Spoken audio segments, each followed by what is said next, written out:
Good morning, good afternoon and good evening. And welcome back to Camelot Month 3, boys and girls. I hope you had a good Sunday. Once again, thank you for your patience with the fact that I took a day off from that. I obviously had to take part in The Run, the inaugural opening race of the 4-job fiesta. It went fantastically. I think it took me 10 hours. The other guys were in the 8 range. I did my best with the time I had, but I think it went pretty well. It was all really good fun as well. Nice to hang out with my friends and play some Final Fantasy V. So thank you again for your patience. Welcome back. Today is time at last for one of the best games that Camelot have ever made. Yeah. Shining the Holy Ark. Came out in 1996, a year after Beyond the Beyond and Shining Wisdom. For the Sega Saturn. It is a sequel of sorts in terms of gameplay and approach to Shining in the Darkness. It is also a first-person dungeon crawler style approach, but it's very much a regular kind of RPG again, as I mentioned. You know, if you look at the way that Shining in the Darkness operates in that one dungeon going up and down the floors, is all very contained within that dungeon, which is very reminiscent of a dungeon crawler. However, Shining the Holy Ark takes a very, very different approach to that. And you'll see what I mean when I get into playing it. But let me just say that the sense of RPG is very much alive and well in that game. It is stunning, and I hope you guys enjoy it. I know that a load of you have been waiting for this, and again, thank you very much for your patience for Saturday's shift in schedule.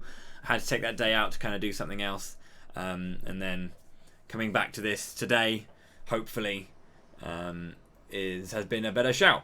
We can also get the because I don't think I'm going to do this in 2 days, in one day. I think I'm going to take 2 days because of all the extra things I have to get, but we'll see. Right then, let us turn on the console and get some good-ass video games going, yeah? No. I didn't press that thing first. Yeah? No. Didn't press that thing first. Yeah? Yeah. Good morning, boys and girls. Welcome back. Also, a thing came in the mail. Oh. Hell yeah. My Camelot Month shirt has arrived. Boom. The ARM logo. Oh, my capture card is already having a moment. We just turned the game on and the capture card is already taking a shit. That means you don't get to see the amazing sprites of Rilix, Panzer, her. I can't remember her name.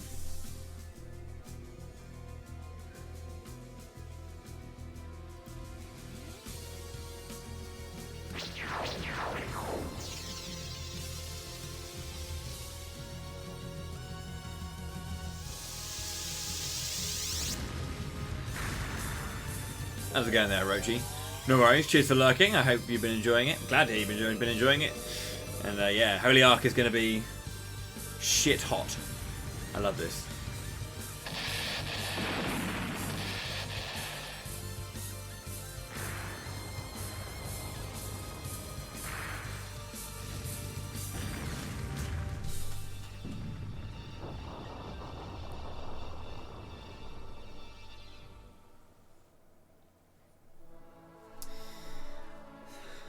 Sonic Software Planning.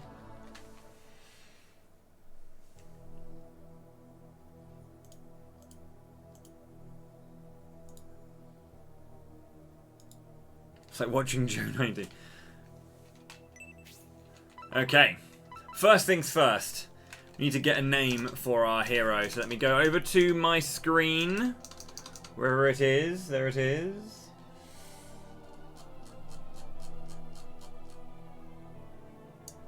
Shining the Holy Ark. Name Arthur. With $10, the winner is Palmer.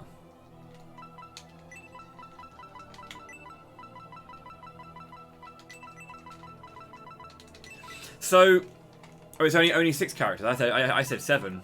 Thank Christ that someone only put in a 6 character name. No, so this is not Synbios, no. Shining the Holy Ark takes place before Shining Force 3. So this is kind of a prequel to that. So if you remember, because we did play a little bit of Shining Force 3 Scenario 1 as part of the shift in schedule on Saturday, you may notice that I met a vandal called Garm, a young man called Julian, and there was talk of vandals existing 1,000 years ago. Keep that in mind as we play this game, because you might see some things and hear some things that might give us a little bit more insight into what the vandals are, who they are, all that kind of stuff. So you guys voted, you guys put your money where your mouths were. So thank you very much for the support. And we are going to get a 100% Pixie playthrough. So I'll be doing the rough speedrun strats that I did. I probably will be going out of my way to get more Pixies, so I might get more encounters. So I'll probably get a bit more experience. But I'll be doing rough speedrun stuff, because I routed this like last year before. And yeah, this game is some good shit. Now, let's go. Let's go all the Pixies. Every single one in 3, 2, 1, go.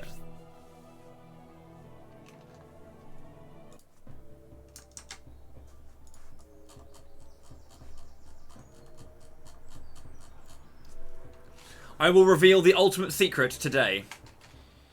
Yes, I will.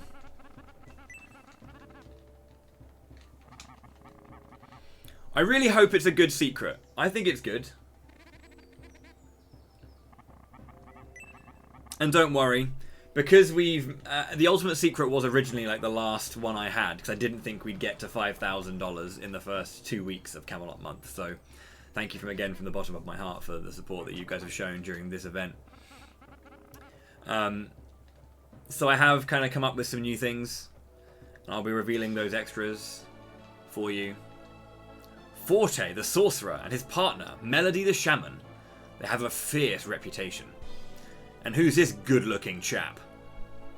There's 3 of them. Who's the swordsman? Bowie Thinking. He's Palmer, a mercenary. Please post your Bowie Thinkings now.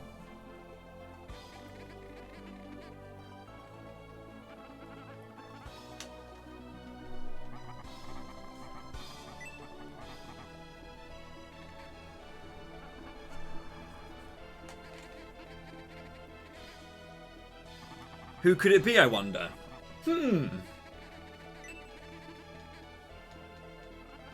Now, please watch Palmer, or Arthur, our main character. Because you might notice an action he makes. If we were after you, you'd be dead by now. Check out this lag, though! The beginning split, so like getting out of Desire Mine, loses like 1.5 minutes on emulator. Just the first like 8 minutes. The rest went in after Rhodey, right? Well, at least some of you have some courage. Are you mocking us? Oh no, no, no, no. Not at all.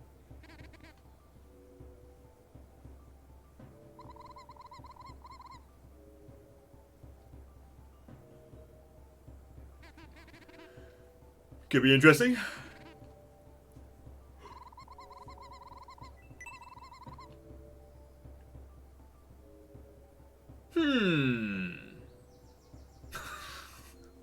Bowie Thinking.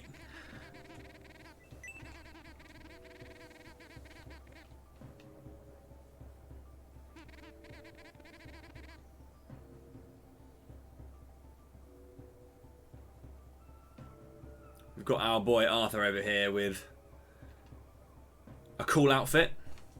And keep this outfit in mind, please. This outfit right here that Arthur has, keep that in mind. Remember that.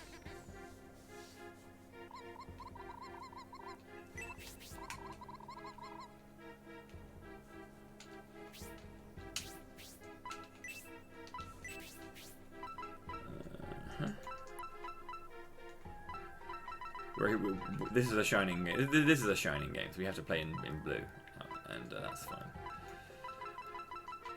Cool.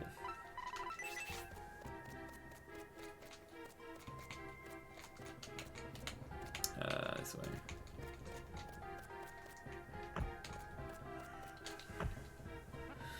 Welcome, mercenaries. He's in there.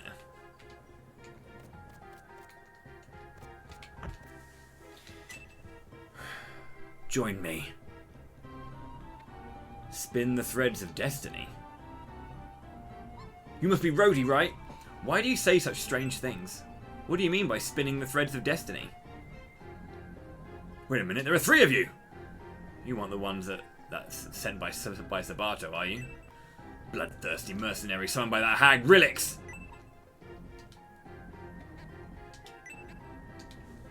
That is you, Rhodey.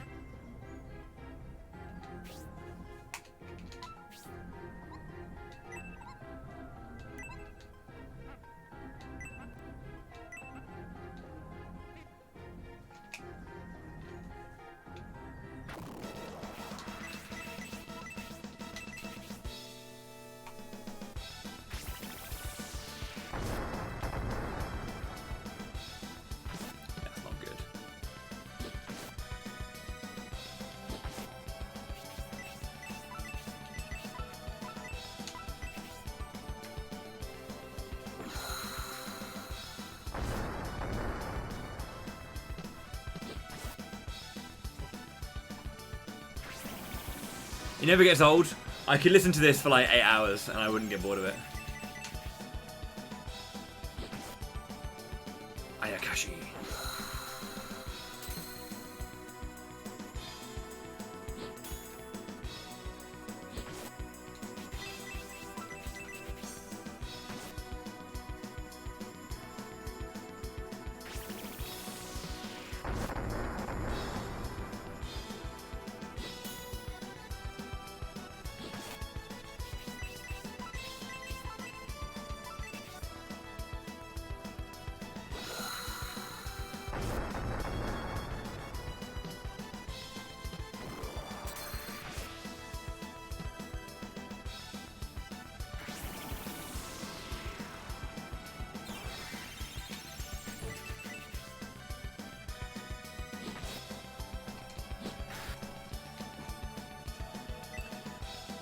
Not until my destiny is fulfilled. 12 points of experience. Let's go. So you might notice a few things about this game. It's first person, just like Shining in the Darkness. However, it's only first person for the hero. So the characters will run on the characters that aren't you will run to the side and attack, and you can see them attack. And then when you go in, you go forward to the enemy and attack. So it's very much taking place from the first person perspective of the hero. You'll also notice that you can tell who's being targeted because of the way that the character's facing. They were targeting Forte, Rhodey was. So you can see Rhodey's character move to the side to face against Forte. So you can tell who's going to be going first or who's being targeted by the way that the enemies are facing if they have like a spell animation like that. Which is very, very cool. Furthermore, the order of the characters you can't set. It's based on how much the max HP of the character is. Whoever has the most HP and maximum will be at the left and move on. So as other characters get more HP than Arthur, he moves further to the right of the battle. So, we go into this thing to stop Rhodey, but all we know is that we've been sent as mercenaries to stop Rhodey because he's bad, and we want to stop him because he's bad. Whilst fighting Rhodey, a ship crashes into the mines and causes a landslide and crushes us all. That's not Gucci, obviously.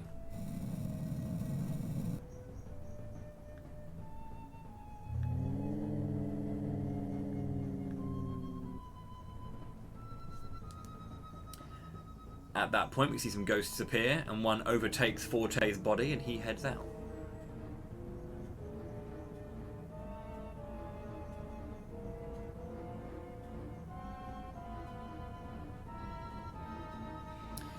So at the beginning, before the game played, we saw that cutscene where there was the 3 characters, and they were like firing at that ship, and that ship launched a little smaller ship to get away. That little smaller ship is what crashed into Desire Mines. This is now a fever dream that we're having. Palmer! Come here, Palmer. Ah. Yo, Speed, thank you very much for 32 months. Welcome back to the fighting class. I should unmute this as well. There we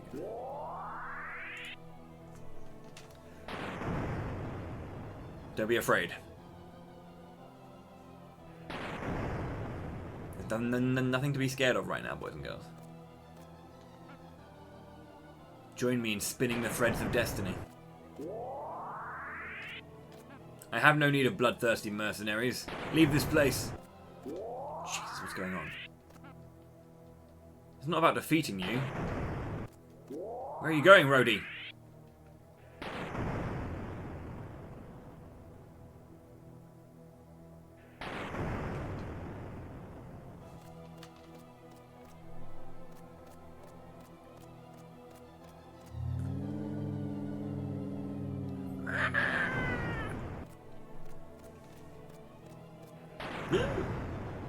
I should never have been born.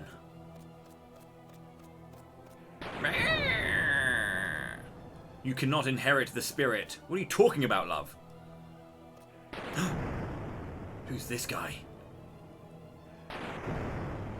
Who are you? One of the chosen ones who will spin the threads of destiny. What does the Creator want from us?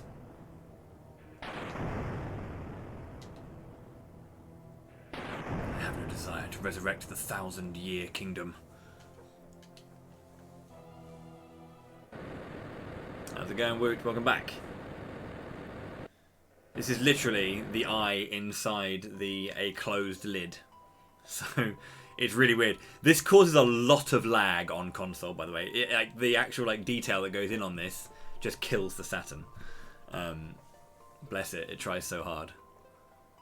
So, things to note. What have we seen? There are 3 of these little, ghost dudes. Cute ghost dudes. There's 2 blue and 1 red. And there were 4 characters, one of whom's left. So we've got 3 characters left in the mines. Arthur, Melody, and Rhodey. 2 boys, 1 girl. Your life's eternal flame is almost gone. We must hurry.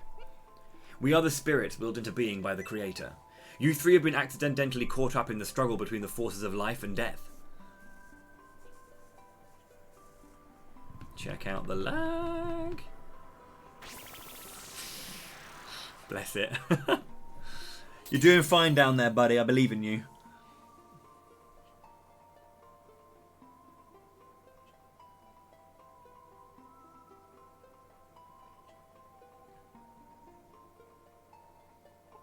Rhodey sustained brain damage from the falling rocks. As a result, he suffers from amnesia and can't remember anything, leaving us with no time to waste. How's it going, Slamdunk? So, 1 spirit going inside Rhodey. We spirits have the power to heal. He can be restored if we possess his body. Then he will likely make a full recovery.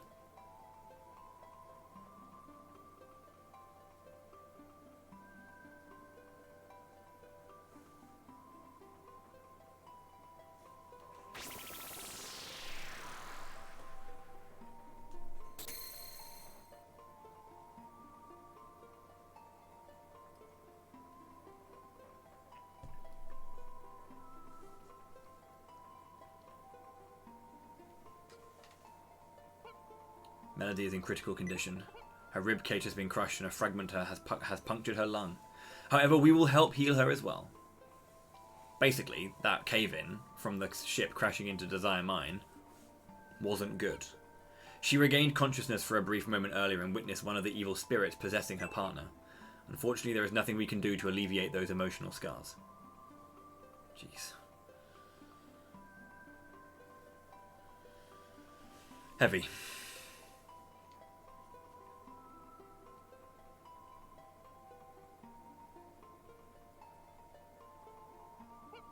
The spirit will control Rhodey until he recovers from his injuries. He'll regain his magic and abilities as well.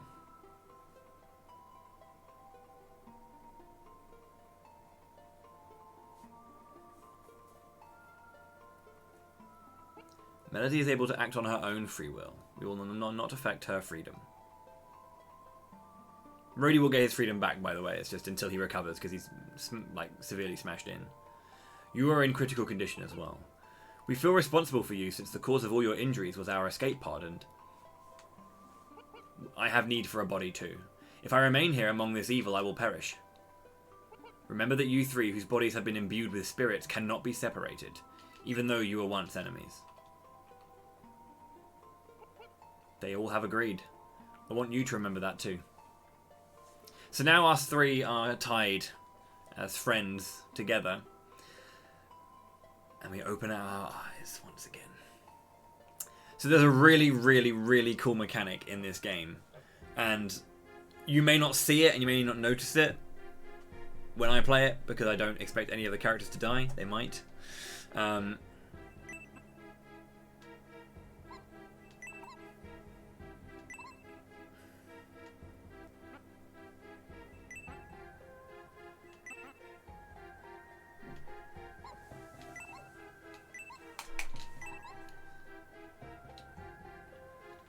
Okay, time to work together. First fight. You might remember these guys from Shining Wisdom.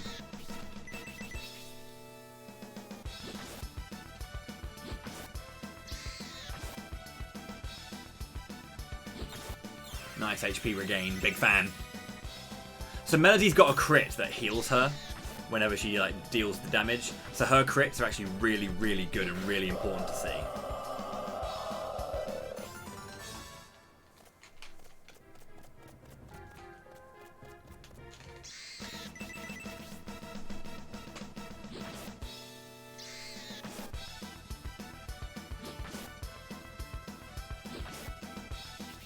I like that Melody's got like the Lego haircut. Like the back of her head, you can see like underneath her hair, it looks like she's just a piece of Lego. It's great.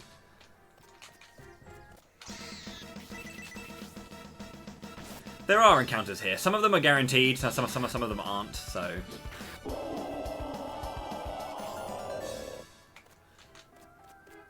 Okay.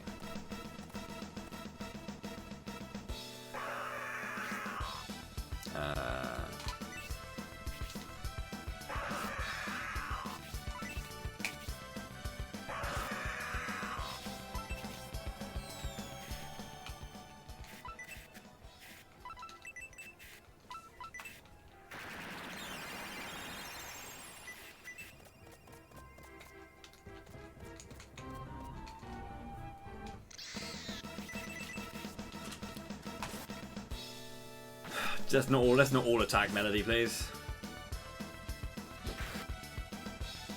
Please get your crit, love, because if you don't get healed and you die, at least I will be able to show the mechanic if you do. Good.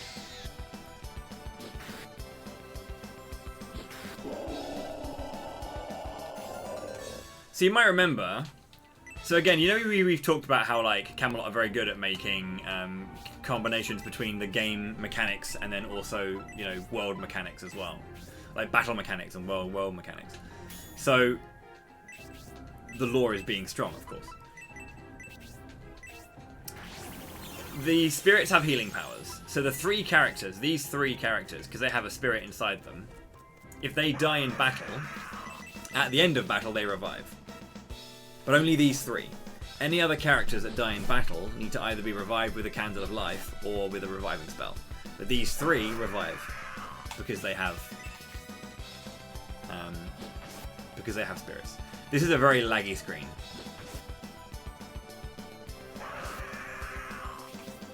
Let's not get paralyzed and die.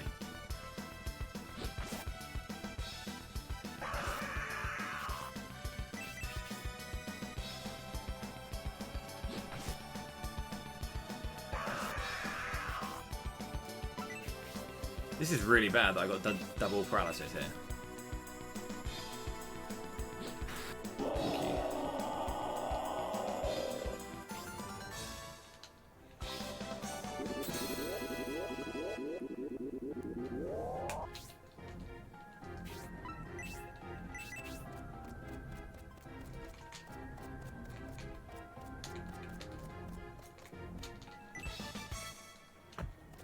Also, you can strafe now.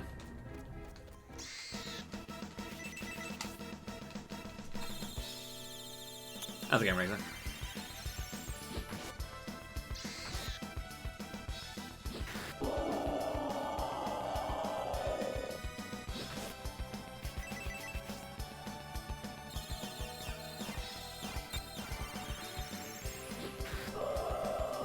If ever you hear or see slowdown, that's just the Saturn trying its best.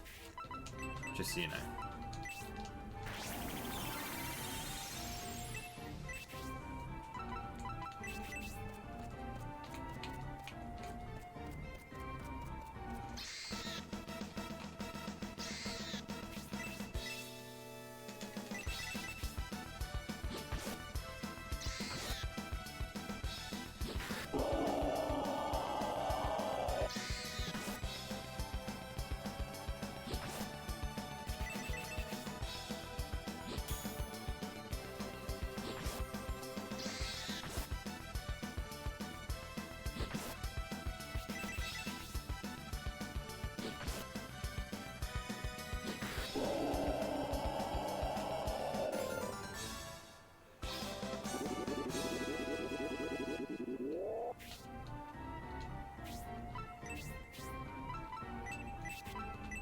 So you can see that now she's got a level up, she's got more HP, so she's moved up the list.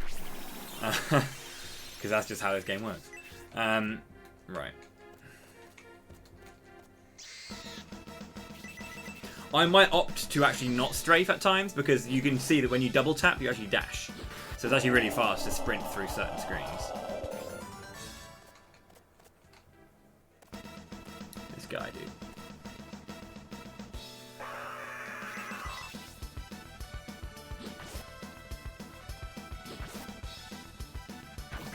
Crit!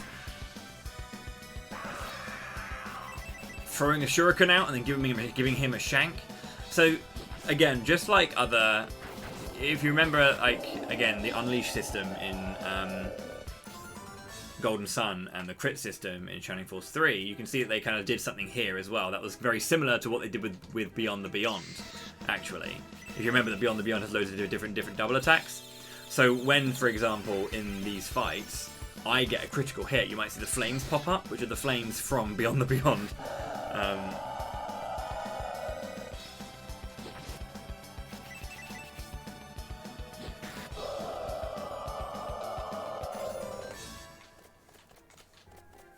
Okay, I need my first Pixie. Again, I'm grabbing all of the Pixies. I haven't really talked about the system just yet, because I think it's important. I think, is it here? Yeah. It's important for me to kind of like get the Pixies first, and then kind of talk about it. You may be noticing something about all these fights as well. A succubus named Moran. So there's 5 types of Pixies.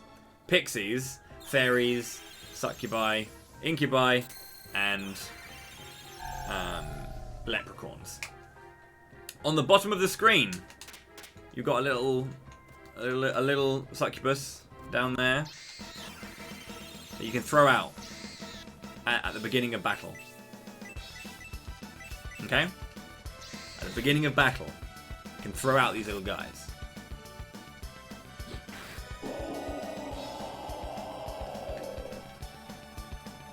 This is a laggy screen.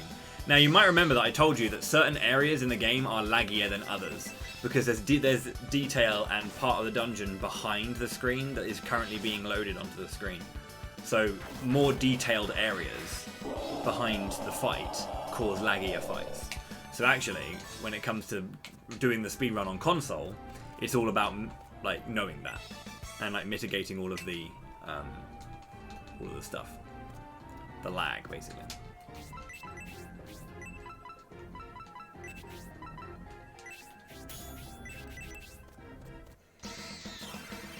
Oh no. What do the Pixies do, I wonder? Apparently scare away hind beetles. Huh. That's odd.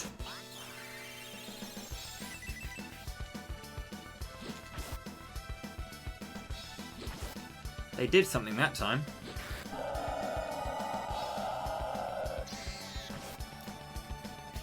Anyone? I mean, there are those who do know, but anyone picking up on it yet?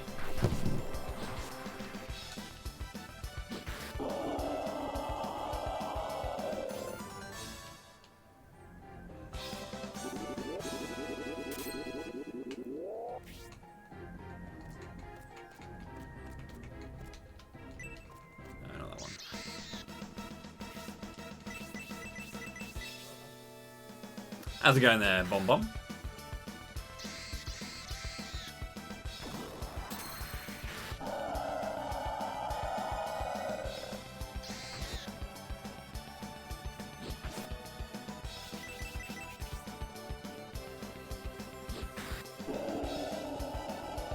Giving as many people as possible as long as they can. Maybe get... Oh, okay. Okay. Yeah, it is Beyond the Beyond, yeah. Told you, the flames are the same. It is the same...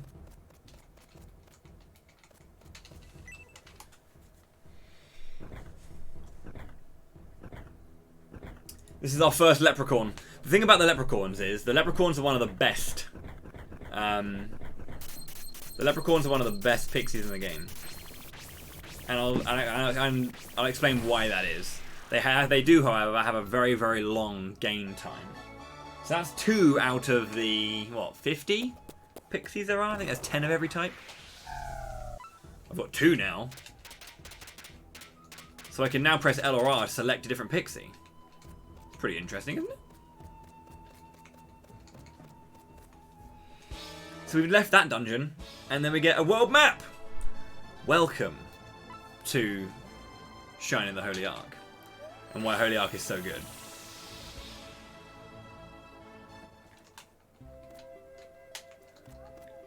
I'm going to do a few things here in Desire Village. Not that one, this one. Gonna grab that onion.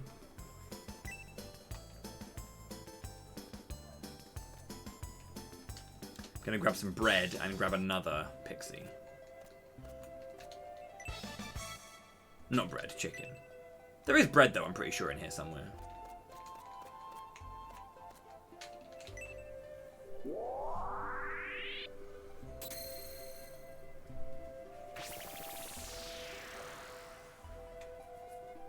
An incubus named Lantano was found. In the speedrun, we actually pick up only 2. We pick up Pixies and we pick up the Incubi as well.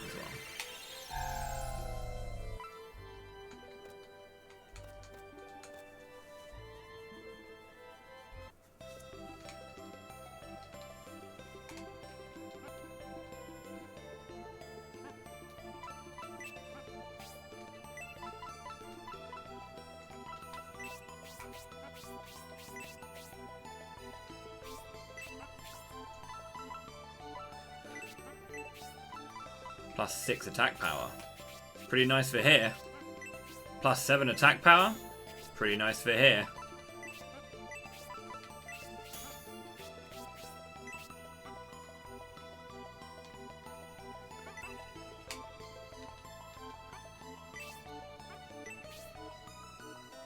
What was it I wanted to get? I think it's Feather Robe.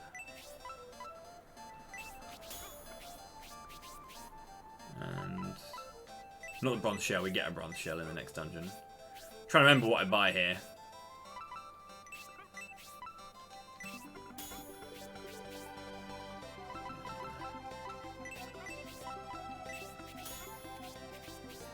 Can't do.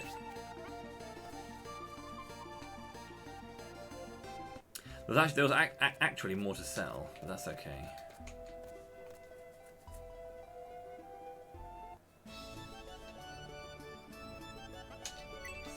So what we need to do is have a chat with... There's Hans, by the way. Hans is just as much of a loser in this game as he is in Shining Force 1.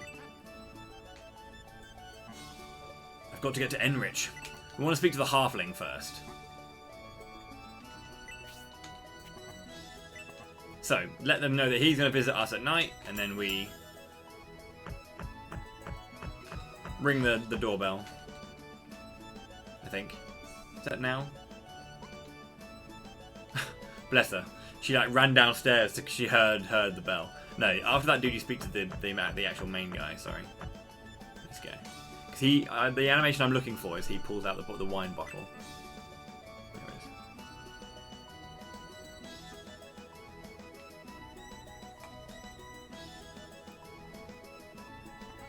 is. My boy Basso. And Lisa. Lisa's really cool. I like Lisa a lot. A princess and a dragon? Could it be them? Nah, couldn't be.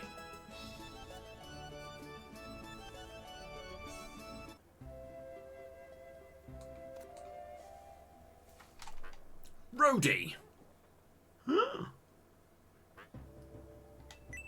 He thought you died in that cave-in.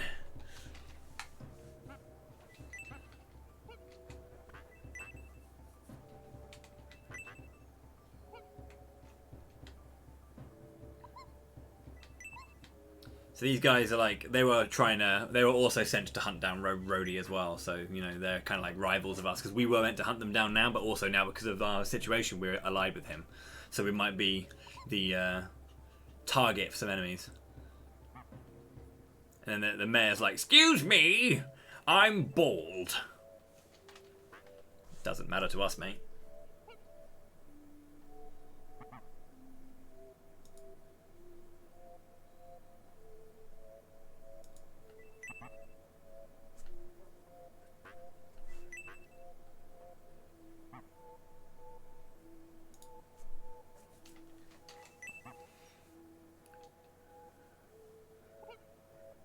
So they want to fight, but then the guy's like, "Excuse me, not here. If you're going to fight, head out." We're like, "Alright, sure. We'll stay at the inn, we'll have a drink, we'll go to sleep, tomorrow morning we'll leave, and then we'll have a fight."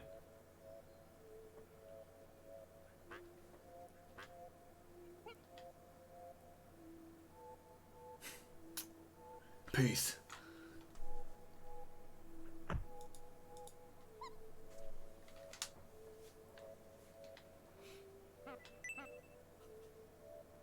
His head looks like a gold brain.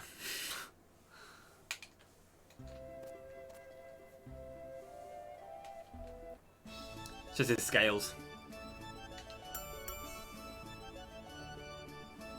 You might remember again in Shining in the Darkness when you pressed the bell, the lady would come from the side.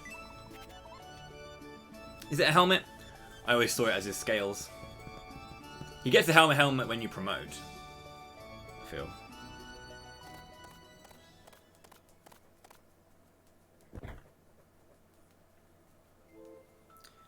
Look at that lighting effect. I'm ready to hear you out. We best split up. Why don't you leave and head for the forest first? I'll follow shortly thereafter and catch up with you. Sure thing. I do trust him enough. Tell us your name, oh amazing ninja wolf guy. You must have a really, really cool name.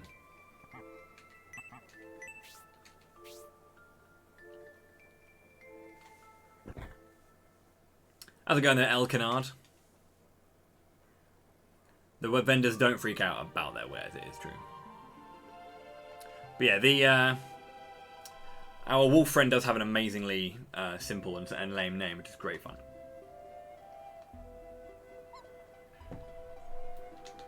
Thank you very much. Yeah, he's cool. I like him a lot. Now, I think it's in here. Again, as always, there are places where you can go to save. Hello, young man. My dog has disappeared. I'll help you find your dog. I could save at the church if I wanted to. Oh dear.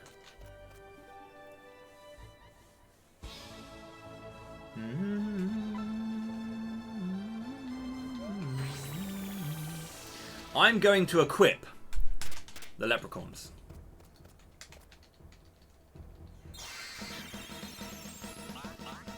Oh, they worked! I wonder why they worked. Okay. I've been a bit of an arsehole for enough time, so I'll let you know. There are 5 pixies. Now, what you may have noticed is that when enemies have been coming onto the screen, they've been coming on from different directions. They'll come from the left, they'll come from the right, they'll pop up from the ground, they'll come from the front or the back, they'll like come from behind you, or they'll come directly at you, or they'll drop down from the ceiling. And what happens is that you select the pixies and you send them out because they cover each of those directions. So the leprechauns cover the floor, the succubi do the left, the incubi do the right, the fairies do the top, and then the pixies do the front and back. So if an enemy comes from the back or they come from the front of the thing, you can basically throw out a pixie to deal damage to them and also gain bonus experience and gold. So it's either a game of reactions or a game of knowing what the hell enemies come from. So I know that these matangos always appear from the floor. So I will throw out my leprechauns to get damage onto them to make the fight faster, 2 hits rather than 3, and also to gain extra experience and money. But because this game works Similarly to, you know, Shining in the Darkness, where there are guaranteed fights on certain... I know that there is a fight here, right? There's always a fight here. If I walk backward and forward and backwards and forwards, I will get Matangos here again. Because that tile is a fight. I agree, lads.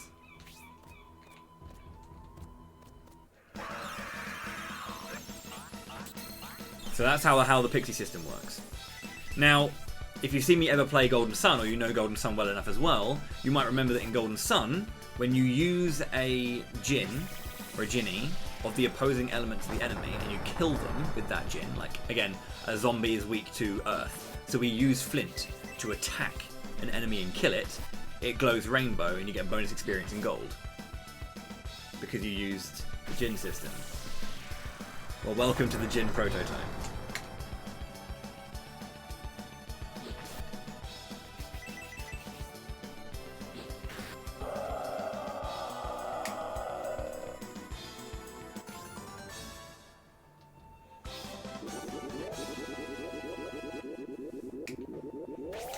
Hellblast magic required.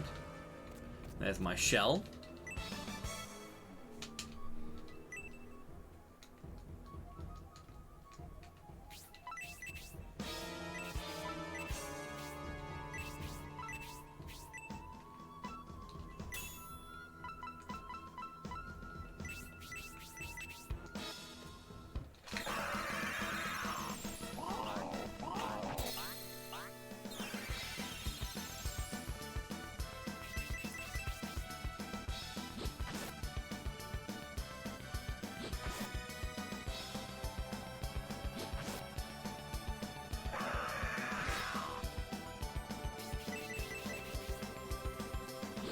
Great dodge.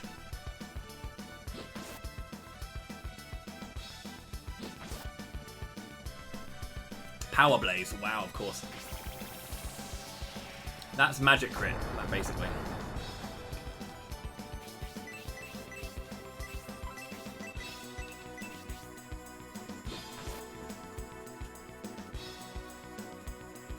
Lego head. The lag forest is happening for us.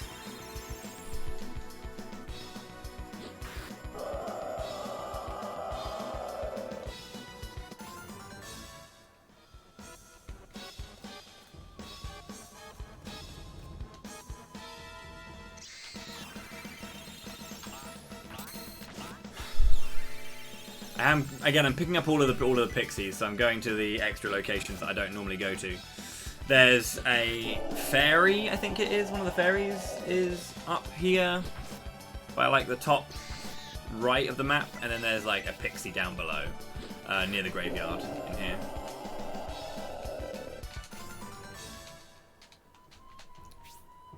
And also, yeah, you get a map at all times that you can just reference.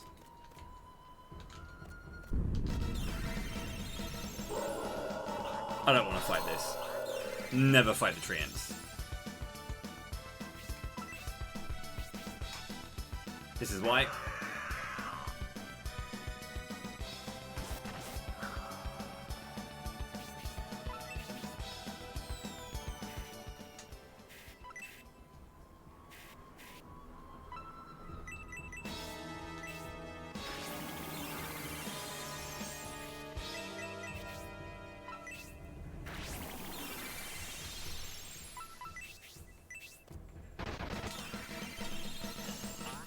This corner is horrible.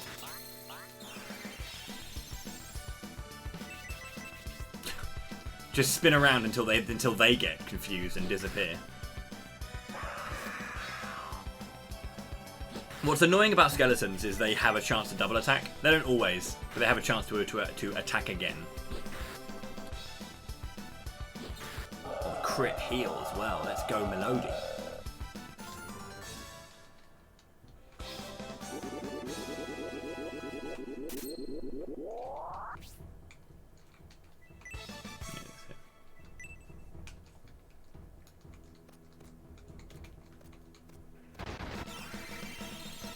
you'll see that a lot of enemies jump up from the floor, and a lot of good places to grind specifically have enemies jumping from the floor or from the right hand side. This is why in the speedrun we get just in the leprechauns and the incubi, because good grind spots are from the right or from below. Specifically, the best grind spot in the entire game has enemies appearing from below. The Hatari, which is the metal slime of this game, pops up from below. So you can always get it, which is amazing.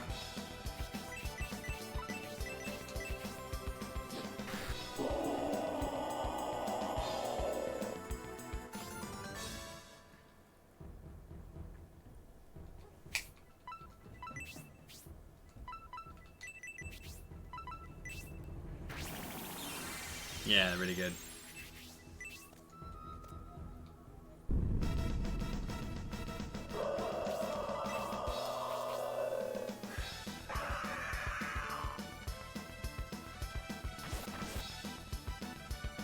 Every time slash bats. Every time slash bats.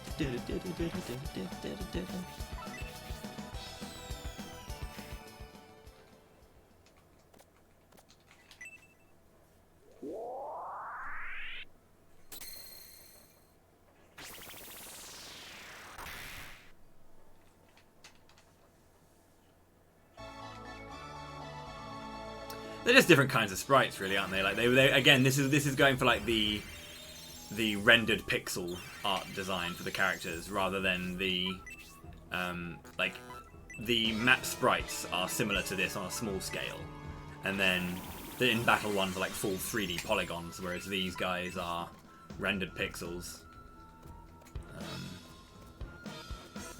I always forget which one it is.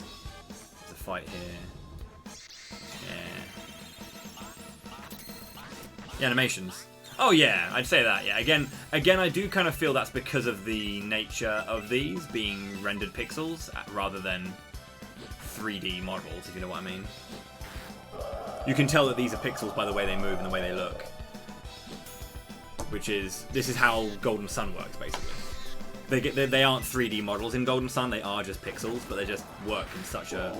The way that they're rendered is just so particular. There's just a bunch of frames of animation for them. It's not as smooth as, like, you know, Breath of Fire 4, which is, you know, 30 plus frames of animation, but it's still pretty good. There's the bread. Because, again, I guess it's just because the games are different and what they were trying to get from the games was a little bit different. There's a chest that way, but I have to get past a Tret. Is that Angel Wing? Ah! Should have thrown out my incubi.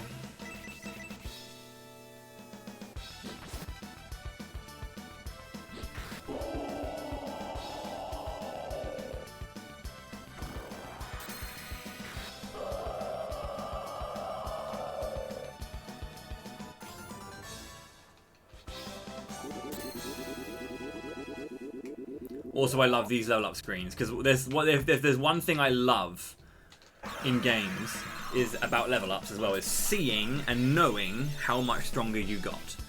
Things like when I played Final Fantasy VII for the first time, right? You just go level up, and then I just see a bit more HP. But I never, when I was a kid, felt like I was getting stronger or like how builds actually worked in that game until when I was much older. I'm playing this this game on a Sega Saturn because it is a Sega Saturn game, so I'm playing it on a Sega Saturn.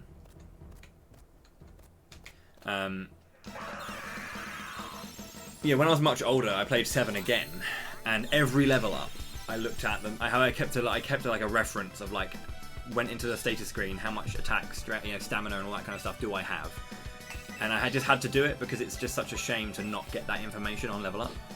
It's one thing I really appreciate about this. You can see the stats and what they go up to. So it's like, yeah, it may happen quickly, but I can still see it.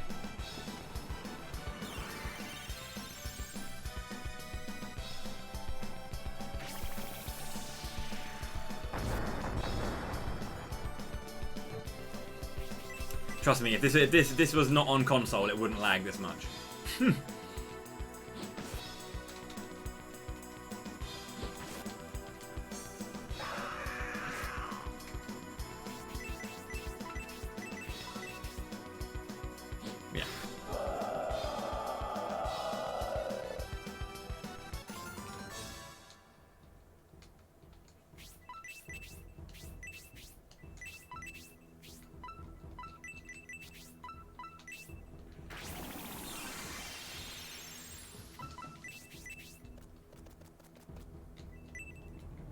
it's definitely in here.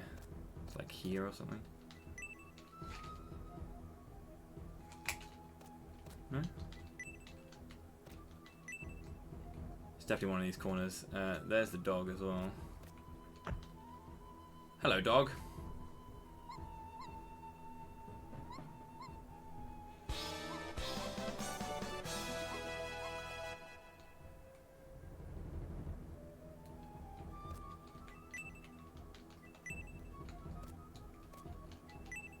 There it is. Oh no, that's a regular enemy. Oh god! It's a jellyfish!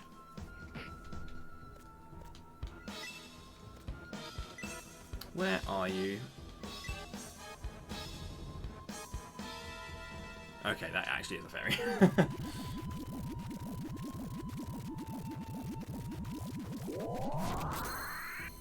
Exactly, yeah. Like it's one of the most interesting things about it. Is that it doesn't... It is a dungeon crawling perspective, but it's very much a traditional RPG. So there you go. That's all 5 jobbies, and it'll be, yeah, like... ceiling, front and back, left, right, bottom. I hate this one. Check out the tret!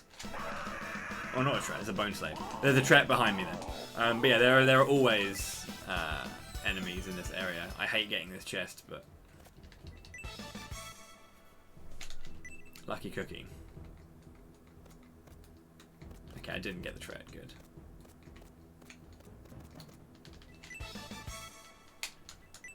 This is the end of the dungeon, but because I need to go and give the dog back to the kid, I need to egress and come back and do this again. Don't have the egress spell yet. Well, do I have my... I do need to... I might as well go pick up that angel wing then.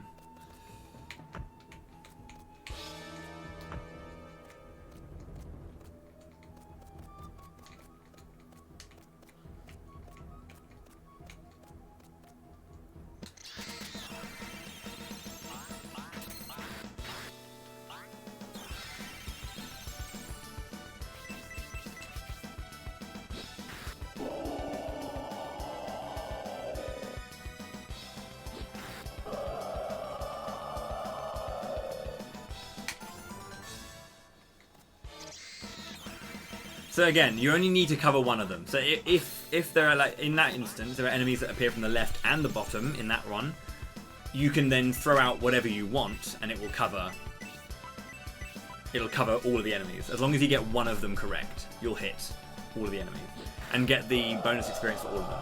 So again, you get a bonus experience. It's not like 10%. It's not a percentage, but you get an amount based on how many of that enemy, of that leprechaun you have. So it's like, what? It is based again on how much experience you get, but it's not like perfectly a percentage. It'll probably be like 4, 9, 13, 18, kind of stuff. But yeah, like you get like a certain amount. It's like up to a percentage, I think, pretty much. It's kind of weird, but when I have like 7, when I have like I think we have 7 leprechauns when we get to the Hatari grind in the speedrun, and we get about anywhere between, I think it's like 9 and 11% of the experience, so it's around that.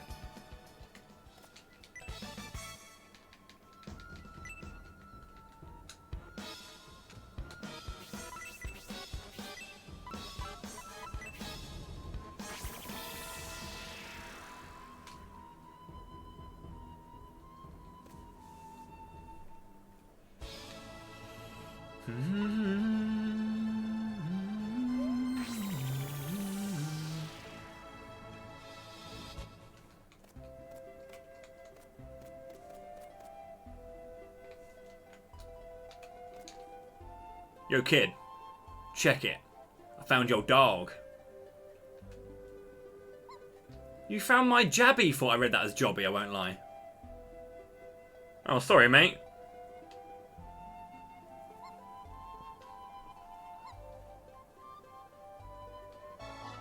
A pixie named Cherry joins the group.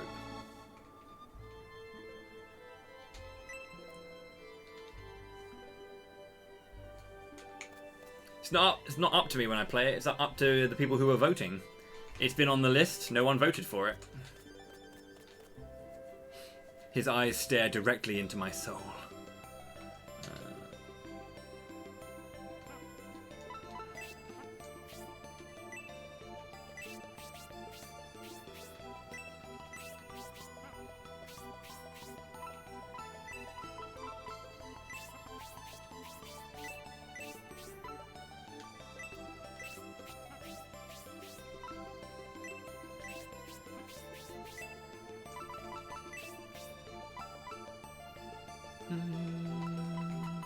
So I sell the onion. You can sell more than just the onion, and you can get like a lot more money. And I think Draciel gets a little bit more money, but I think that there's some items that are pretty helpful here early on.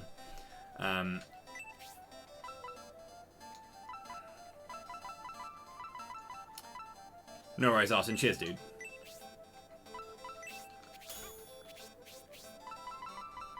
Cool. That means I've got everything now. That's good.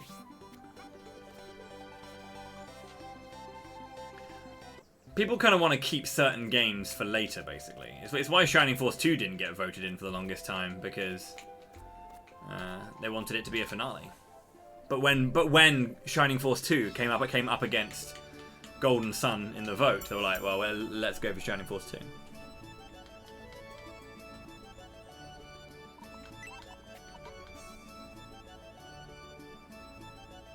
No worries, Arky. Take care of yourself. See you in a bit.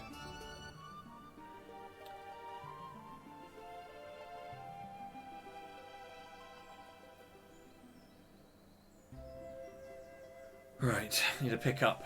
I don't need an angel feather at this point. I should be fine. That should be all the things up to this point done. That should be all the things done.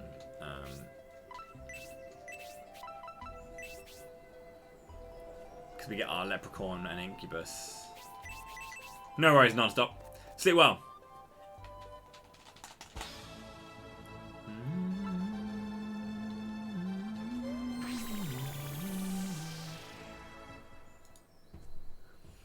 Okay. So yeah.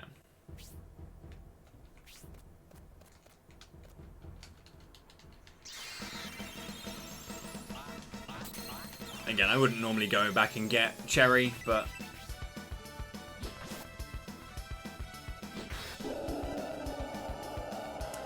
for a speed run, it's about, I mean, my PB is what, like 8-ish, 9 hours? It's a fairly long game.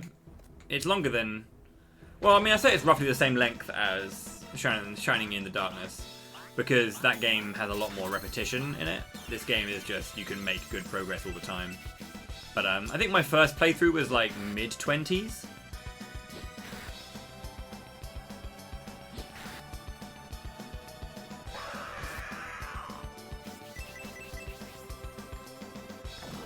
Crit!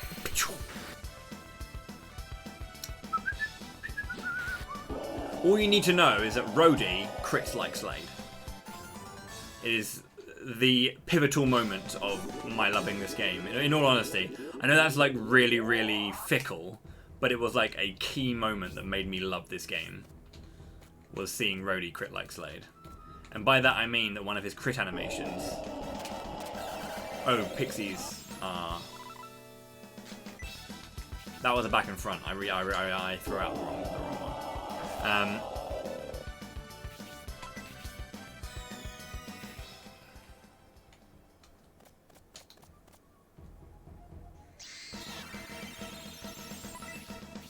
Couldn't escape from one Matango, are you kidding me? God, I'm getting all mixed up here. Yeah, I was right there.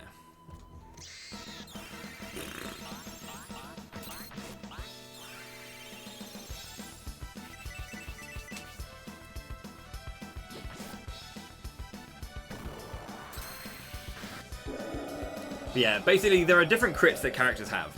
Again, similar to Shining Force 3, and again similar to Golden Sun, which they made later, obviously. This game has different crits that characters learn as they level up. Further to this, they also have weapons that have unique crits built into the weapon as well. So, the stronger you get, you unlock more crits at certain levels, and you'll see this happening. And then you also get like you also get weapons that do it for you. What's really cool is when there are other characters who can use swords that Arthur can. So Lisa, for example, the paladin with the red hair, she can equip swords just like the main character. So if there's a main character animation that looks a bit weird, if you then make Lisa do that, she will do those animations. It's not a big spoiler, but it's like there's basically one which is like a big spinning slash where your characters jump, spin forward, and step. And your character literally, when you do it, the camera literally just spins around, and it's like, whoa, man. But and you're probably thinking, dang, that was cool. But then when you make Lisa do that, she does it too, which is very, very smart on the animation design, at least for the main character, because it also almost makes me think that when they made the animations, they kind of like just popped a camera, almost like a GoPro on the head of Arthur when he does his stuff, which I think is really, really, really cool.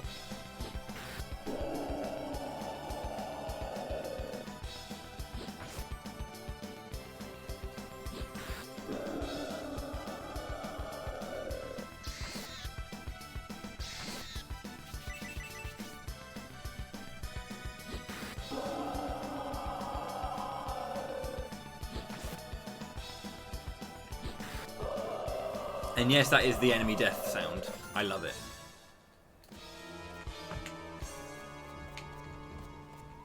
Don't give me the fight, thank you. Good, no fights.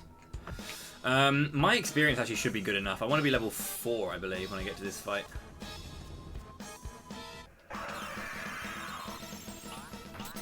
So when I do my speedrun, I level up to 4 before the first big boss, because you want to have like an extra bit of speed going for you, because he does have the chance to use spooky ghosts, and spooky ghosts slow down the characters. And I want to always make sure that I can outturn him or to heal, but if I can't, I have to start healing in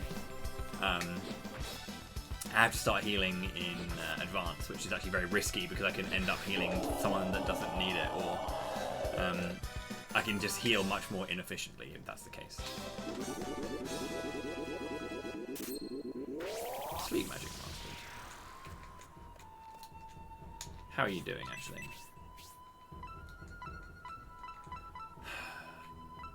Okay, you're level 4/4, means you're almost level 5. Okay. Well...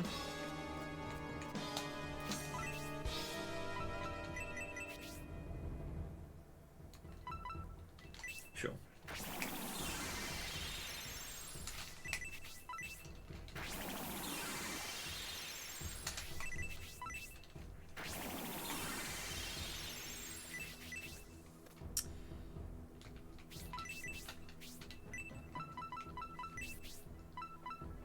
Melody having more HP is always good.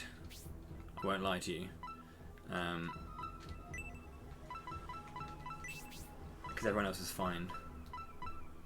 Agi. And honestly, making a faster is always really good too. I know that sounds weird, but like having a fast healer with a lot of HP in this game is solid.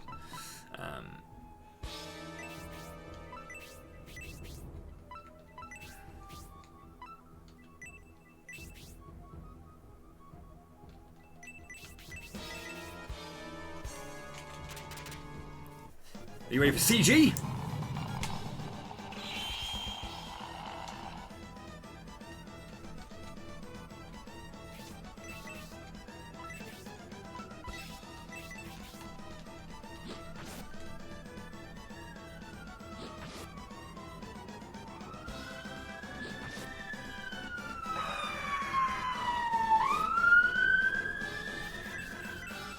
The ambulance got called.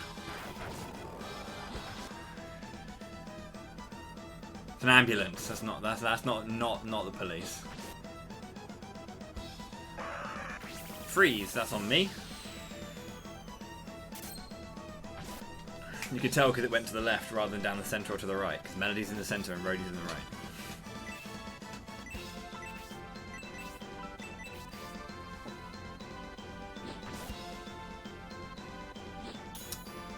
This guy's got what? 250 HP? More than that. Can't remember exactly how much HP he's got. There's the lingering ghosts.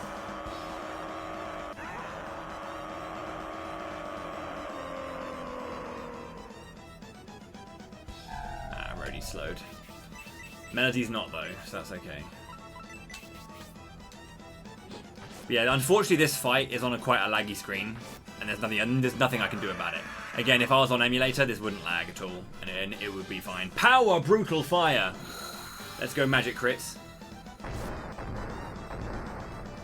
The power is bringing wind around the characters as well. It's like really, really cool bits of animation that does that.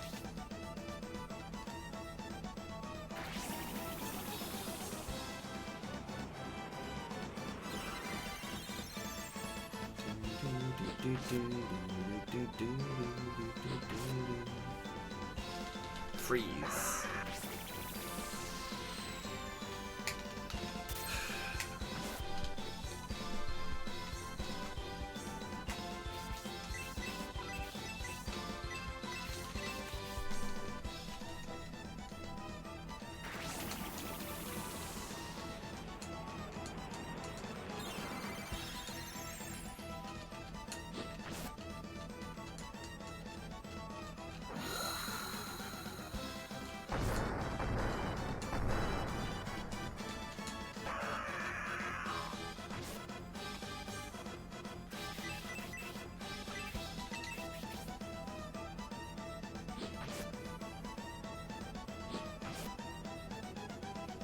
I know that like 12 attack and 6 doesn't seem like a lot, but again, bosses are quite beefy in this game. Until you get access to like attack up spells and stuff like that, enemies will remain beefy. I think it's on Melody. Ready. That's fine though, to be honest, because everyone's absolutely okay with this.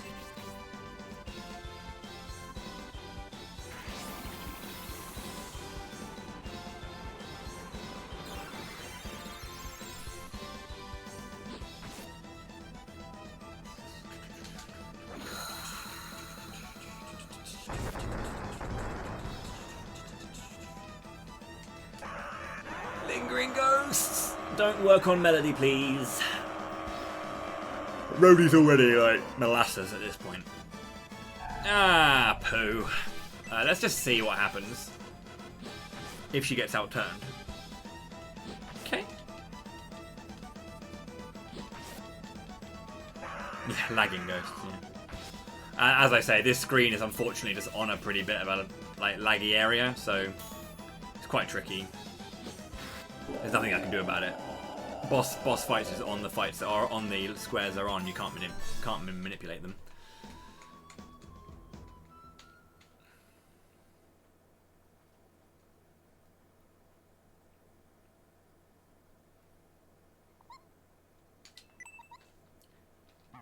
I've been waiting for you, boss. Ninja noises.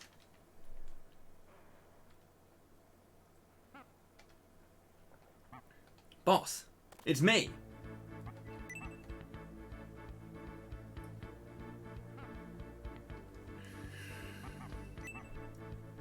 I'm Doyle, the incomparably swift.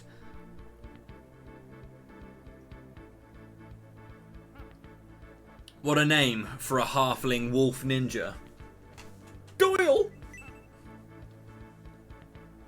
I love it. You've got Frank, the Wolfman in Shining Force 3. Doyle.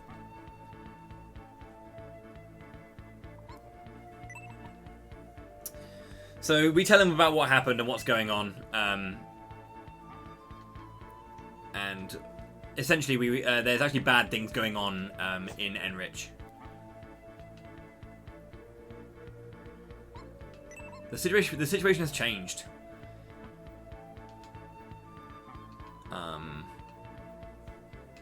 You're right.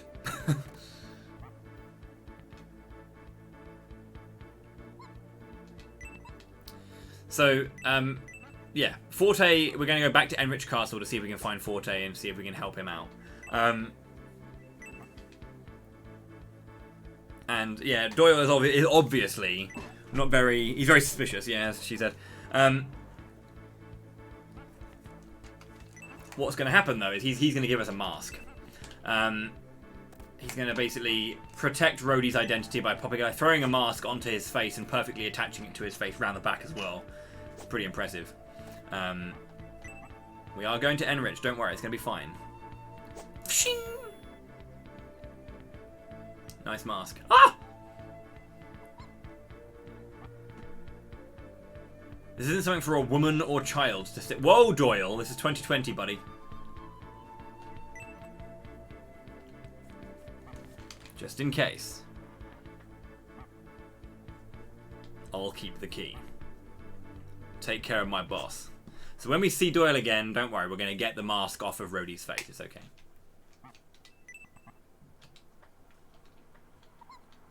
Doyle is a classic name steeped in ninja lore.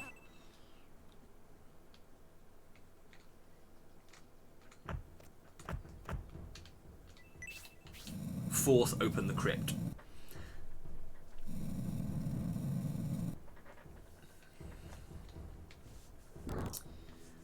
What's really good about this game is that you can kind of tell where a missed pixie is if you miss them, because you can always see the list by going to your status and then going down to allied pixies.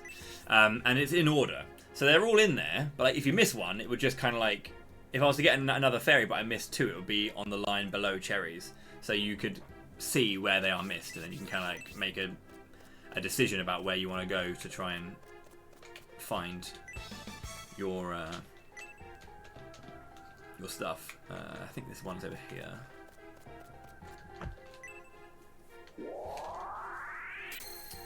Seem to remember my fairies pretty well. Pretty kinky for an RPG of this era, I guess. If wearing a mask is kinky.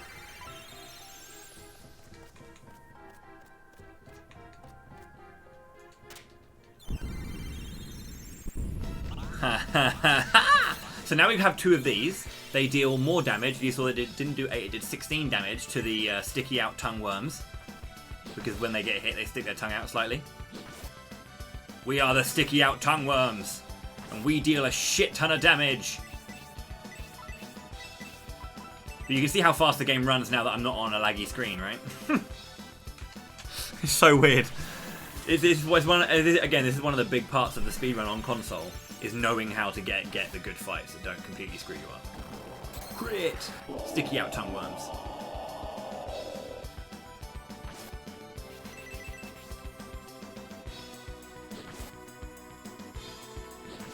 Please crit and heal.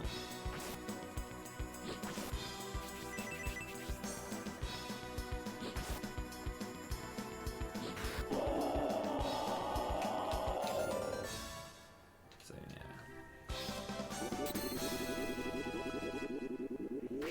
Heal magic mastered. Hell yeah, dude. Not this one.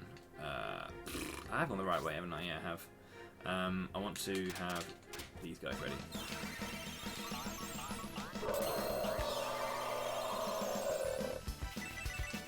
These guys are really good to grind on, actually, and one of the early grind spots that I do in the run is on these guys. Because, again, on console, there's a lot of lag on a really key grind spot in the Enriched Dungeons, so actually I don't do it as long. The Enriched Dungeons is like, the beginning of this game is really hard for grinding, because it's like, if you don't get what you want early, you're kind of going to get a bit bodied. And the fight is very difficult in general. Even if you grind up to these levels, the fight in Enriched Dungeon that we grind on is really, really tough. Rhodey does. I can guarantee you, mate, nowhere online is going to have that information available. I'm sorry.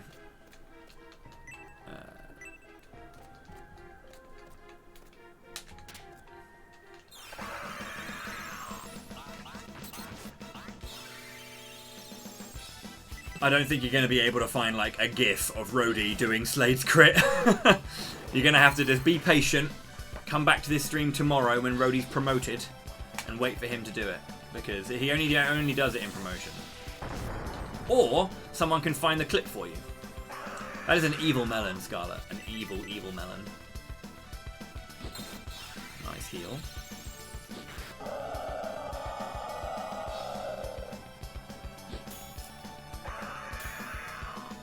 I dodge now. How do you feel?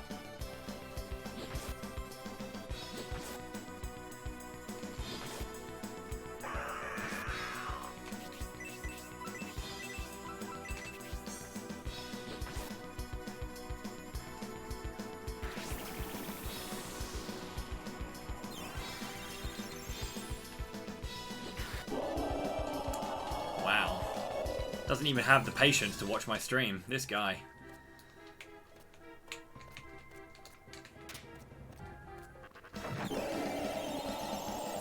Laggy screen.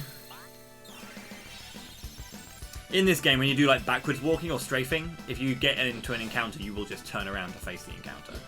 So you can't really do like backwards walking to avoid stuff in this game.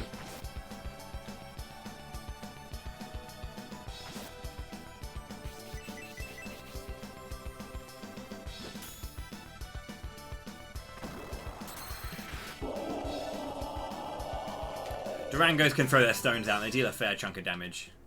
So it's kind of annoying, but there are 2 bad boys in here. One of the bad boys is here. This is the leprechauns we get in the run, and then the incubus is on the way round in a stone somewhere. Somewhere in a stone, essentially.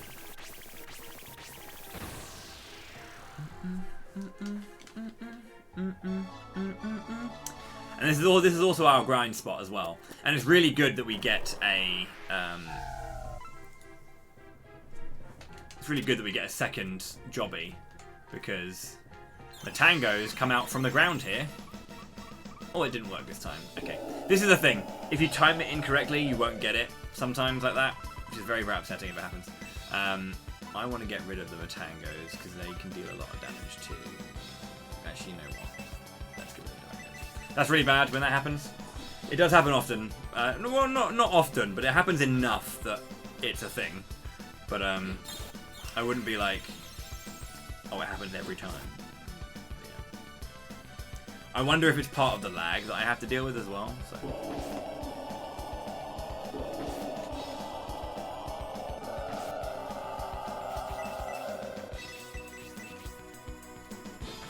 That clip is epic as hell. It's a good clip.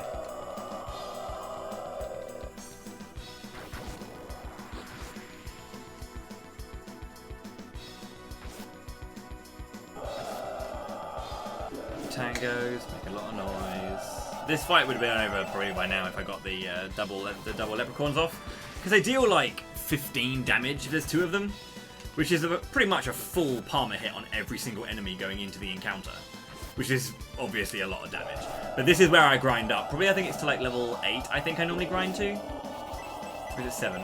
I grind to a level because we want to get Rhodey with Brutal Fire level 2, because the level 2 spells are AoE onto a group. So I want to basically be able to do that nice and quickly. The instant recognition. Oh yeah. Oh yeah.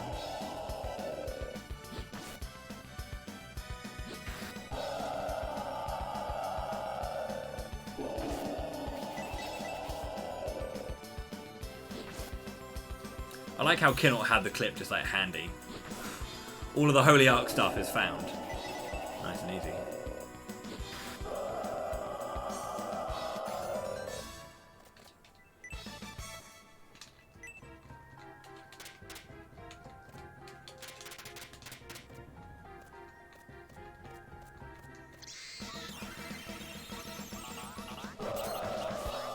The Holy Ark of Holy Ark clips.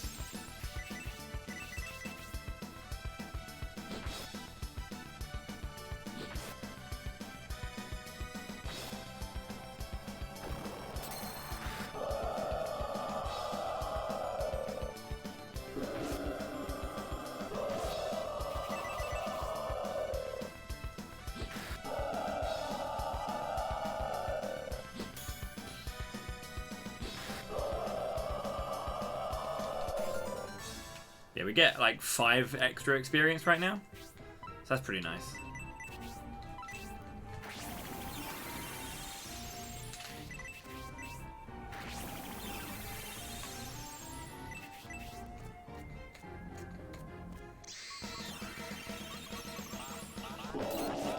Have you remembered to study your Spanish today, Loscadoo? Because if not, we know where you are.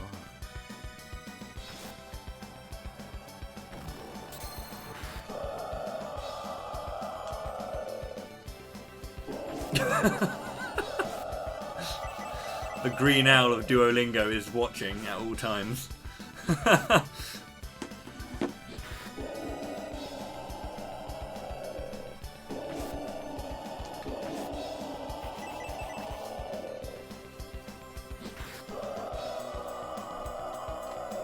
Congrats on my last place. Thanks, man.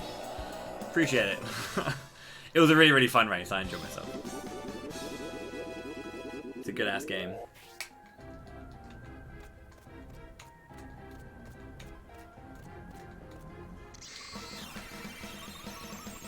I know. But being last place isn't a bad thing. It wasn't about winning. It was just about enjoying it, dude. I'm not upset that I lost yesterday. I had fun. It was we're just there to showcase what Forge of Fiesta is about. So I'm all chill. I think I hope they did. I hope people had fun. So it's like the good thing about that kind of stuff as well is there's like even though again like I was like really far behind everyone, I still had like plenty of like hype stuff happening and like loads of like good and bad moments regardless, and so did the other guys. A top 5 finish.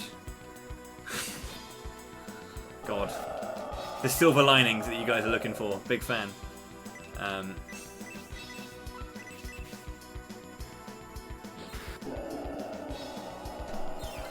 not upset, Kira, don't worry. It's being silly.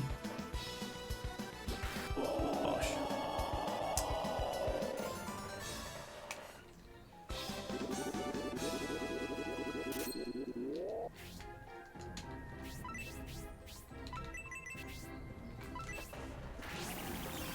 This might feel like a pretty tough grind, but I think it's a really good one personally. Like, there's good enemies, there's good experience, they're quick to kill. It's not as good as the Enriched Dungeon grinding, right? Because like in Enriched Dungeon, you basically there's enemies that will spawn more, and you can get into like a cycle, just dealing more and more damage and getting more and more enemies. The only bad thing is that if you get into that cycle, you can just lose. You can just lose. Even with all of the weapon upgrades that we get, the enemies will just deal so much that if you didn't have it, it would just be complete white. You have no chance. Also, doing this allows me to get enough money to basically be able to buy all the extra stuff that I probably wouldn't be able to. How much of an improvement is this game compared to SITD? In every single way, times about 45,629, roughly. I like Shining in the Darkness a lot. That game is really good. But this game is everything that SITD is and more.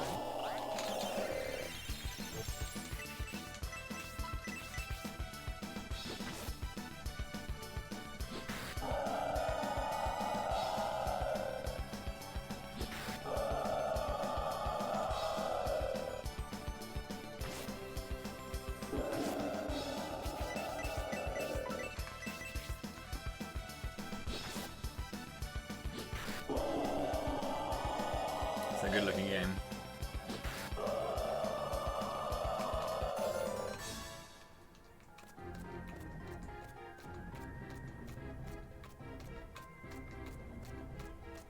I mean, everything about this game is the granddad of Golden Sun. You're looking at the prototype Jin system right here, with the leprechauns and the pixie system.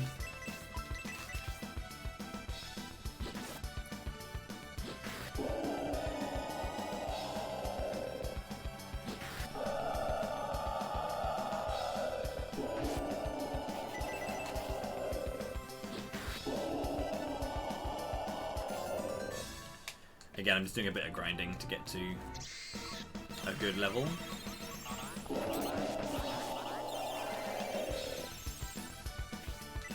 Same composer. Same composer.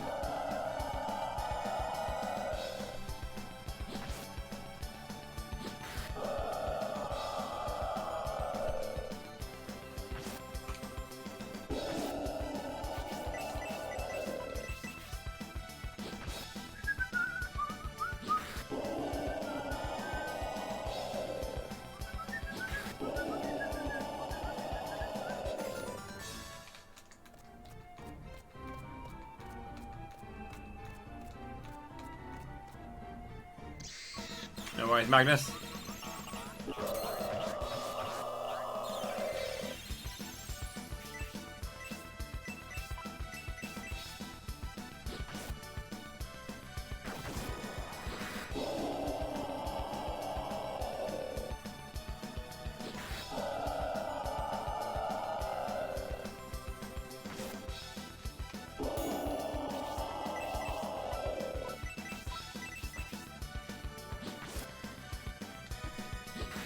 You get anywhere between like 25 and 45 experience for these ones. If you get like 3 Matangos and 2 Durangos, then you're laughing, but...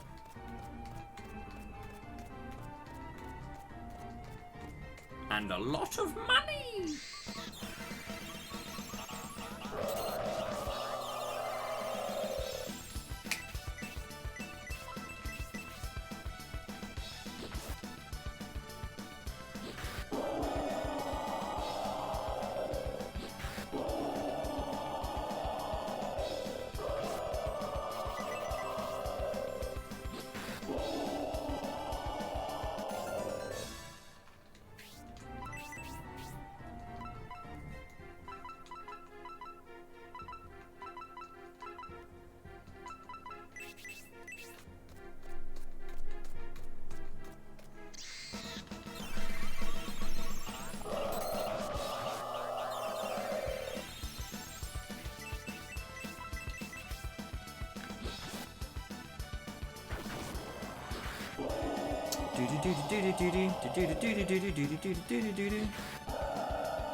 Thankfully, I don't have to like mash away like I do in Beyond the Beyond, so I don't have to be as active in battle, but I can still focus my targeting and all that kind of stuff. Still have to be smart. A lot of this game, like, the speedrun is one of those ones where it's like, I enjoy the speedrun because it's this game. But the speedrun in this game is not very good. A lot of it is just attacking a shit ton. And, yeah. There's a lot of attacking in this speedrun. Because it's a very effective way of dealing damage. And magic is only really good for like, parties. Magic's not always that great for single target. Because you can probably do comparable damage with, like, Rhodey, for example. For the most part. Not inherently and not 100% across the board. But he generally will output the same damage or, like, equivalent damage with an attack rather than his spells. And when you do that, the spells usually take longer. So it's actually faster. It's like the idea of the DPS that he puts out is faster with attacking if he gets a crit as well, for example.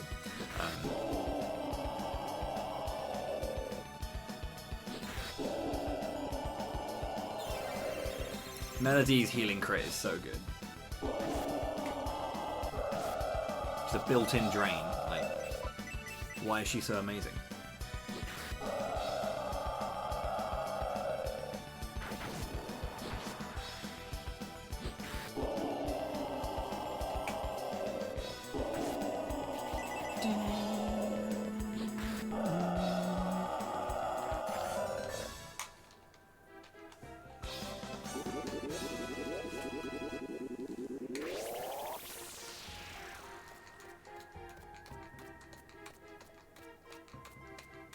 Give me a fight. It's a good fight too. This is the best fight you can get here, and again, this is the reason it's so fast because you can just like clean it up nice and easily. And I will do the Enriched Dungeon fight, but again, it lags on console when it doesn't lag on emulator. So, because obviously there are people who do run the game on emulator. They do different grinds to me because I can't do them. The time loss is just too much. It's tricky. When you get a handle on it, it's fine. Like, I know how to do it, so I have it all set up now. So from now on, it's very simple to get going. But as long as you know how it's done, or like how to set it up, you'll be fine. But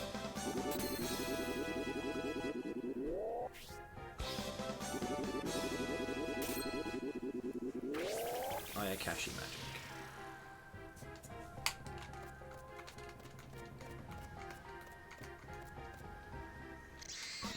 Right, I might go now. It's a lot of experience, so I'll just take fights from here on out rather than sitting here and grinding.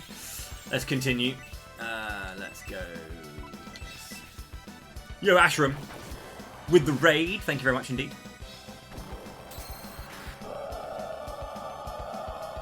Thank you very much, Opus. Appreciate that, dude. Welcome everyone from Ashram Stream. Welcome to Camelot Month 3. a big old celebration. Yes, SSF. Never use Yabause, or at least old Yabause for Shining games that don't work. Yeah, welcome everyone to Camelot Month 3. We're currently playing Shining the Holy Ark, which is my third favourite Camelot game. It jumped up in the ranks very quickly when I first played it, because it is just amazing, this game. It's a dungeon crawler, as you can see, but it's a very traditional RPG as well. It's super nice. So, yeah. If you played Golden Sun, this game has the prototype Jin system in it, which is super good. I think it's this one.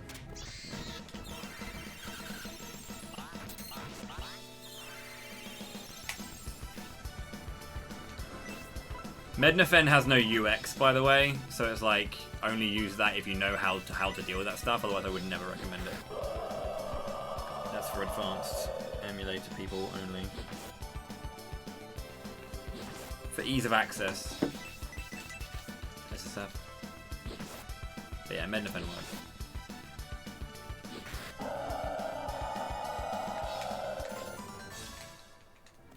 Camelot did indeed do Golden Sun. You come from the ceiling, so I send out the Pixies. That's why the Golden Sun faces are on the screen as well.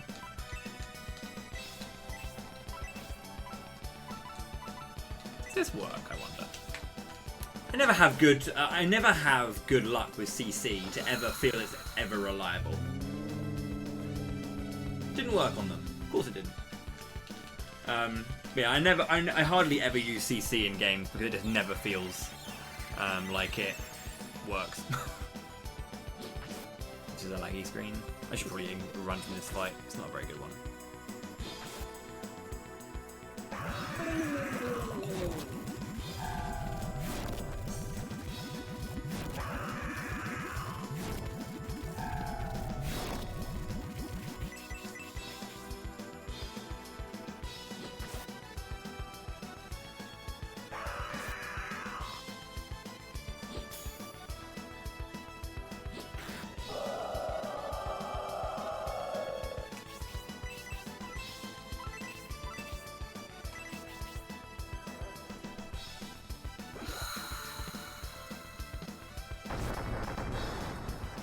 DD kept the lead.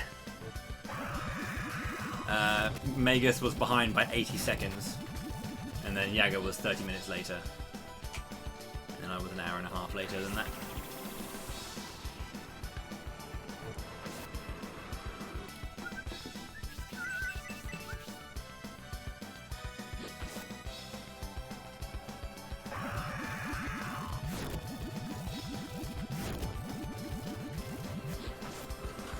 I generally find that to be the case. As I say, like I'm a player who has very, very little faith in CC. Yo, Bonkers, thank you very much for 47 months, dude. Welcome back to the fighting class. I appreciate the support, thank you.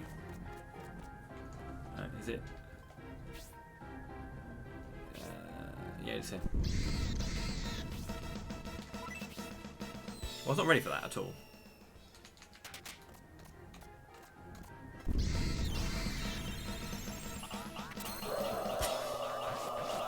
Whoa!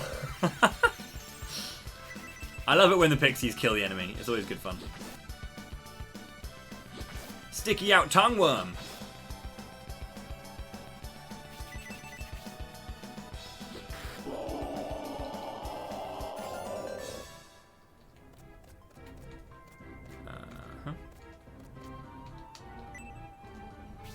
God, which is one? This one. There's like an item over here I want to say. Is it here? I'm probably thinking of the wrong one.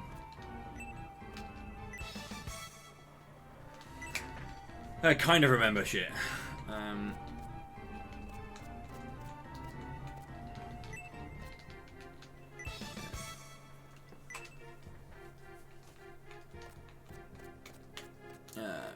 the corner.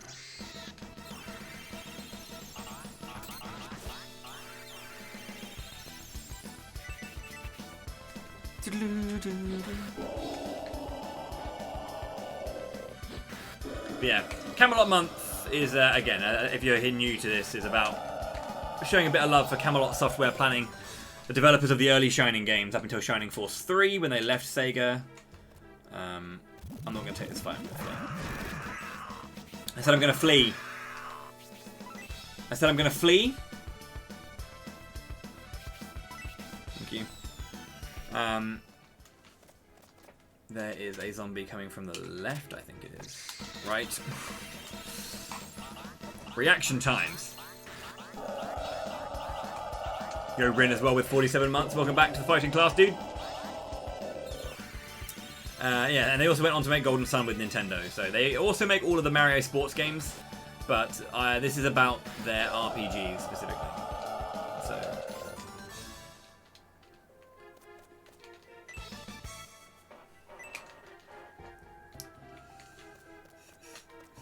I hate the fact that it's on that screen. Like, it's always on that tile. Like, if it was just like one tile away, that would be fine. It's the right way to go.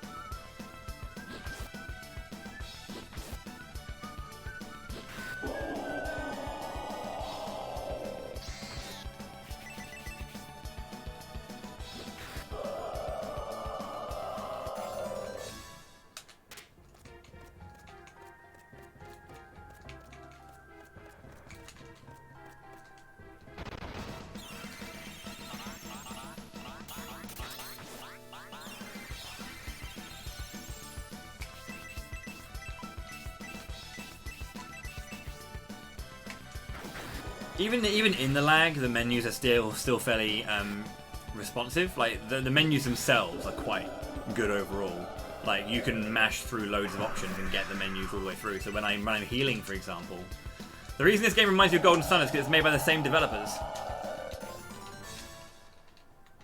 And a lot of what's in Golden Sun is because of this game. Is it the first one or is it the second one?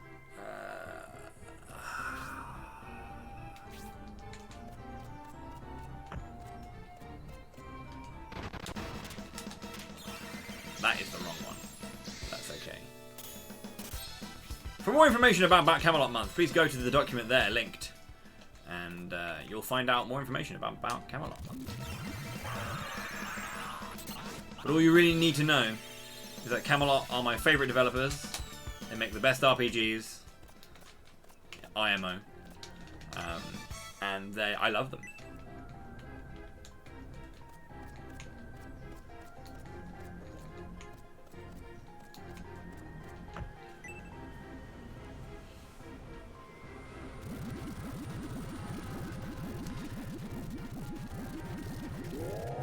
I'm having my viewers... They are still going, yeah. They make the Mario sports games. They don't really make RPGs anymore.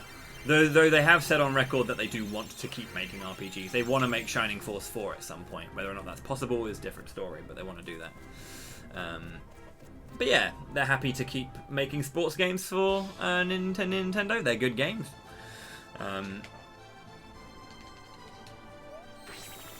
Welcome to Lag Town. This lags even on emulator. It looks fine, right? Nothing seems wrong here.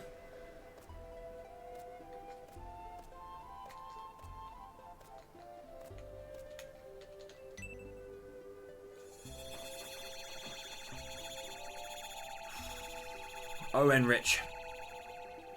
Not the action games, no. After Shining Force 3, they left Sega. And everything after Shining Force 3, so Shining Force Neo onwards, was all made by Sega in-house. The development team that is Camelot left Sega, and they also gave up Shining when they did that.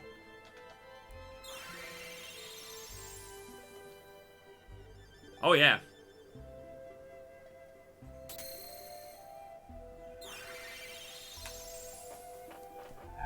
I think that is the second succubus in the game.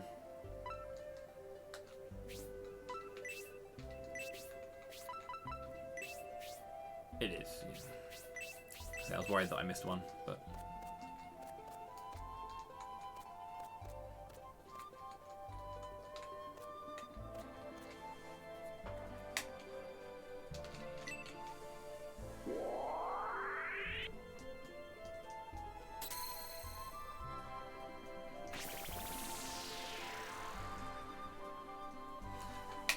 The fairy, yeah, the pixie system is. I need to make another command for this. I know that I'm going to get so many questions.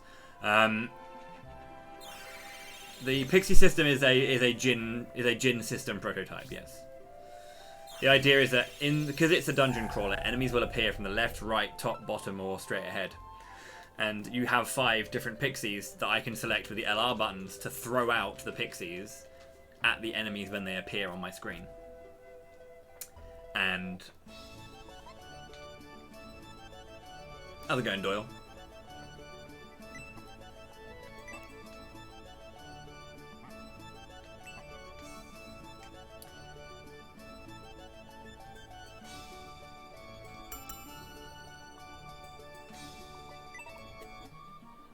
Yeah, you throw out the Jinn to the areas, and then when the enemies are coming from the right, you throw out the incubus, and they'll deal damage to the enemies, and you'll also gain extra experience in gold, just like you do in Golden Sun when you kill an enemy with the right element. Cutscene time. There she is. Rilix's sister.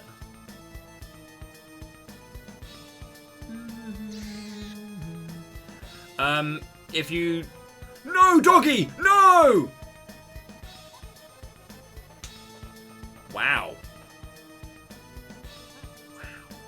Interrobang indeed.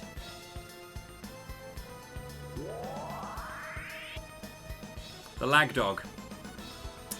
The lag is real in this dungeon, in this village. It's just so bad. I don't know why, but it is. There's a lot of detail here. Like, Enrich has got a lot of stuff going on.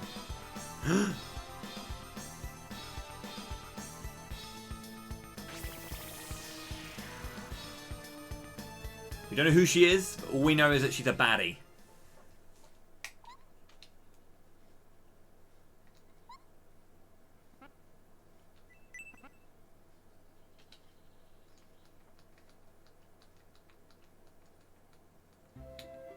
Dog seems fine.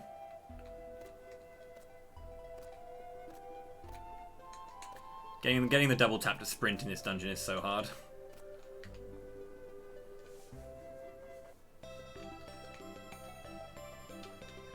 Okay, so it's important for me to grab some stuff here because there's the dungeon coming up is just hard, and even with these upgrades, you still deal very little. Or well, no, they don't deal little, but you know you take a lot of damage still. So.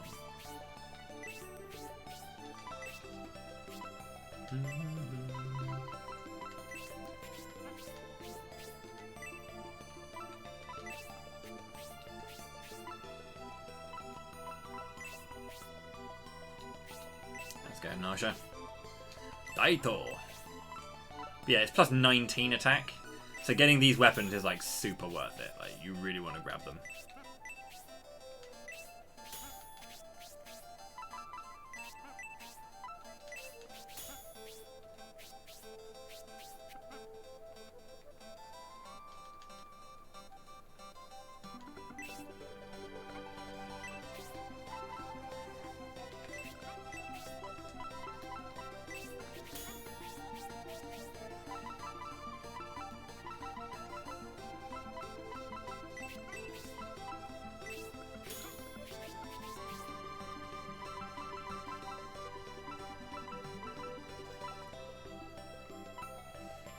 So you can get a steel helmet in this next dungeon, which is like a big plus. I can't remember what I want to grab for you, actually. You know what I should do? I should sell the other bread, I think.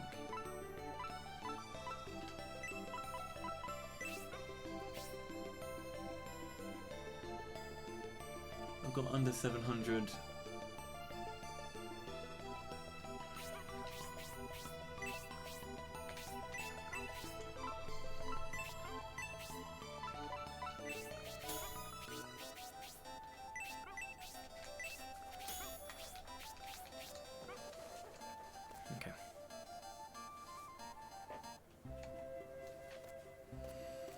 I think that's all of the pixies and stuff in here. At least in this part of the game.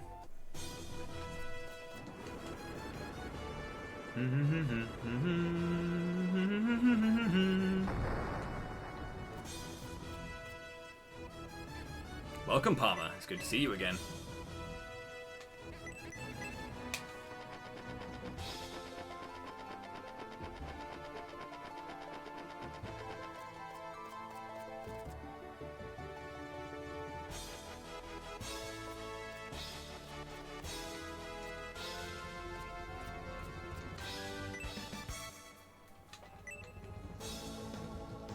I should probably go through all of the stats, actually, because I haven't yet gone through all of the stats with you guys. Attack, defense, agility.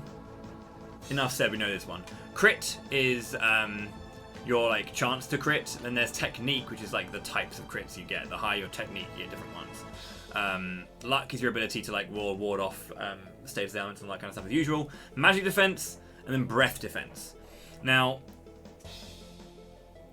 there are two types of spells, basically. There's magic spells, like, you know, Brutal Fire or Blaze or Freeze, whatever. But then there's characters that will, like, breathe out hot air or cold air and all that kind of stuff, just like regular breath. So you have a separate defensive value for breath in this game. The onion I picked up here, the stamina onion, increases breath defense value. So by getting your own smelly breath, you can defend against enemy smelly breath.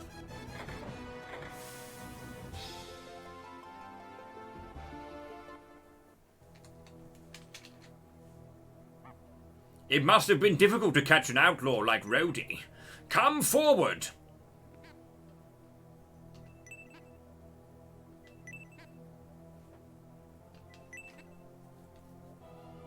You're late, aren't you? So Forte, as we know, got possessed by an evil spirit and pissed off. So we know that it's not well. We need to, like, save him. But who's this definitely not at all evil character on the left-hand side who's definitely not a baddie?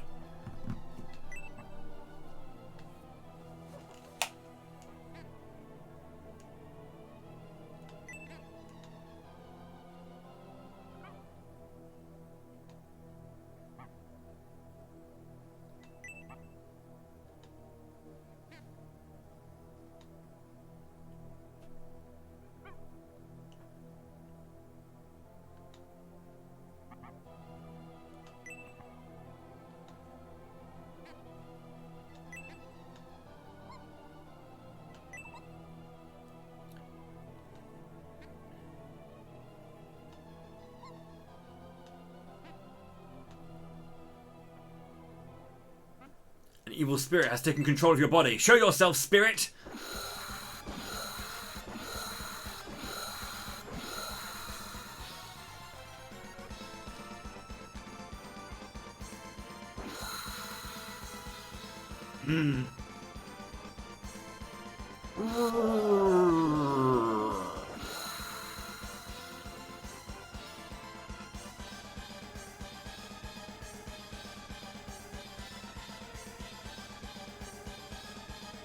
These spirits currently control the bodies of the king and Forte, and if we don't stop our aggression to get rid of the spirits, Rilix will kill them both. And the king will die. Still want to attack them? We're going to need some kind of way to sever the combination between them. I'm too judgmental, I'm sorry.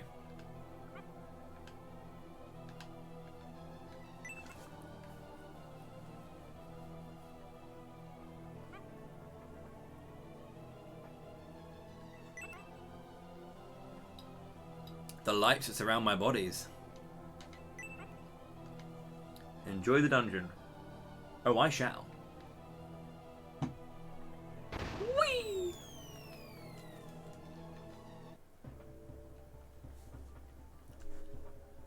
So this next dungeon, Enriched Dungeon, is super cool. As I say, there's another grind spot in here where I would use it to obviously grind up a bunch. I'm looking again for Brutal Fire level 2 because AoE, and it's really helpful. So, you're a ninja, aren't you? Ninja's supposed to be able to vanish into thin air to do something ninja-y.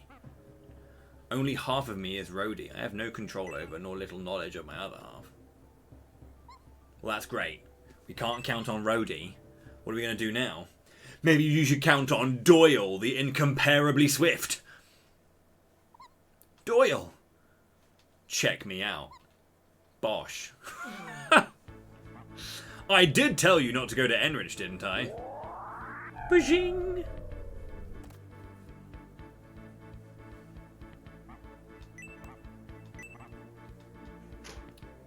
The mask is now removed.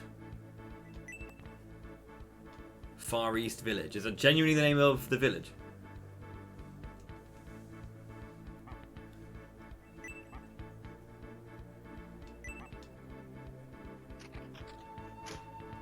The ninjas in this game are really cool.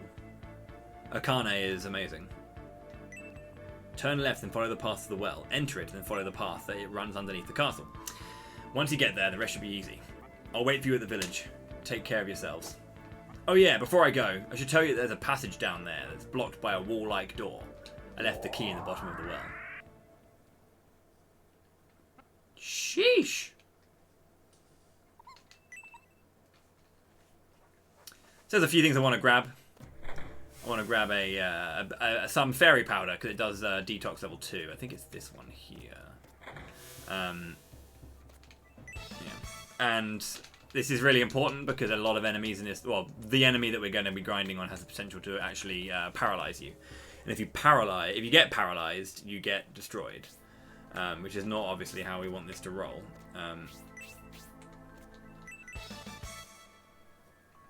Crystal key. I want to say it's this one.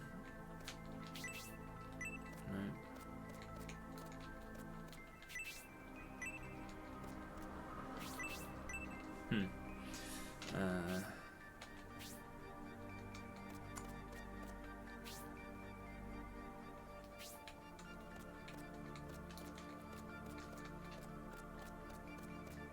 Let's go around the back. That's the way to go, actually. The one around the back is the way to go. Sorry, there's a pixie I want to grab around here somewhere.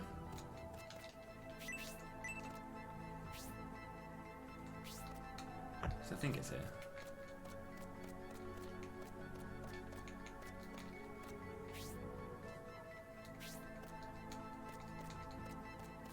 Thankfully there's no encounters in this bit right now. No, this is on console.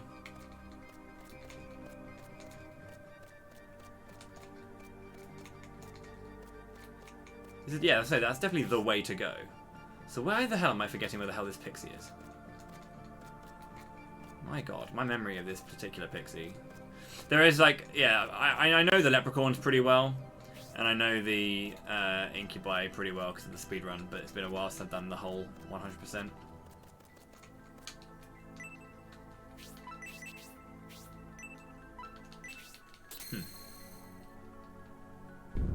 Information is right below.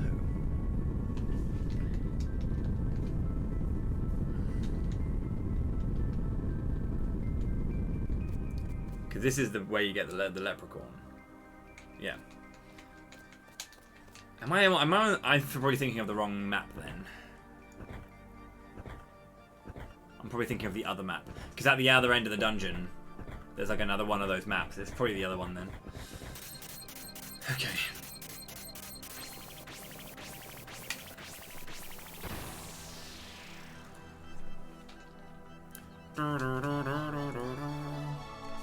Yeah, I'm playing on a Japanese Saturn that has been modded to play American discs as well. So yeah, this game put me back when I first played it. I played it on emulator, but I loved it so much that I have pretty much all of the Camelot games. I'm only missing one now, but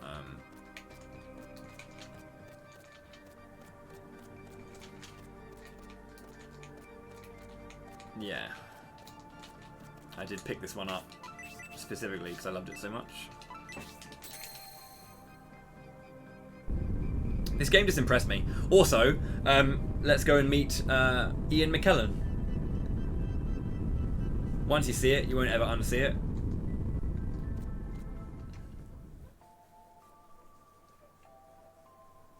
Hello, Ian McKellen. I have heard of you, yes. I was rather famous, wasn't I?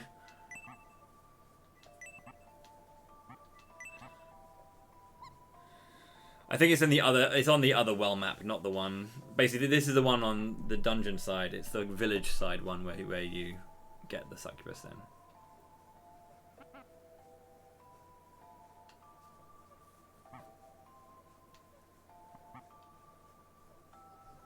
I mean, I have the ability to, Brambus, yes.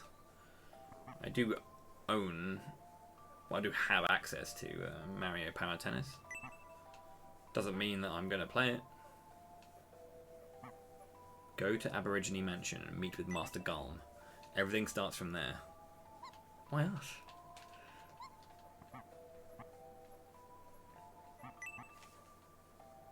Better equipment.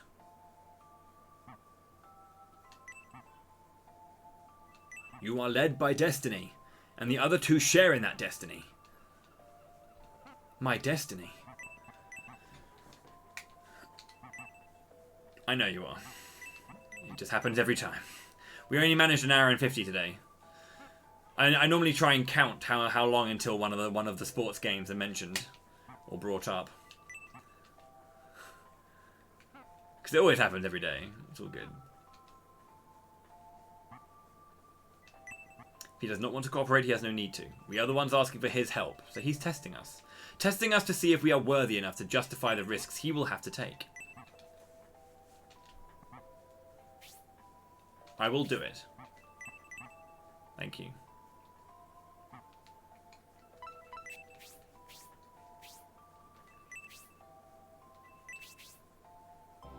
Don't have to apologise. I'm not having a go at you. It's all in good fun.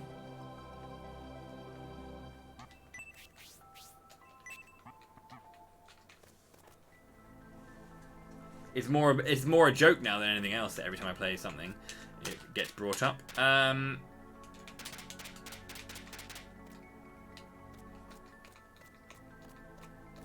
think it's here actually. This fight is the fight that you grind on emulator, because you can do it without any lag. I, however, am lagging out my balls right now. And I want to get rid of these polyps, because the polyps can paralyze you. And paralysis is like death. If everyone's paralyzed, it's over. So, we want to get rid of them. Now, these pods here, can multiply. And if they do, I get a lot more experience. But then I also make the fight becomes longer and longer and longer. No, I mean, yeah, sure. I'm not going to look at it, but okay.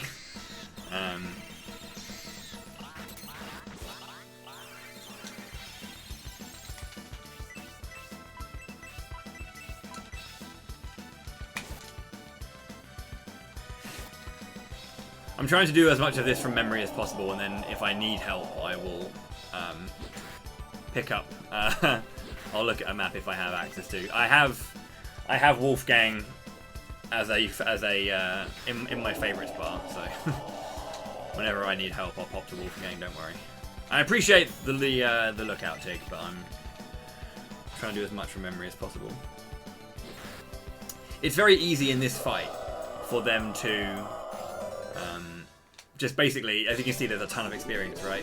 There's a lot, but you can get overwhelmed because the pods can keep spawning up until 4, and if you have to deal with 4 pods, the chances of them spawning another one when you get rid of one is just going to be overwhelming, and it's very easy to just suddenly get destroyed, essentially.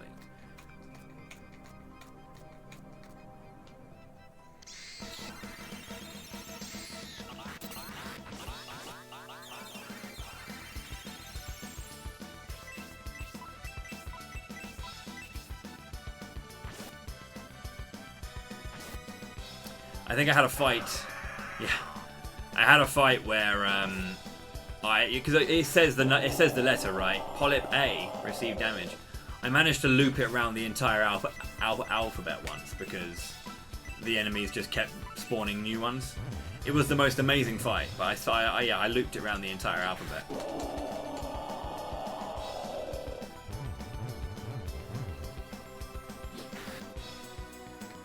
Here we go. Oh yeah, it was an absolute ton. I think it was close to the 1,000 actually.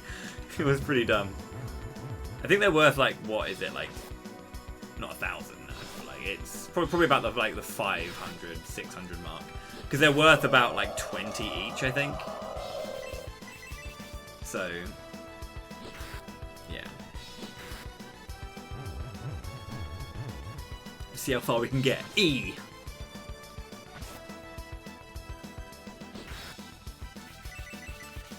I didn't heal Melody. Ah! Don't kill her. Heal Melody. No. Oh god, that was such a bad idea. I should have definitely healed her there.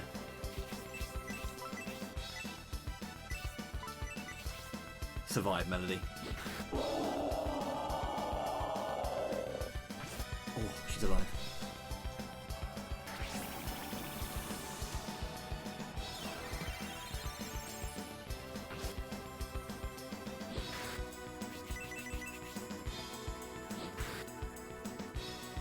Should be fine. Okay, we're fine.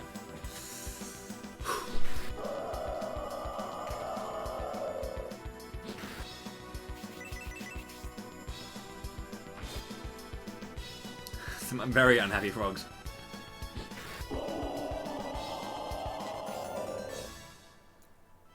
you go, 162. Which is half a level up. Right, it's good.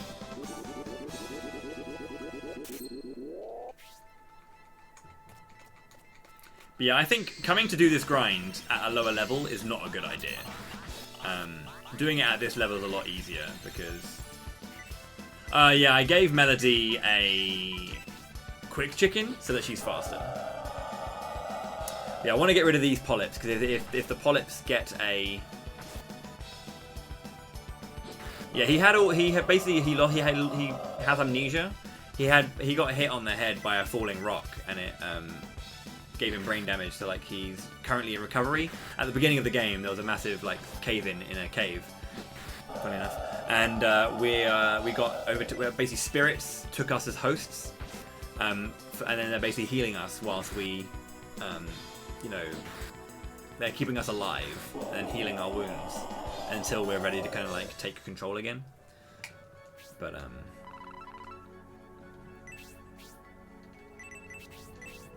yeah, pretty much.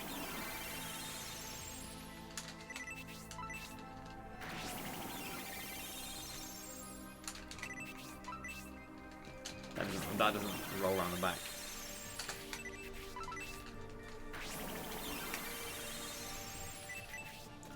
Again, I wouldn't use Pixies here particularly, but because the guys come from the back, I'd normally use Incubuses because they hit to the right. That's pretty nice. I have 3 Incubuses as well, actually, or Incubi. Pretty sure I have 3 of them.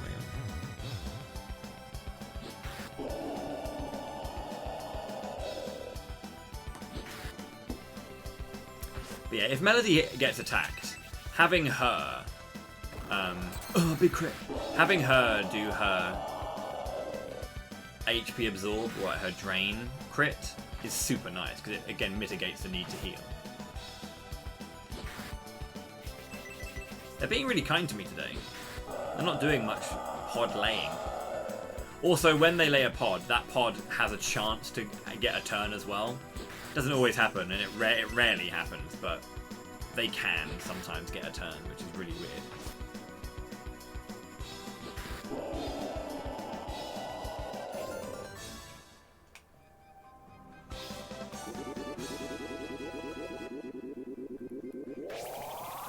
Hellblast 2. But yeah, we go to level 8 just to get those spells, because the spell's really nice. Not for this fight, but, I mean, well, why not, right?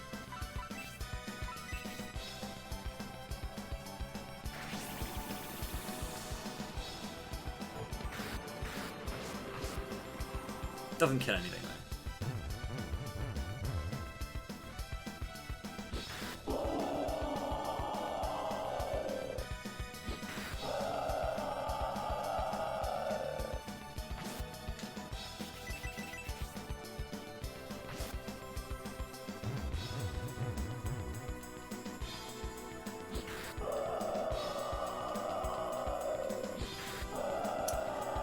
The AI is usually quite smart about targeting. It'll always go after like the one that you can clear first.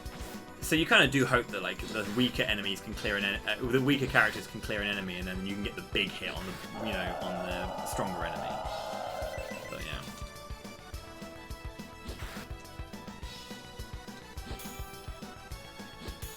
Double dodge. What an absolute boss.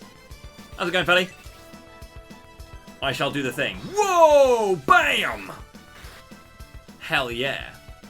The technique increased enough to unlock a new crit. Roadie! Group of fire level 2. Grind done. Also, have fun. Because this water, this puddle here, if you thought the enemies that came from the puddles were bad in Shining in the Darkness, have I got news for you. Power Brutal Fire level 2. That's a crit, by the way, on everyone.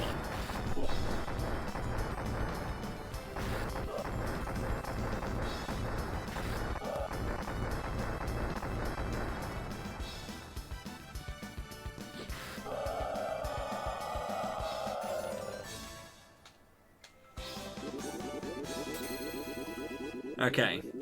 I'm going to get this fight. I know I am. Oh, I didn't. Oh, get destroyed. I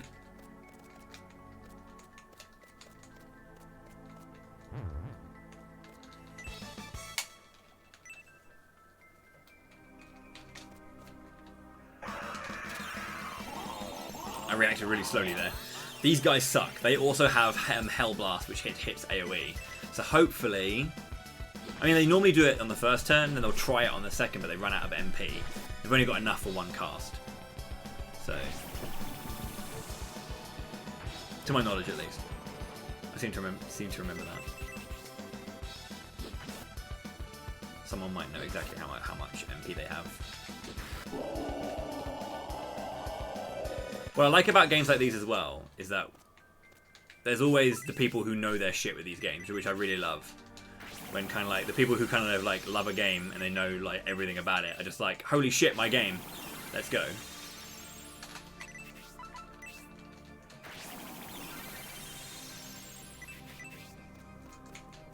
Ah!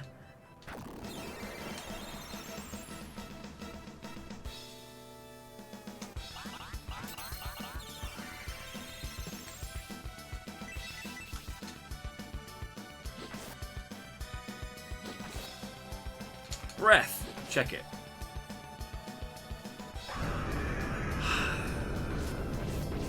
Speed decrease. Lol. When's the switch port? That's it. No smash. Sorry.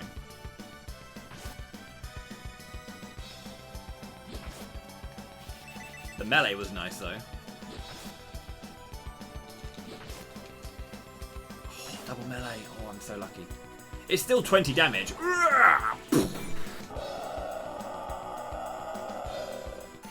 Brave Fencer.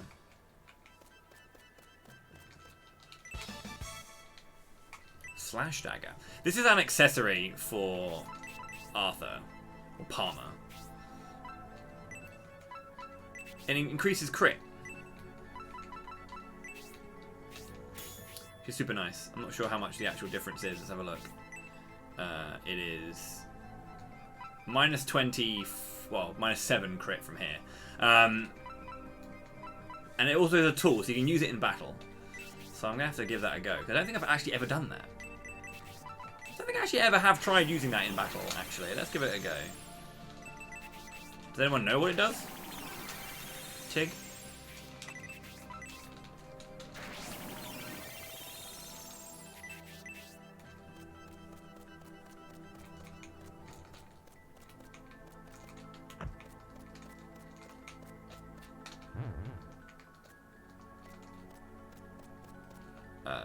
No, not here just yet. We want to come back here later on.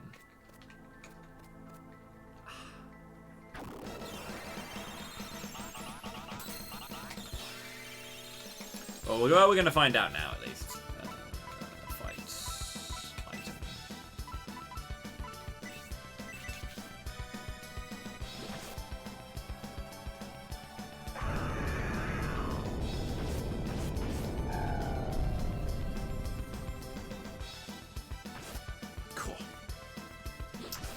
throw it.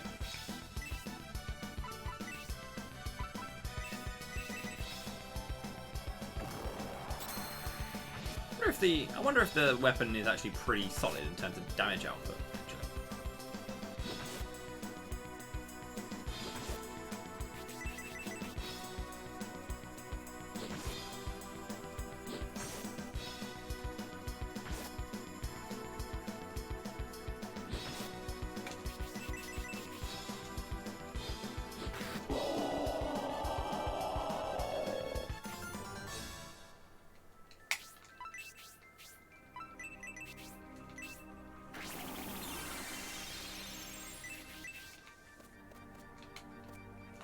Are you kidding me?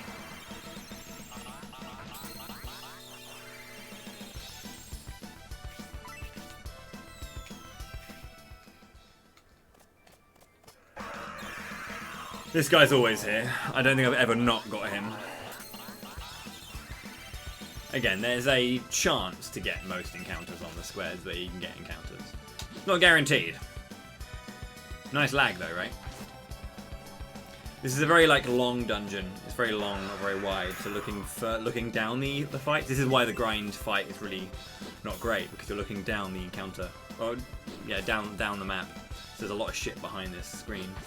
A lot of walls that are being loaded in, or are ready to be loaded in. They're just off screen. They're not here yet, but they're ready. So.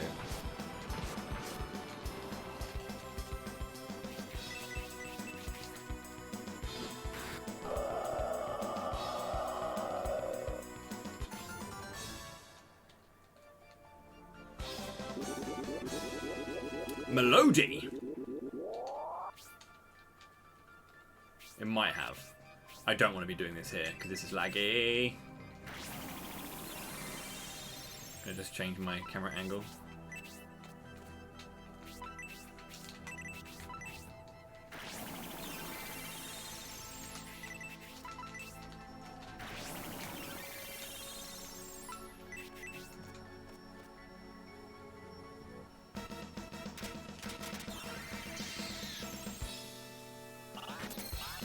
This is all so laggy, dude. So who likes the Kaiser Crab? Raise your hand if you like Kaiser Crab. Because we're gonna get one. I know I am. Oh, I didn't.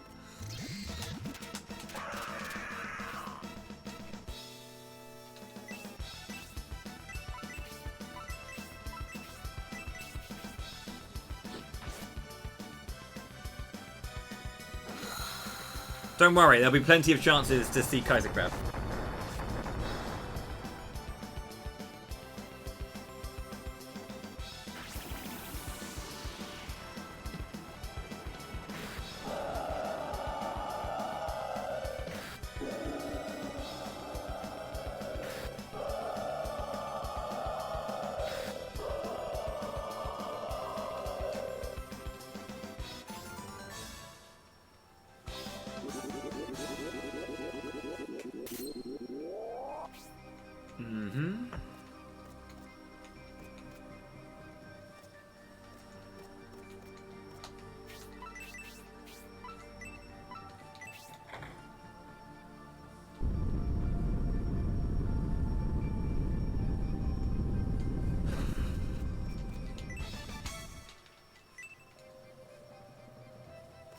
Yeah, you get a lot more experience at this point, so. Slow. However, they couldn't escape. You know that you're going to get a paralyze. It drapes itself from above. That's the chance to paralyze attack. It's not guaranteed, but it's the move that is a chance to paralyze. Here we go, Dreambaum. There we go, Dreambaum. How's it going, buddy?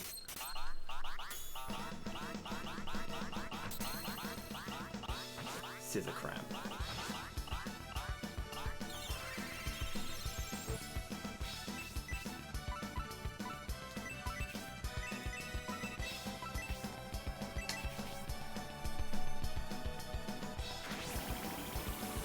I normally flee from these ones, but I'm just giving you the full experience of Shining the Holy Ark Kaiser crabs, because they're even worse. If you thought that they were, I mean, like, the balance of the first Kaiser Crab is bullshit, don't get me wrong. But this one, when you break the claws, you then have to deal with his face. That was 20 damage, right? Can I kill it before he decides to do his thing? Because he could do his thing. Yeah!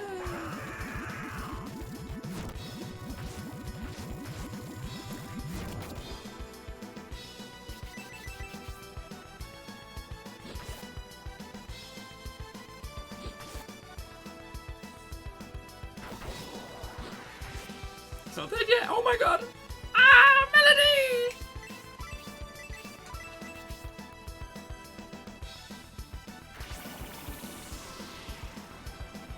Melody!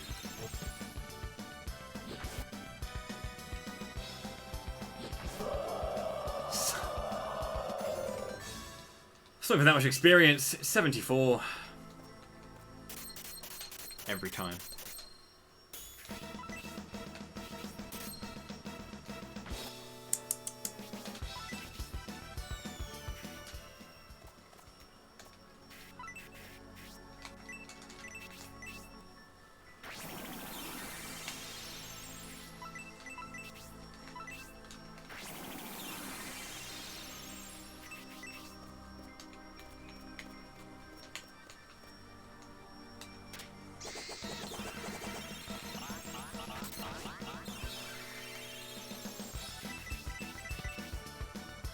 Can you hear the noise from outside? It's like someone's vacuuming their car or something.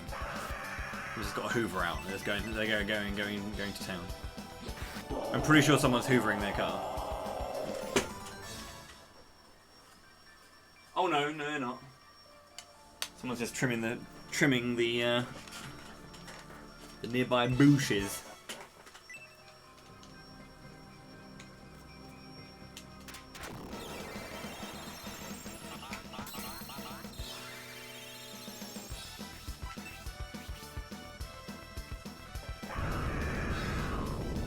Yeah, it says and then I get noise complaints. There's the key.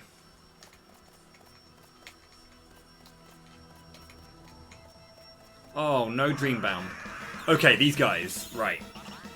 These Reapers are really, really difficult. They will usually end up bodying us with magic, but they can drop the steel helmet.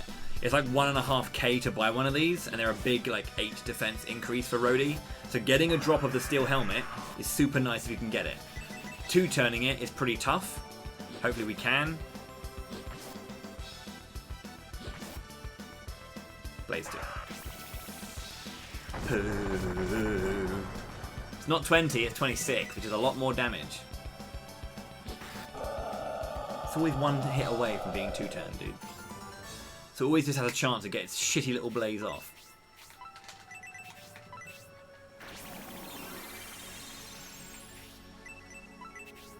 Never had a noise complaint before.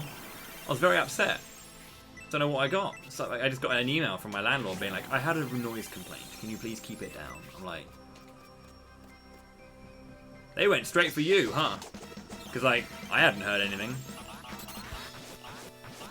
It's not like someone had pushed a note through my door or knocked on my door and said, do you mind keeping it down? You're a bit loud. So and they didn't even describe like when it was. So they were just like, I just got a noise complaint, and I was like, for what? What time? What day? Is my just general existence that loud? You made a noise at some point, yeah.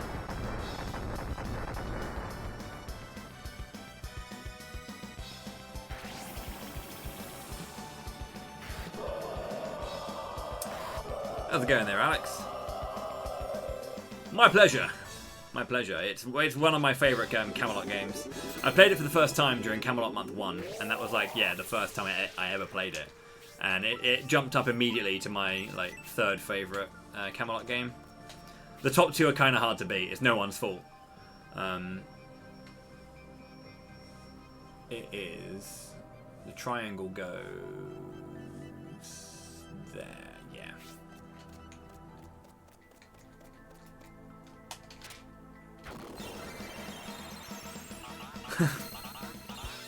Can you exist quietly, please?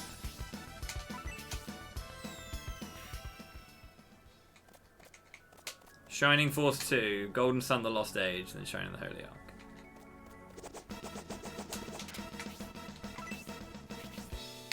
Oh, he's laying a pod. That's it, I'm going for it. I wasn't going to, but you forced my hand.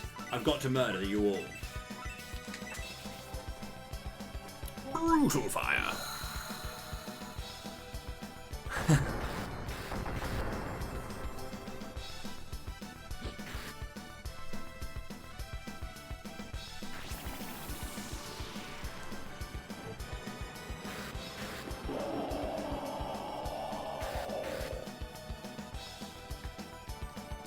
Striker pod grinding. There's not much I can do about that. It's just going to happen, right?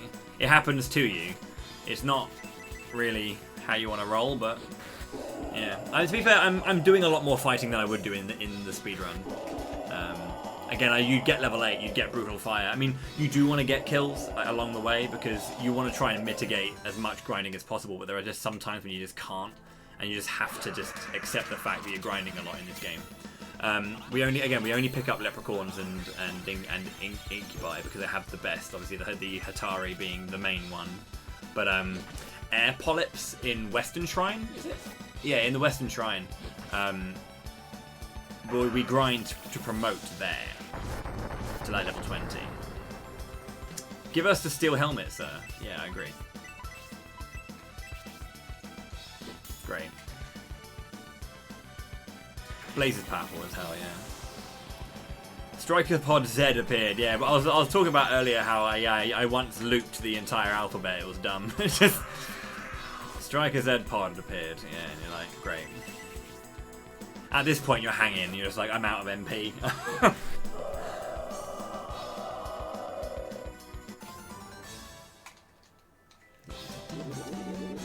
Like, I shouldn't be hitting level 10 until I get into Aborigine Manor. You get level 9, you get level 8 to...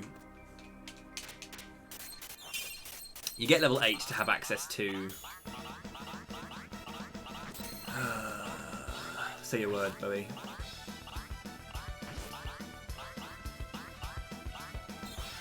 Oh, I didn't try that. I didn't try that. You also can't control which one you attack. You just attack the weakest one.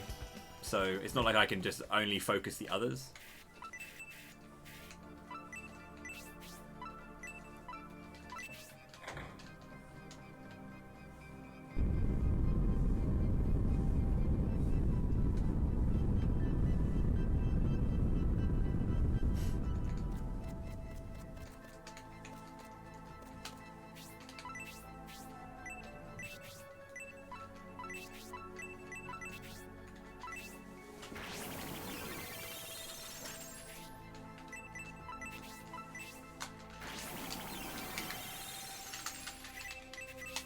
That was level 2. I didn't press my left in the middle of that. I'm an idiot. Check it. Oh, I didn't get one. You normally get one there, but sure. So I don't think I bought a steel bracer for the very reason that when I come to the right, there's the chest on the right hand side there, and that has a steel bracer in it. So I don't think I bought one because of the one you grab. I bought the circlet upgrade for Melody, and have everyone's chest piece. So there's that.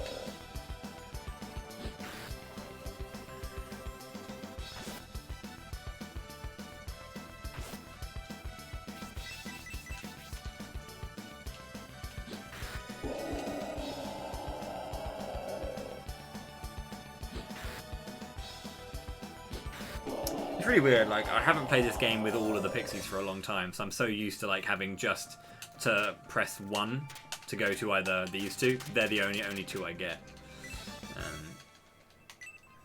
There's the iron brace, not the steel brace.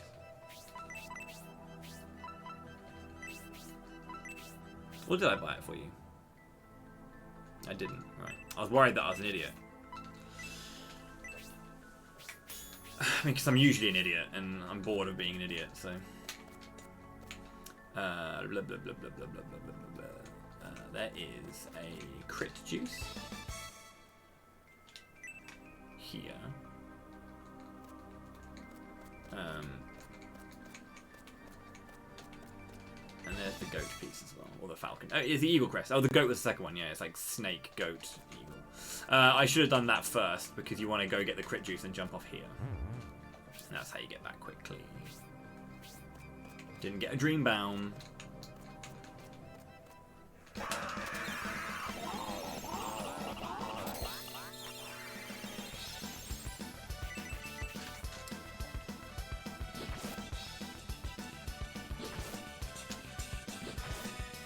Hell Blast level 2.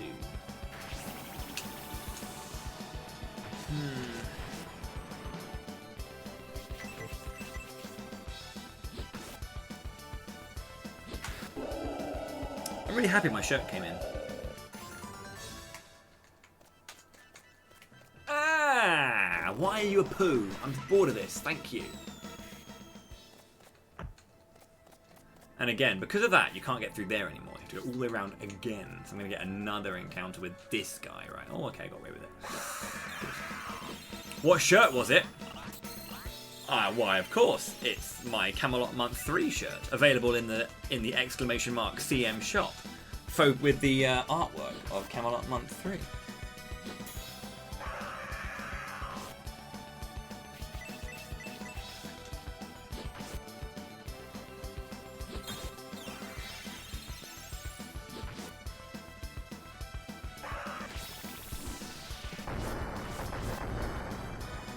You should be fine this time. You should be fine this time. We should be. Oh, we're dead. We're actually dead. If this guy goes for a okay, good. Whew. A proud plug. I think so. I'm happy with my my content this year. Spider thread, very good move.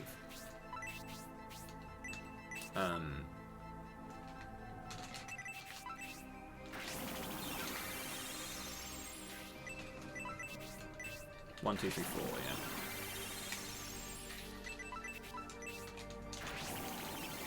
yeah. Yeah,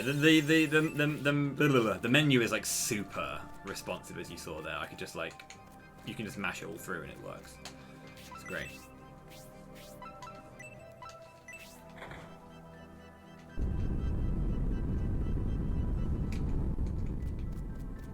It's a spoopy skeleton! At this point, I was like, oh, hell yeah, another boss. I'm ready for the music. And then it was like, actually not this time. Check out those eyebrows, though.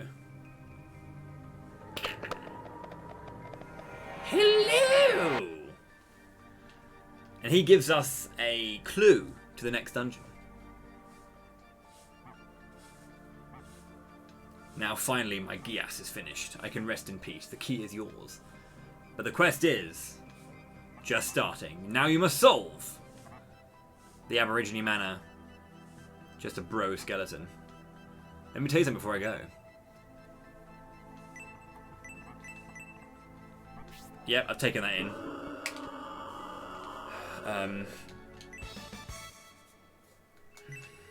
Confirmed code Gias canon.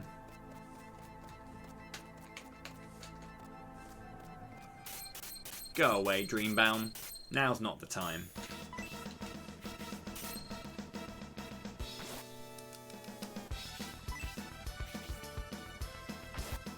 There's one more Pixie in here as well. I've got my Leprechaun.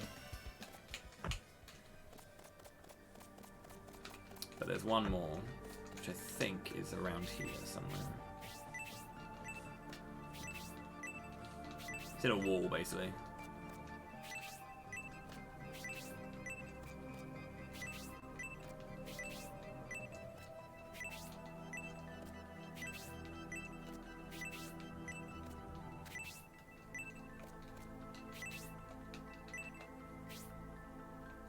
No? In the water?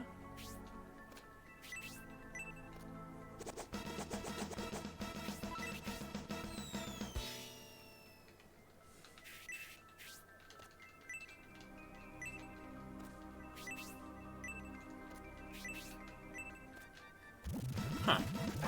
Maybe I was wrong. Yo, Ryu with the host. Cheers, dude.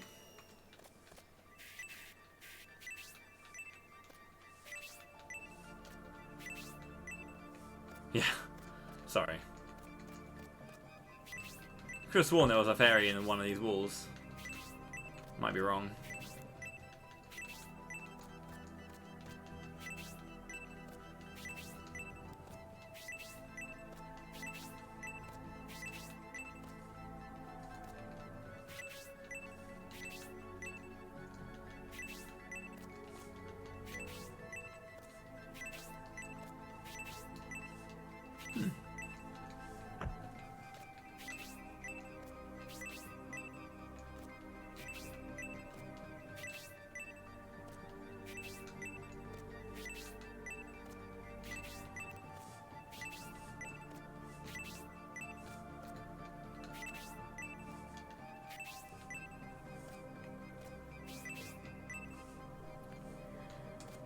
Okay.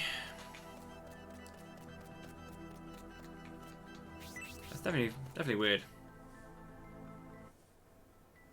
I'm sorry, Raiden.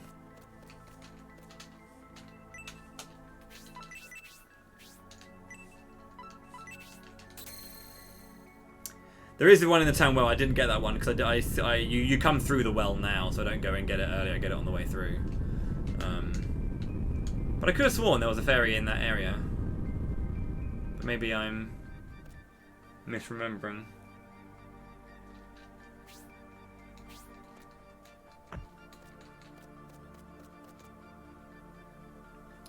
Just want to check my map again. Oh, there, yeah. You can see that little like break in the wall. Shit, yeah. That opens up at the end. You can't get it at the start because it's only available to go and do when you move the pieces of the building around. Because that's why I waited. Because when you do it, that appears, or you can get inside there because of the shift of the walls.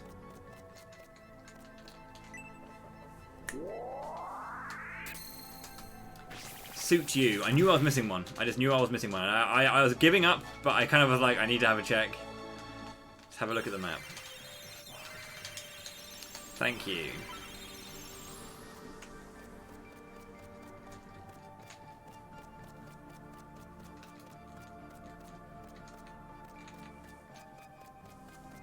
But yeah, I haven't got the succubus. I know it's around here somewhere in the town well, because like I thought it was in the other one, because you get thrown into one of these places narratively, but it's, and I thought the succubus was there, but it's in this side apparently, because I couldn't find it in that one.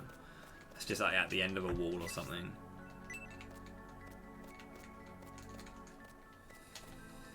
There's the thingy. Let's go down here. Gotcha.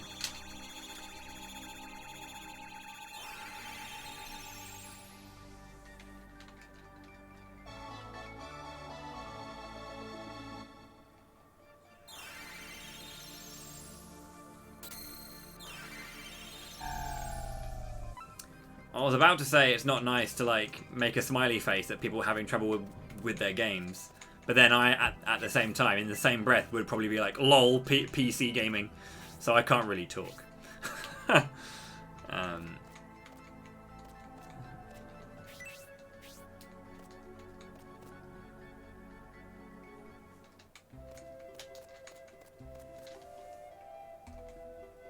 So, Shining Force 3 fans. Any fans of Shining Force 3 here? Any fans of Shining Force 3? Are you a fan of Shining Force 3? I'm a fan of Shining Force 3. I love that game. There's a guy in Shining Force 3. He's fairly popular. He's fairly important to the story. His name is Julian. You need my help, do you, little guy? What's up? Could you please find my dad?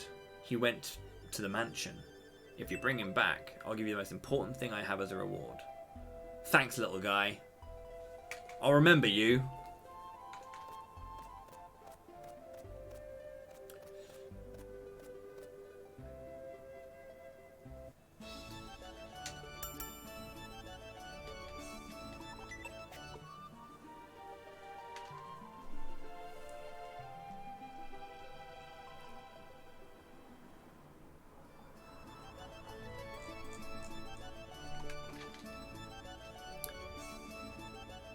Hello. Greffery, thank you very much indeed for the 47 months, my dude. Appreciate it. Welcome back to Fighting Class.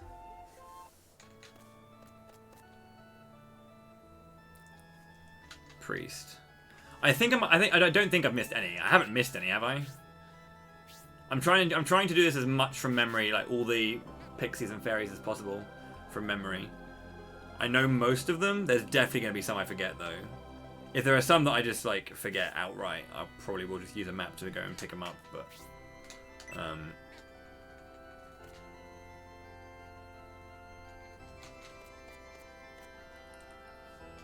what I know is that like the game keeps giving them to you even at the end of the game. Like there's some that are in.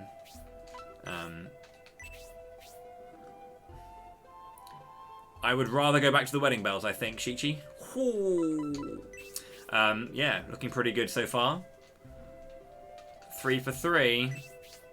It's not important to get them. This is just it's one of the incentives for this playthrough. The one between the walls, as in the one up here. If you mean the one here, yes, I did.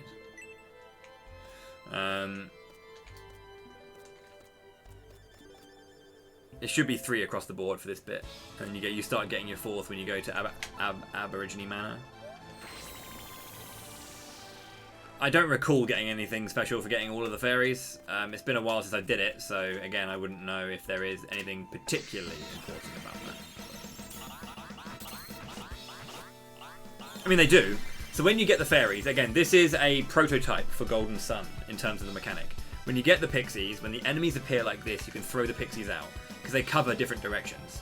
The pixies do front and back, the fairies do the ceiling, the succubi do the left, the incubi do the right, and then the leprechauns cover the ground. So if enemies appear from different directions, you throw out the right pixie, the right type. And then when you finish the fight, you get a bonus to your experience and gold, which is very similar to how in Golden Sun, when you defeat an enemy using the opposing element of a djinn, you get bonus experience and gold and drop chance. So, yeah. So that fight started with these guys taking 24 damage because I threw out the leprechaun, and there's 3 leprechauns. And the more you stack up, the better your offense is when you throw out the damage at the beginning of the fight. So you get better damage, so the fights are faster, more gold, more experience, which is super nice when it comes to grinding. And again, speedrunning, we grab only the leprechauns and only the incubi because they're the best ones for grind spots.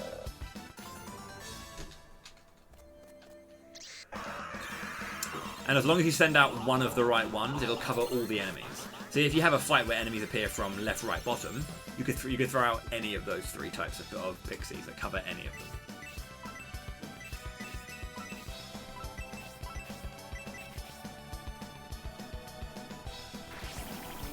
If that makes sense.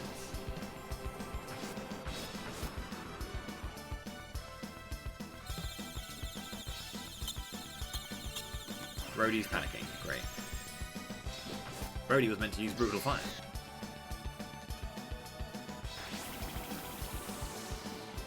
When in doubt, you get Claire.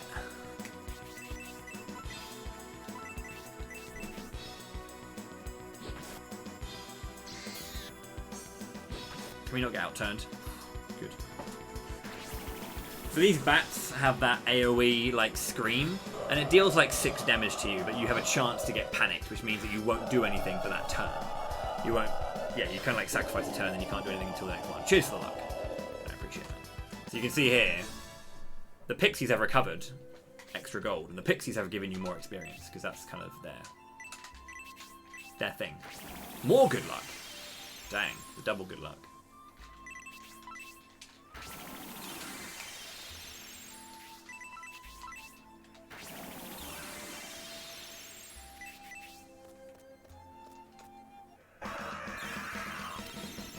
Do I want to take this fight?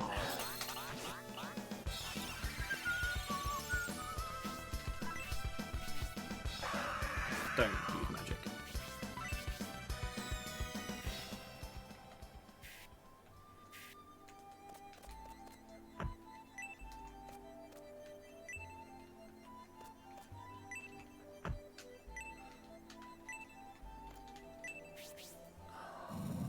one of these. There's like there's a few things I want to get here. There's a power shield, a steel sword, a leprechaun, and not a zombie. It's a lot of damage, isn't it? That's also a lot of damage.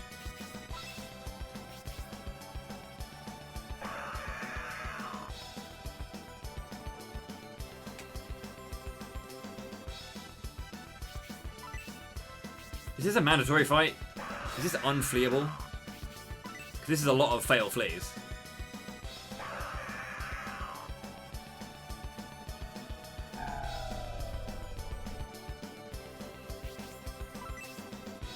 It's like 6 in a row now.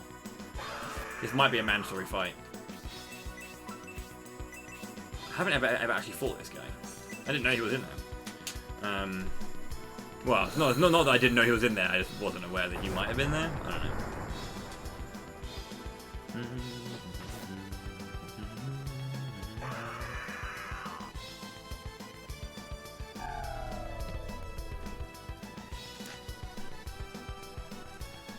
Desecrating some tombs.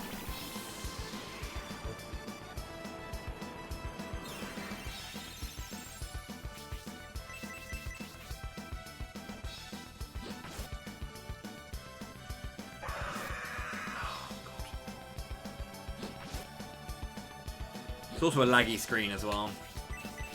Oh, console. Big crit! That might have been a non-feasible fight because it was a surprise like that. So, thank you. Please make more noise during my Monday.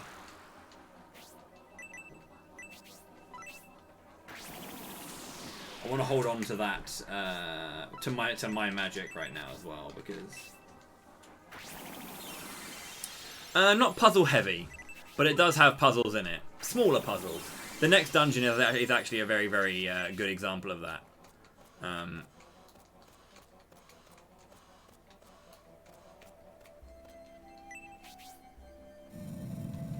There's a bunch of things you need to do. So you need to grab some items, take them to the right rooms, find keys to get through the right door.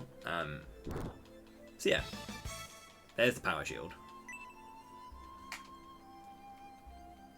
Yes, there's like a back and forth for one of these things. Yeah, there's like 2 items here. So this is the fairy because it's blue.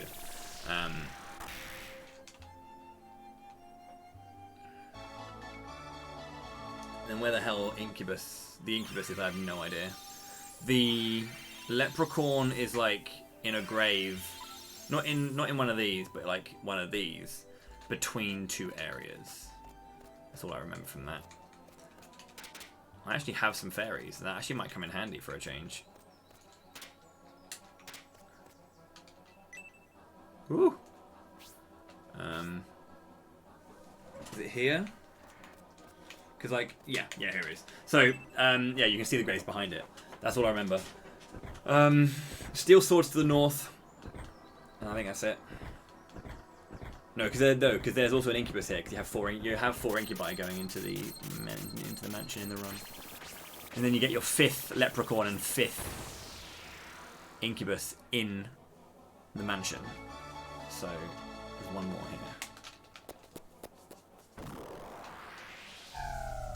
here. It did a blue jump like in Beyond the Beyond. So I'm actually going to keep. It is here. Is it here? No.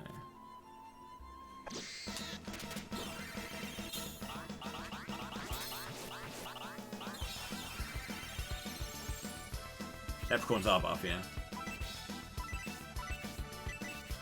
I will finish this bit in the forest. I need to do this forest twice. So in the run, I'm wasting time technically, but I want to go and grab the steel sword in here because it's a really good pickup. It's a big upgrade to my attack, and running forward, getting this sword, and then running back is definitely worth it to get through Aborigine Manor. Now we do a little bit of a grind again in the run in Aborigine Manor. I would be done with Aborigine mana by now. By the way, I think we get Basso at sub 2. So, but yeah, because we need to do some grinding, and we also need to fight the Time Guardian or Time Warrior, Time Guardian. Let's see. And we want to be level 12. We'll be 12, and then this should be the Steel Sword, I think.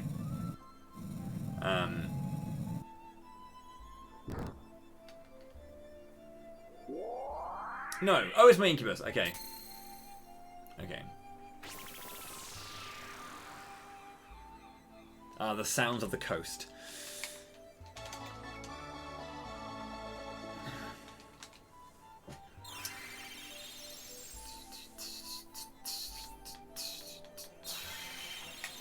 Okay. Because the sword is further... Must be further north then. Hello, buddy. Were you scared?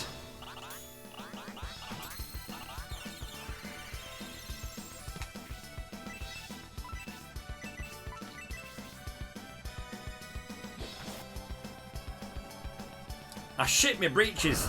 I pooped my pants.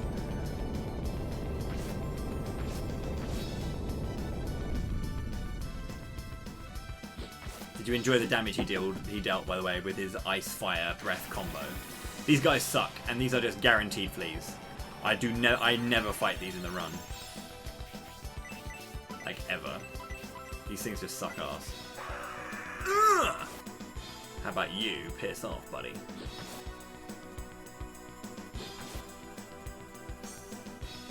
There's a couple spots. There was actually a couple of them that I skipped by making my way up here.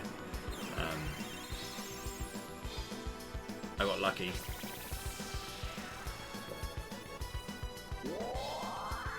Attack buff is so good in this game. Holy shit. That's bad for Palmer to get hit by 17 when he has like 10 points of defense more than everyone else is. Can you die? Ah! If I die, I'm going to cry. Ow! Please die. Oh. That's why you don't fight those.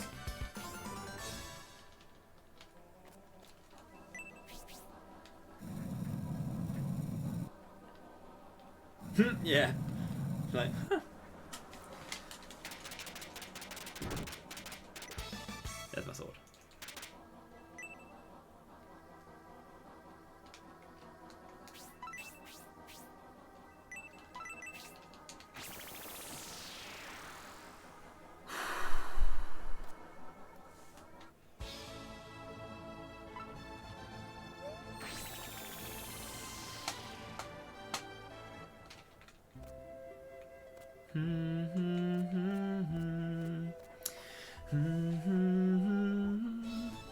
Okay, we're gonna make our way into Aborigine Manor now. So I have the key already. I got the key from Enriched Dungeon.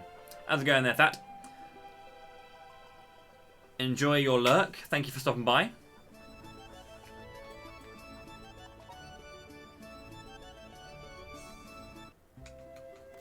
I appreciate that. Yeah, we're gonna make our way into Aborigine Manor. So yeah, I do that quick grab. We don't normally grab all of those, but again, I'm trying to get all of the Pixies as part of the incentive that was met. So thank you everyone for meeting the incentives. I will be announcing, by the way, the ultimate secret today, and I'll be announcing that at about, well, when should I announce that today? It's going to happen today. But maybe I could do it in about a couple of hours? A couple of hours? Can we wait that long for the ultimate secret? Or are you guys, you know, you have to go at 11 AM?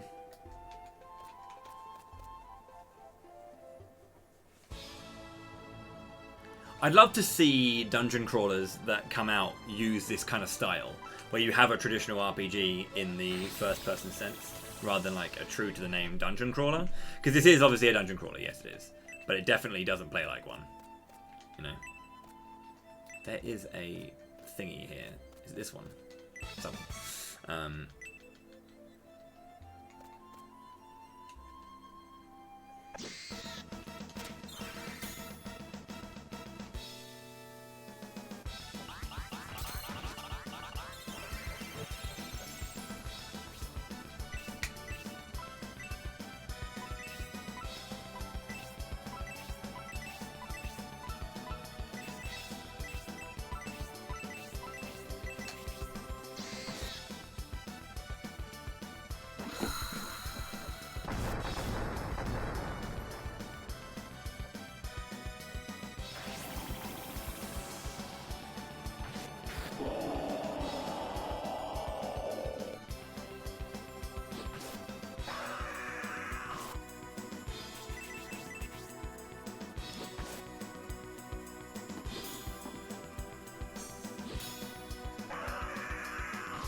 Don't be too specific. Excuse me, I'll have you know that it is in my blood to not be too specific. So, okay, 11, yeah, it is. That is the level I'd normally grind to before the end of the dungeon, because I want to have support. So yeah, that's how much, yeah, you need like 3.5 or 3k experience. Having support is basically all we need for the Time Guardian, because you can cast that twice, buff yourselves up nicely, and then boom. There you go. Time Guardian's fucked. They somehow remind you of Golden Sun because look there and then look down. Same developers.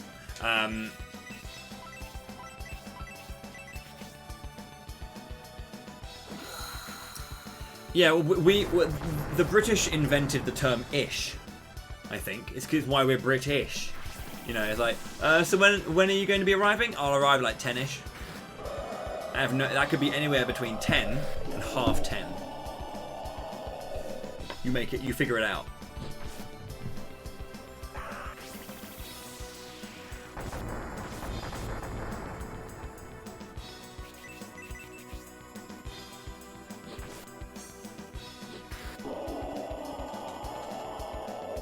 I didn't specify when, I just said 10 and half 10. It could be half 10 at night for all you know, but I'll be there at 10ish. Alright? Great, I'll see you at 10ish.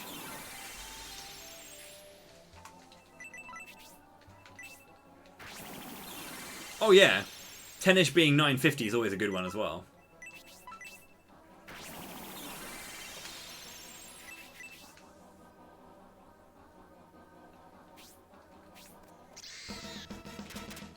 You bastards. Please let me flee. Thank you! Aborigine Mansion. I like how almost comically clear the signs are in this game.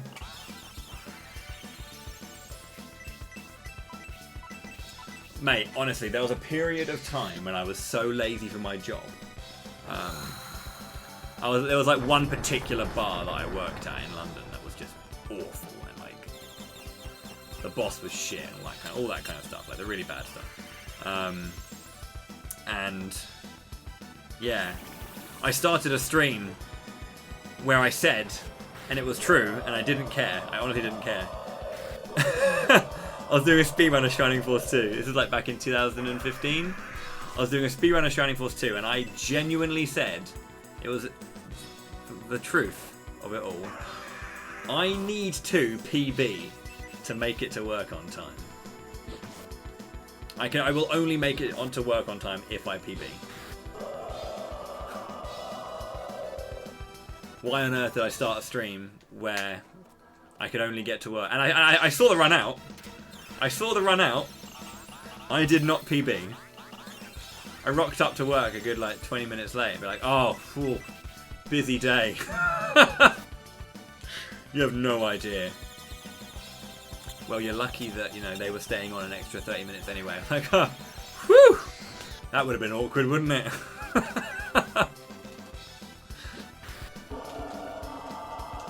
I was 25, alright.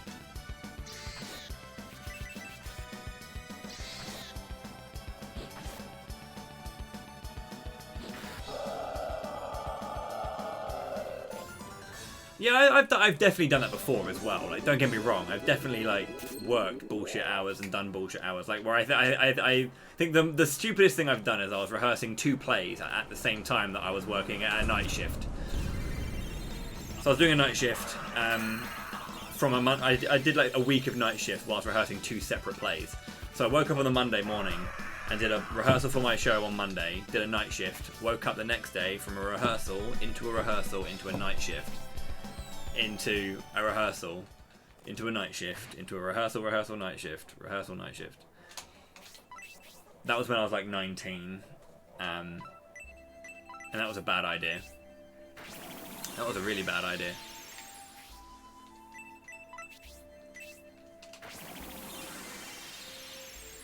I remember, I do seem to recall as well that I was doing like, I think I was in my 2nd year at drama school when I was doing placement at the time. I was like working with a school doing like shows and stuff, and yeah, I had like a week of placement during the day into rehearsals at night, and I finally got to the weekend and worked 2 14-hour shifts at a cinema for Saturday and Sunday. That wasn't a good idea either, but yeah. Now I'm just tired by existing, yeah. Right, welcome to Aborigine Manor, a scary, spoopy place full of spoops and scares. I will take a quick break. I'm going to play a few minutes of ads, going to get some more tea, because I've got a massive ass mug, and it needs to be filled up, because I smashed it back. Didn't I, buddy? Yeah, I smashed you back. So thank you very much for watching thus far. I hope you're enjoying the Holy Ark. It's a really cool game. The beginning is only the start of it. It gets better and better and better as more options become available. So, yeah. Don't go anywhere. I'll see you in just a mo. Thanks again for the support and all that kind of shit. And I'll see you in just a few minutes. Don't go anywhere. I will be announcing... I'll make an executive decision. It's currently what? It's 3 hours. Okay, when the timer hits 5 hours. When the timer hits 5 hours, I will announce what the ultimate secret is and the next milestone. So, yeah. Cheers. Thanks for watching. See you in just a bit. If I can get my mouse to not go a million miles, but actually go a little bit. There's the BRB. There's the camera. Cheers. See you in 3.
Sorry for the delay, boys and girls, and thank you very much for your patience.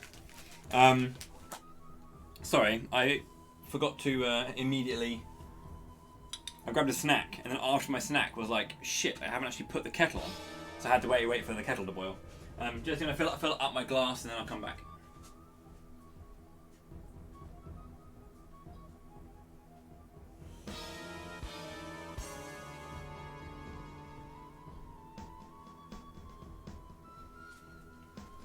Okay.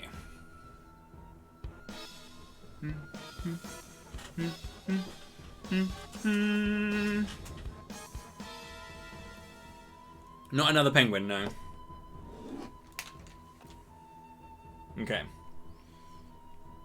So yeah, 2 hours time from now. 2 hours, and I will reveal.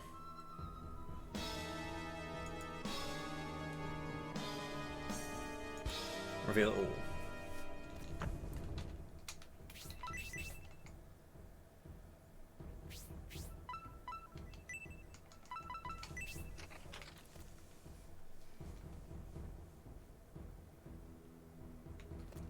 Okay, so there is a whole thing going on here.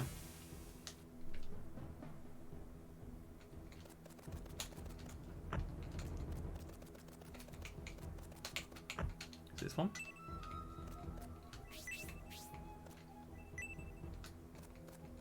It's a beautiful painting.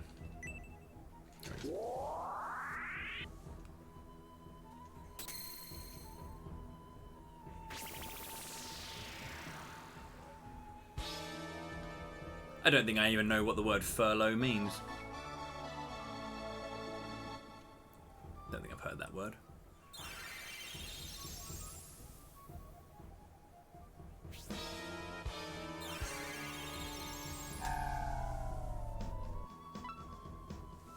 Like being made redundant.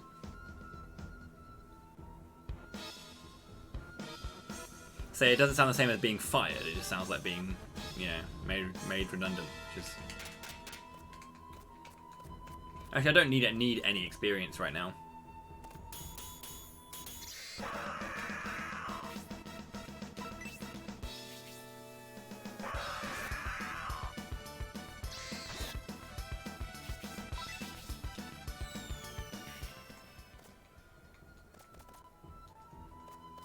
Actually, is that one of the ones you can break? Yeah, it's not. It's the next one.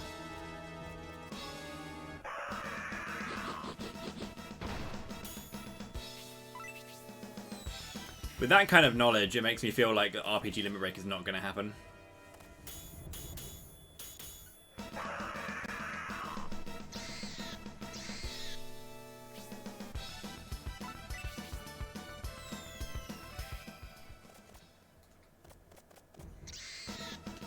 Go for it, why not?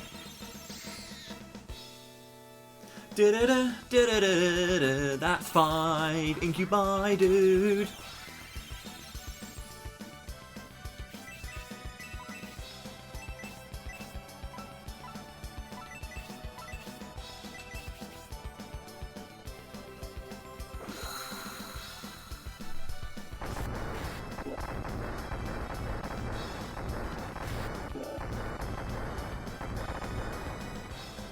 How's it going there, Ignited Star?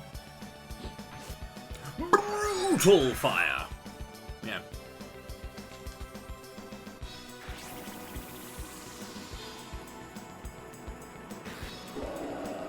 I question if I even can go to Limit Break. I still haven't booked any flights. You know what I forgot to do? Because I'm a moron! Forgot to give me my steel sword. And make me stronger, dude! And give myself the shield. Which makes me even stronger in defense as well, dude. I also forgot to use all the upgrades because I'm an idiot. Breath defense is waiting for Basso, because Basso is shite in the defense department. Increases maximum MP. I'm going to save that for a... there's more, actually, but I want to give that to Akane. Because she has prayer, whatever it's called, which is Beautiful. And there's also the crit juice, and the crit juice is only going to one person.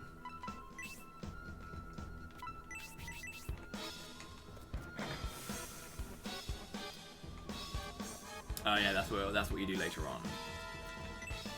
Mithril, I don't want to come in here. Yeah, I want to come in here with the book, because the book is what we do.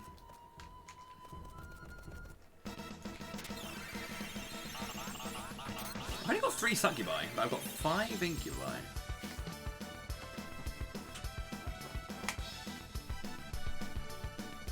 Oh yeah, shops opened again today. Non-essential shops like clothing stores and stuff like that have opened again today. Because the economy took a 20% dive, which, don't get me wrong, is awful. A 20% dive in the economy is absolutely huge. That is just disgraceful. But, you know, that's what had to happen, otherwise people would die. And, you know, if the economy dies or people die, I know that, you know, for some members, not every member, but some members of the right wing, it's a little bit harder to make a decision upon. But like, I'd always choose lives over that, personally. Oh, I don't know. You can fucking swear here. It's fucking cool. Anyway, this is not... I try to keep my politics out of this event as much as possible because, like, I have my politics and I'll never shy away from them. And my stream, I'm always happy to talk about my politics on my stream within the right space. Camelot month may not be the best one, though. Let's get rid of one of these herbs.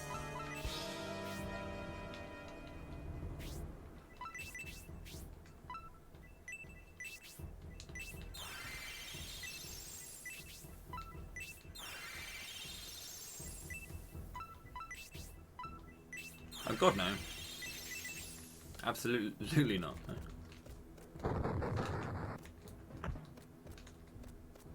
But what I mean is, like, a lot of people on stream, and when it comes to Twitch, don't tend to keep their politics out of their streams, which is fair. And I'll never say that they shouldn't do that. But I like to talk politics on my stream at the right time.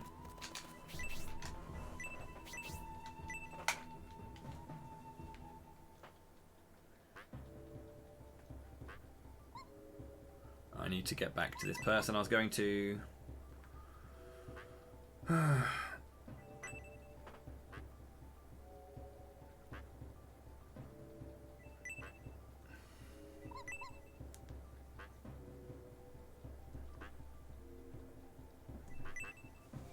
Yeah.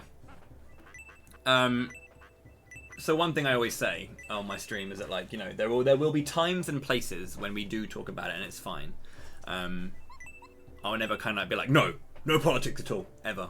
I mean, there are times that I say when it's not right, and Camelot Month 3 is not one of those events that I kind of want to really mar too much with political discourse, although I'm always happy to talk about it outside of the stream, in my Discord. Happy to talk about it. On my Twitter, happy to talk about it.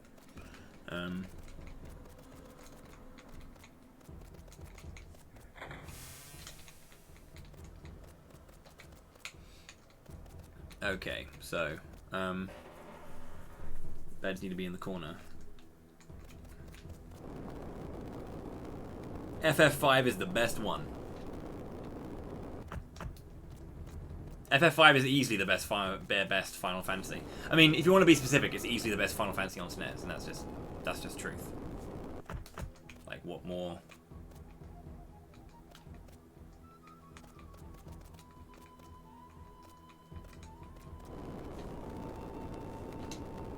Can I get the screen glitch?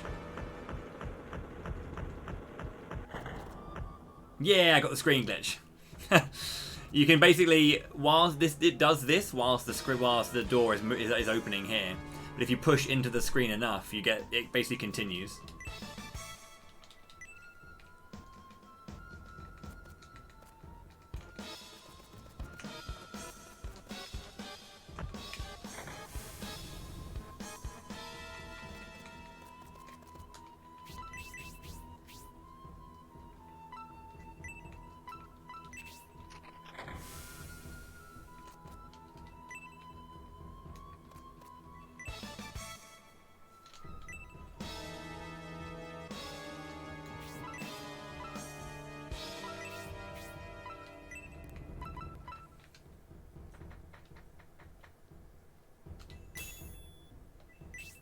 Actually, you have good magic. You have good breath defense, actually. Who?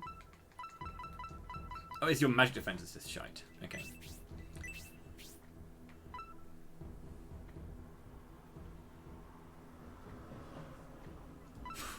I don't even think that's accurate.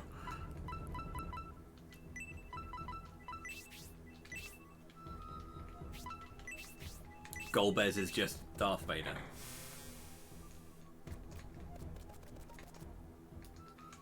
Right.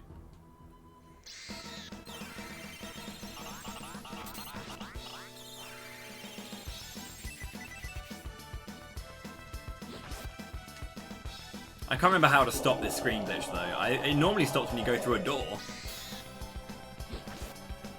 How's it going there, mate? We got a big dragon called Basso.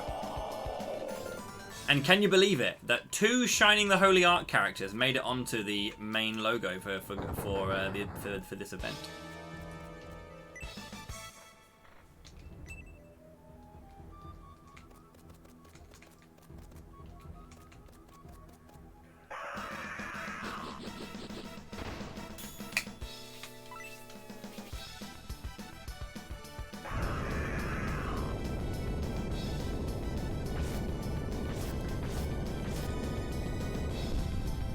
Those doors don't open unless you charge them.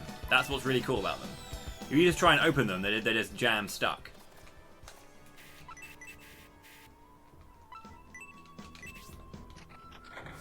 Yo, Aeon Frodo, thank you very much for the raid and host.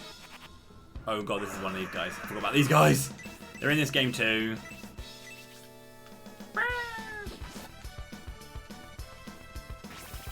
Not on Basso.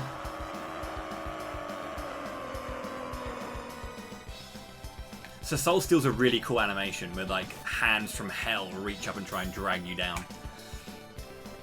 I'm having fun, thank you. I'm having a load of fun. Thank you so much indeed for the raid. I hope you had a good day. I know that you were doing the overnight, at least for me, overnight. There was the GDQ spotlight for the Xenoblade community, so that must have been pretty cool. I'll see if I can catch the VOD at some point when I complete the game, because I haven't even started Xenoblade DE yet.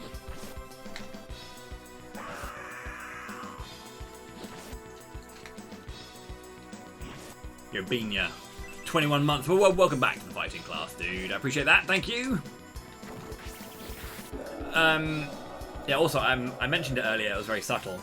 My boy Ryu gave me a host earlier, if anyone's wondering why there's, you know, a pretty huge amount of people here. Ryu Quetzalcoatl dropped a host earlier, but it wasn't like a big raid. It was just a regular host. He wanted to do a subtle one, which is very, very kind of him. If you don't know Ryu Quetzalcoatl, he does a lot of Diablo 2. If you like Diablo 2, he's a cool guy. And if you like Xenoblade 1 specifically, go and follow Aeon, because Aeon is amazing at Xenoblade.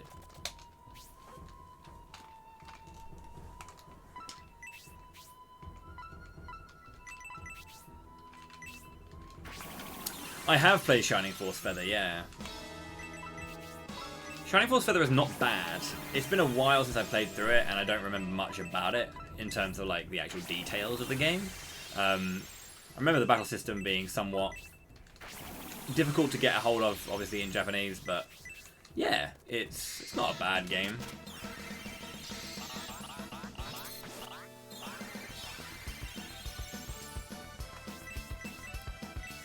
$37 and 40 MP.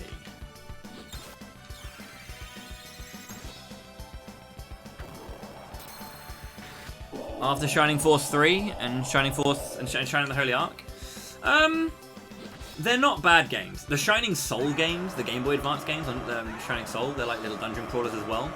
They're more action kind of Diablo style dungeon crawlers. They're pretty cool. They are not going to win any awards, but they're pretty cool. Unfortunately, I played Shining Force Neo. The Seagulls aren't a fan either. And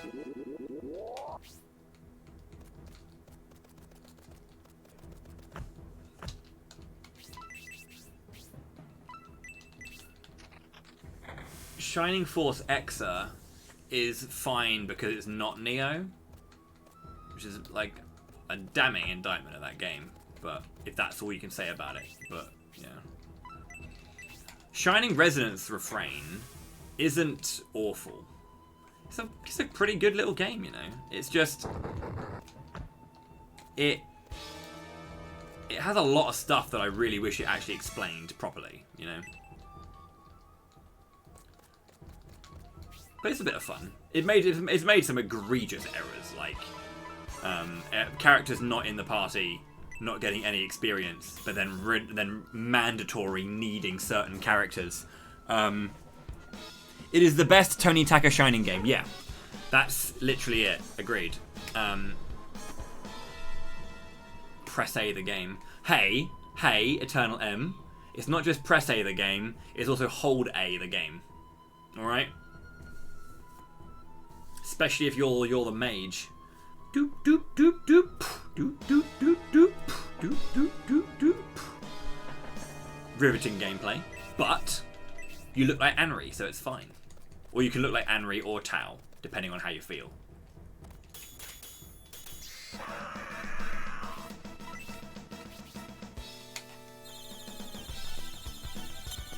The fighting game. What was that called? Blade Arcus or something? I played that when I was in Japan. I was at an arcade with Ninzard, and yeah, I played Blade Arcus there. I wasn't good, but neither was the game. No, it was interesting. It was kind of weird, but I got into it.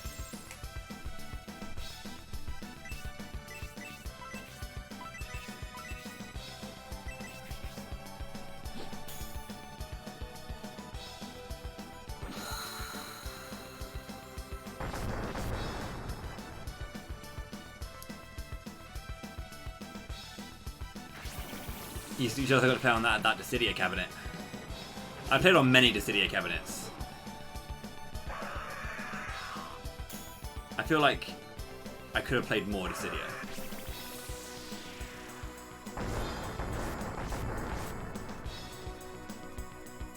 Cat Master H.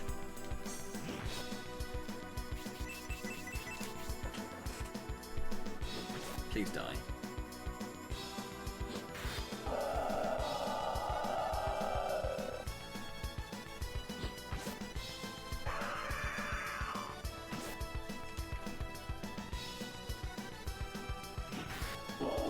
What do you mean, sorry, DB? Steel helmet found. Let's go. Bosh.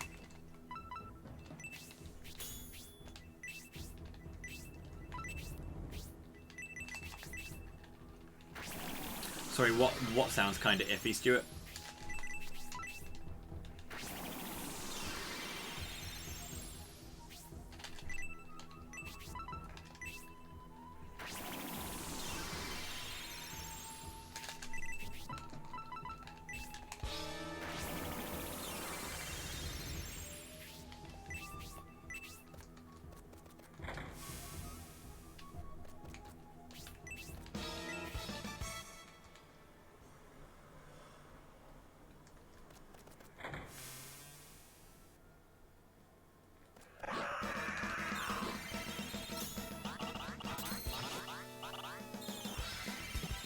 Oh yeah, I mean, they are kind of iffy. That's why I seemed kind of iffy, because they are kind of iffy. Camelot stopped making the Shining games after 3, so it was all on Sega. And it was at a time where, I think, or at least it went into a time when Sega weren't at their best. Sega are in a good, fun place now. And I think obviously during the 90s they were in a really good place, but I don't think the 2000s were too good to them, sadly. There's still some good stuff in there, of course, but like it's not. I wouldn't say it's their like. It wasn't their strongest era. I mean, to be fair, it wasn't the strongest era for a lot of companies out there. But yeah.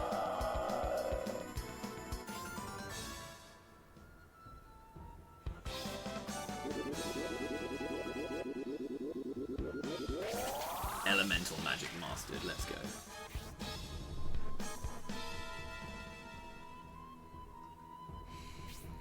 There's the leprechaun in the clock.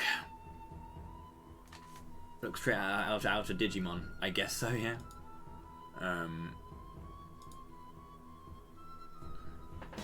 Yeah, there's a leprechaun in the clock.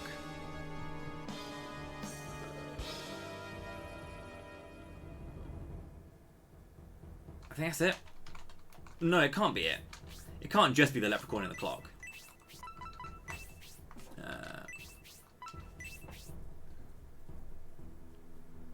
Because then that's 55343.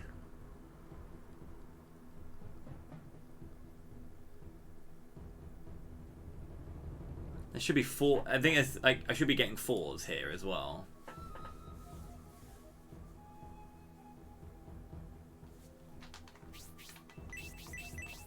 Oh well.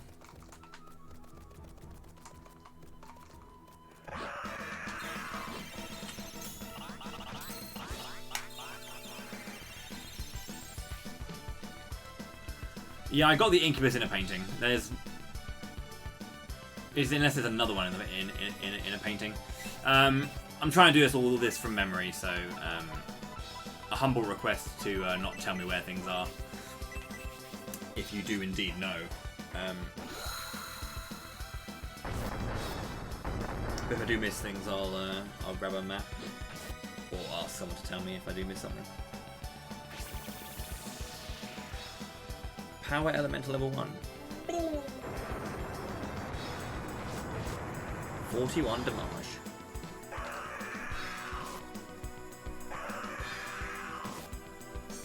Yeah, I do think out loud as well a lot. It's kind of tricky, right? Because of the whole like no back seating thing, and then I like always speak out loud when it comes to my thoughts. I do my best to specify very clearly, in very clear terms, I would like some assistance now, kind of thing. Apologies if I don't do the best job with that. My brother's here. I'm not sure if you were aware, but he's back.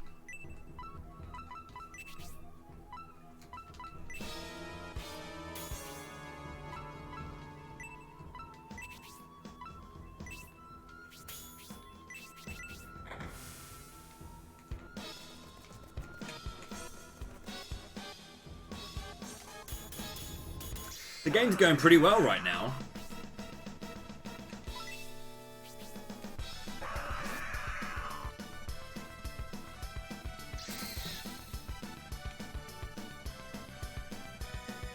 I wish the Saturn got more support just everywhere, and the Dreamcast got support everywhere as well. Right.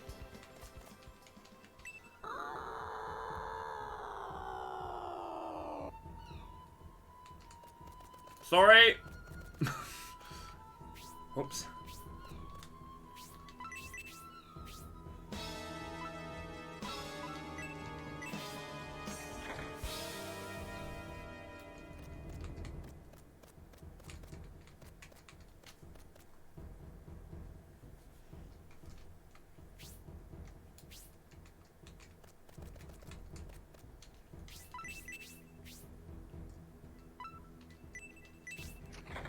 I just can't remember if I need to come up here, actually. It's a beautiful painting.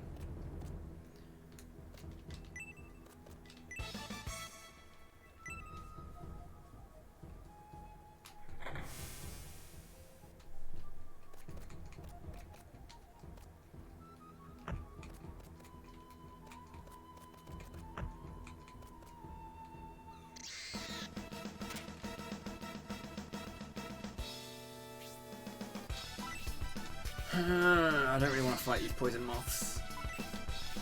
I don't want to fight these poison moths. Yay! I don't want to fight these poison moths.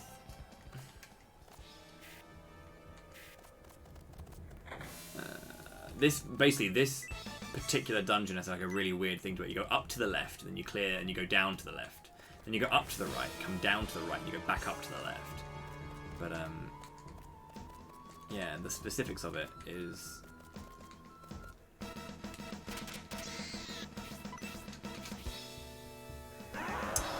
It is indeed, Callum, it is indeed a pre-Golden Sun.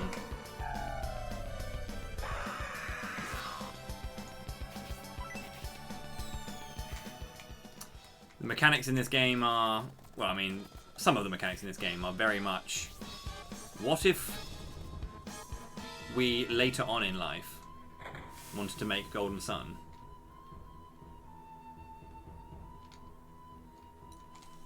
So you come in here, and suddenly there's even more spooky ghosts being all, ooh, ooh, and that's all scary. Ah, the book!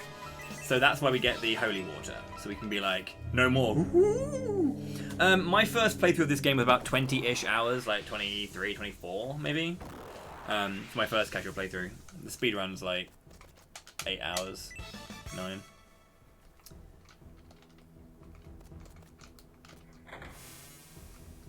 Beware the Reader's Digest.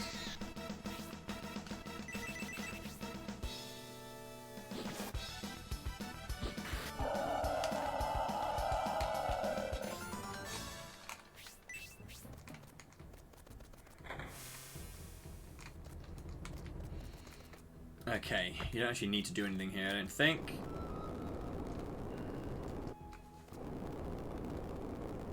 Oh yeah.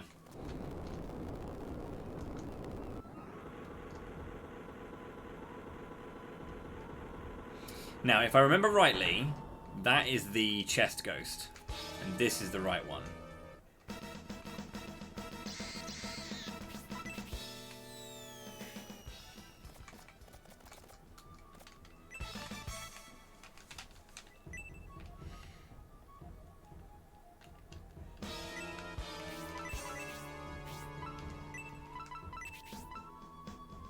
Look at that breath defense up.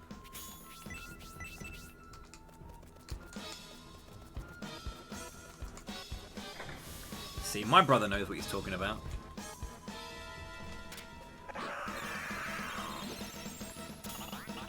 Well, the thing is, you say that, Malexi, but this doesn't feel like a dungeon crawler. That's the funny thing about it.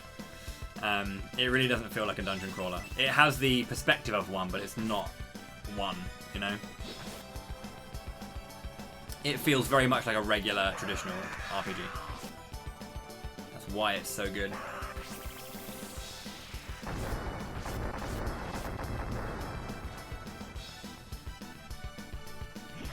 It's pretty much just, yeah, just a first-person RPG.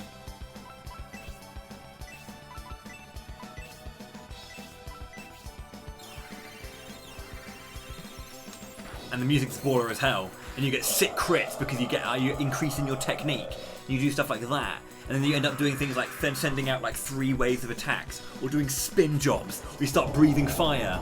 Bam! Because it's just so clean.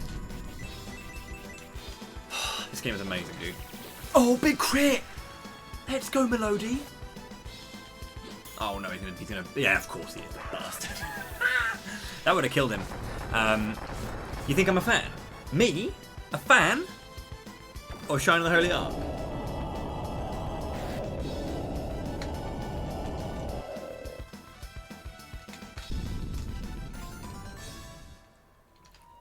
Got King K. Rool on our team, yeah.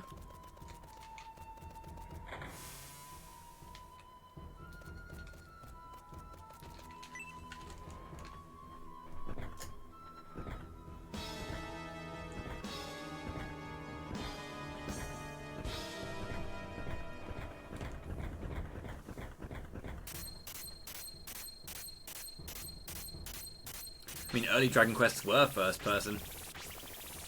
When you're attacking and stuff, when you're in battle. Let's go, Camelot.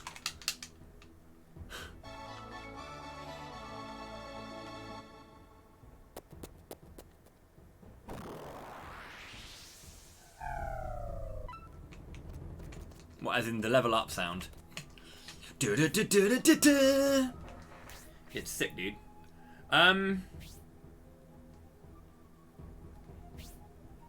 There's that way that haven't been up either. I could go and check that out. Those leprechauns are buff as hell. Because I got the incubus, and I got the leprechaun. Again, I'm doing a 100% run, so I'm getting all, or 100% Pixies run. I'm not doing the rest, but like, there's got to be either a Pixie or a succubus around here. because that's way too far behind the rest. You do get, I know that you do get more incubi and leprechauns early on.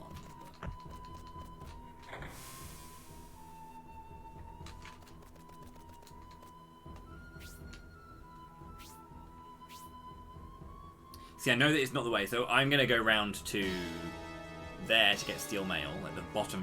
So there's, yeah, I'll just do it. I don't have to sit there and explain to you what I'm going to do. I can just go and do it.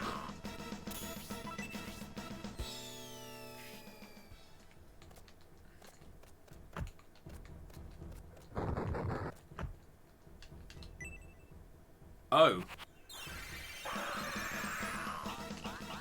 Get destroyed. Ultimate secret. I will reveal the ultimate secret in 1 hour, 29 minutes, and 35 seconds from now. 25 seconds. Shit. My name is Rhodey, and I crit like Slade. Kinort, do you have that clip again? I want to watch it back.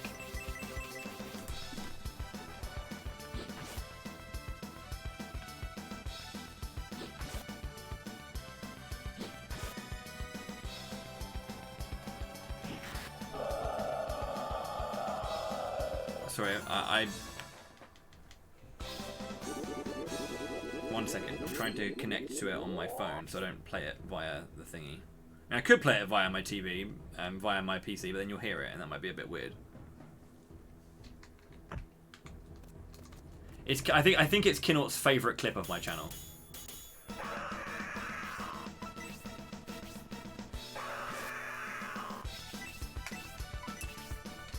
I like how someone's like saying, like giving a face palm, but then saying math rather than maths.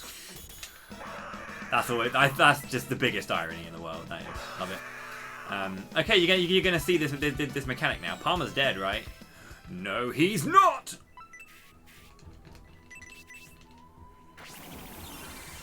It is indeed, and it's also incorrect.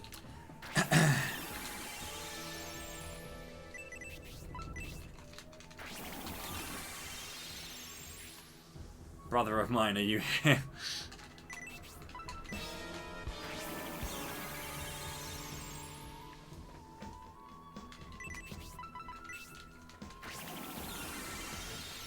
From now on, as long as there's consistency, and when you say the full name, Americans say mathematic.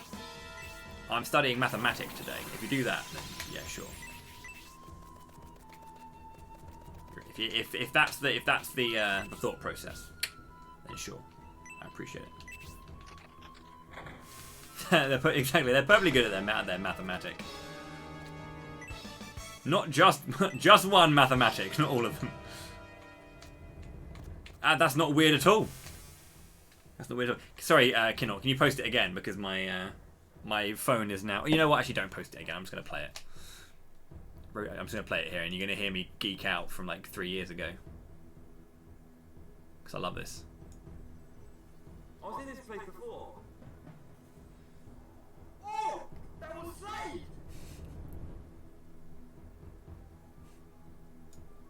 That was Slade's attack! It was.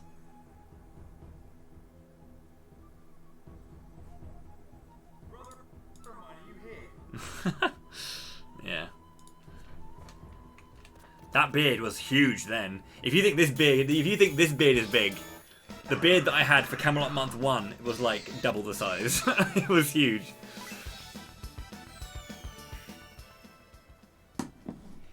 But yeah, so the reason, so what I was hyped about basically is Slade the Ninja in Shining Force 2.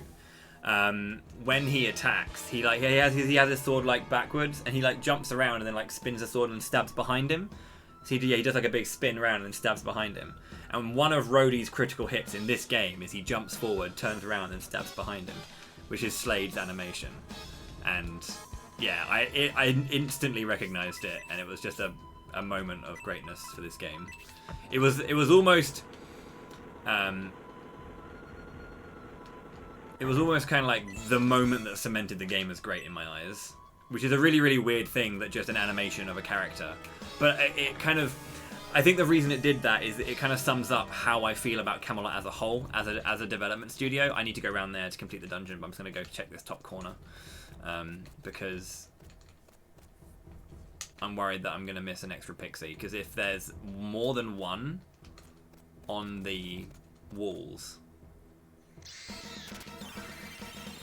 then yeah.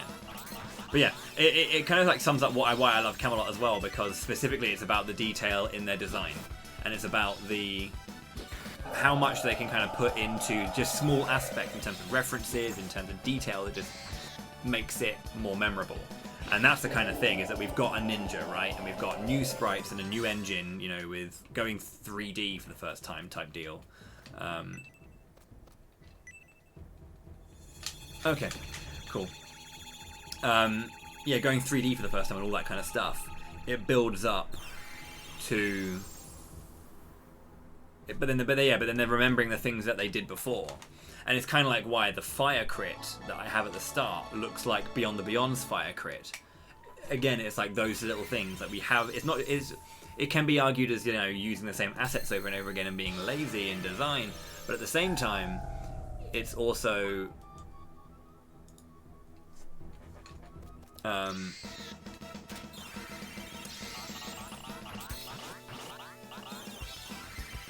it's also, yeah, just kind of like remembering bits and pieces of their like previous games that were really popular or really good. Yeah, I like that.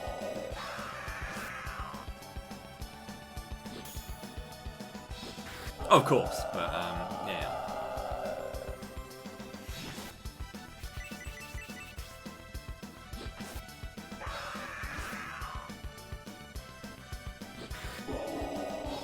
And they do it all the time. There's loads of games that do it.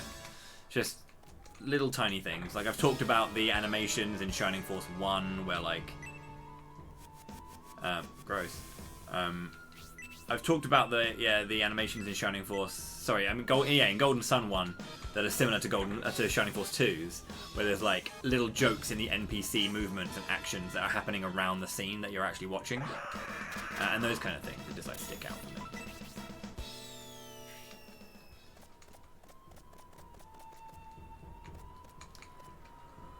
And of course, my joking about math and maths is not serious. You're allowed to say math if you're Americans because that's how you know the word to be. You know? That's allowed. And I know what you mean when you say math. I know that you mean maths when you say math.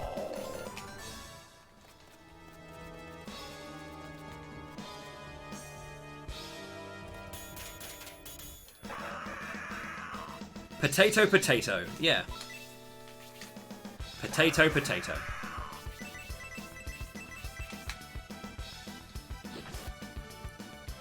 Tomato, potato. Oh, that's better. One math, three maths. Who put the matics in mathematics? Hercules!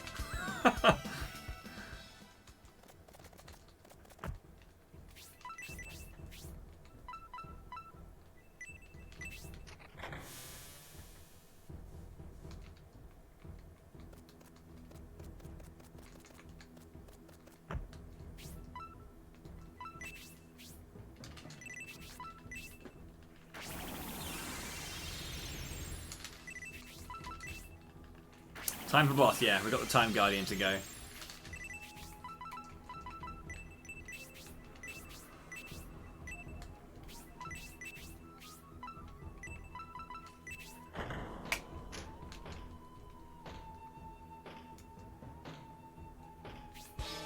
The doors were locked as well when you do that, so you can't get out. So you're locked into the fight when you touch that particular thing. Okay, healing for you as well. Healing drop. Healing drop.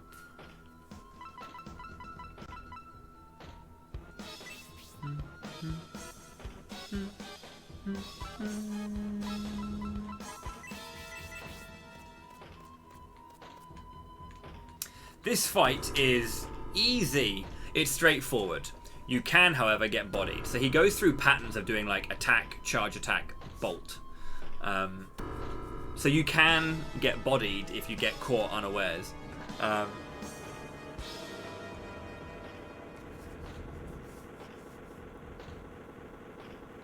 one math to rule them all. And it ain't quaternions. Is that a word?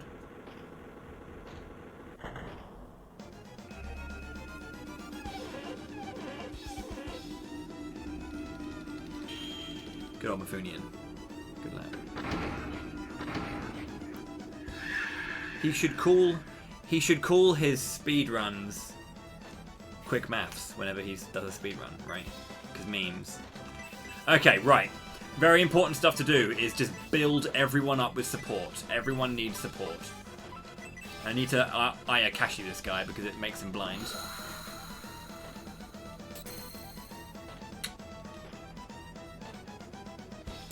So I want to pop support on everyone, and then pop 2 more on and 1 more on Melody and Rhodey. Maybe Basso too, but I need to make everyone strong against. He's aiming at Palmer. Okay.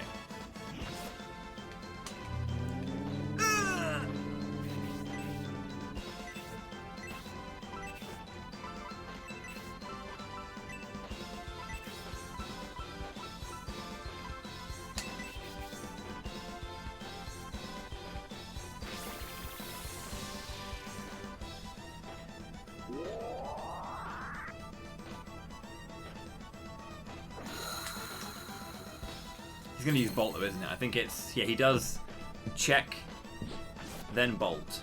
Yeah, Power... Are you kidding me, dude? I'm going to open up with a Power Spark. What's that about? Great. There's nothing I can do about that. He Power Sparked.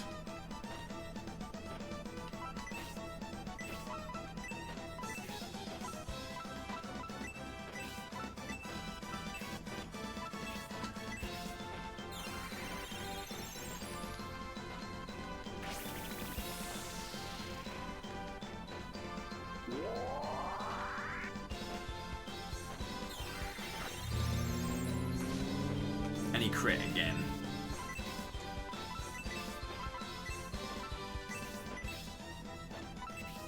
It's not an auto lose. The fight is going to be a lot slower now.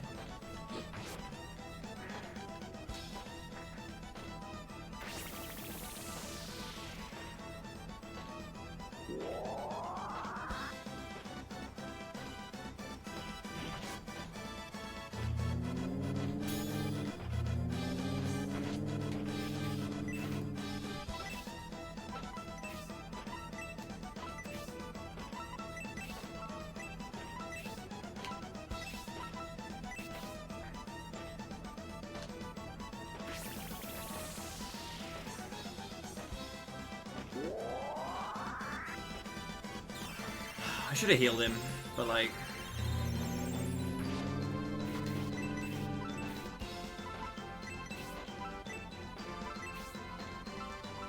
But how was I to know that he was going to crit with his magic spell?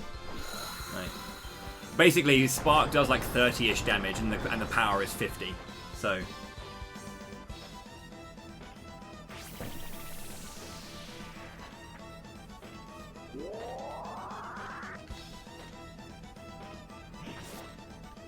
This is a first-person dungeon crawler, so it's a sequel to the gameplay of... Oh, 40. It's a sequel to the gameplay of Shining in the Darkness.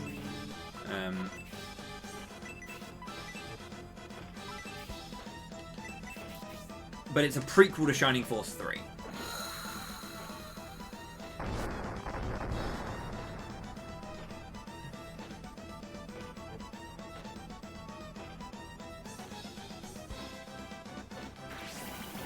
There's 8 playable characters, yeah.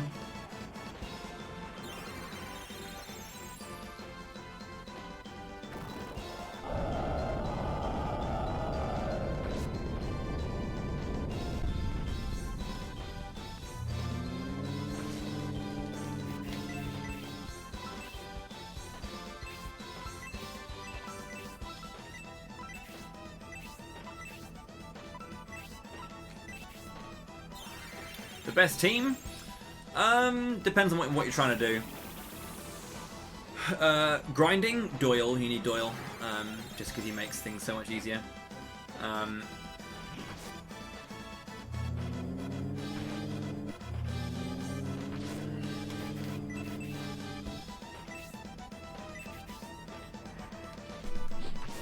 Because Doyle's got a mega crit.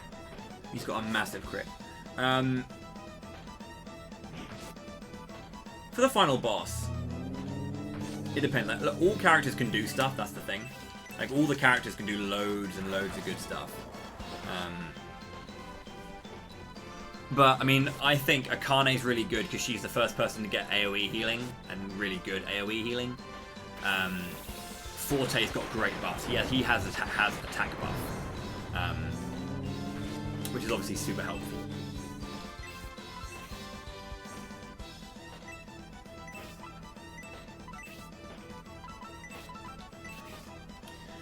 Support 2 is really good as well. Like, honestly, just giving yourself loads of buffs and buffing like all your stuff is super huge. Like Forte, Melody's good, Lisa's good for that reason as well.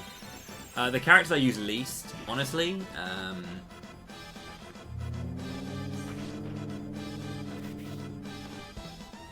well, actually, to be honest, with this game, I use all the characters evenly, I think.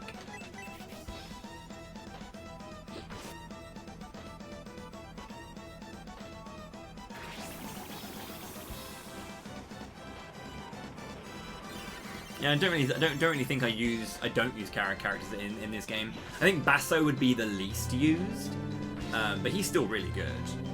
He's got loads of stuff he can do. But you can see how much damage he deals now, because like the first support, because you can stack support twice, okay. But the thing is, the first support isn't the big one. The second one is, because it makes you much faster and much tankier. You'll pretty much halve the damage of when you do. Let's say we take 20 damage, right? The first one will take off 5 damage, and the next one will halve the damage you take. So you'll go from 20 to 15 to 7. So the second one's is bigger because you get a bigger buff. This one doesn't deal with when you're doing buffs in this game. It's not like Shining Force 2, where it's based on your raw stats. It's based on the stats you have. So the bigger weapons you equip, and when you have a buff and then you buff again, it keeps stacking on top of each other. So that's, again, Golden Sun does that too. That the bigger weapon you have equipped and the higher your overall total stat, the bigger the attack buff is when you buff yourself. So subsequent buffs are bigger and better. And that's why this fight is hard to get into, because you need the first bit to go well. Palmer got bodied, so he's not going to get the experience, but you know. Other than that.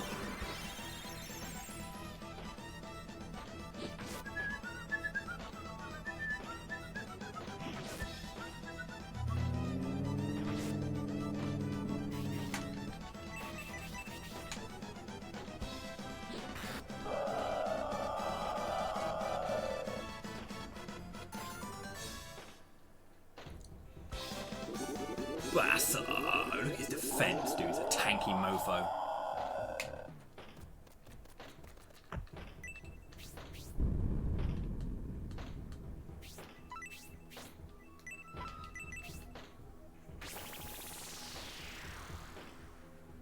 Not right now, no. In battle, you can't revive until you get the revive spell or a candle of life. They are very, very rare. I think there are 2, maybe 3 candles of life.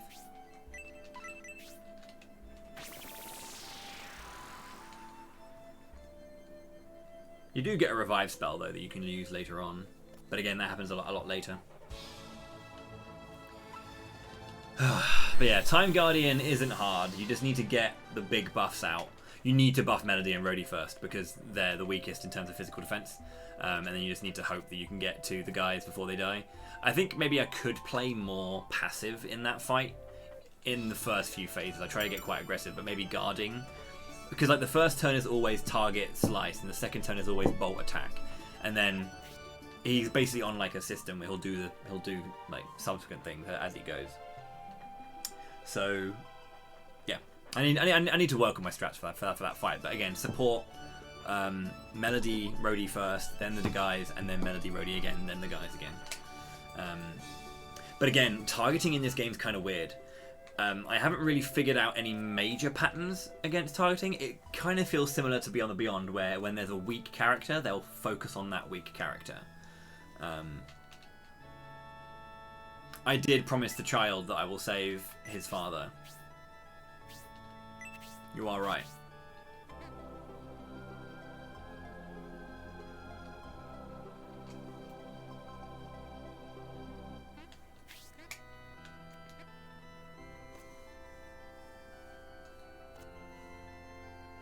I don't want to be in church. That's not ideal. Okay.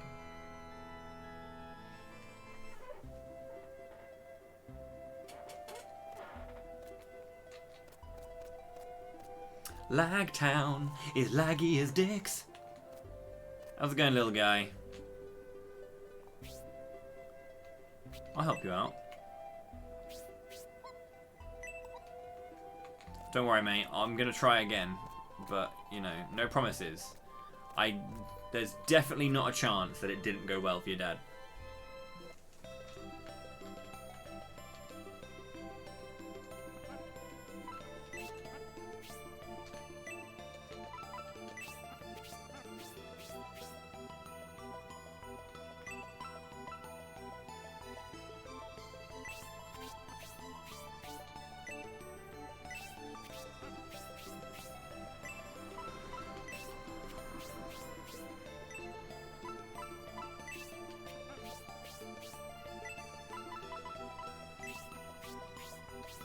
That silver tiara sells for so much. It's amazing. I didn't actually even equip that suit. Oh my god, what an idiot.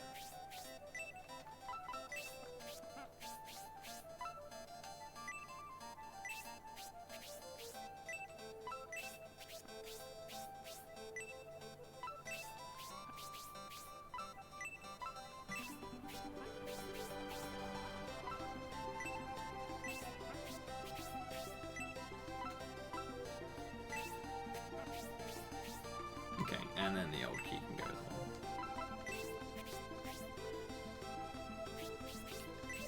That's what I forgot to do actually as well. You can buy this power axe before you go. I was meant to do that.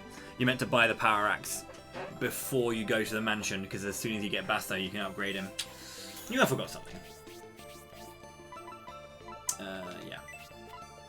What have we got in the deals? Anything else? Not yet. But yeah, you get like extra equipment after you finish the dungeon, enriched dungeon that is, because you can then buy that stuff here. Battle armor.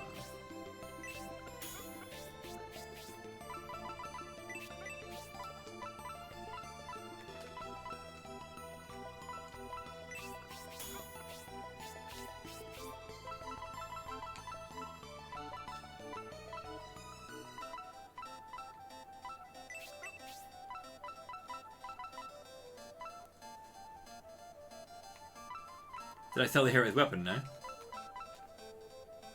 You can't sell. You can't sell equipped gear.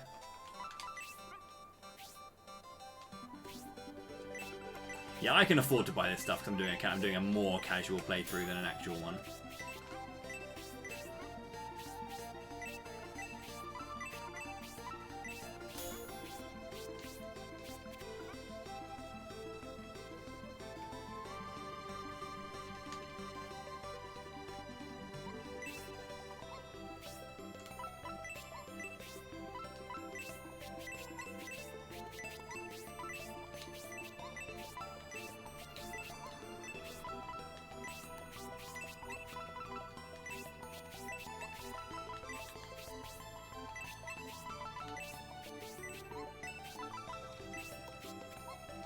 Nope.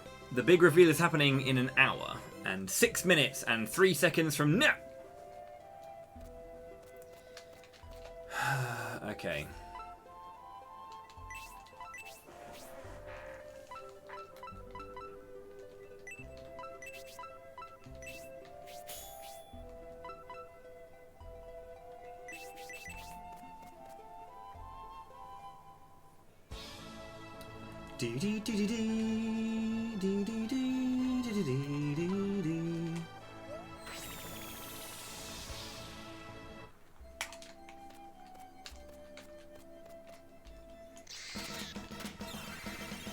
no.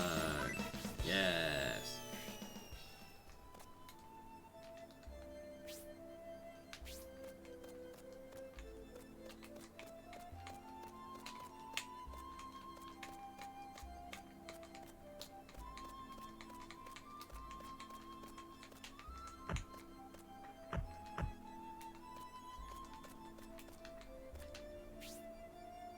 Oh, too far.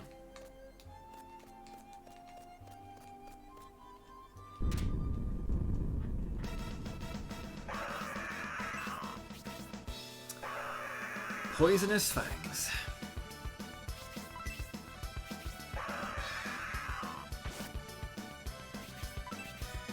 Basso's tanky, Basso's tanky. He is really tanky, Basso's tanky, Basso's tanky. He's really, really tanky.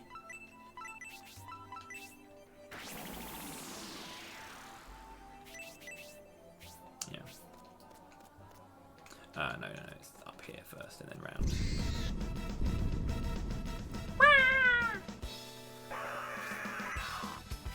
Can we please not do this, dude?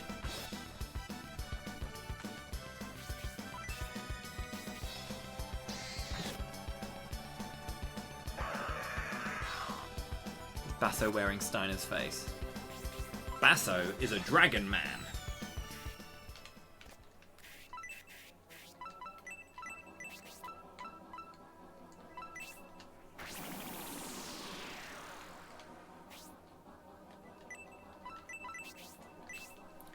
He has got a weird head, like with the weird like thing that looks like he's got like hair, but it's actually like his scales.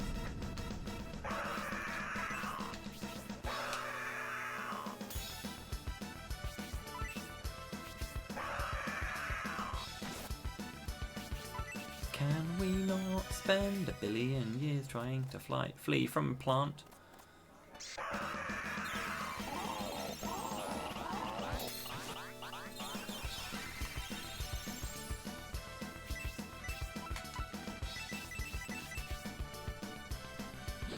Hell slave. Oh no. Basso's panicking, Palmer's not. That didn't kill? Are you actually kidding me?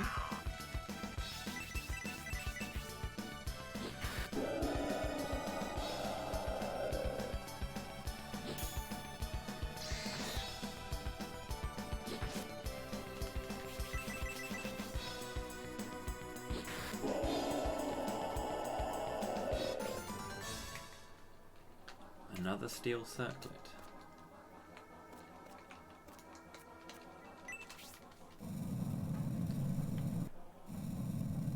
Chinese dragons don't have wind as well, that is true. A staircase is discovered. This is a cool dungeon. So like this is actually where I got the where I had the roadie crit. So this is a dungeon that has like loads of secret bits and pieces to it. The walls can be pushed. Certain walls can be pushed to reveal like further corridors. There's loads of stuff in here.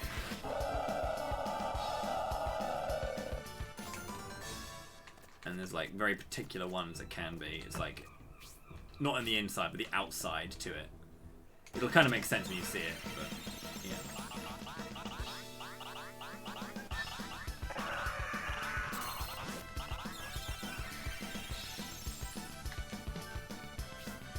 There's usually like a statue beside them, from what I remember.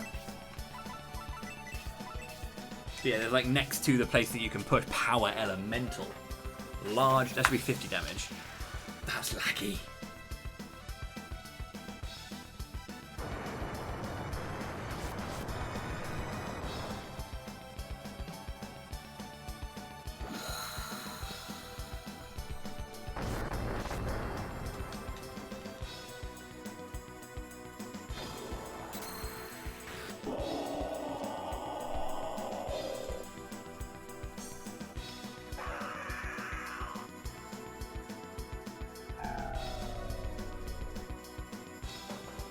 Didn't you say that you were going to work at 11?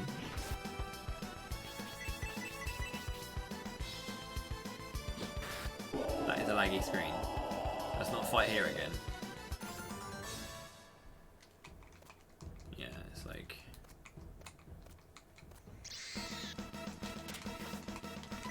So here, you got this old lad here.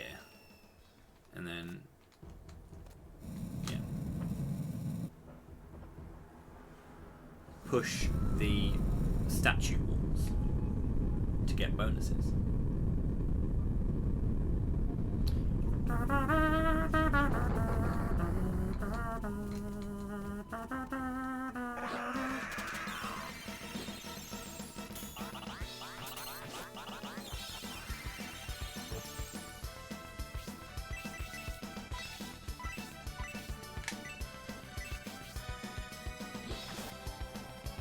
Are you saying that you're going to miss the announcement in 1 hour? Is that what you're telling me?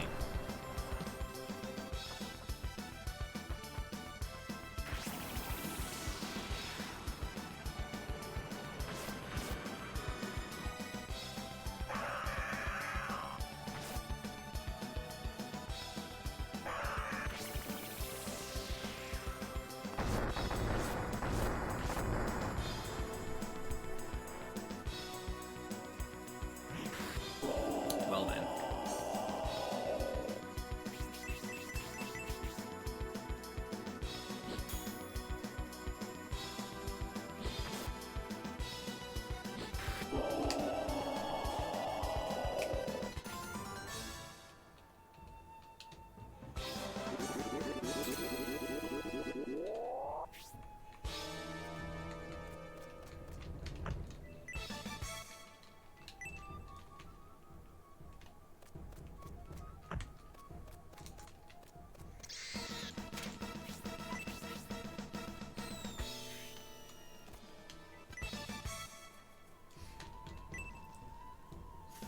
But yeah, you need to do the dungeon first. You can come here first, and you can do this earlier. But you can't get past a certain door until you do. So that switch that I pulled behind the Time Guardian opens a door in here to get to this, like the end of this place, which is what gives you the.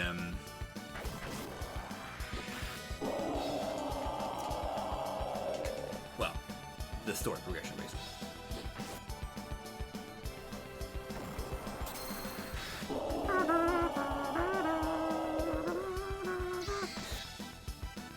Is Mario Golf a part of Camelot Month? It is not one of the RPGs they made that is on the list. I know it has RPG elements.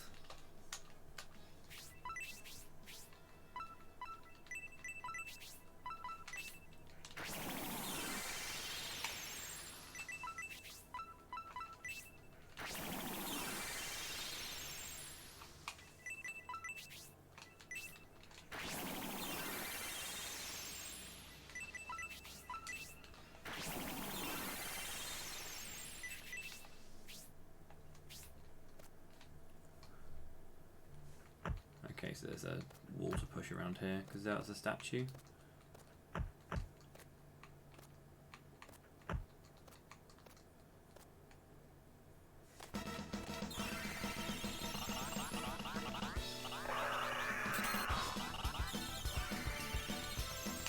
Poor monsters all took it out.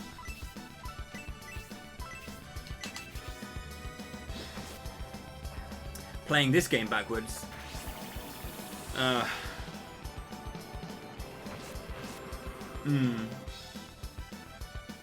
At least you have a map that you have immediate access to at all times.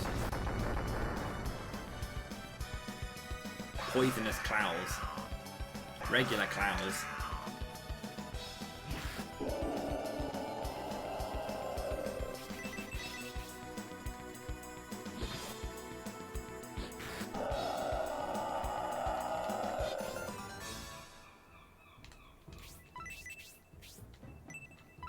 The seagulls will get involved with the conversation, by the way. I can't stop that, but they will just get involved. Where? There's got to be one. Like, there's 2 statues I've passed. Have I missed a wall?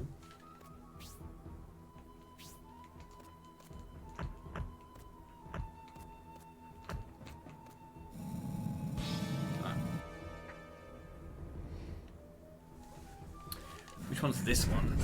Because there's a ring in here as well. There's like the quick ring, I think it is. It's either the quick ring or the protect ring.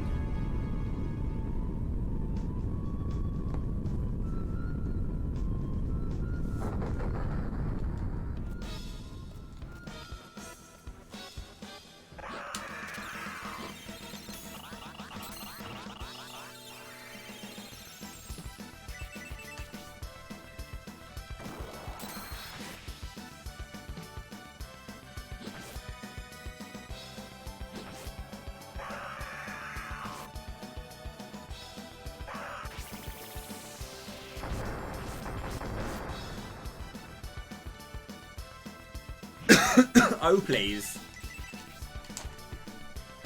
The dodging, man. Crit.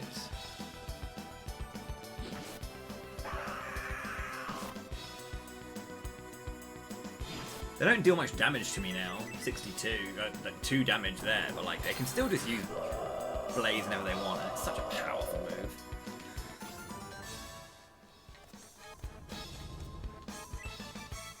Quick chicken.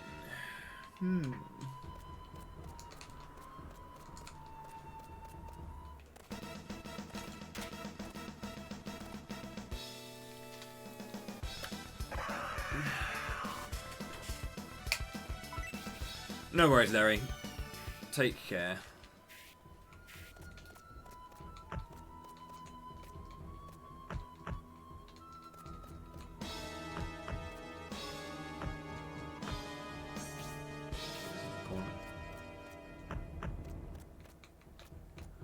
Here's the door that opens with the lever.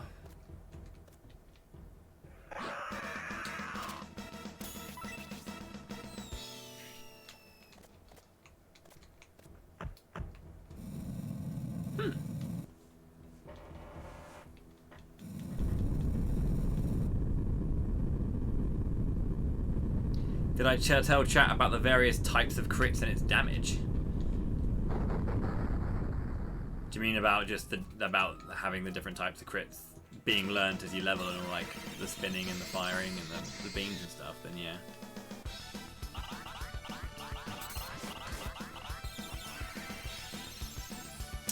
Can someone tell you how the Pixies work? I can, Valzin.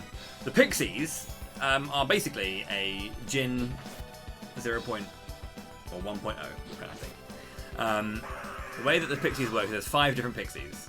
Pixies, fairies, succubi, or succubuses, if that's easier for you to get what I mean. Succubus, incubus, and leprechaun. You'll notice that enemies will appear from different sides of the screen every single time they appear. So they'll either, they'll walk from the right, from the left, they'll appear from below, or they'll come from the ground. Essentially, you can select one of the Pixies and send them out to attack the enemies when the enemies appear from where they appear from. So Pixies will do the front and back, fairies will capture the ceiling, succubus the left, incubus the right, and leprechaun from the ground. So when you have the right one, you throw the guys out to catch the enemy where they're coming from and deal a big chunk of damage to them before the fight even starts. Essentially, we're getting an entire hit from the hero, who's one of the strongest characters in the game.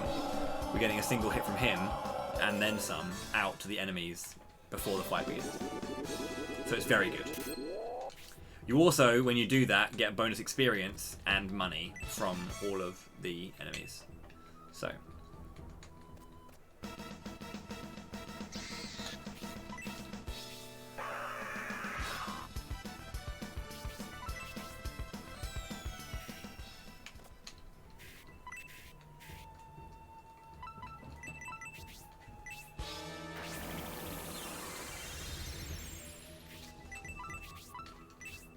No worries.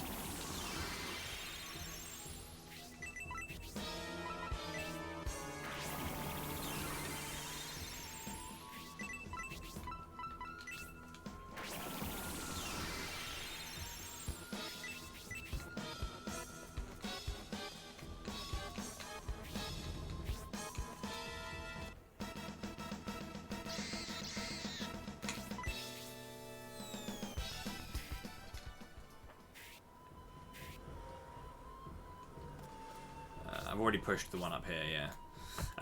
So yeah, the statues tend to denote that there's a pushable wall nearby, basically.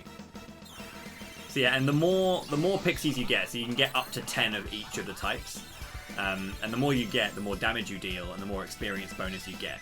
It's not a direct percentage. It is connected to it, I guess, but it's not like 1 pixie equals 1% or anything like that. But like you get a certain amount based on how many you have. I think it's 7 pixies is about like 10-ish% around there. So yeah. But like that was 20%. Or no, that was 20 experience, 58. So yeah, I'm probably talking right out of my arse. It's not as simple as all that, I guess, but I don't know the numbers, but yeah, they give you a bonus. Nice load.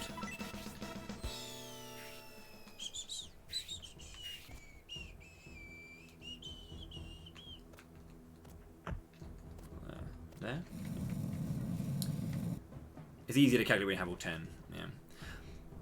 But essentially you just get a bonus to your experience, and I just kind of feel like it's not based on how much experience you actually get, because with more pixies, if I have 7 pixies, which I think is about the amount we have when we get to the East Shrine, and we do the Hatari grind, they give us 3,000 experience points, and we get like 333 back from the fairies, which is less of a percentage than 5 is here. I think it's just an amount based on how many pixies you have, yes, but also how much experience you get overall. It's just an amount. So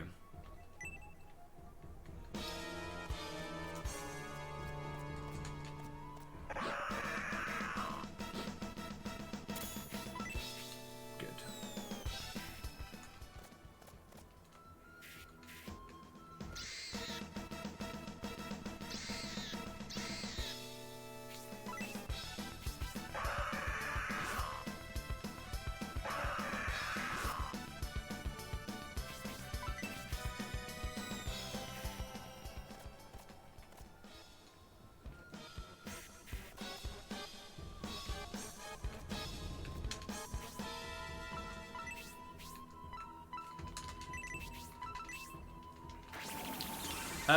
You have time.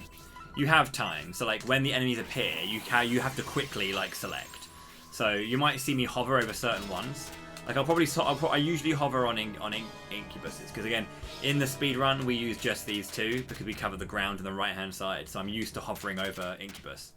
But then I can quickly go from there. I can go 2 to any of them. So I can like go 1, 2, press. If you see them and you can react, the idea is to react to it really, really quickly, and then pick the right one. So you might see me react, but yeah. Cheers, Anato. I appreciate that. This next fight is also really hard, from what I recall. I used to have a strategy to deal with it, but he can basically. Oh, that's it. I think you just want to heal being controlled. I think that's it. Yeah. He can basically mesmerize you, and when he mesmerizes you, he takes HP off you every turn, so he heals a lot. He hasn't got that much HP at all, but he heals a lot, like a lot. Like he heals a lot. So yeah, dealing with him is important for that reason.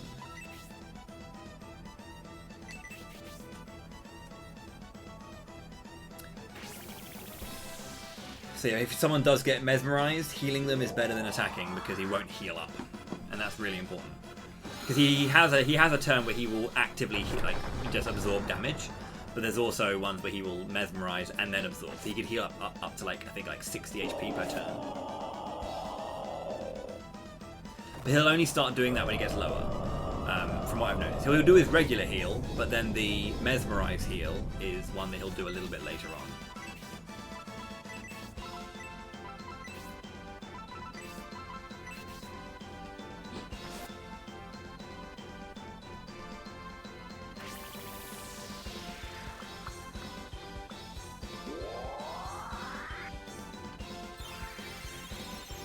Bloody flash.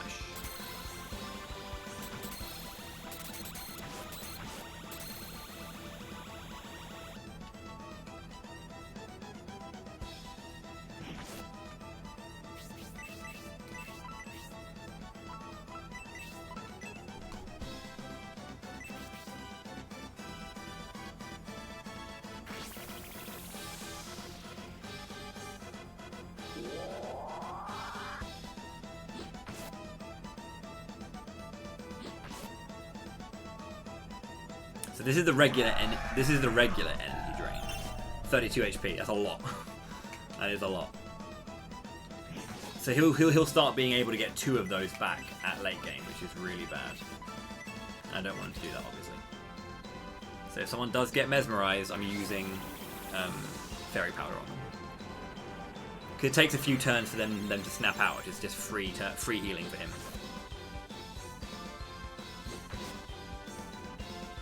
There it is. Palmer. They also only give over the HP on their turn. So because Palmer went and then he got mesmerized, he didn't give over the HP. So I can use Melody to hopefully outturn and not allow Palmer to give the... Never mind. Melody should be faster. But there we go. There's a bit of healing. Panic? Regular hit.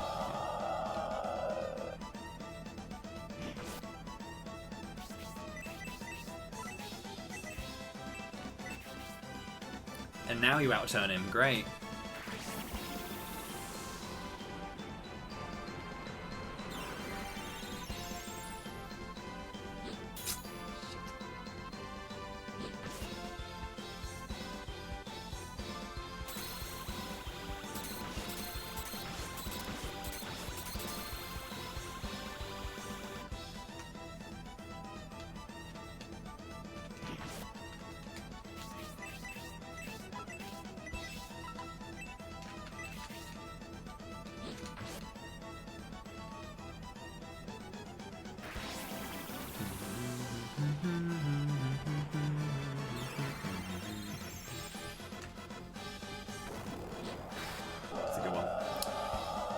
How's it going, Shakugan? That was a good one.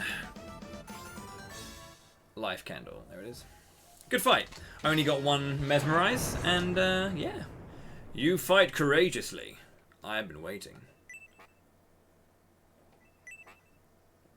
Destined to stop the 1,000-year kingdom.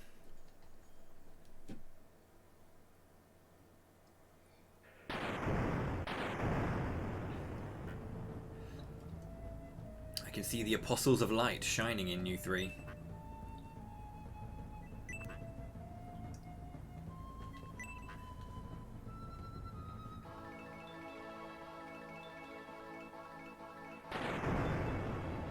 That's Galm.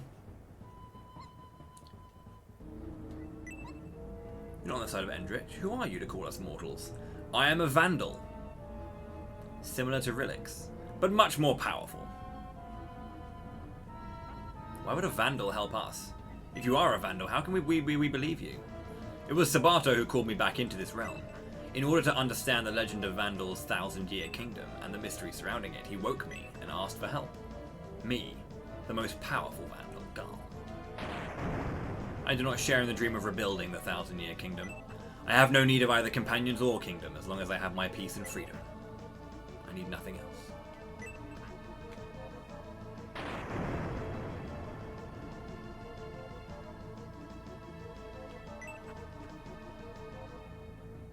So far, you have fulfilled our expectations. I give you my advice. In order to break the black magic of Rilix, you will need to obtain the sacred sword from the South Shrine, and you'll need it to stop the rebuilding of the 1,000-year kingdom as well.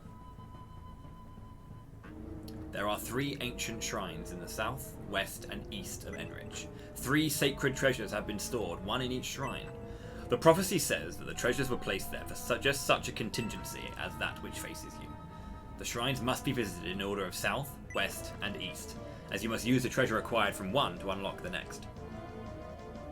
Wait, the west and east shrines are fine, but how do we open the south shrine? In order to enter the first shrine in the south, you'll need something else. I summoned you for the purpose of giving it to you. Thank you.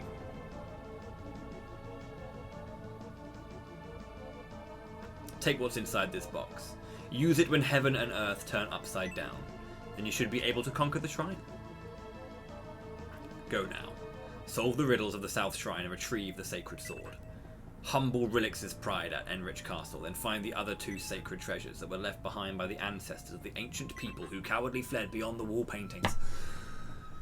Then go to their tower and meet their guardian.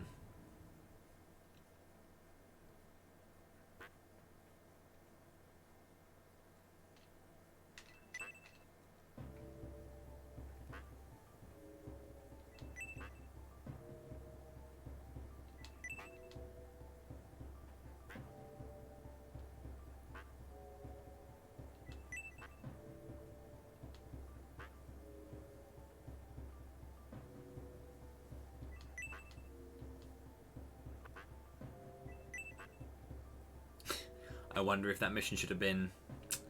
Because we weren't meant to be there. Well, I mean, they could have been there.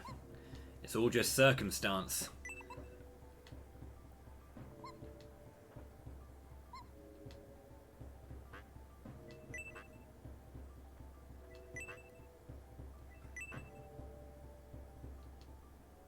I'll look you up if something has happened. Good luck.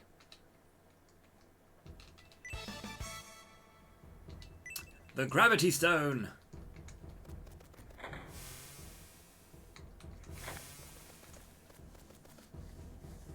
So, if you were watching Shining Force 3 on Saturday, you might remember certain words being mentioned. Thousand Year Kingdom, Vandal, Galm. Well, they're all here. Because yes, this is indeed a prequel to 3. It would be funny, wouldn't it, Tixar? Let's not think back to 3 years.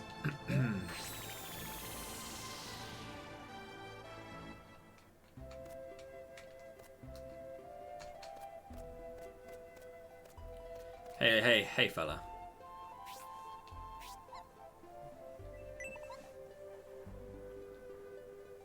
I thought that was the thing.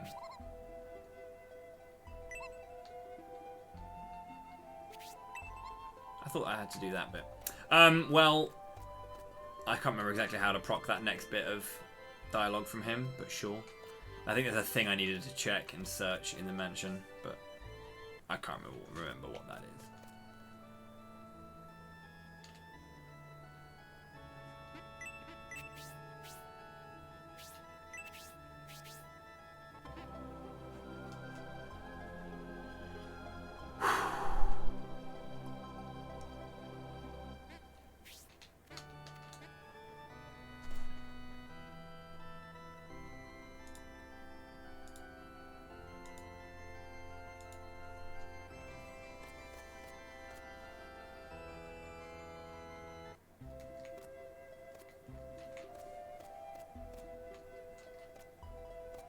Not tied to the mansion at all. I know that it definitely, like, you do actually have a conversation fully with him at endgame. But yeah. Mountain Cave. We can go to the West Shrine. We can't actually do anything in there just yet. Here's the West Shrine, of course.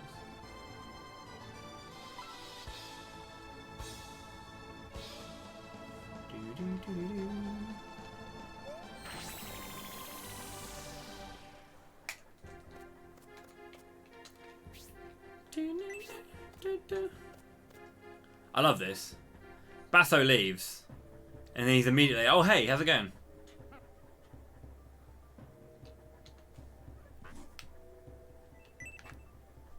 She's never been late for anything.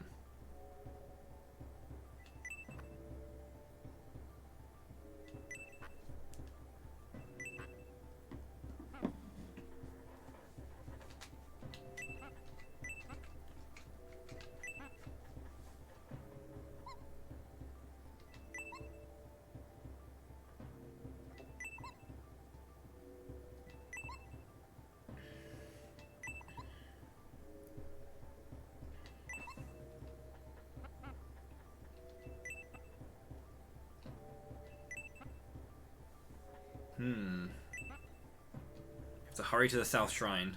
Save everyone.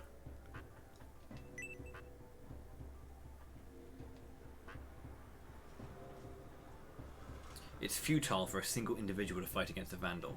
My battle with Garm taught me this. Since it seems like our paths lie in the same direction, I suggest we work together. The Dragon Warrior. See, not a Lizard Warrior, eh? Dragon Warrior. So this is like one of the earlier parts that we can grind in as well. And actually, I do a big grind for a point in the run to get certain, to get another to get another certain level. The magical mushes, by the way, are really annoying, as you can see. Great, everyone's blinded.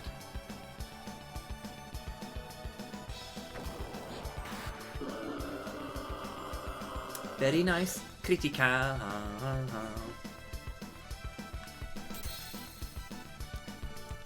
Yeah, you'll slowly see over the course of the game, as I was mentioning earlier, that you know the tech points you have. The higher that goes, you'll start unlocking newer and newer crits, and also weapons have new crits, and that's what happens in Shining Force 3, that you'll get like different crits as you rank up your weaponry.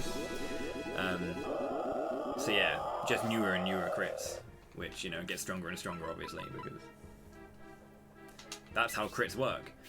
How are we doing though? Level 12. Here. So these guys, these little fellas here, the Viking ants, I think they're called. The Viking ant, yeah. You can body these things, and there will be groups of like 3, 4, and they give you, I mean, just one of them is like what, 30-ish experience? 59, even better. So there's a lot of experience from one, and like with the experience bonus from this, you're getting 80 experience.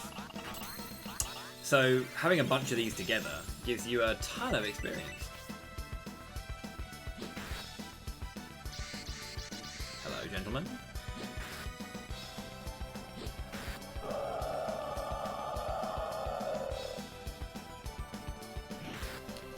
Now, don't do the grind here, obviously, because it's just one.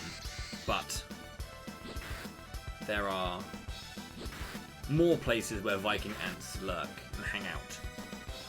Let's go grab those.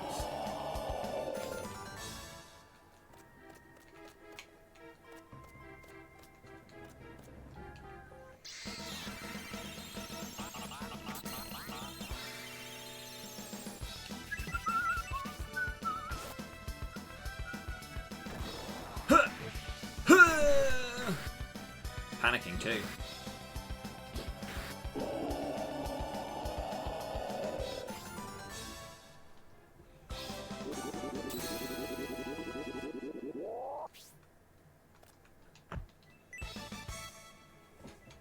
A lucky cookie!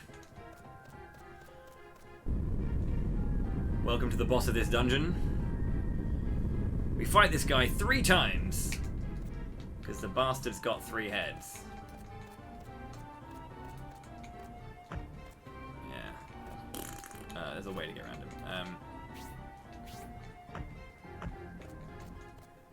Oh yeah, just that way.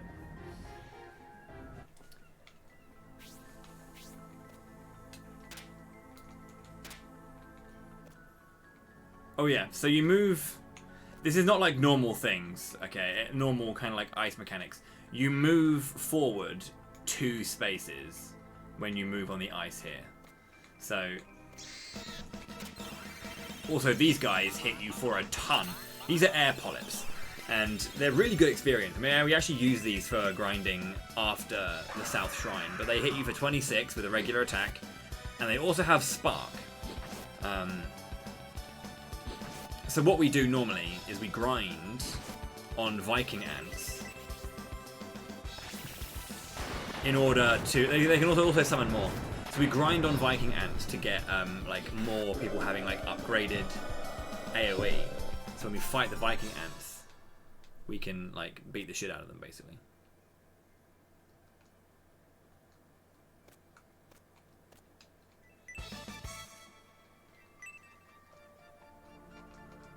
But yeah, so the way it works here is that you move 2 spaces rather than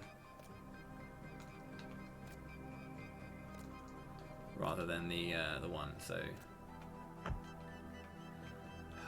where is it? It's like a thing you do this.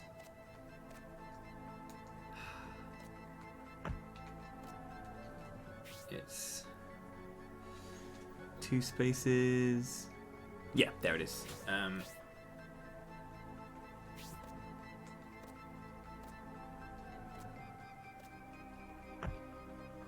That's one space in. Yeah, so now we're 2. So yeah, there we go.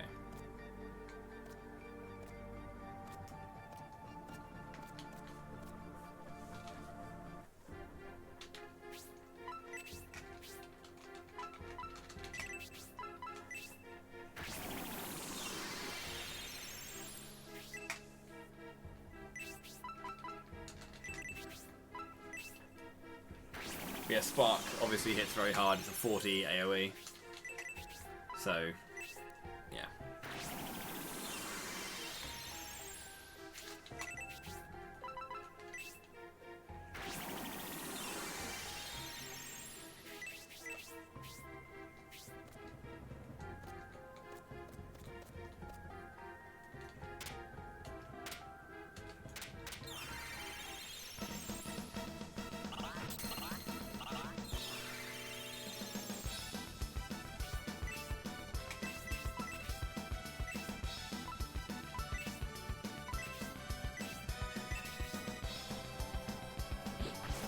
And the reason attacking is so good in this game is just because of the crits and the potential. Again, I could use magic if I wanted at certain points, but the quality you get out from getting your good power attacks.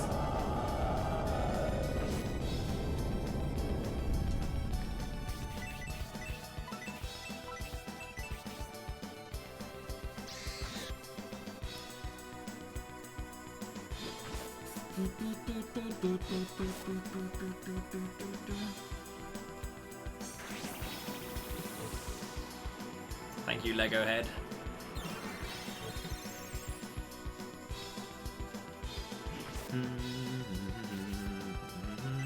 So yeah, by like defeating the enemy as well. So this is the tail of the Viper, by the way, not the head. The Great Viper's head is on the other side. He's got 3 tails which have like mouths. So we have to defeat each of these like back pieces of the head, and I think the last 2, you defeat the last tail head and you go immediately into the Great Viper fight immediately after you just destroy its 3rd tail.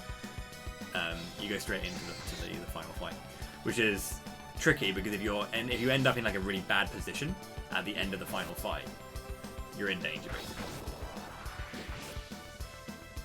That's his weakest crit. And then he's got the drop, and then he's got the slice up. I can't remember the exact tech points to get more. I think it's like what? I think it's probably like either anywhere between 5 and 10 tech points increase is like new crits being unlocked, I think.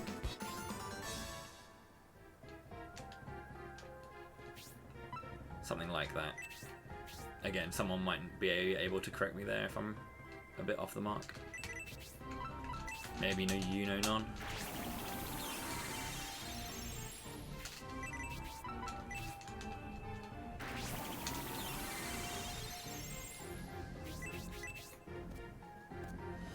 So this is like the big thing.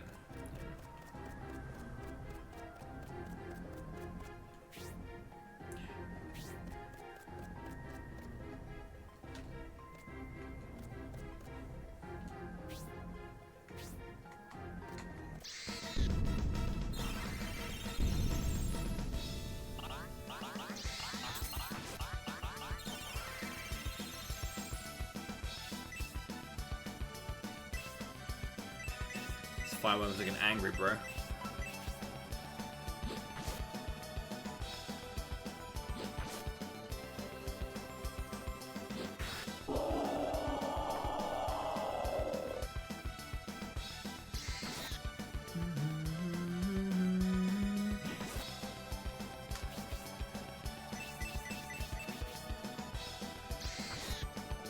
I always miss the message in this game saying like back attack or not.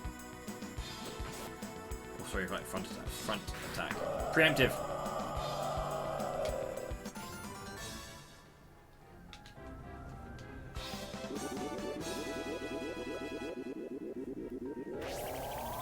Into level 2.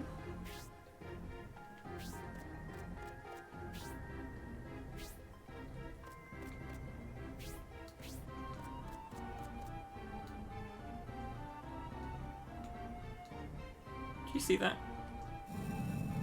Yeah, cool. I just turned the screen and then I saw the ground behind the wall when I spun the camera around.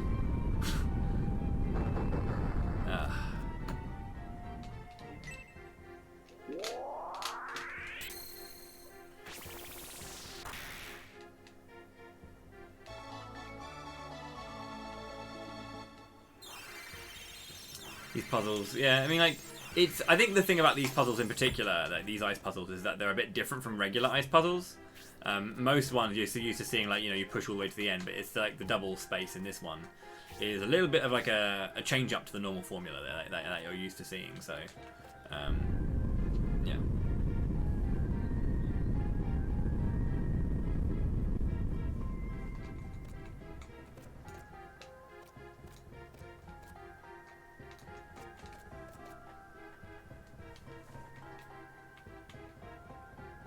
Danger.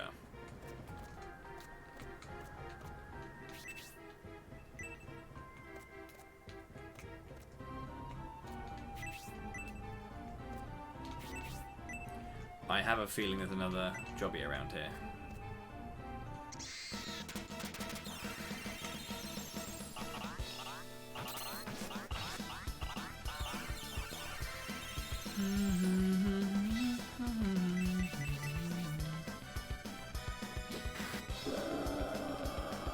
Like, I feel like this water, there's like a guy around here.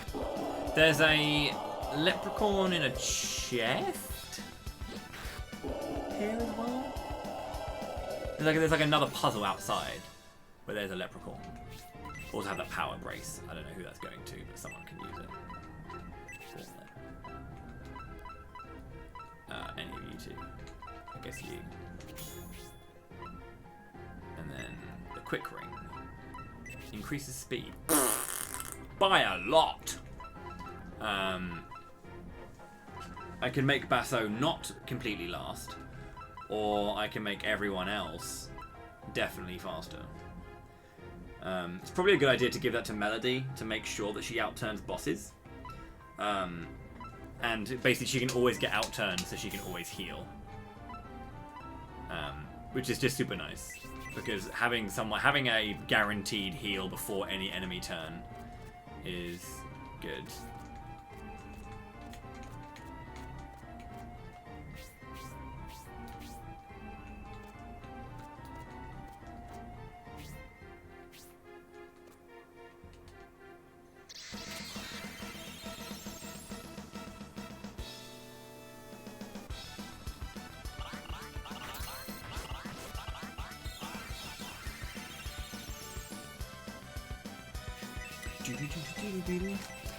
Probably shouldn't have done that. Maybe some AoE would have been good there. Get rid of the bats at the back. Hellblast level 2 or something. Power. Or Brutal Fire level 2.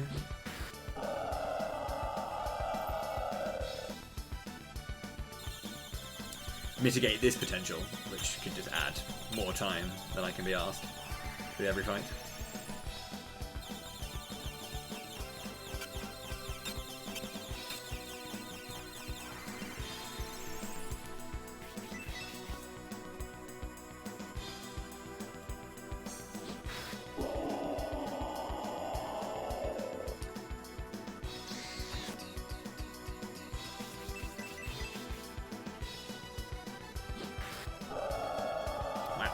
She can actually kill them herself now as well.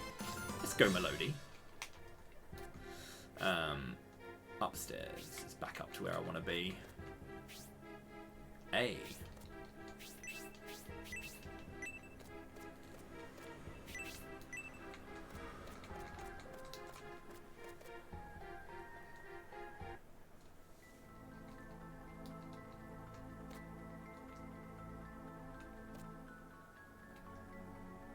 Yeah, there's my boy.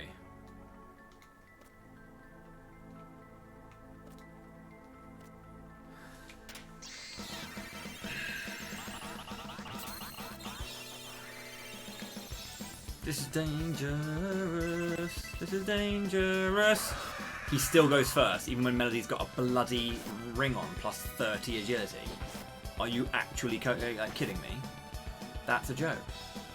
Also, I want to heal Basso here because Rhodey can come back to life if he dies after the fight. Basso can't because obviously he's not been controlled by he's not playing host to a spirit. So, yeah.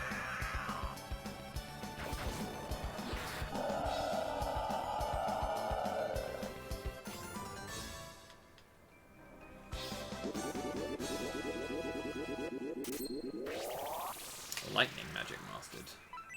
Big fan.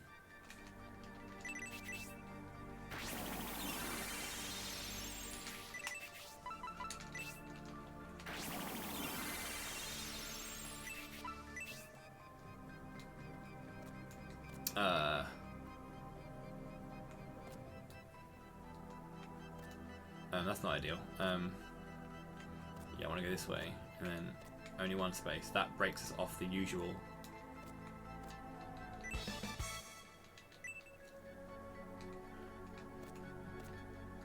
Okay, it breaks us off the usual one, the usual path.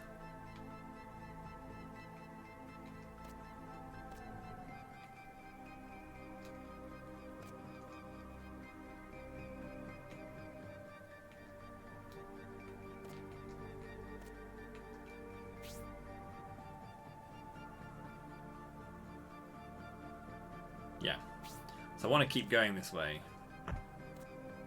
and then push myself onto here, because then I'll be on the off.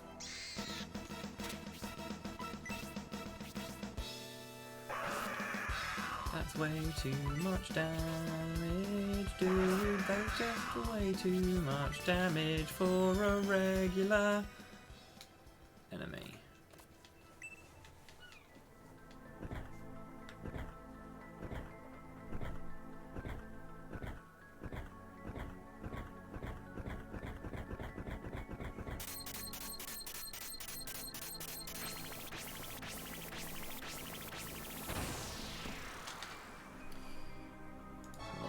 Leprechaun! How's it going there, kittens? Yeah. Magnus or something? I didn't read what his name was. They all have names, by the way. They all have names and personalities. Mangus. I did miss a succubus somewhere. Huh, okay. I'm also missing a bunch of pixies. Okay.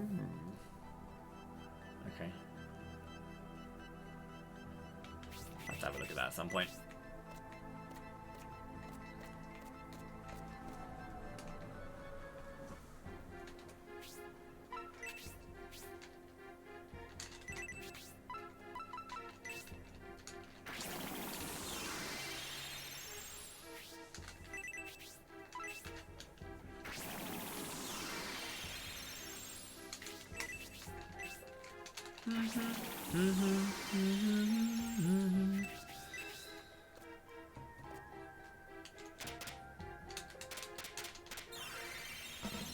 That does count.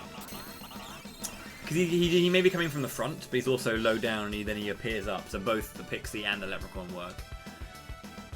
Which is nice. She's definitely going to outturn the Tail Viper. You can see my other characters also can, but there is a varied speed there. So there are speed rolls again in this game. So it's just about making sure that you can like get a good roll. But Melody will definitely go first, which is the most important thing. Because again, having a healer specifically get the outturn on things is going to be really good.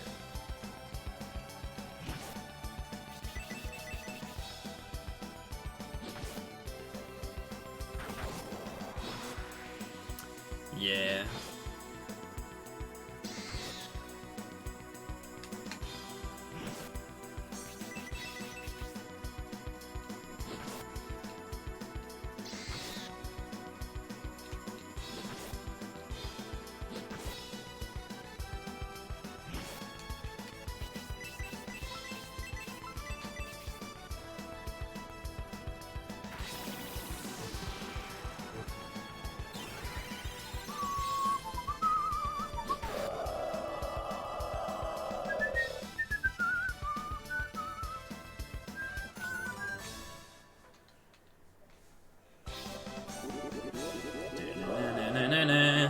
I'm a big boy. I'm a grown-ass man.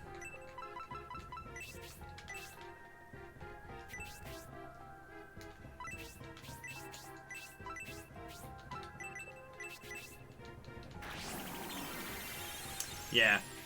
The detox one's really good as well, because that one comes along with like a massive like syringe and just like pops the syringe into the nameplate.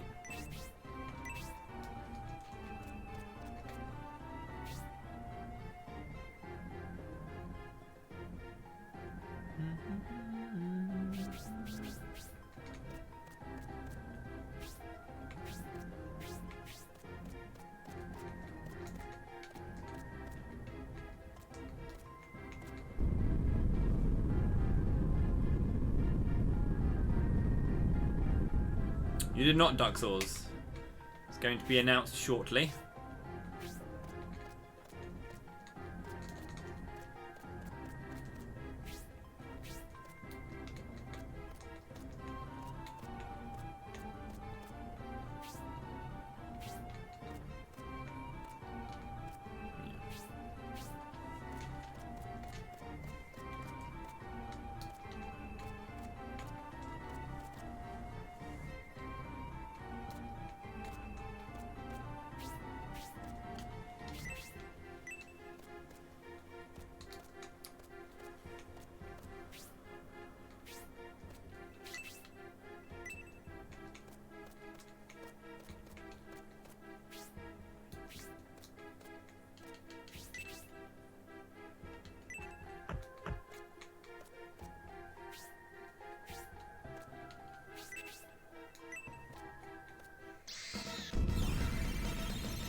This is a laggy screen.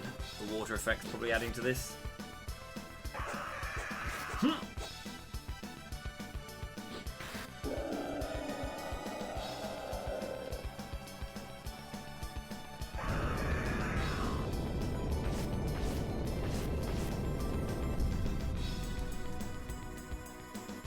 Bosh. So you can see, because now Basso's on my left, because he's got more HP than me, rather than coming in and striking that way, he comes in from the left and strikes me the other way. Again, it's just that little bit of perspective that I kind of really enjoyed about this game, like how they took that into account, like where the character actually was on the list. They weren't just making the characters all appear from the right-hand side to attack, but actually based on where you are.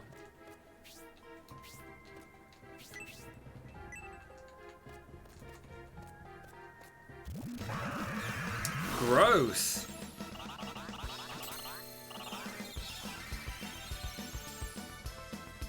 Venom zombie.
Yeah.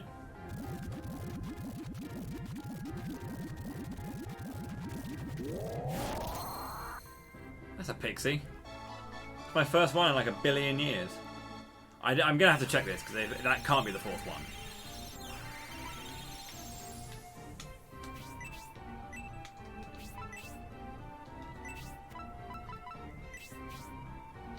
Yeah, I'm missing one. That makes sense though, so I'm definitely missing a succubus and a pixie, and then I've got my 6th leprechaun here as well. So 5th pixie, 6th leprechaun.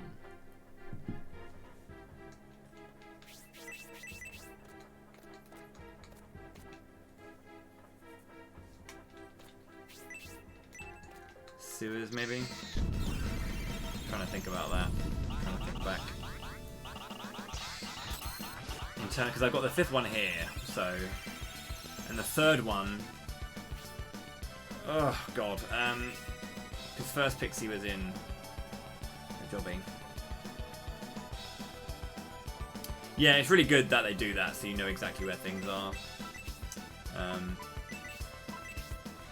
Lightning. I'll ask her. I want to know where things are. Kitty, thank you.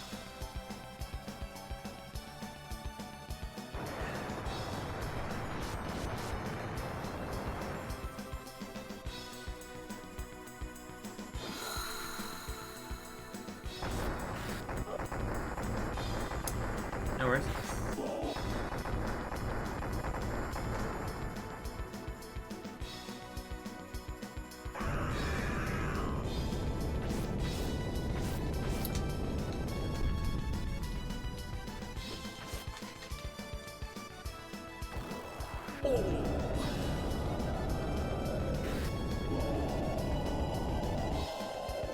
Yeah, there's just, I have a feel for like a bunch of them. It's been a while since I've done the 100%. It's just, I know where like some of them are, but not all of them. Well, I know where most of them are, but there are some that just kind of like get past. Just get past me. And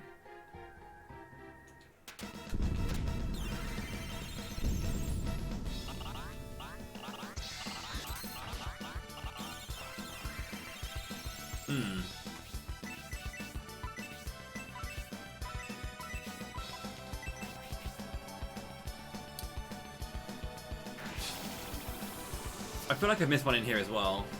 Cause like you remember when I was checking that like A area, I remember there being an item near or something near there, so I might have to go like run back.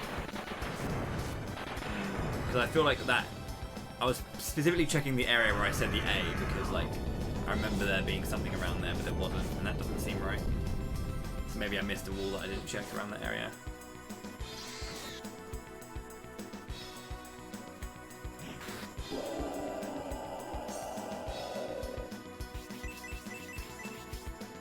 Yeah.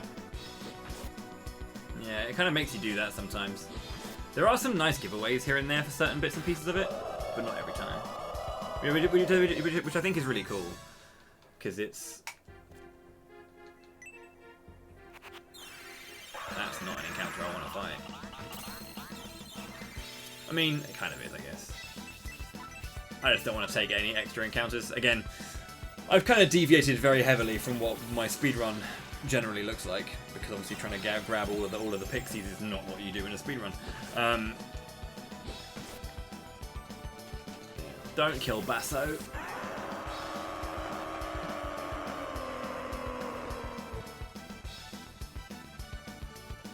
Honestly, I don't mind if anyone else dies from Soul Steal. In this game, it doesn't matter so much, because again, reviving Melody, Rhodey, and Palmer is nice.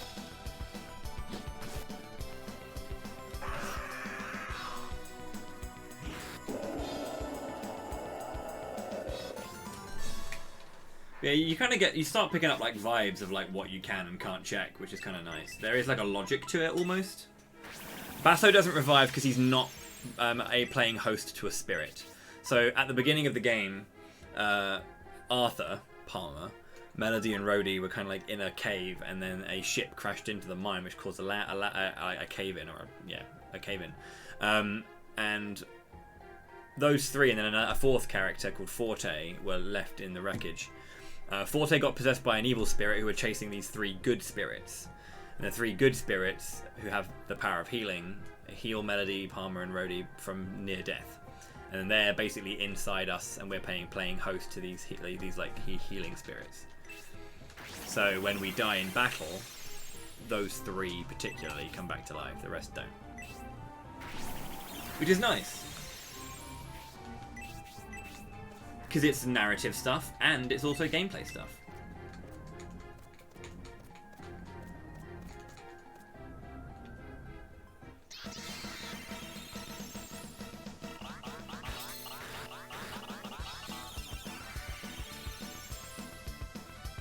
Yep. It's why they're really handy to have. It's why, like, again, Melody and Rhodey will probably be in a lot of people's parties. The other characters are really good. Like Doyle's really good, as I said. Basso, he's my least used, but he's still pretty solid. Lisa's very good. Akane is very good. All solid characters. I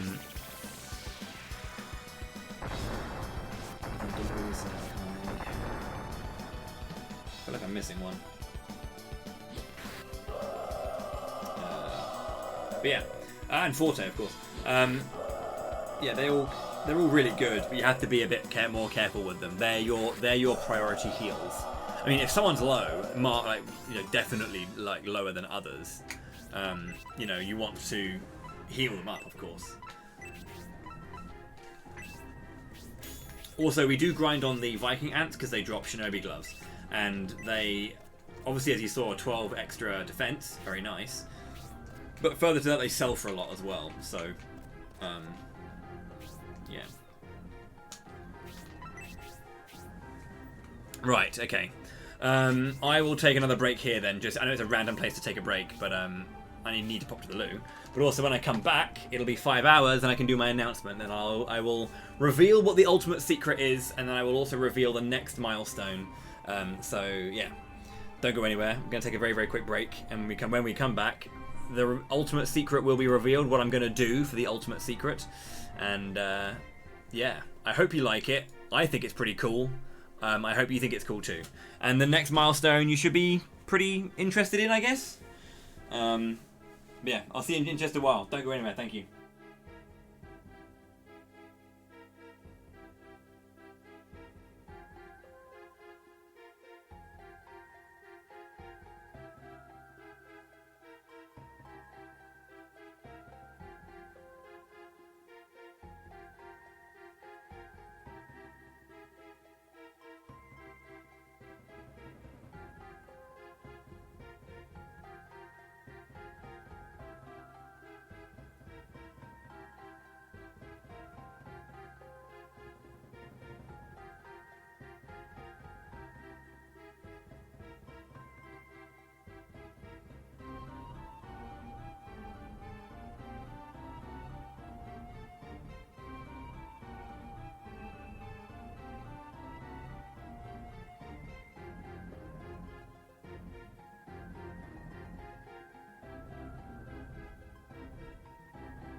Welcome back.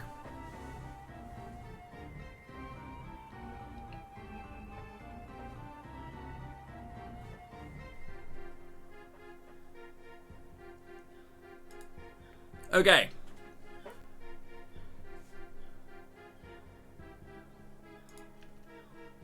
I hope this is somewhat to your liking. I will understand if it might be a little bit like, the ultimate secret makes it sound like you got something big to announce, like a brand new game in the series that you've been working on Camelot with. Or with Camelot on. Nothing like that. There's not a new Shining game coming out made by Camelot. Sorry to disappoint. Because of course, this is just me celebrating the games that they've already made. And finding ways to, you know, create new content and have more cool stuff for you guys to enjoy and watch.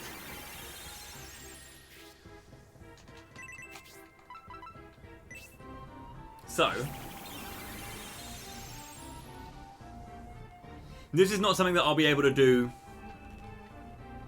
as part of the bonus content for Camelot Month. So, you know how all of the milestones thus far have been, I will do those when we complete the main schedule, when all the games here are completed. I will, you know, go and complete the final, I'll go and do those bonuses, like the solo Bowie run, the live learning of Shining in the Darkness, all that kind of stuff. The interactive SF2 playthrough, the Golden Sun races, all that stuff. But this will take a little bit more time. And will be a bit more of one of those kind of like big moment investments than like a big stream event thing. So what the ultimate secret is, as I write it down on my incentives sheet, which is a really silly name, somewhat stolen from another franchise.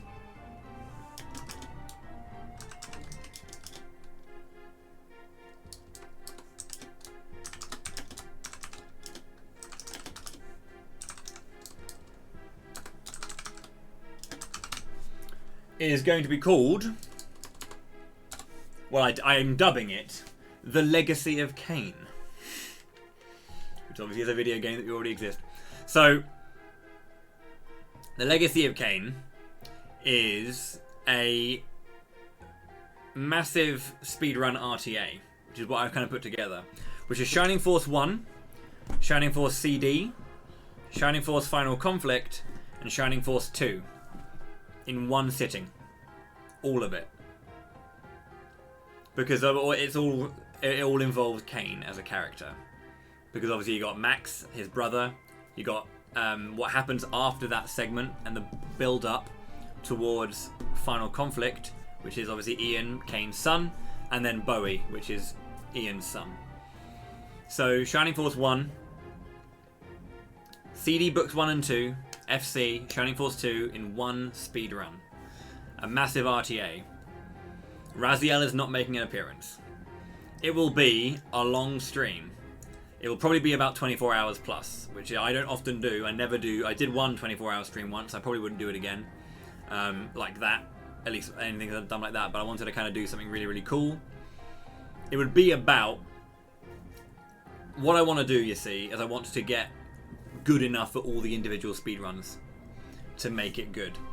So 6 hours for Shining Force 2, 6 hours for CD Book 2, 6 hours for SF1, and then it'll be 4 hours, like 5 hours for CD Book 1, and like 4 hours for FC. So well, there's what, 5 games? It'll be about 26 hours. Roughly. Give or take a couple of hours. And I want to get good enough at the runs to be able to do that properly. So, bring on the coffee. Now,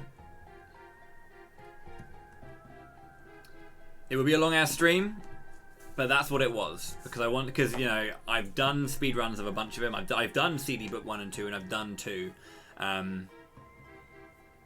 It'll be one of those things. It will take a while. But I thought it would be a good thing to do for this because it's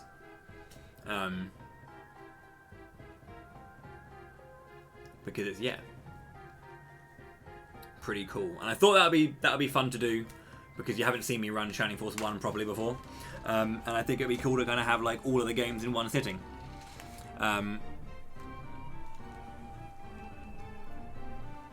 For this game, no challenge. I'm just collecting all of the Pixies in this game. I need to go back and grab some that I've missed.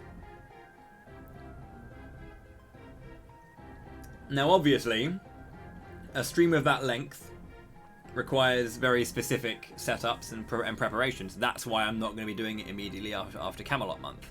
I want to get good enough at the runs before I do it, so I can mitigate as much time as possible. If I can get it down to 24 hours, that'd be really good.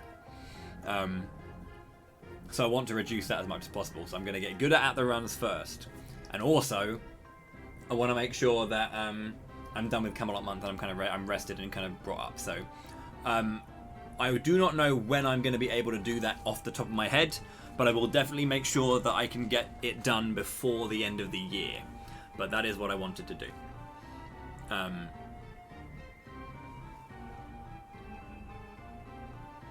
decent amount of CD and SF1 practice, yes, and Final Conflict as well. So the legacy of Kane is quite literally everything to do with Kane, Shining Force 1, 2, CD, and FC. So 4 games, 5 titles. Yeah, I reckon I can do it, and I want to kind of celebrate all of that together because it's pretty sweet. So hopefully that's good enough for you.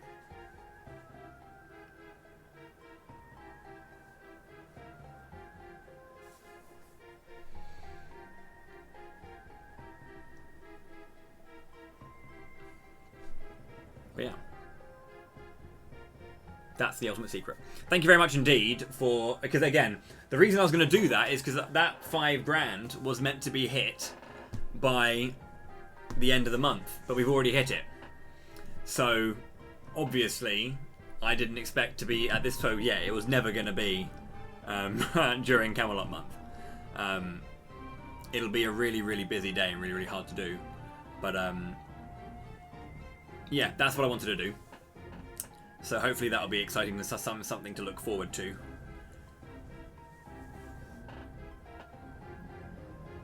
But yeah, that was the ultimate secret.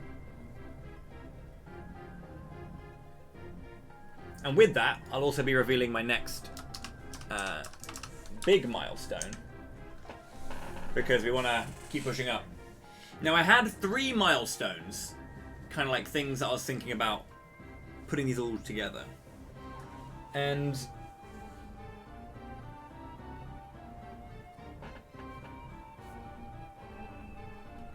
hopefully this is something that might interest you.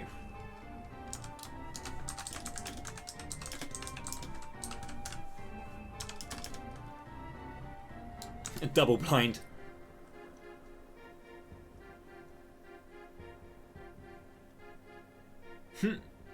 Day at the onsen. At the onsen.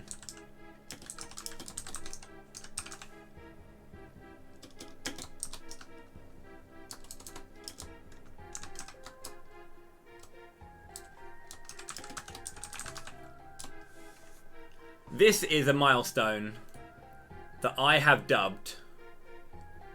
I'm going to write it out for you now.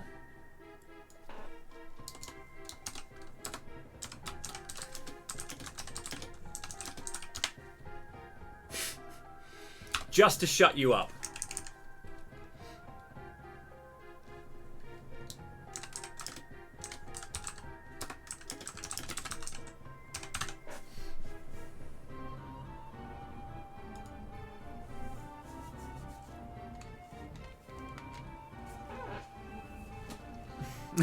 It's here! Go, go, go, go, go, go, go! Donate! Now! We need it! In order to, because everyone's always going on about where are the sports games? Where's Mario Tennis? Where's Mario Golf? I have added it in just for you.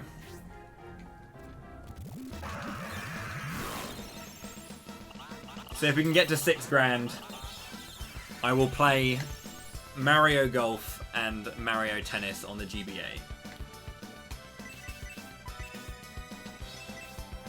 Muppets.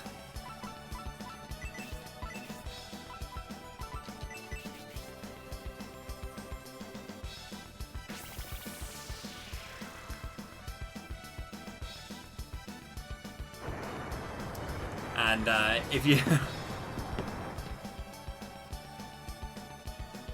if you missed the reveal of the ultimate secret, I will be doing a one stream speedrun of Shining Force 1, CD Book 1 and 2, FC, and Shining Force 2. That'll be like a 25-6 hour jobby. Now, I did play Power Tour, the tennis Power Tour game, last Camelot month, but I never played the golf game. So this year we're bringing back tennis, and I'll play for the very first time Mario Golf on the Game Boy Advance, which apparently is a really good RPG.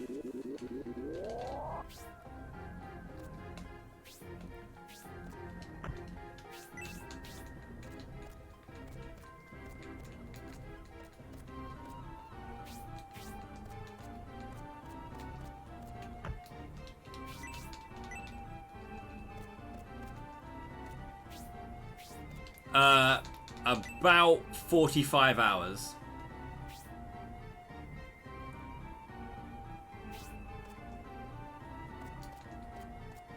To do all of the Vandal Saga would be about 45 hours, yeah.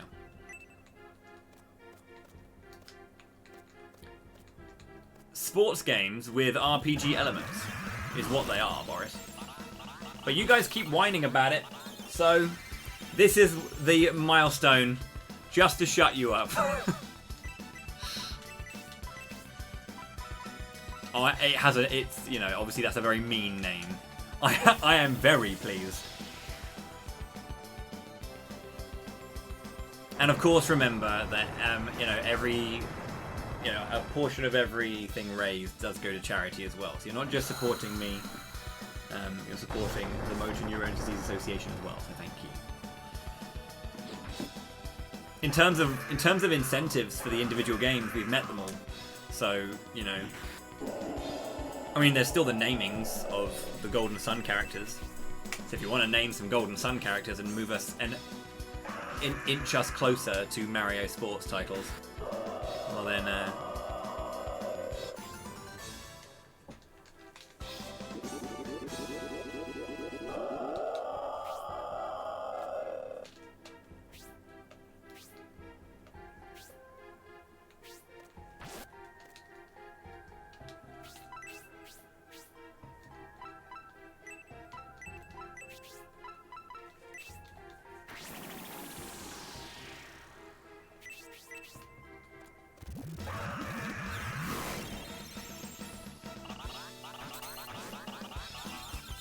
what's the incentive price for doing Camelot Month 4 in July?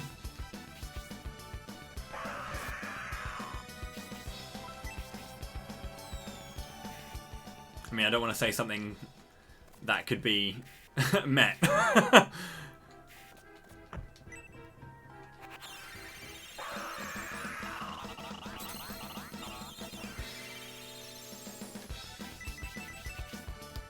was going to say 20k. Someone's going to ring their rich uncle and be like, Archibald, do me a favour.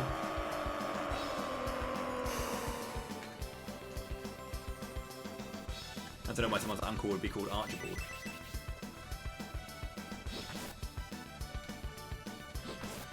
The Breath of Insanity incident made me wary.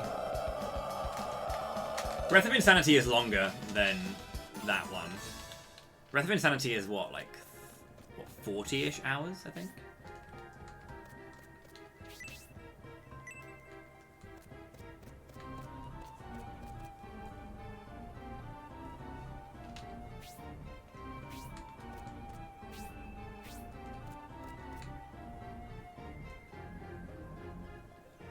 Oh, this is the boss fight, shit.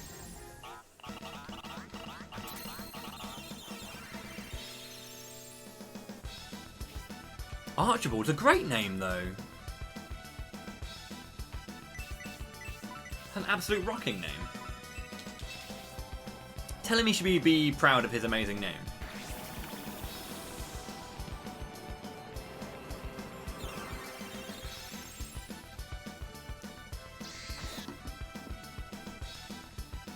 Oh yeah, of course he did, yeah. I will do all the Breath of Fires for, what was it, like 4K or something? That's very kind of you to say, Ozzel. How are you?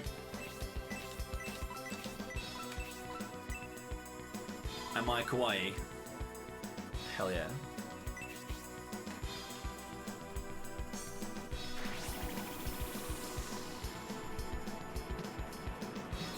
What, Camelot Month 3 being the last Camelot? Yeah, I'll never do it again. Hope you're enjoying Camelot Month 3, because it is the finale Camelot month. I'll never do it again, ever. It's not like I enjoy playing Camelot games for a month straight. You love every fire that grills your steak. There you go.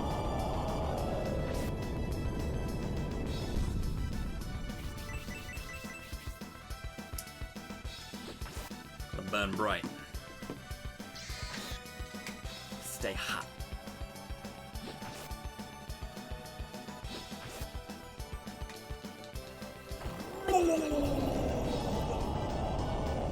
Yo, Jabberwock, sickbay. Archibald didn't answer his phone, unfortunately. Well, thank you very much, dude, for the $20. Don't. Damn it, Archibald. No, thank you so much. It's greatly appreciated. Any support, so it's huge. So it supports me and a great charity. So honestly, thank you so much for the $20. That's hugely kind of you. Never seen it before? It is gorgeous. That is because it was made by Camelot Software Planning.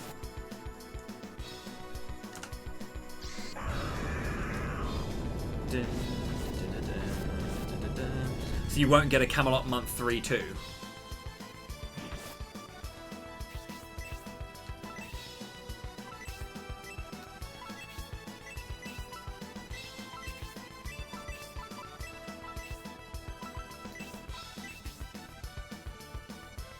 The 11th Camelot month should totally be 10-2.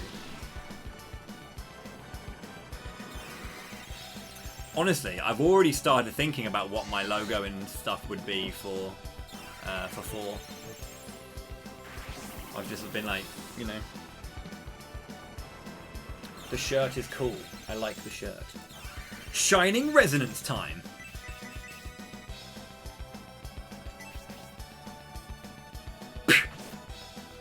Crit.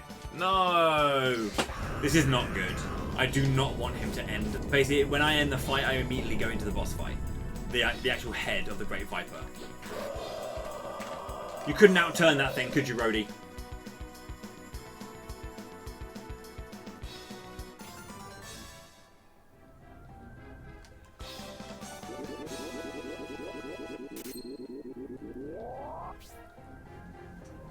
Yo, the mystery box. Smiley faces are all round.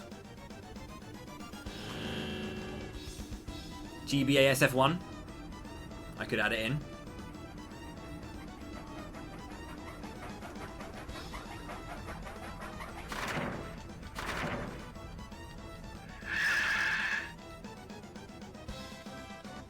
He's quite a gummy snake.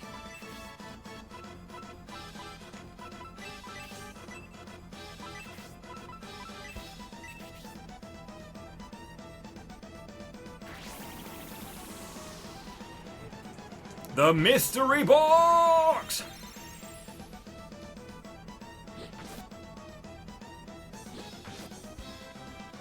As in the Viper, Joker.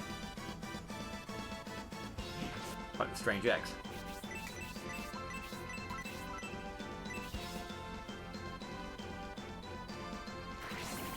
Got a crit still the other time. Dang, I'm sorry.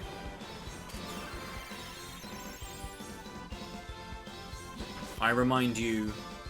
I remind me. Oh, I thought you were talking about the snake.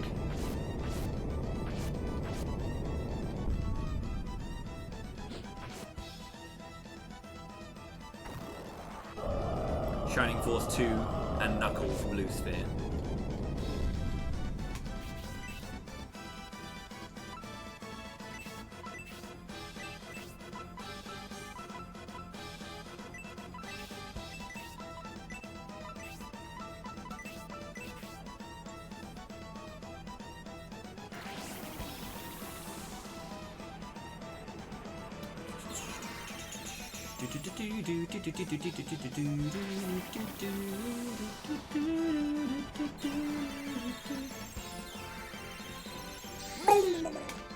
That's fine. Basso is on the defensive. That's good. I think I should probably try using Spark a bit. I just want, if Rhodey gets a good crit, he will be slamming back the dams, and that's always good to see. But he's just not critting. Okay, I'm going to use lightning with you. Oh, bollocks! It's fine.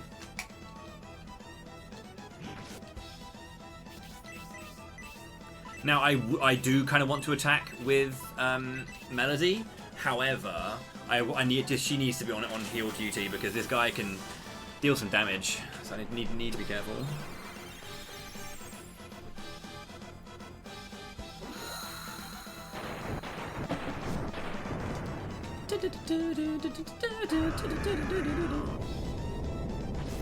Yeah.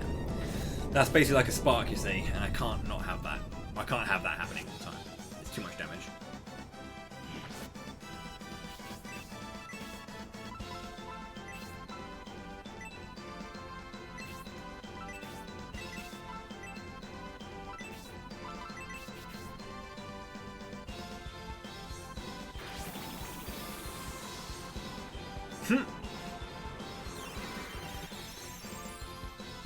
Power lightning, let's go.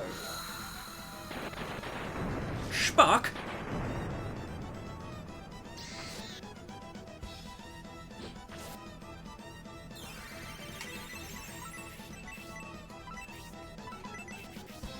Mortal Kombat 3 and Knuckles.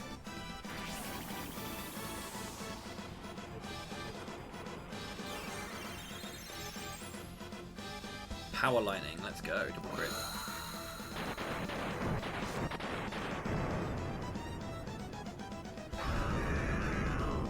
I guess you could just stack them up. Castlevania.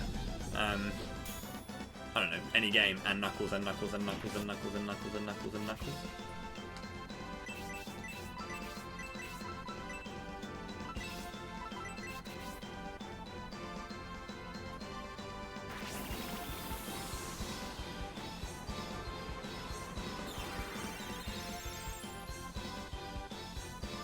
What is this? Triple critting? With lightning?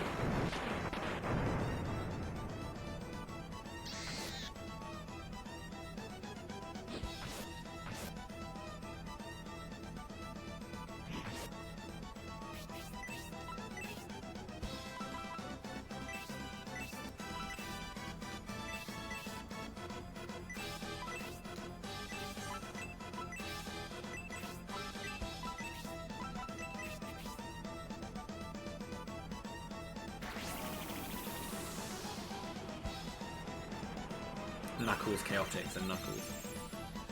Some good sounding games.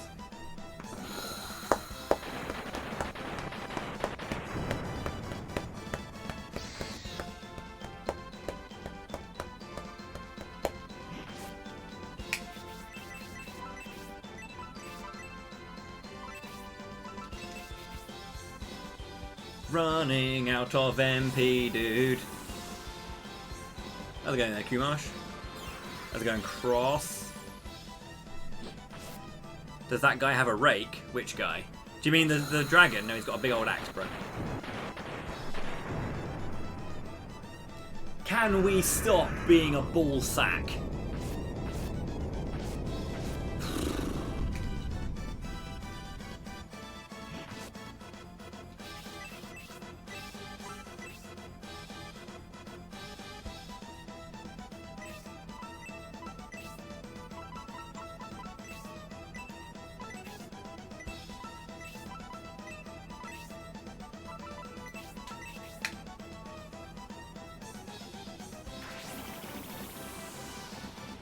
Melody? Oh, no. She's got like a staff that has like little hanging bits on it. But whenever she casts magic, they go really taut, let's say.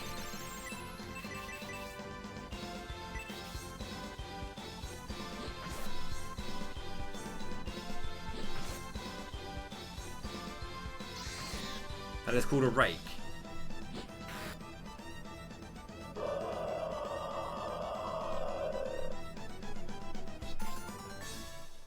think we have different ideas about what a rake is.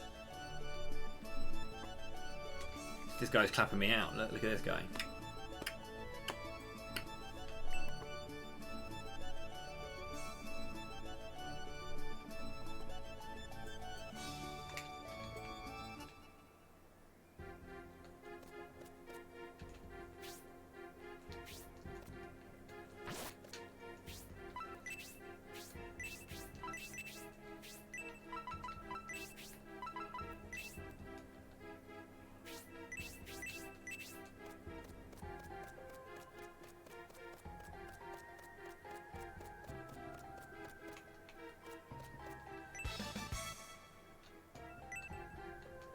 Belongs in tall grass.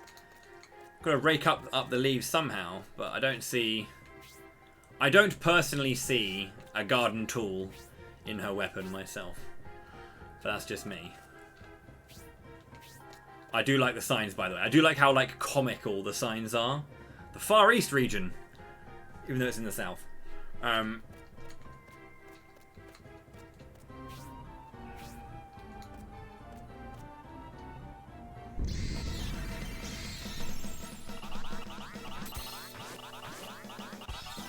It's definitely good signage, absolutely, but it's just quite on the nose, isn't it?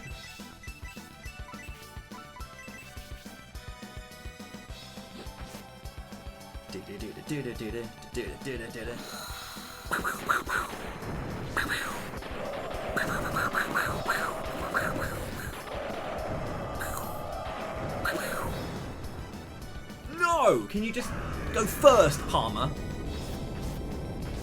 Professor Palmer, letting Bowie down in 2020. I didn't even kill it, so it's fine. Bosh.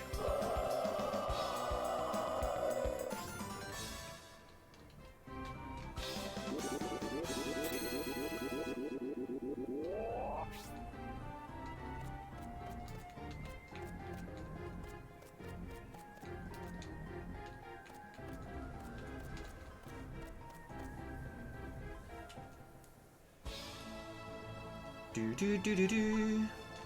Do do do do do do do.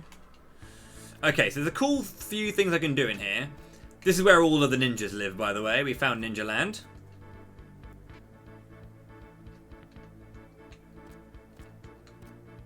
But what's really good is in this shop here. We go to the armor shop. This may take a while. This might take a while. It may not. But we'll find out.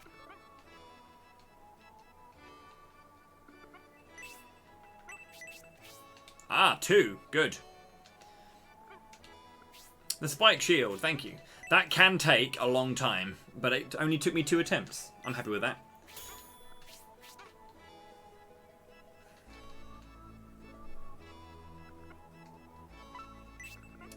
I would definitely be up for visiting Ninja Land myself.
The weapon shop is like for the certain areas you want to focus on.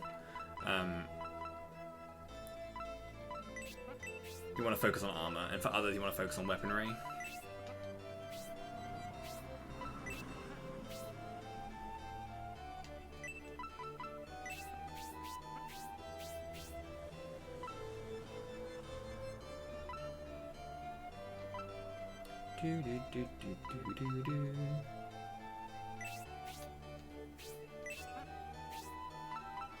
Wow, I'm off by 72 coins.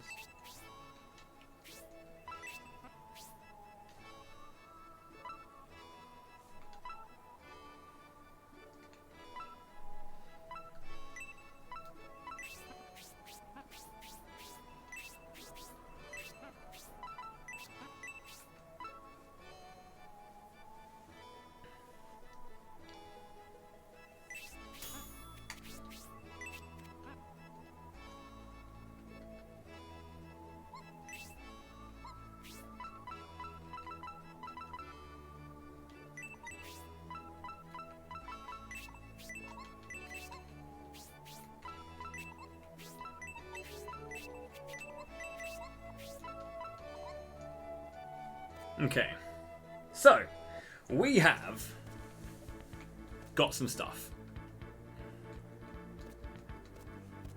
I'm pretty sure there's one of the Pixies in here as well. Also, Yayoi.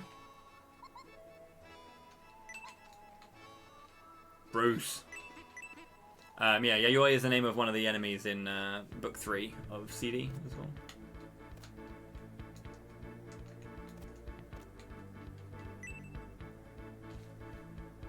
There you are.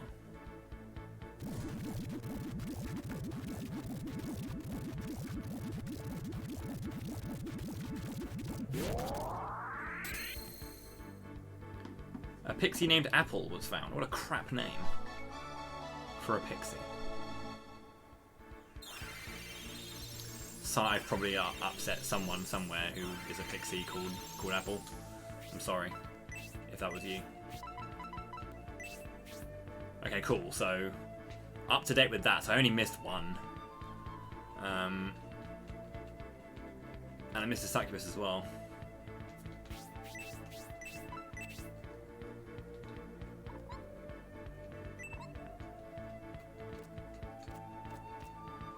There's boots somewhere as well. I think it's in that barrel.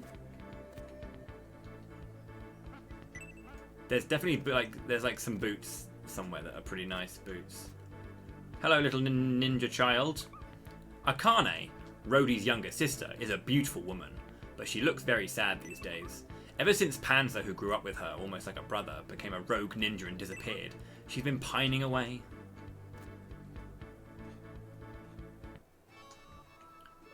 Seikon. Yes.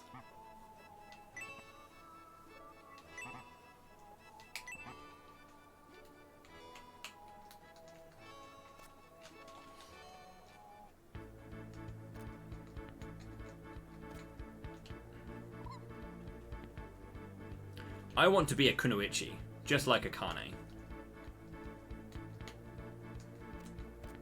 That's not an inn, is it? This is the church. I do want to save, but I want to go to the inn first, so I've saved with my inn. This might be the inn. It even says inn on it, so...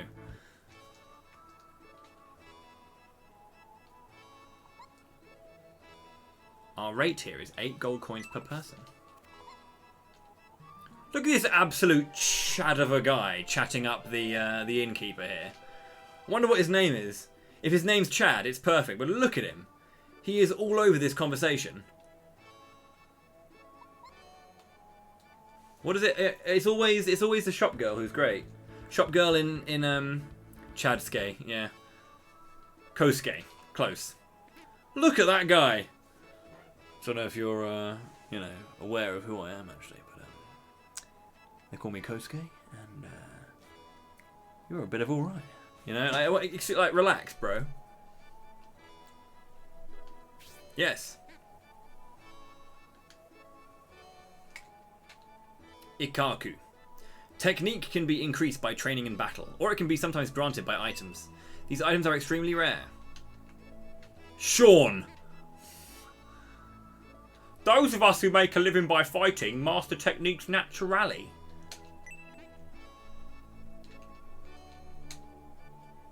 Alright. It's Leon again. How's it going, buddy?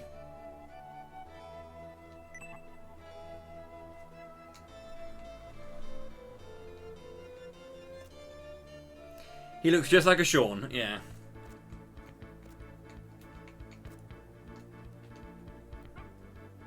Excellent ninjas such as Hanzo and Kojiro left the village and became rogue ninjas. Wonder where they are now. Hanzo and Kojiro?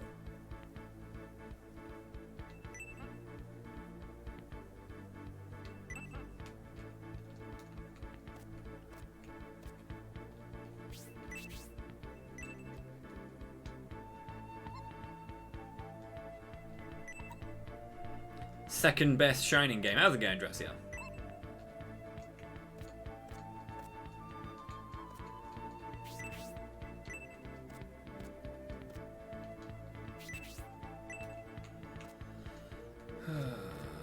Is it here?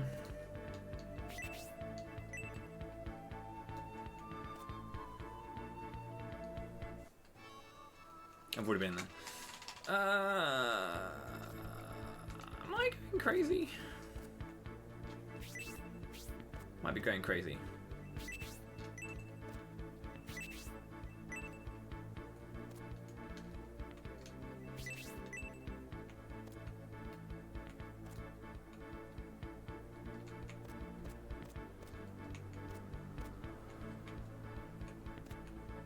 I might be going crazy. But I could have sworn.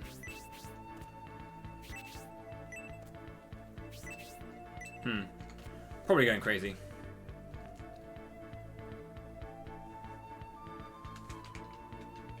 Satsuki.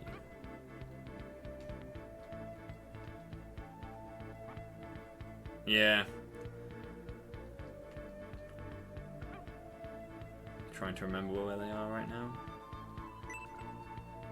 Amuro.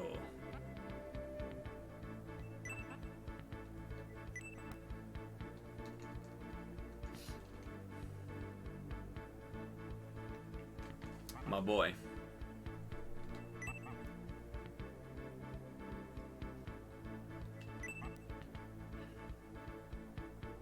Is it afterwards? I was gonna say, I could have sworn they were like in a barrel or in one of the fences.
Sometimes.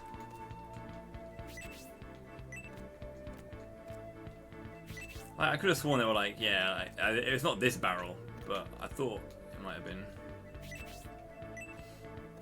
But yeah, definitely feel like I'm going mad.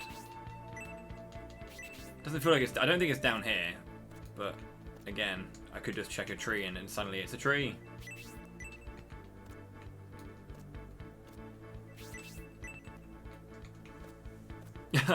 No, it sounds harsh. It's not as harsh as the wording is. People were always asking about the Mario sports games, so I thought it might be best for me just to play them.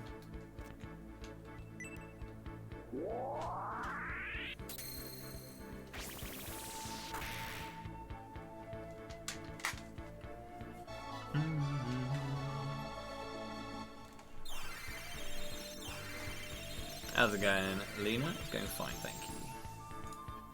How are you? I should.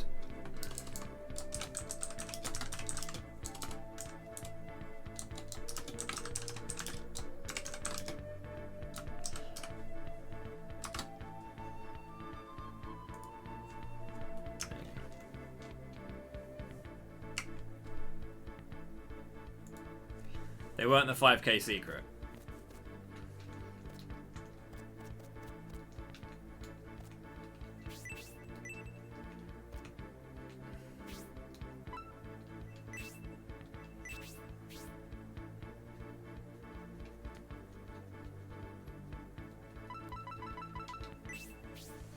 So yeah, I'm on point with everything apart from the succubus and the pixie that I missed.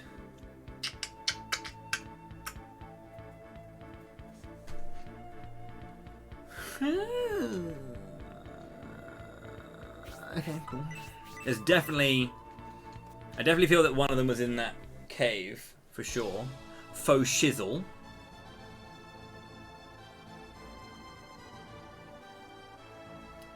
But yeah, let's do that on the way back. Let's just go get on with it. If I can't find it on the way back, it'll just have to be a case of, hello, please tell me where it is, because I have no idea. Right then, if I can remember this bloody dungeon. This dungeon's really cool. And having this dungeon like in my head was like the hottest thing ever. It was so good knowing exactly where to go and how to deal with everything. All I remember is you don't want to go that way first. Not to the north.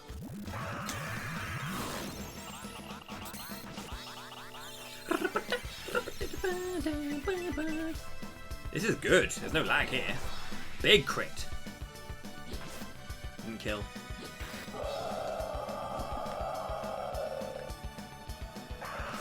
I'm sorry, Master Metroid. I can change it back. But at the same time, some people may not get it and they might be a bit upset. So I do have to be careful.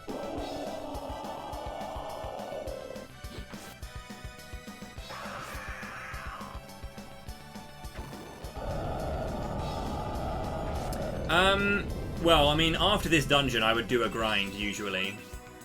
Because after this one, we go back to Enrich Dungeon and go and fight Relics with the Sacred Sword.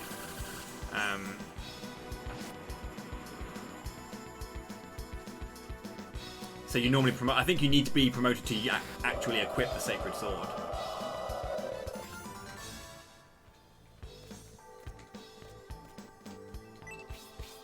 Yeah, you need to fight Relic. You need to be promoted to equip the Sacred Sword. So in the speedrun, what we do is we're normally about level 15, 16, I think, when completing this dungeon. I'm 15, 16 on entry. I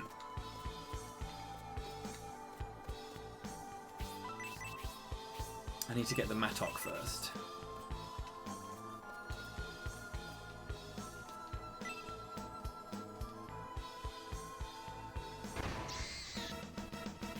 The fuck are these?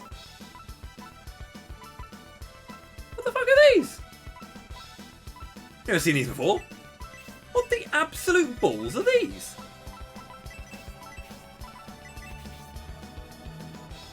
Yeah, they're little Super Sentais, but I've genuinely never seen these before. That's pretty cool. But I don't think I ever... I have no idea what these are. I've played this game a fair few times. I have never seen these. If these are consistent, would this be a really good way to get experience, actually, for grinding?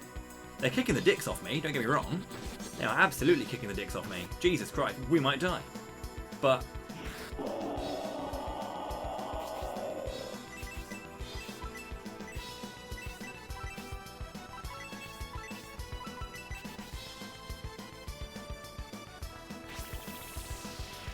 I've played this game through, like, three times casually, and about 3 times through in the speedrun. I've legitimately never seen these guys before.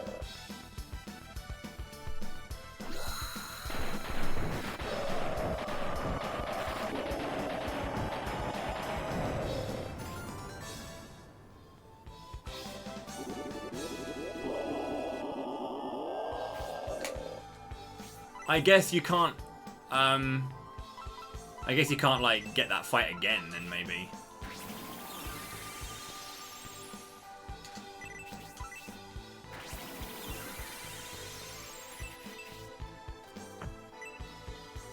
Yeah, I guess you can't grind them like that. That's a good fight to take, though. If we're looking for experience.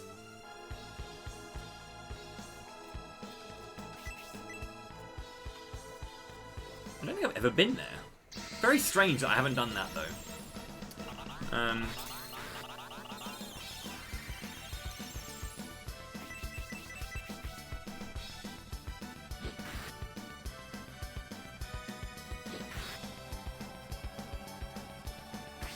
But I guess when you do them once, they never. It's not like you can leave the dungeon, come back in, and you can fight them again, right? Or would resetting? I mean, I could try. I can test it out now. Not that it would be faster than any grind spot we have, because especially against these guys, like the Viking ants are just a really good grind spot in the dungeon before, just because, again, having access to the Shinobi gauntlets that you can sell for money, and also getting pretty good experience from them.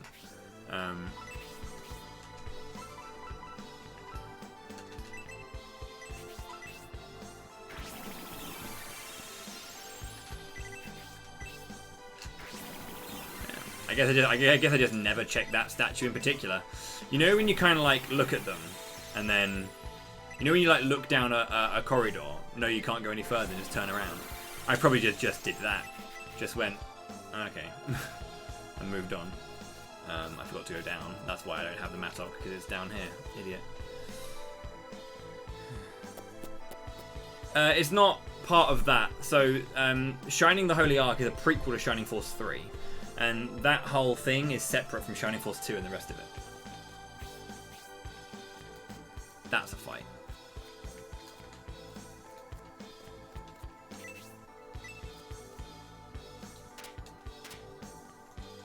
Oh, these things suck.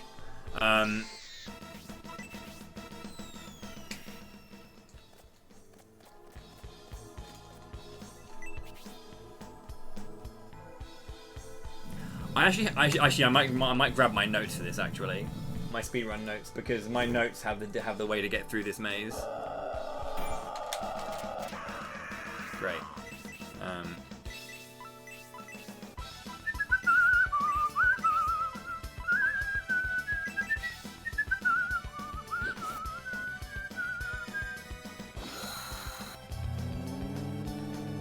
it does. Shining the Holy Ark. Where are you, my notes?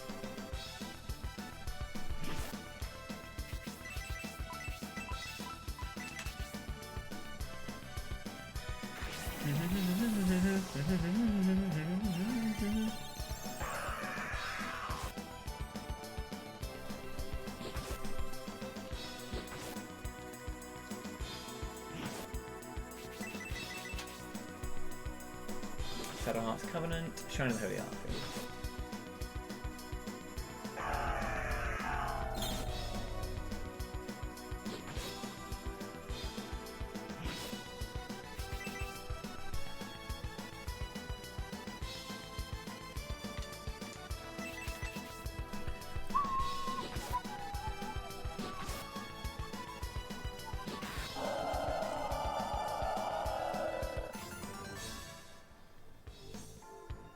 Oh yeah, here it is. Walk until facing the pillar with the colours. Hold strafe, then left, left, left, up, right, right, up, left, left, left, down, left, left, up, left, left, and go for the mattock. Okay. Left, left, left. Did I do 3 there? I did. 1, 2, 3. Up, right, right, right. Up, left, left, left, down, left, down, left, left, up, up, up, left, left. I love my notes. And then you pretty much do it. Run back to coloured block and then do those in reverse. You can literally do them in immediate reverse.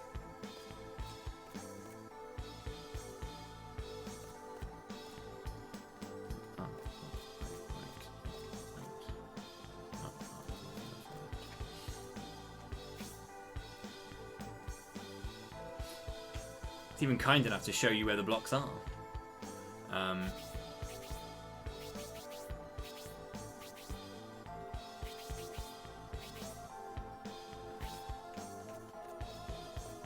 The only reason you don't want to get into them is because when you do, you have to watch this fucking thing like this. Which is very... yeah. Slow.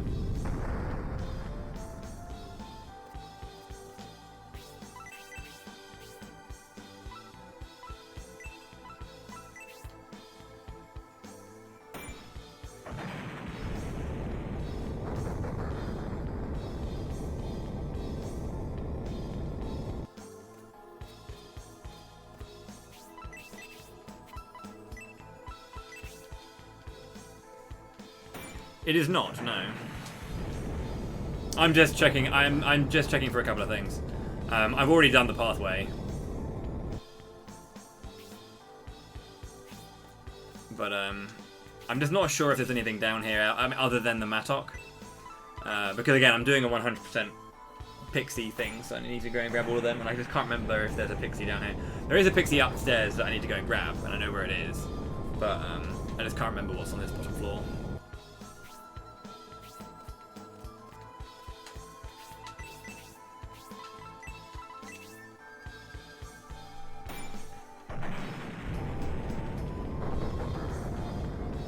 Again, my notes, I mean, I actually haven't picked up these notes at all. My notes for this dungeon are really short, actually, funnily enough. Like, there's not much I say about this dungeon. Grab the potion on the right, head to the left on the second left until coffin on right, go down next coffin to the right, walk until facing the pillar, then all that. Head to floor 1, go right, past the first coloured wall, go left, break that wall for Cypress. Go through first coloured wall, make way north for gravity shift. Head east, through door, into centre, hit ground again, round to west, fight wall beast. Go south in next circle, open coffin, go down, gravity shift, grab stone key. It's so little.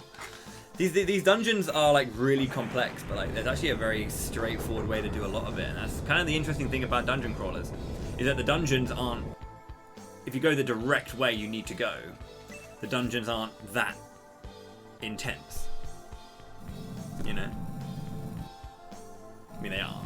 But the reason they're hard is because you have to experiment with where you're going, and then you try and find it all, and then boom. Bread. Great. There was bread there. We found some bread. Anyone for garlic bread? I'm game. So yeah, that's actually nothing at all. What a terrible thing.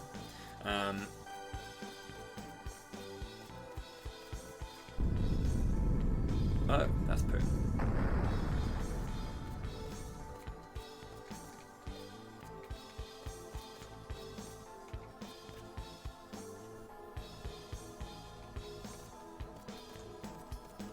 Reading the map upside down. Again, it's similar to Shining Wisdom, where Shining Wisdom has a mirror dungeon, and that mirror dungeon doesn't reflect left and or doesn't it doesn't turn around up and down, up still up and down still down, but left is right and right is left. So it's like, because it only swaps half of your input, not all of them. There are no encounters on that bottom floor, Red Bank Castle. Encounters in this game are not based on just stepping at all. Most encounters, pretty much all encounters in this game, are based on the tile you go over.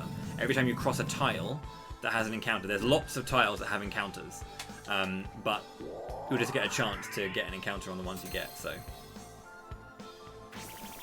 Rather than it being like randomly, because the game is not about, the enemies just don't appear, they appear based on where you are. A big mechanic in this game is the pixie system, which is you throw the pixies at the enemies based on where they appear from. So they kind of created all the encounters and all of the situations around where the enemies come from. So every tile has been thought out specifically. We're going to put an encounter here. There'll be a variety of different types. Yo, RPGC, thank you very much for 42 months. So here, normally, I think there's one like on one of these 2 steps. There it is. So they come from the ground. So because of that, every single tile is thought out in terms of encounters, which is a lot of shit to think about. Rather than just going random encounters, 10% chance. That's a high chance.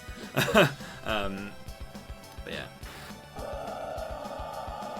Thank you very much for 42 months, though, RPGC. Hope you're well.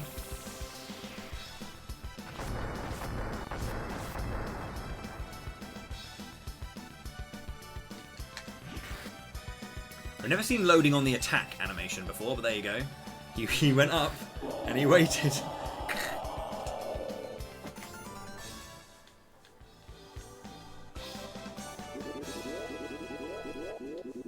I don't think I've ever done that. Magic Hellblast 3. So yeah, this is what getting those 3 Hellblasts are good.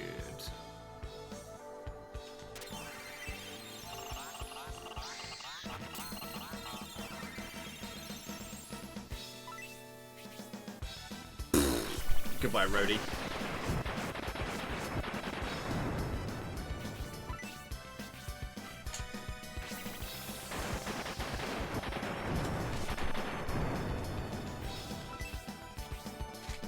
Oh, well, fuck you.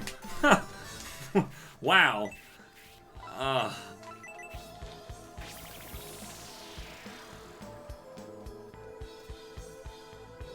classic. A classic from the Coin Beast.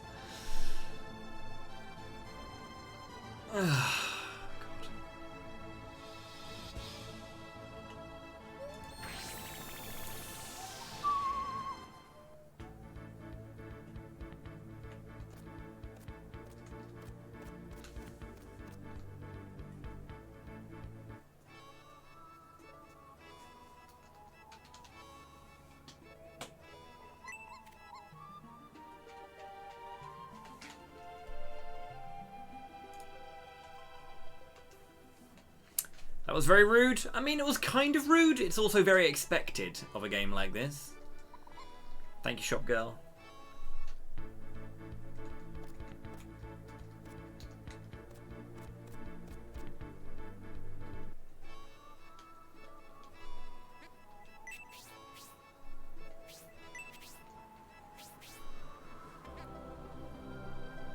Yeah. Yeah.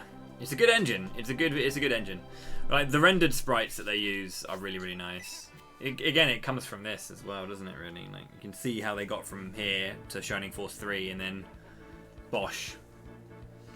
It's the. I mean, again, like I added that in when we met the 5,000 total on Saturday. I didn't have any other things afterwards. I honestly didn't think that I would hit anywhere close to 5,000 in 2 weeks. So. I've racked my brains for a load of other things that I can do for milestones if we meet further ones at this point. So I've got like a bunch in my mind and a bunch of things to do based on how it goes. But people have been consistently asking about Mario Golf and Mario Tennis on GBA because I guess it's the joke that everyone is like, oh, lol, you're missing out on all the Camelot games. So yeah, I thought it would be the right one for you guys. You get to enjoy your Mario Golf and Mario Tennis. And you get to watch me suffer. Because golf is an issue in real life. So, I didn't revive fucking Basso.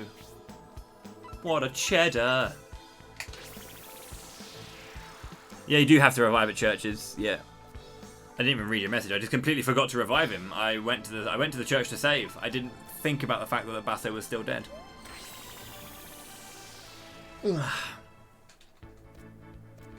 Golf is an issue for me. My brother's a big fan of golf. He loves the golf, and he's always trying to get me going. He's like, "Do you want to go down the old driving range?" Like, not honestly, mate. No. But, you know, holy shit, the cost of reviving in this game is a lot.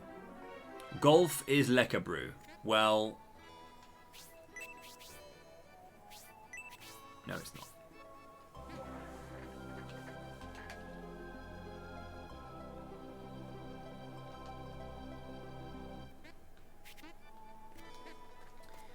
But, you know, I do go down to the driving range every now and then so I can hang out with my brother and play some golf. But, like, I'll try and stay away from the 18-hole, you know? The 9-hole courses, not really. I mean, maybe if I get really, you know. But, how long is Mario Golf? Like 80 hours? I will play it for 20 minutes and then that is it. No, I'll complete it. Mario Tennis took me like a couple of days. I think it was like, yeah, like 8-9 hours, I think, for Mario Tennis.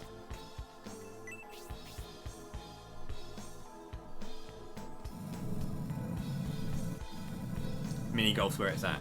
Yeah, I'll go and do crazy golf or mini golf. Anything like that. This goes downstairs as well, does it?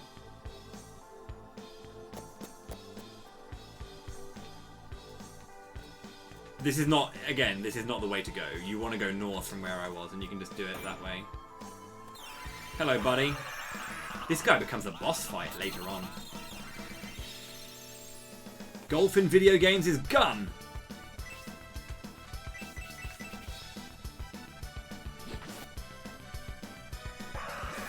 $45 damage.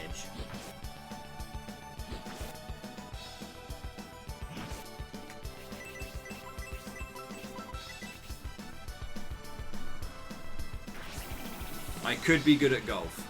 You do keep saying that I have when I'm trying hard. I do actually have form.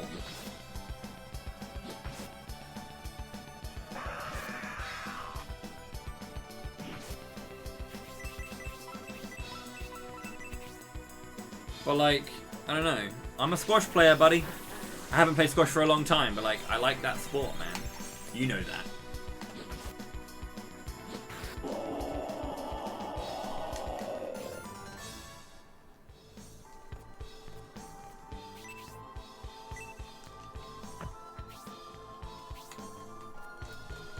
Just a lot of nothing.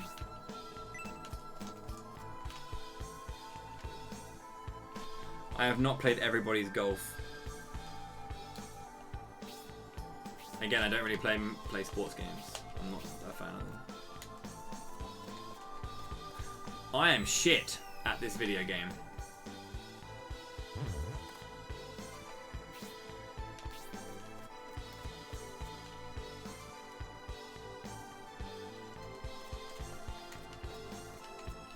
I think the answer is quite simple there, AC. Just get first in everything. GG, right? No coins, please.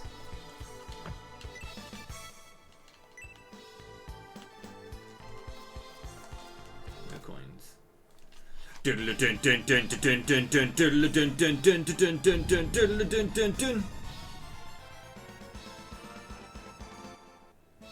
Relax, Leon, it's fine. I've got the gravity stone, so watch this. Because I'm an absolute baller shot caller. Hell yeah. So now we're upside down, and pressing left actually turns us right on the map. So if you're using the map to navigate, remember, left is right, right is left, but ahead is still ahead. So, yeah.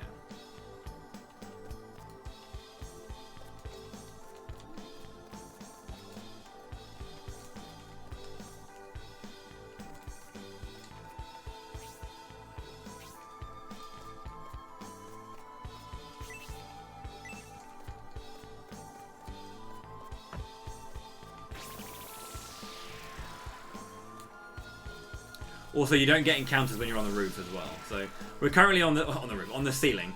You don't get encounters when you're on the ceiling. So.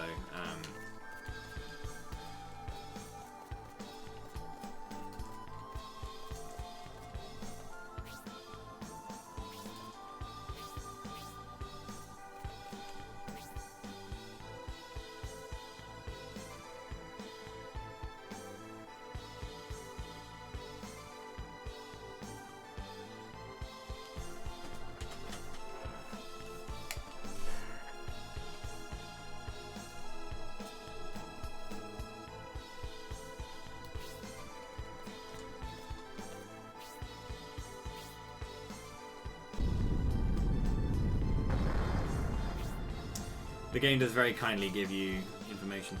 Now, I could sit here and fill out the map and do all of this shit, but I don't want to. I don't want to.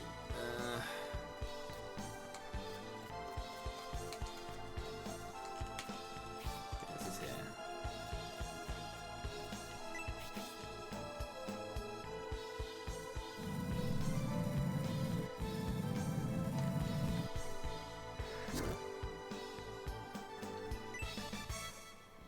What, as in the enemies actually came from the left when you see them coming from the right?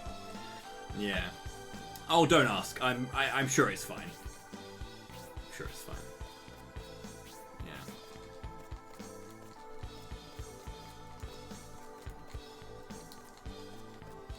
So yeah, this is why you want to go this way. I want to go to the right. Yeah, I think it's up here. Yeah, because these are holes, and you want to kind of get past here. Or there are holes around here, basically. You want to allow yourself to get around. Oh, somehow I'm back here, lol. Oh yes, of course, because of the thing.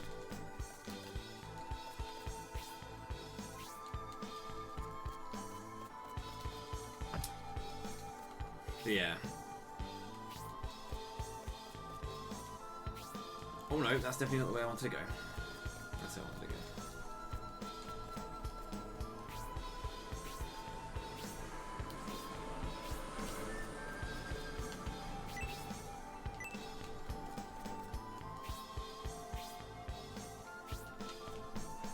Yo, Sid, how's it going, dude?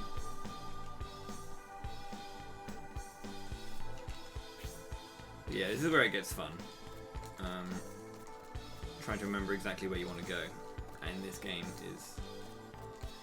it's like, it's one of those things. The inputs don't actually change on your screen, but they do change on the map. So when I said that thing earlier about the direction is changing, it's only for the map, not for where you go. So that's why it's really weird. But again, it is the same principle as the reflection dungeon in Shining Wisdom.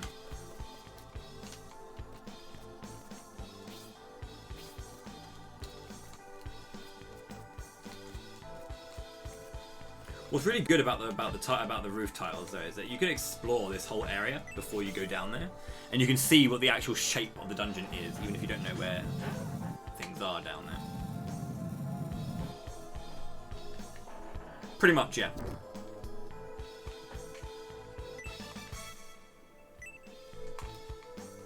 There's a shield tiara there. That might be worth the money actually. Worth the pickup if you haven't got it before. It might. No, it's actually way out of the way. Yeah, that's way out of the way.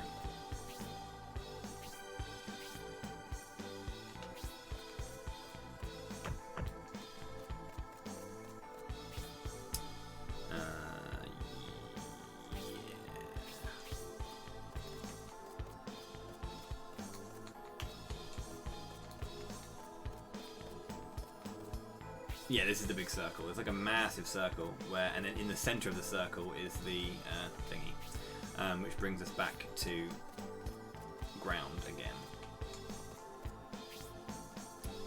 Now, I can't remember if I go immediately to ground. I mean, my notes are here. If I wanted to just complete the dungeon, I can. But I need to do a bunch of checking when I get down there.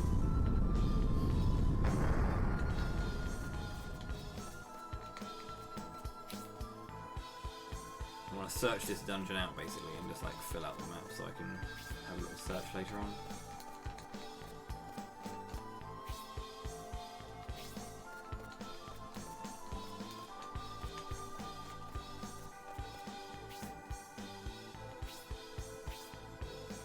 Is that all there is to it?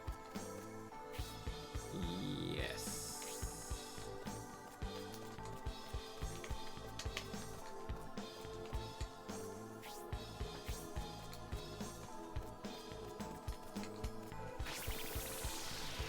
So yeah, if we go up, when I go up there's a wall that I want to break down, and then that wall becomes an enemy as well. So it's like doubly bullshit. Yeah, this is a good map. Mostly because overall this is a good game. If you've played bad dungeon crawlers before, then, well, I'm sorry.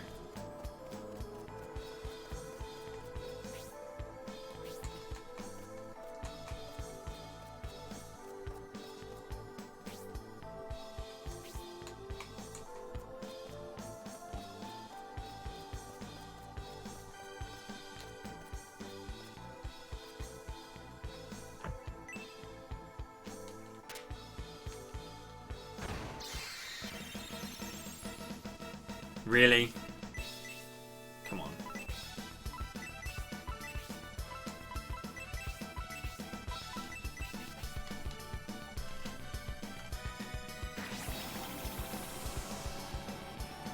Yeah, the entire map's on there, the entire thing, which is super nice.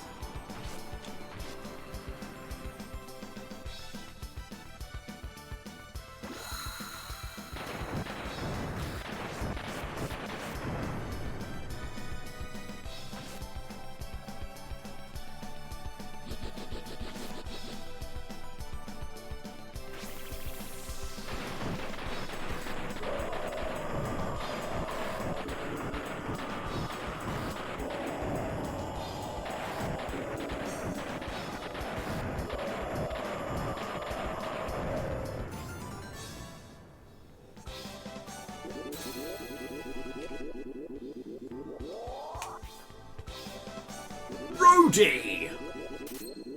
Good job. Spider thread level 2, eh?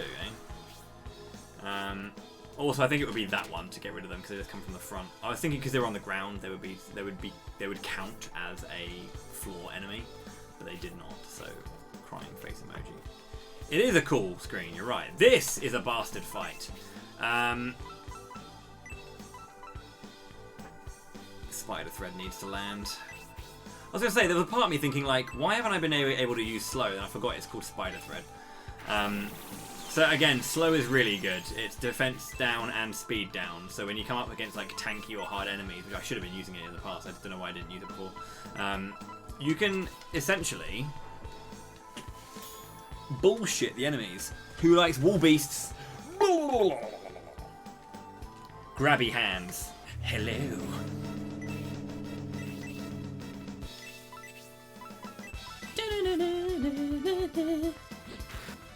10 damage. How about I spider thread you and it's definitely gonna land.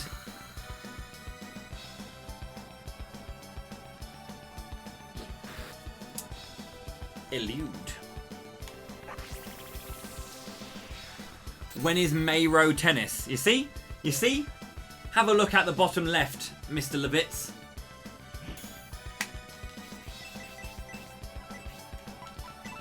Welcome back, dude. How are you? You can't read. And you just woke up. That's a combination that's not great.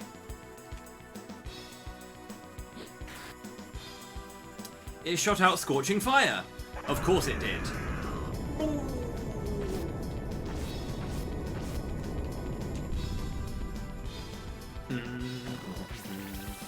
Crit!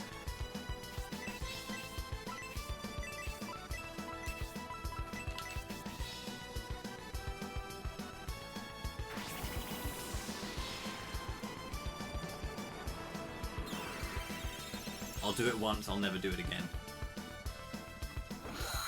I don't believe those were my exact words, but this is not good. I would very much like this to land.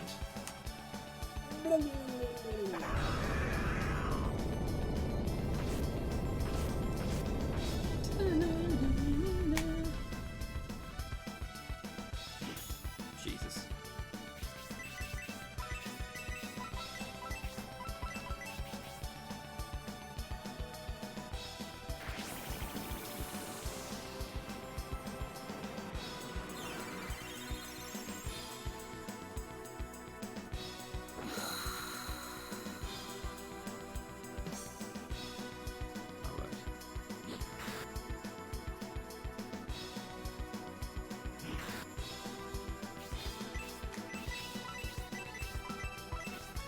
It does work on them, I know it does.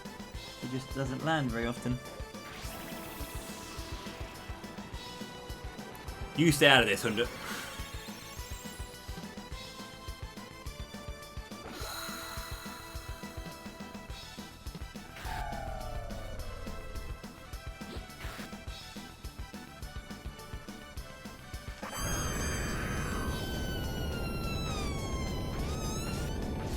Oh, Christ.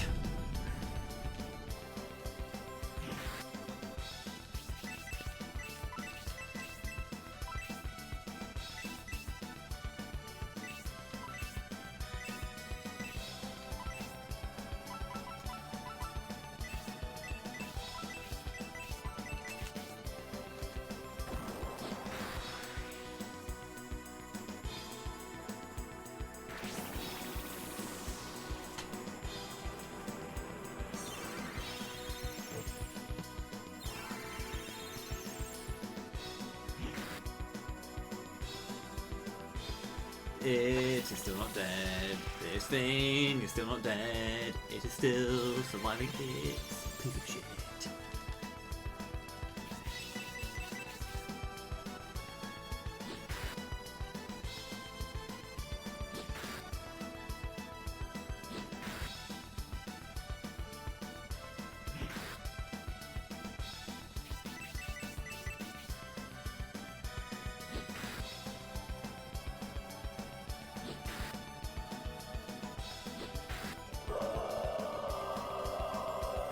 Disgusting fight.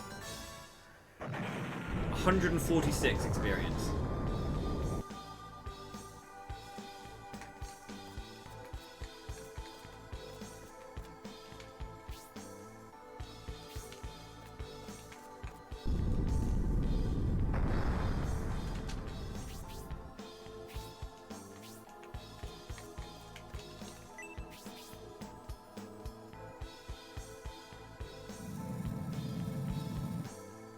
Nope, the Goblin Rangers were 370.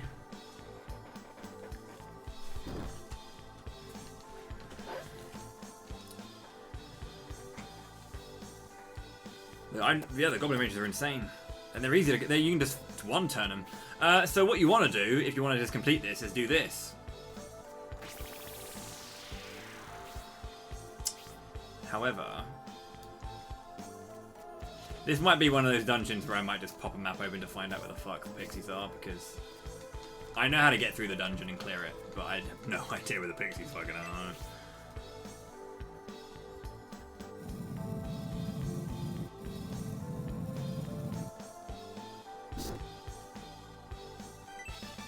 Ah, more power juice, not crit juice this time. Okay. I've got a gauntlet at some point as well. It's pretty hot.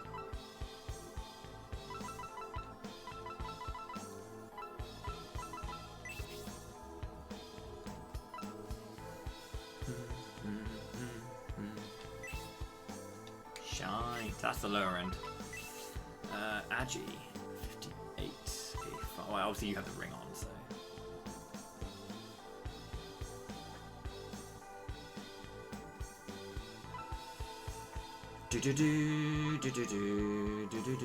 Yeah, Rhodey got a new technique recently. I think it's every 10. Is it every 10? Every 20? Yo, Underdog, thank you very much for promoting yourself in the fighting class. Step out the caravan. Join us on the front line. Thank you so much. I appreciate the support. That's very kind of you. How do I want to roll with this? It's always nice to make Palmer faster. I'm getting really low ones, really low rolls on Palmer. Buff up Melody just a little bit. She's getting huge amounts. The Brave Apple I will keep to get. Again, I'm kind of similar to Shining Force 3 in this game with this, where I kind of want to wait until I'm level 19 and then just go straight for it. Because, again, you get to promote the Sacred Sword. When you promote, you can equip the Sacred Sword. And that really, really helps out.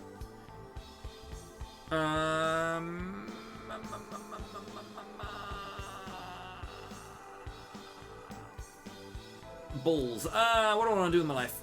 I can give this to anyone, really. Doesn't really matter.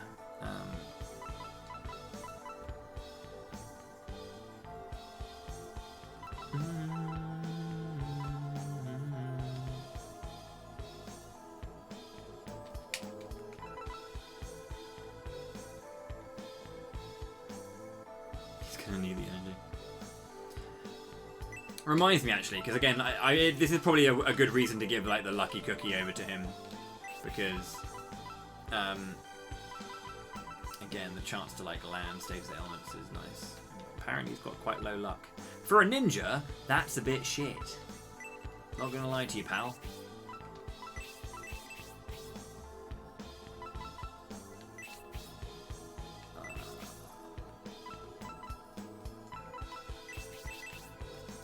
Really does need luck, yeah. He really does need it. It's like genuinely super helpful for Rhodey to have luck.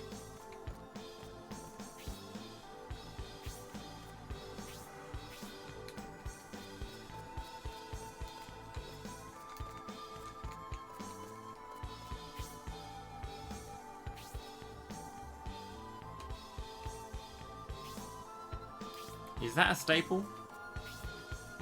Don't know about that. This doesn't seem familiar to me. I don't think we ever do this in the run, do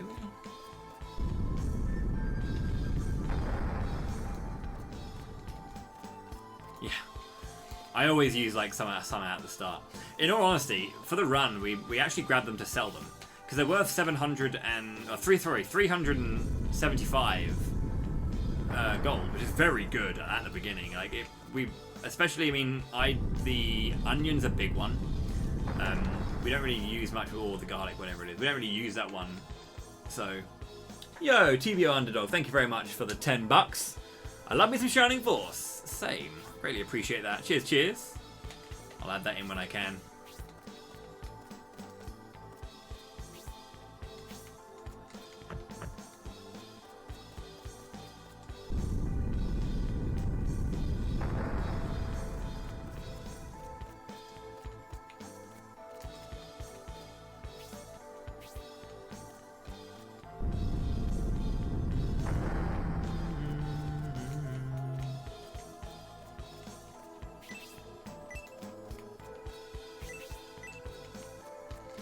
I seem to recall there being a pixie in a wall like that on the ceiling. Maybe that's just me.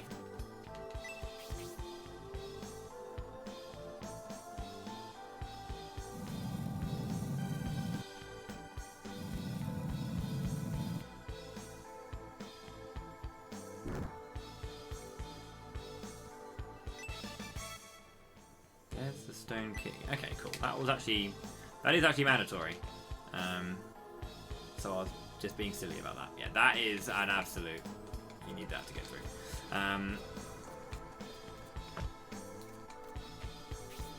Apparently, I'm so good. I remember where I'm going all the time. Without even trying to remember, I'm just speed run ready.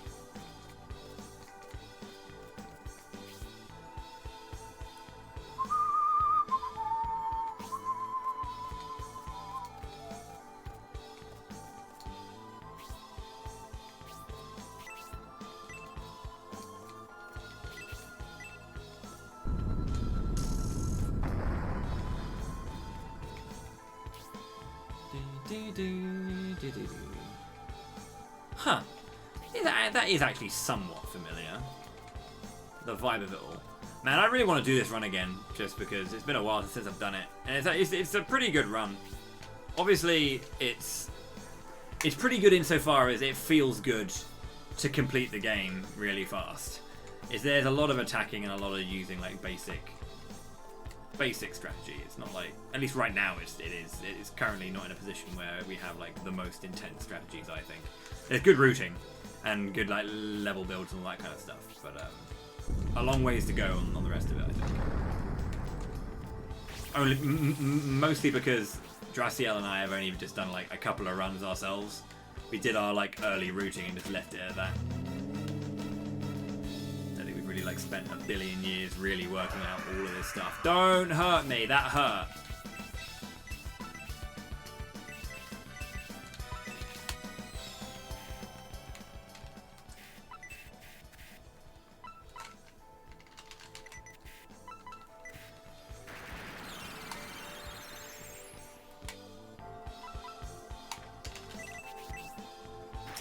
Yeah, the golems come in thick and fast.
It's a great noise, I love it.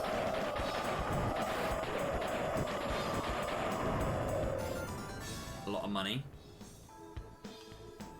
A lot of gold.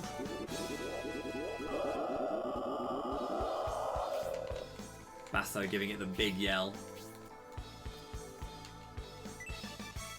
Ooh. Go, go, Goblin Rangers! Duh, duh, duh, duh, duh, duh. Right?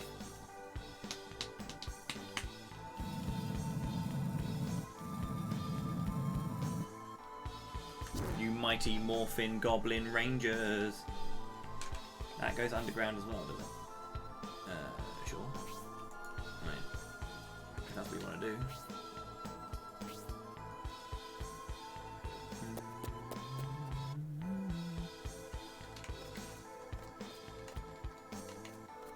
Oh yeah, this is just like when you fall down again. One of those come back up here thingies.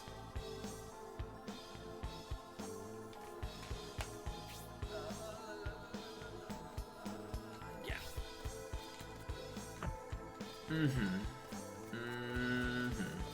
Ooh! Go to the ceiling again. Ah, yeah. You want to be coming round the ceiling on this side. The stone key allows us to go from that side, upside down, and go all the way around again, and come back through. Yeah. That's the point of the stone key, to allow our connection onto that. Hey buddy! I have some thoughts to share with you. Those thoughts are... Bye!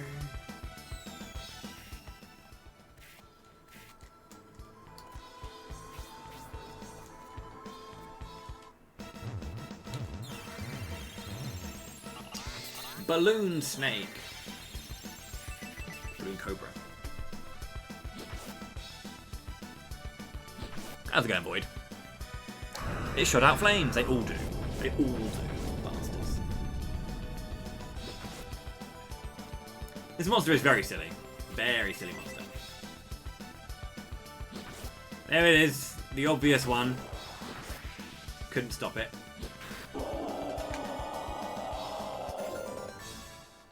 Out of sight, out of mind, yeah.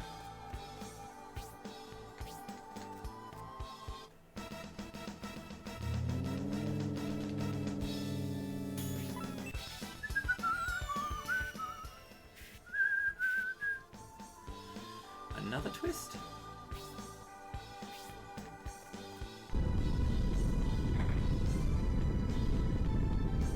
Oh yeah. Cannonball!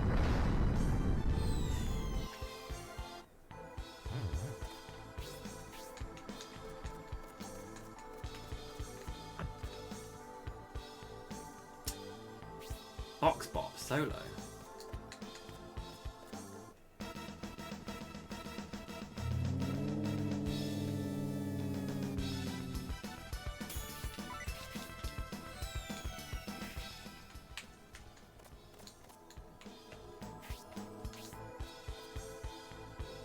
Don't go that way, because you'll get ballsed. Okay.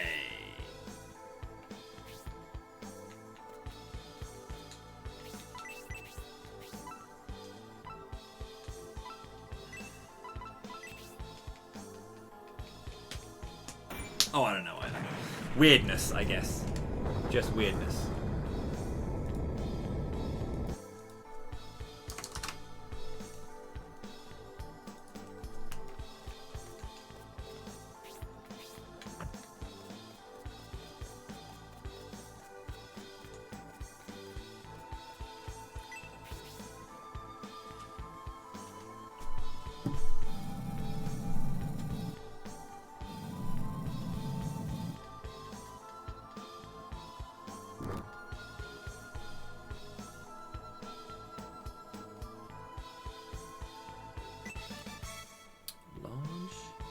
Mithril.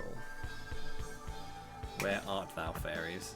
There's definitely one like in one of these little jobbies. I think it's down there because I've been on the ceiling down there, but not actually on the floor. I think it's down there. There's definitely one. Oh shit! The melon turtles. These guys are powerful. Never fight the melon turtles.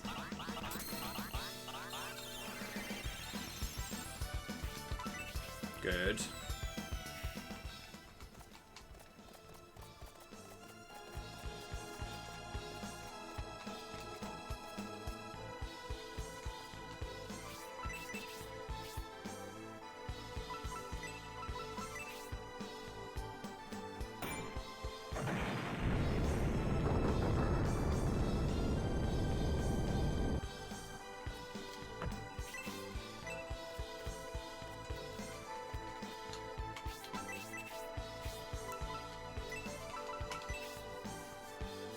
I think, yeah, when we get past this dungeon, my knowledge of the fairies and their random, like the random fairy locations, is going to go straight out the wazoo. I think this is about as far as I really remember in the game as a whole, not just the speedrun, but just as a whole. Shite! Oh no! Oh no!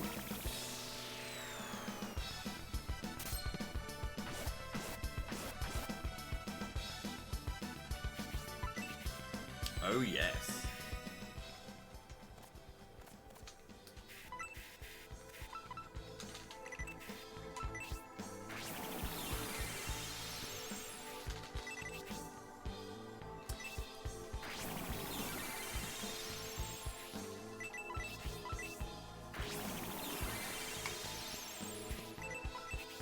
Yeah, Melody's pretty hench. Good lass.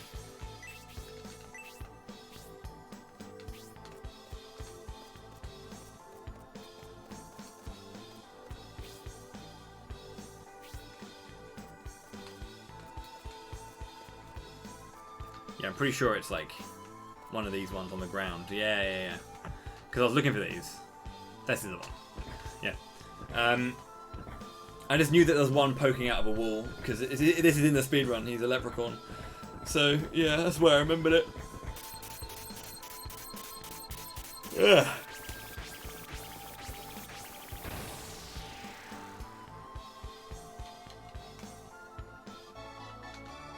Derby.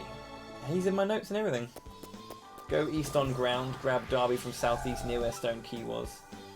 Head west, Mattock up and through door.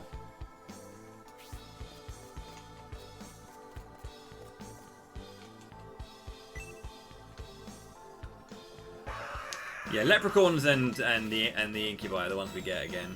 Although honestly, I'm tempted if those fucking little goblins, they're really good. There's like 1,000 experience points I got from those. That's making me tempted to actually grab Pixies. An icy blast of air. Oh.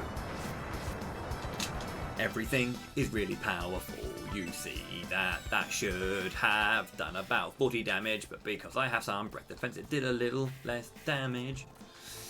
Yeah, so the breath defense does help. It's not like huge. Ah!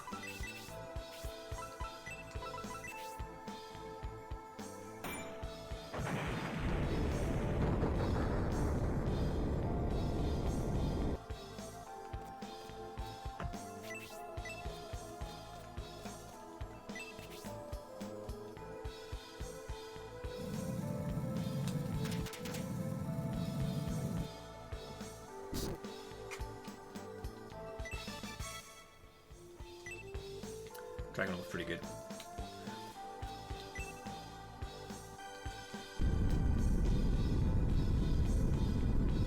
The fuck is this? Sphinx.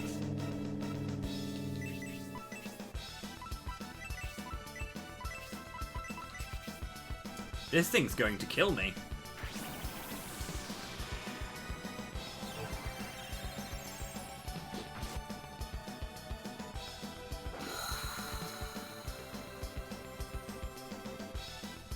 Oh,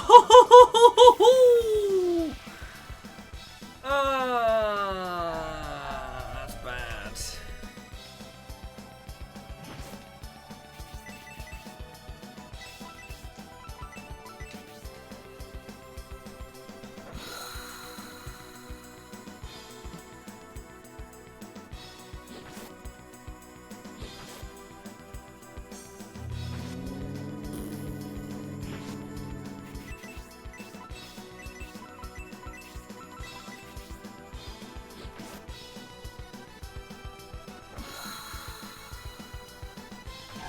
Hell yeah. Time to win the video game now. It's not like he's going to be dealing like upwards of 70 damage to me just by looking in my general direction. Sleep! Didn't work on Palmer. Get destroyed! Ugh.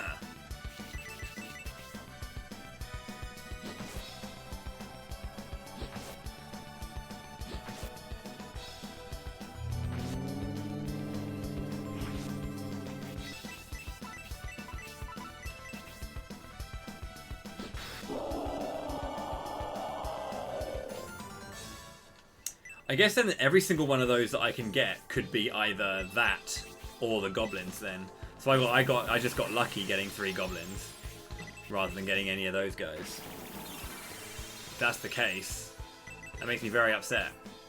Because if those goblins were doable and like regular and we could rely on getting them, that's a good amount of experience.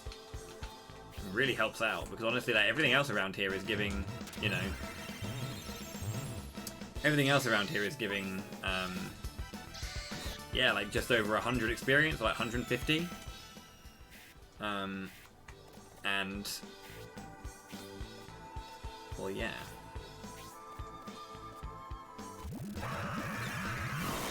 They're 370, so like over double anything else. 400 with Pixies as well. So.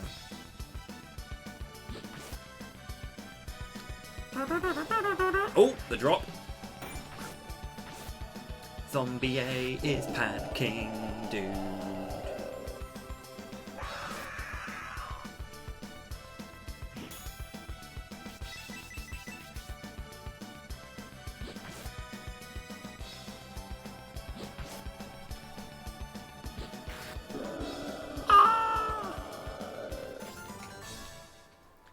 An antidote herb. Sorry, I should say antidote herb like an American. Antidote herb. Better? I hope that you all appreciated my attempt at being American. I thought I did a good job.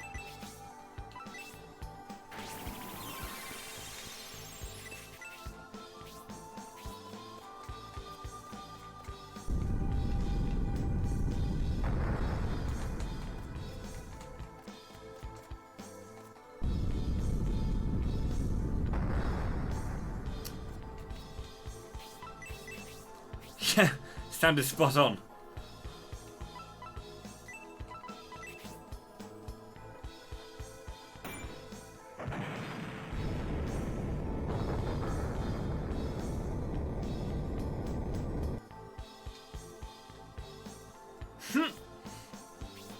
I'm not bullying you. Don't be like that, Sid. It's not bullying.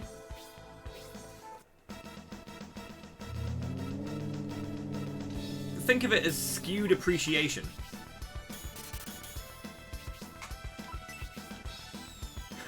Please bully us. Well, found the masochist.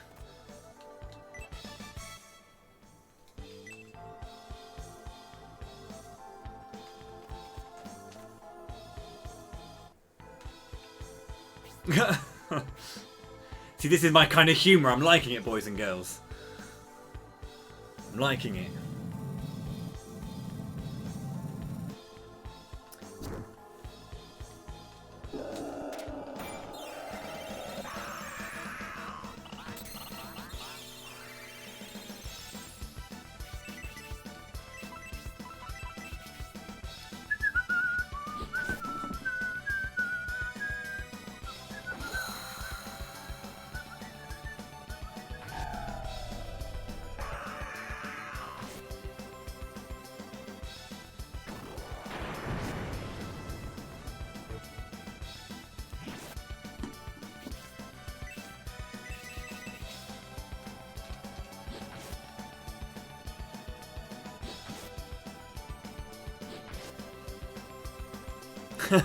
If you deserve it but you enjoy it, then you don't deserve it. Wow. 35.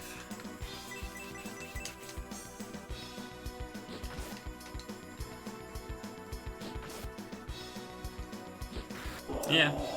We're getting there. We're getting there. We've got the fire, we've got the ice, we've got the lightning. And then at some point we'll put it all together in a nice old song and dance.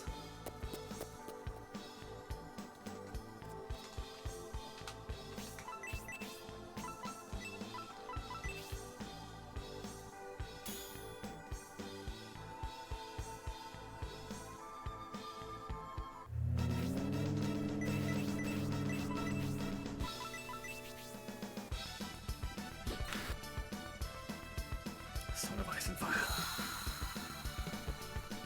I really like the ones you start getting in promotion and the ones the weapons give you in promotion. Some super sweet ones.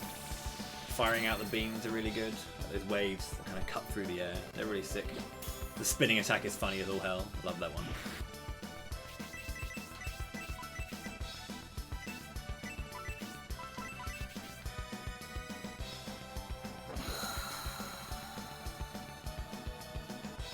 This needs to work at some point. It took me like, what was it, 7 attempts to get it to work on the previous guy. I really just need to stuff him full of cookies. Just like, eat them! Eat them! The Maryland cookies are nice.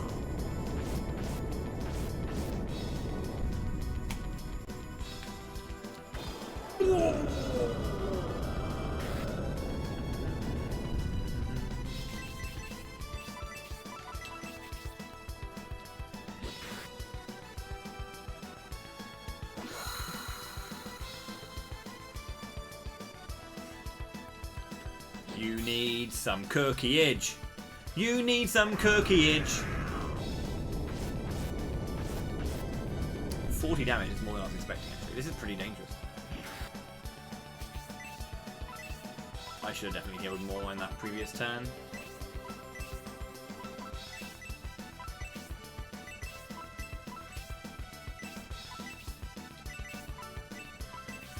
Fucking land it. Maryland cookies are cookies from a brand, or Maryland, I guess, if you want to be American about it. Yeah, Maryland or Maryland cookies. They're just cookies. It's a type of cookie. Not bad. Chocolate chip. Double chocolate chip. Triple.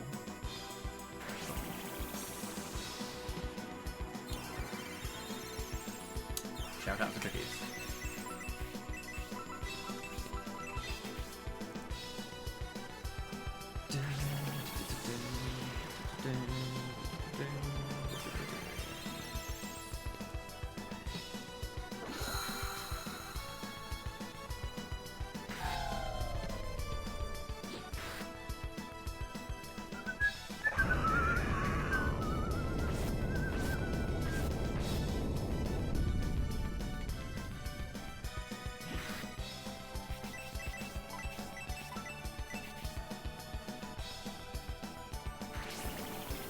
Oh no, I mean it's just, I don't think it may not be anything to do with the actual state of Maryland, but yeah, that's just the name of the brand. I don't know what is going on there, but yeah. This is the cookie brand we have over here.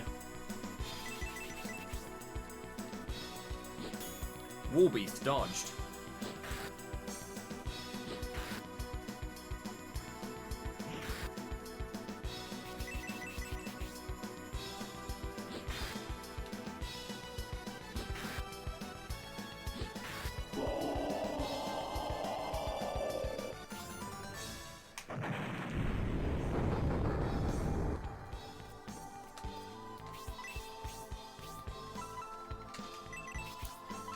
I might have to do an egress out of this just to kind of go back and heal and all that kind of stuff. 'Cause I'm doing more of an explore through this dungeon than I normally am. The boss of this dungeon isn't like super hard, but it is quite resource intensive. There's a lot. It can like summon ads, and the ads are powerful there. Those like mummies with like the green heads, she can summon those, and they can hit really hard. So yeah, you need to be a bit aware, and it can drain you pretty hard.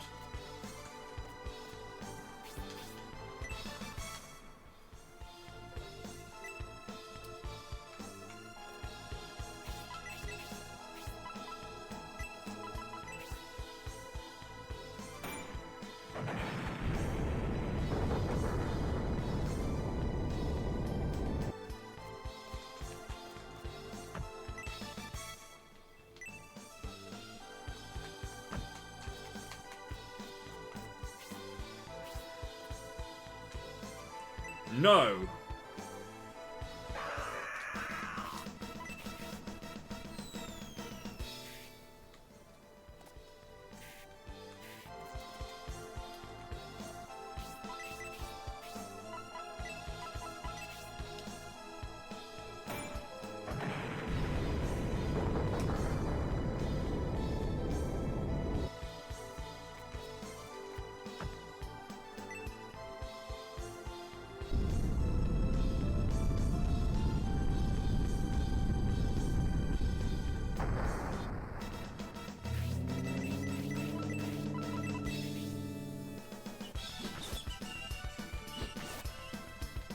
Land it.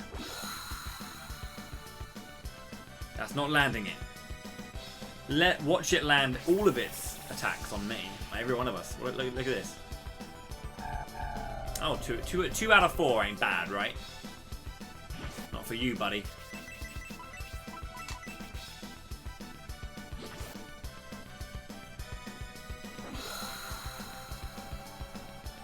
Hell yeah!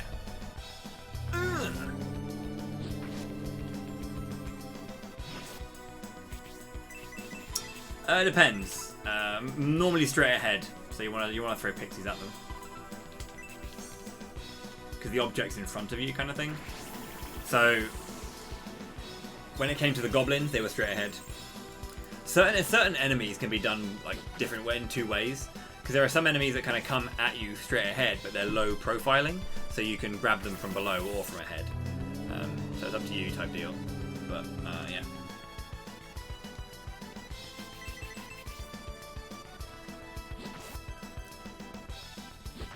Palmer, go.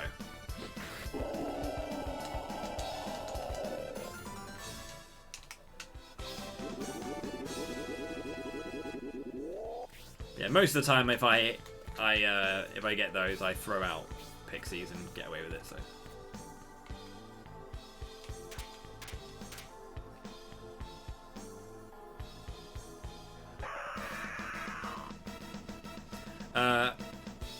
As in forward and back. Ahead and behind is pixies. Fairies are top.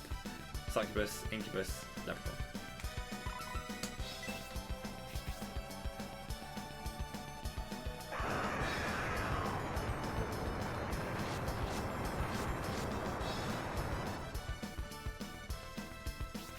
Behind works too. When they come from behind, it counts as ahead. So send out the pixies, and you can do that. Like when the bats go onto the screen, you can. That's the sound they make. Great.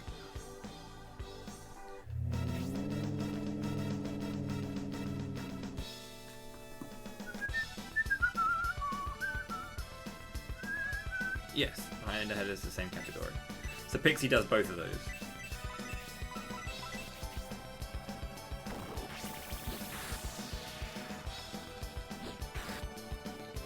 Forgot to heal again.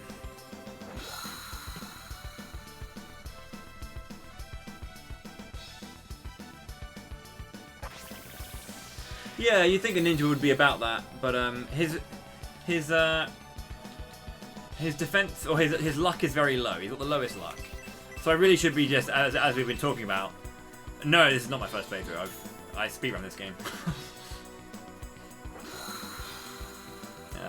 I've done like 3 casual playthroughs and done like a couple of speedruns.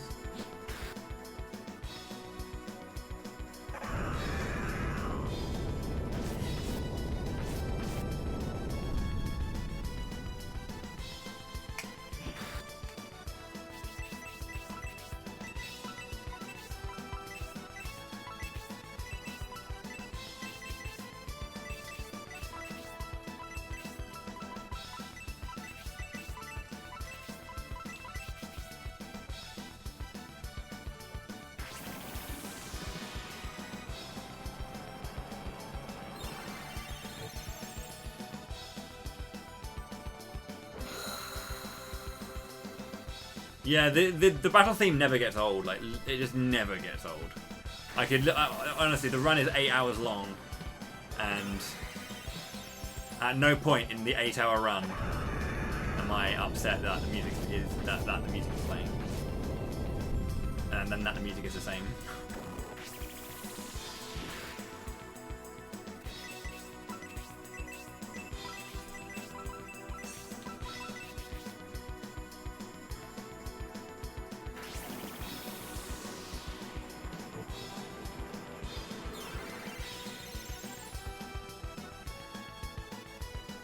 Rhodey has good lightning spam, yeah. It works out well. To be fair, I shouldn't be bothering with Spider Thread on this fight because he's not landing it, and I would get more damage from actually attacking with him rather than the damage that I get from actually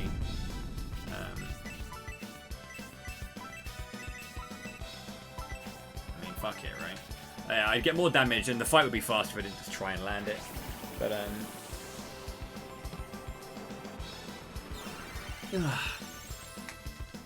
Power Lightning level 1.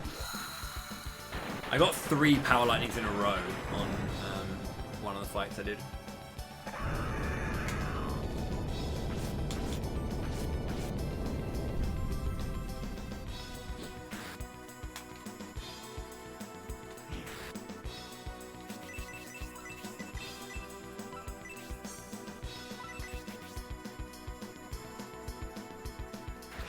Shame that this is quite a laggy screen. Again, there are different like parts of the game and then the maps that are laggier than others. So this is a laggier one. A bit annoying, but that's kind of life. Really. Are you not dead yet, buddy?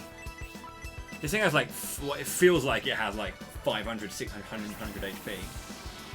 More than that, probably. I dealt more than 500, it seems, but yeah.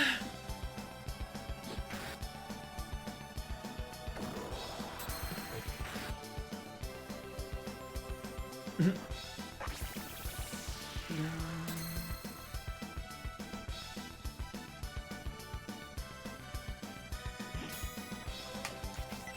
can't remember who actually got blinded, but we'll find out.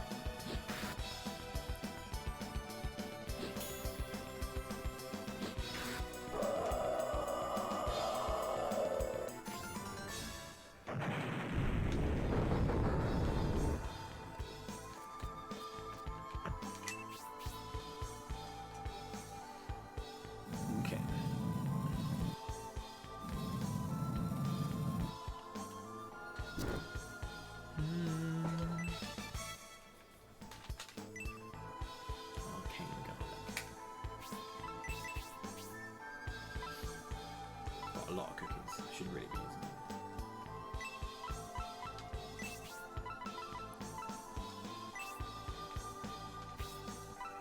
Get really bad upgrades.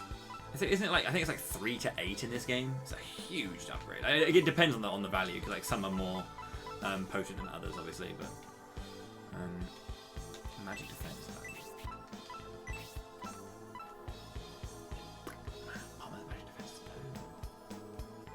Yeah.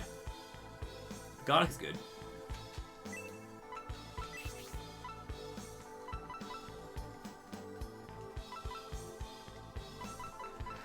I don't want to use all of them either.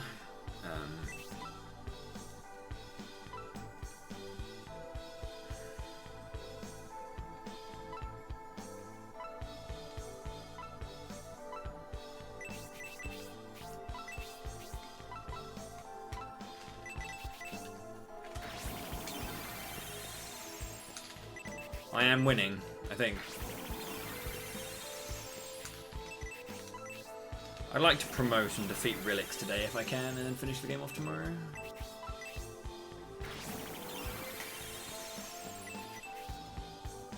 Because we can do our Hattori grind. And there's one thing we love, boys and girls. It's the Hattori grind, the Hatari grind, rather. That's fun. Get to like level 18 in promotion, easy.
Okay, it's coming up to 7 hours. So it's been 2 hours since my last break when I revealed the ultimate secret.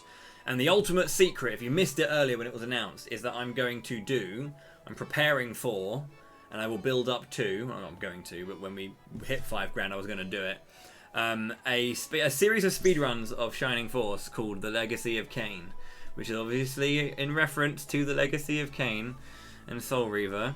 But it's basically Shining Force 1, all the guidance, and Shining Force 2. So 1 CD, book 1 and 2, Final Conflict, and Shining Force 2 in one sitting, which is going to be about 25-ish hours. Yeah. So fun. There are more milestones that I've had to come up with because we smashed the 5k already, which is insane. And so next up at 6k, I'm going to play for you again, because he kept going on about it, Mario Tennis Power Tour on the GBA, and that will be my second playthrough because I played it last time at Camelot Month 2. But I will also add in, for your enjoyment, Mario Golf, whatever the GBA one's called, I can't remember. But I'll play both of those games too. And if we hit that, well, I might even have more surprises for you. Who knows?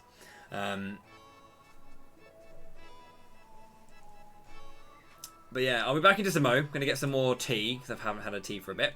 I'll play some more ads, and then when we come back, we will continue. We'll finish this dungeon off, and then we'll go and smack up Relics, because we can. I'm going to probably look at a map quickly to check out what ones I'm missing, because I'm missing Pixie and Succubus 4, and then I just want to make sure I don't miss anything in this dungeon, and then I'll take it from there. Because I can't be asked to, like, search for a billion years just to find out that it's not in the place I'm missing. But yeah, I'll just have a look at what I'm missing, unless anyone wants to tell me now. But I'll be back in just a moment. Don't go anywhere, and I'll see you in 3 minutes. Stand up, drink some water, make some tea, have some food, look after yourself, and I'll see you in 3.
Welcome back, boys and girls. Good morning. How was your stay? Please come back anytime. Hope you guys are well and you had a good break. I have biscuits. Yo, Sir Hokkaido as well. Thank you very much for 2 months. Welcome back to the fighting class. I greatly appreciate the support. Thank you, thank you. Hope you're well, hope you're well, hope you're well. Golf speedruns. Maybe. If Mario Golf and Mario Tennis one day become good games, then maybe.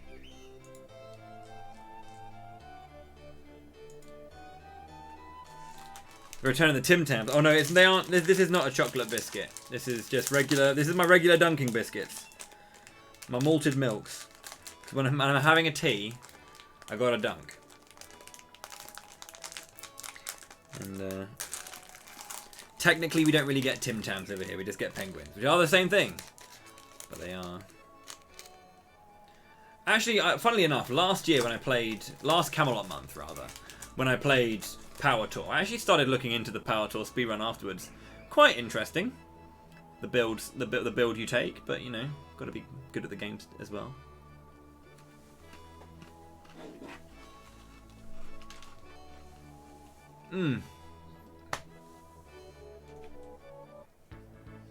No. I mean, you could, but you'd never dunk. You'd never dunk one of those.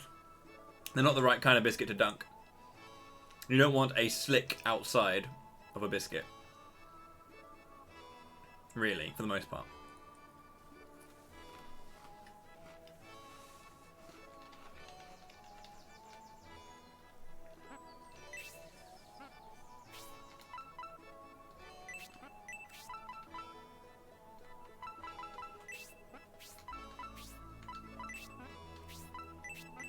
I don't need this.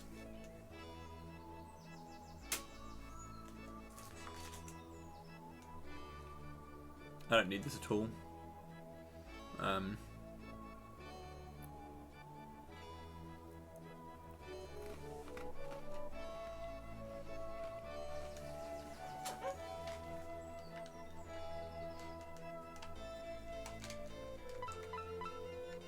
Because after this dungeon, I get the sacred sword anyway, so I can't use it until I'm promoted mind. But I don't need that sword. I don't think. A Tim Tam Slam. I have no idea what that is either. What is a Tim Tam Slam? Because CBA to Google it. So go for it.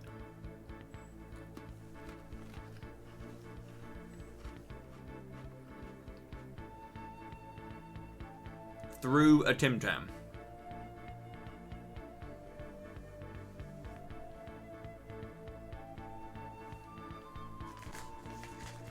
How would you drink it through? Yeah, because like I wouldn't know how to drink drink something through a penguin unless you hollow out the middle.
I could add it myself, but it seems quite narcissistic to add my own my own quote to the quote bot. Usually I just leave it to the Moon Bros, but they would have to watch my stream. Don't ask, Tigsar. It's named after where the founders came from, essentially.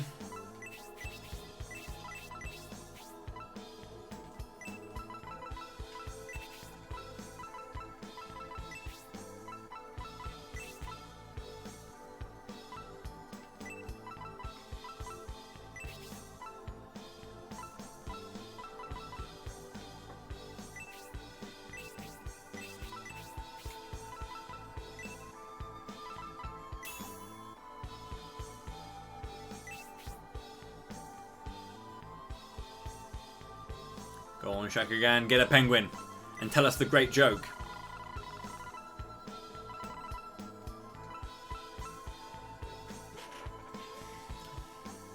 I'm actually being quite disciplined and actually cleaning up after myself. Usually there's like one wrapper somewhere that I've left that I could have maybe read a joke, but I've actually cleaned up.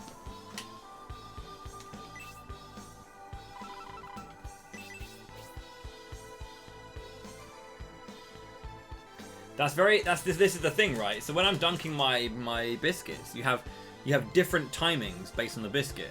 So I know that this one is a 1 and, because then, you know, when it's dunked, you let it soak in really nice, and then it just becomes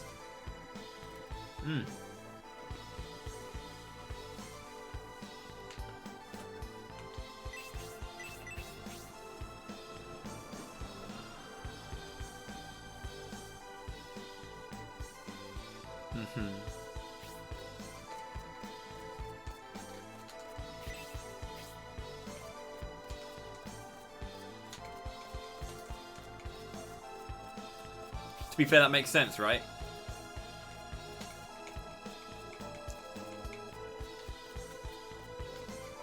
Something German sense of humor. Something.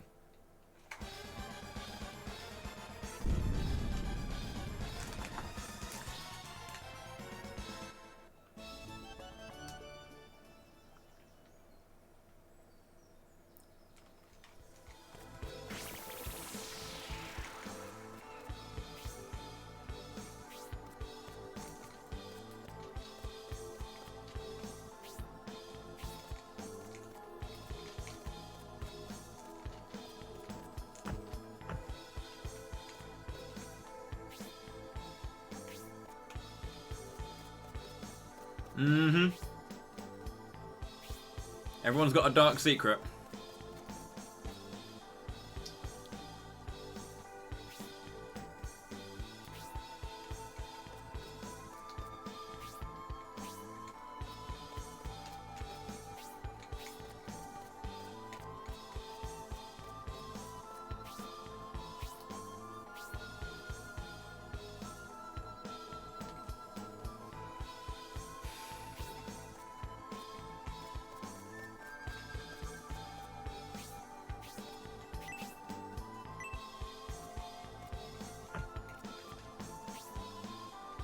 What am I doing?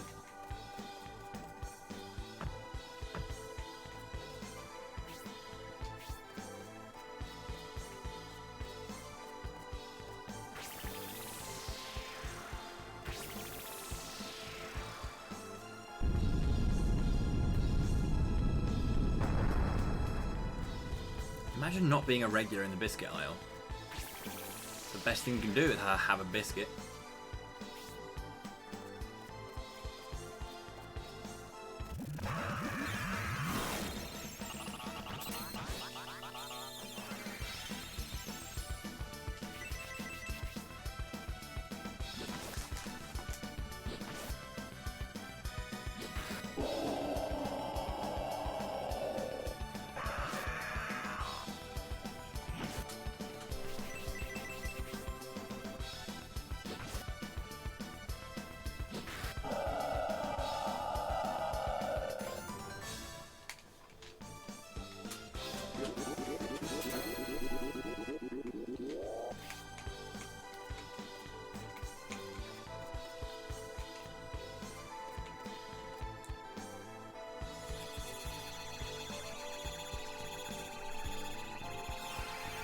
A Kinder Pingui.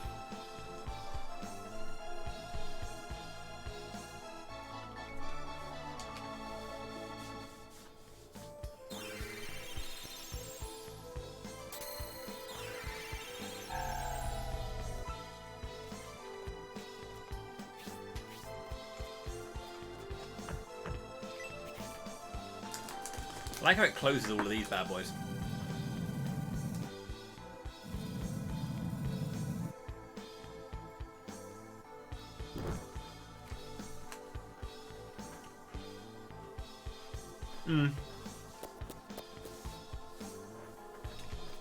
Kinder is good. I like Kinder stuff.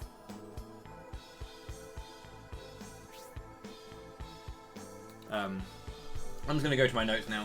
I think that's all of the Pixies in this place.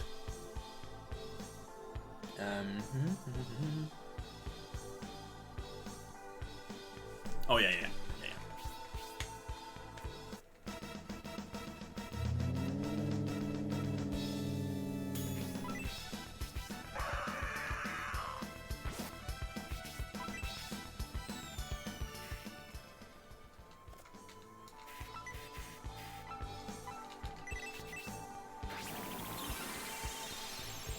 Kinder's generally really good.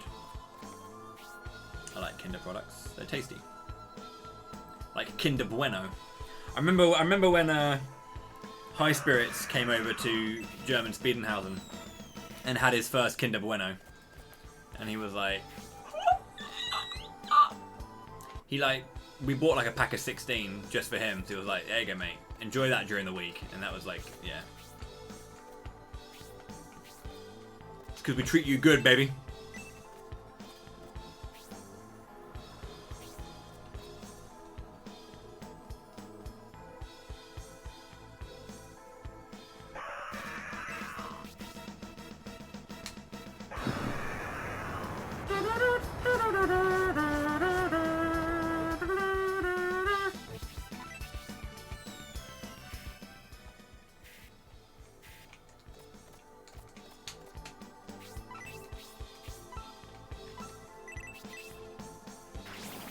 America has some okay snacks, I guess.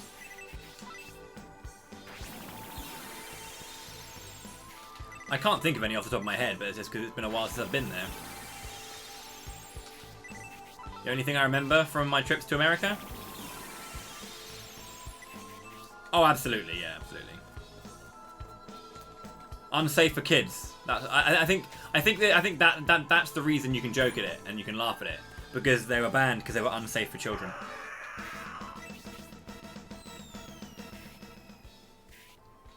That's funny to me, but like in an awful, depressing way. You know, it's not actually funny.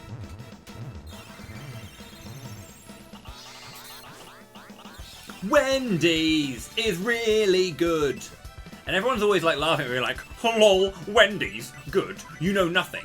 I'm like, the only thing we really have over here, when it comes to like fast food burger places, we have like obviously we have McDonald's, we have Burger King, and then we have like.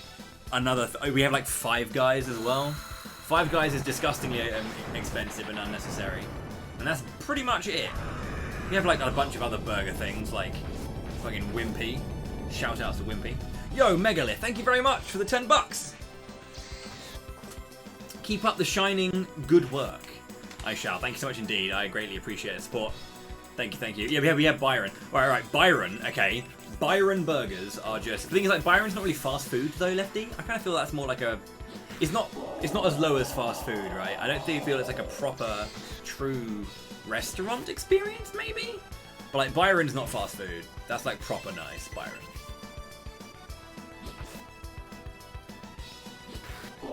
It's just that Five Guys is incredibly salty and incredibly expensive. It's like you're paying for every grain of salt. So when I go to the US, I normally like to smash back a Wendy's because it's awful, but that's why you get it, right?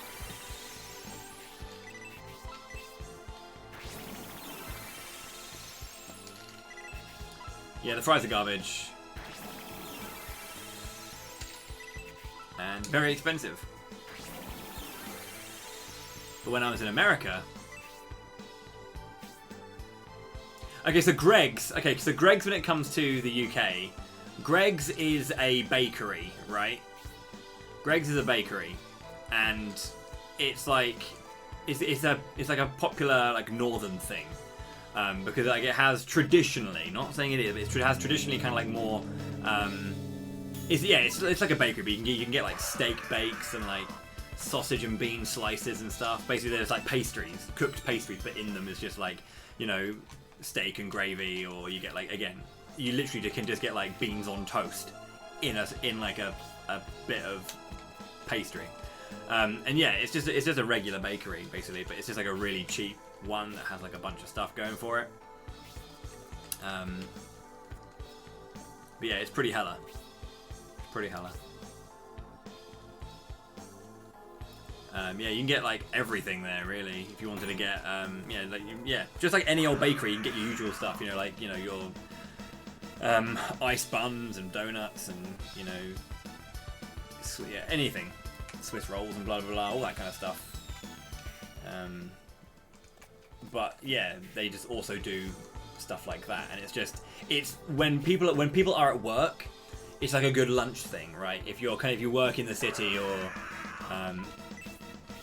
I guess the easiest way to describe it is, you know what a pasty is, right? Like a Cornish pasty. It's basically like a little it's a little bit of pastry that's filled with just, again, meat, vegetables and gravy. And you can have a bunch of other ones, but it was made to be like a really cheap snack that miners could eat whilst they're at work. You just hold it in your hand in like a little thing, and it's just hot and tasty and all that kind of stuff. I guess the easiest way to describe Greggs is kind of like a bit more of like a modern version of that, really. If you're at work and you're on lunch, go to Greggs, grab a steak slice or something and take it away.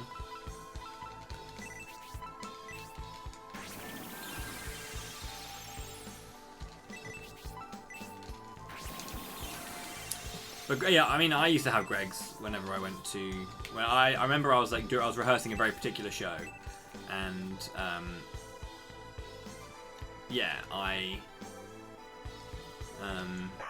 think there was like a week where I was so lazy I just went there. You can get like normal things as well, like sandwiches. You can get sandwiches and like rolls and stuff. Just get like normal food as well, but.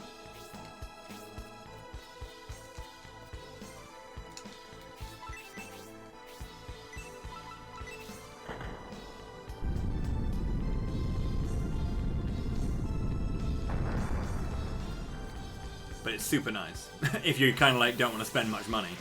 It's gross, but it gets the job done, you know. It's not meant to be like fine dining or anything.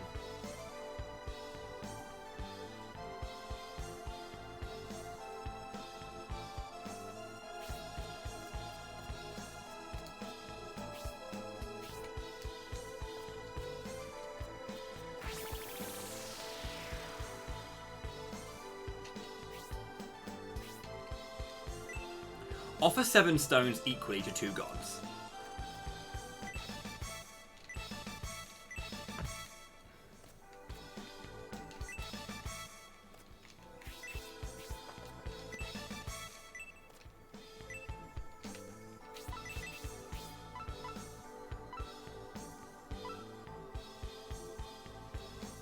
You see, the amount that you give to both have to add up to the same amount, and they're worth 1 to 7.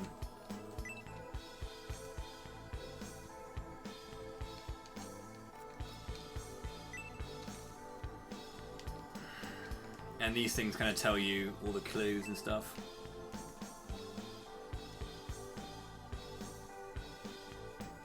Opal and sapphire together are worth as much as the black onyx and emerald put together. I have an option. I have a thing here for it. Grab all the jewels: onyx, opal, saph, and ruby left. Aqua, emerald, diamond right. Fight witch. Yeah, onyx, opal, sapphire, ruby to the left. Aqua, emerald, and diamond to the right. So I've got. Okay, so sapphire and emerald. I missed one from both sides. Okay, let's...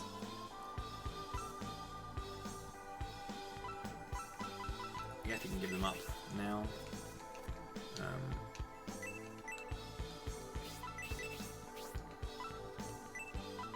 That's a diamond, isn't it? That's the opal. Opal to the left. Onyx to the left. Sapphire and ruby.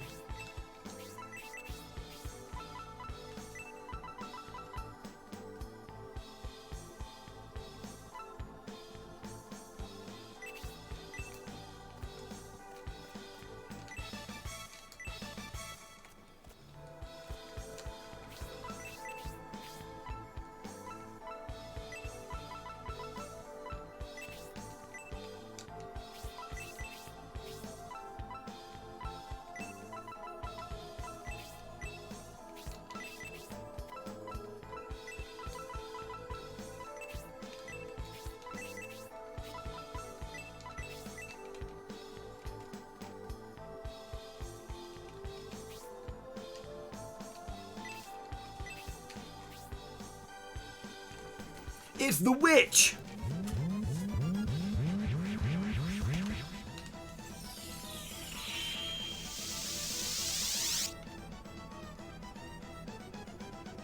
Right you are, Professor.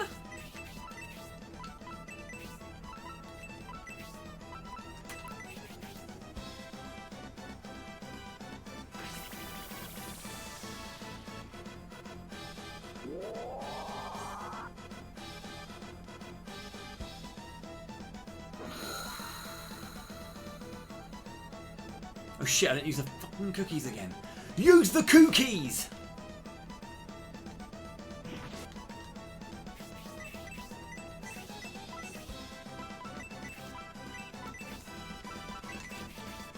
Use the cookies, use the cookies, use the cookies.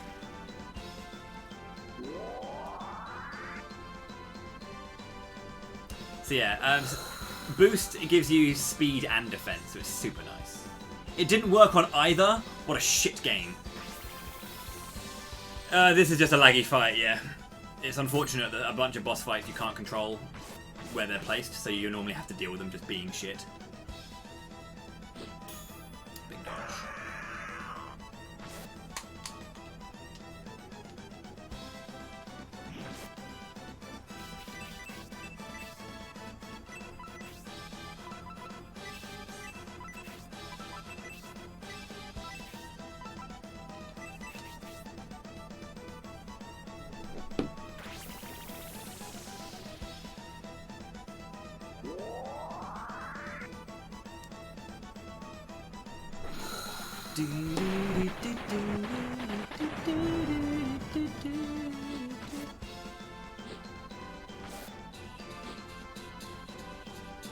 So a reminder to you as well that again, the first boost helps, the second boost is key.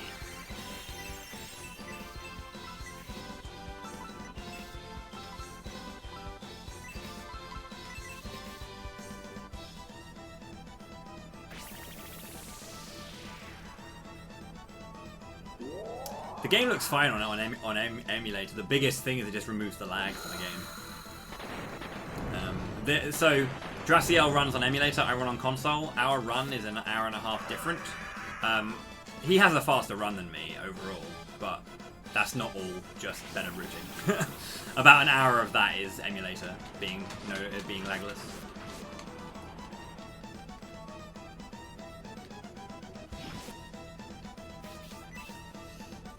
Right, we're gonna go potion onto Basso.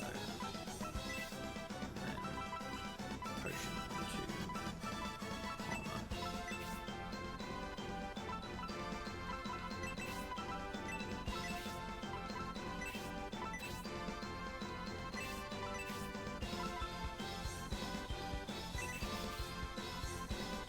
If it helps, Alex, this game lags on emulator in Enrich as well. The emulator cannot get rid of Enrich lag. Nothing can get rid of Enrich lag.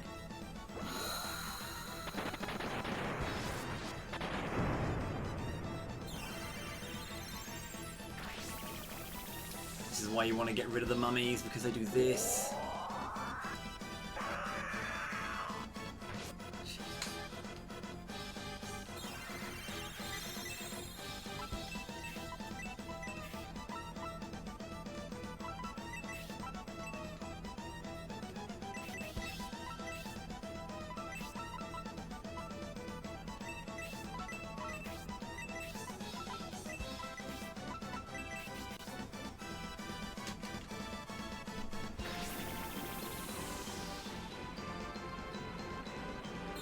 Pretty sure if you put this game onto like a PS5 or something, it's still lag in Enrich.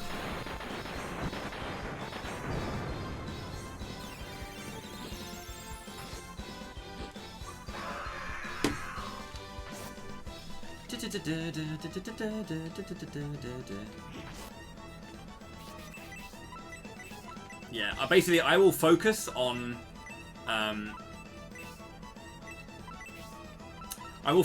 the witch until she attack ups, and I'll use like AoE, but I will only focus the mummies down if she uses attack up on them, essentially, because they become so dumb in terms of their damage output. So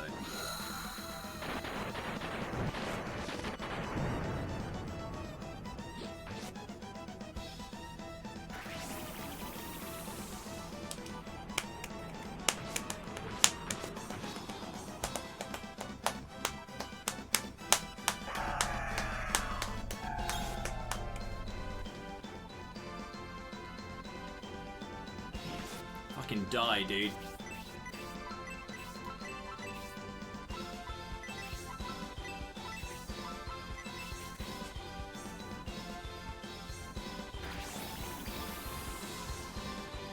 She can also use her green ring to like deal a little bit of damage, which doesn't do anything to me. I need this thing to die. It needs to die. I know it's healed twice, but even then, it's just not dying. Thank you. Thank you. That's what I want to see as well. No damage coming from the ring.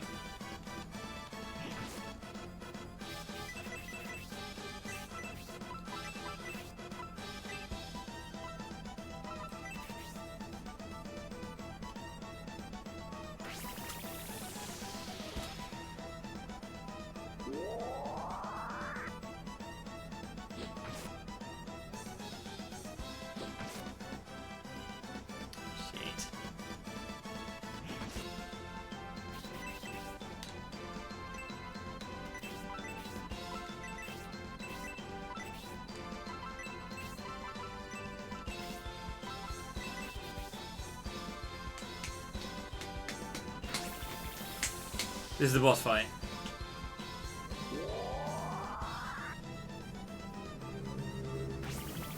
How's it going there, Jay?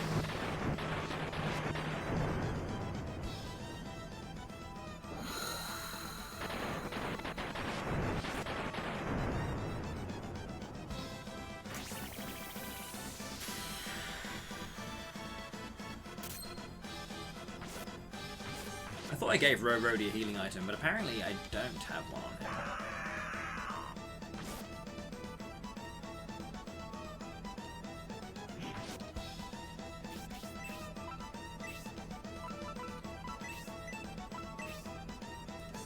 I don't know what. I bought loads. Have I actually used them all up? What the hell?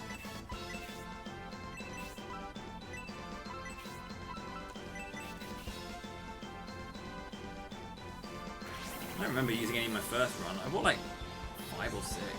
I only remember using like 1. Used 2 in this fight. Okay.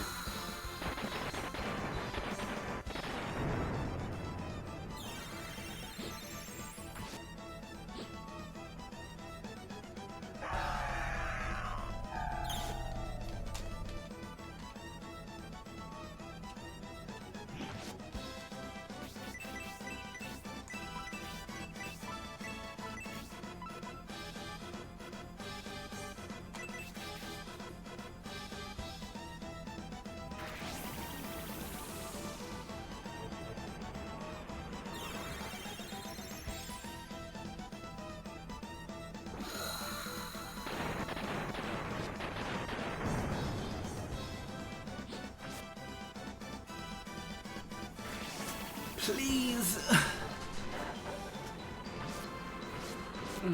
God, need her to. She's not using my many physical attacks. I'm getting kind of like bodied by that. I'm not getting any crits either.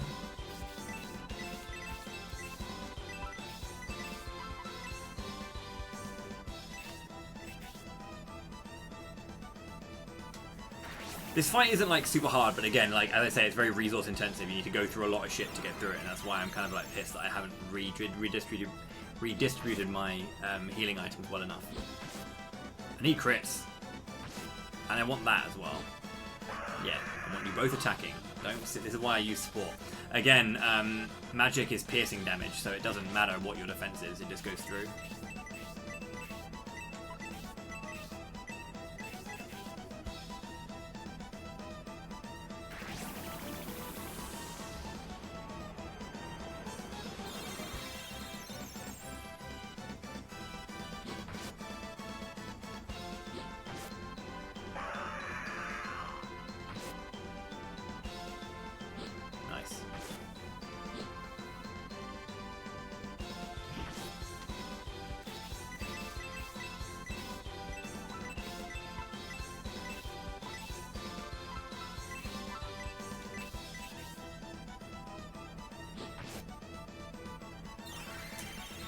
Boss fights feel like bosses in this game. Double mummy. Okay, that's bad. Right, we need to go in on the mummies. Having 2 of them is kind of scary. Especially if she, like, again, if she makes one powerful, I have to focus it.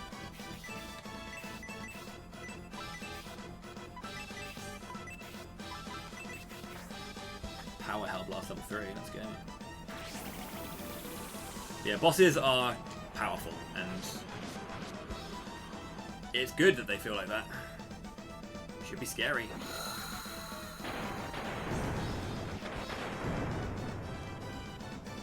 A crit would really help. Good, she's down. Woo!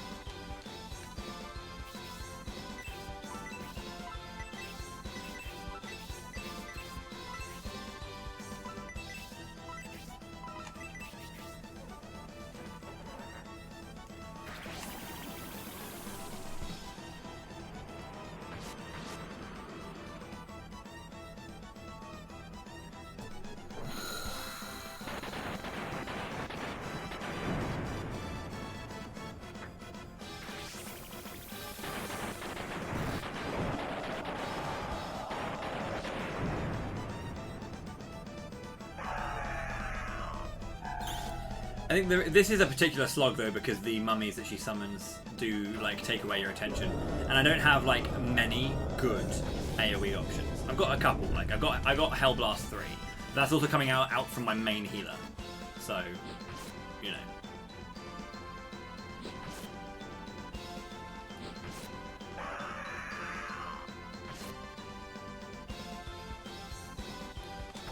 Now you crit. I'm loving the fact that I'm getting all the crits now.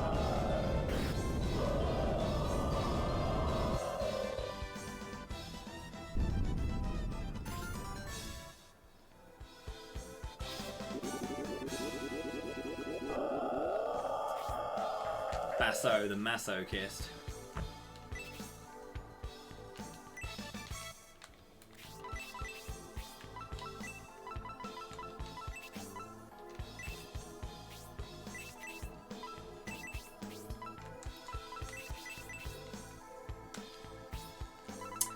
So there's a stat for that. So you have the crit stat. The higher that is, the higher chance you got of critting. And you've got technique, which is the higher that gets, the more crits you have available to you. Yeah, I think it's either every 10 or 20. I think it's every 20. So you start with one, and then at 20 technique you get a new one, and at 40 technique you get a new one. And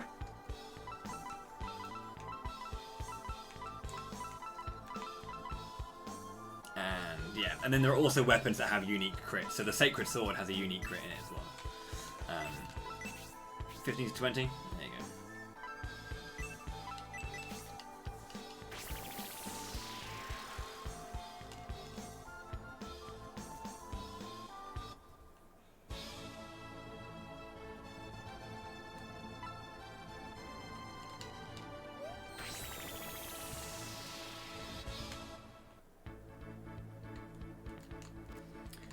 Are you ready for the best character in the game?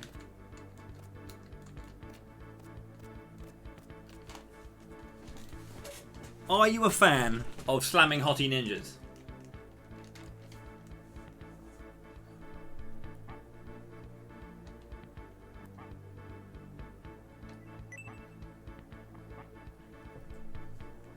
You are a fan of slamming hottie ninjas. Okay, cool. Of course!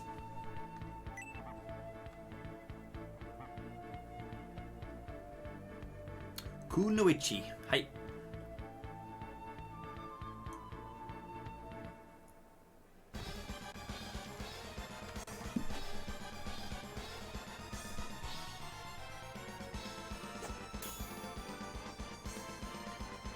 Panzer.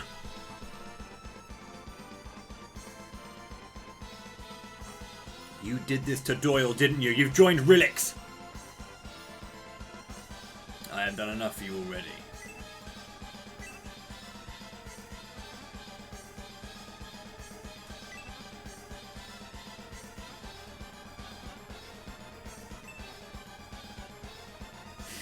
Is Doyle the slamming hottie ninja? Well, slamming hottie Kunoichi, there you go.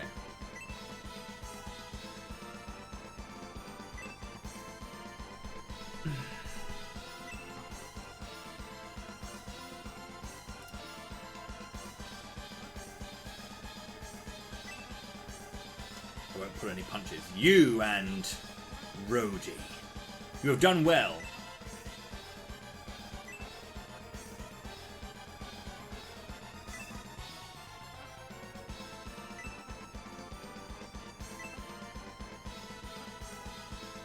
We're not in a bar right now, though. If it helps, we're in the elders' quarters, and we're being invaded by evil Panzer.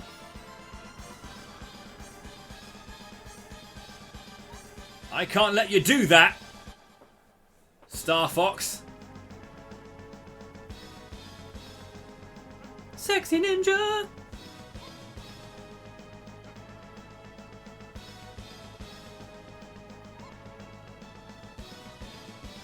Watashi wa Akane desu.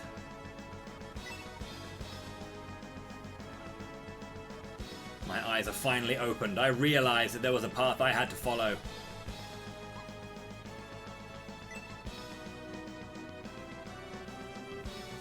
Evil villain stops because of a sexy ninja.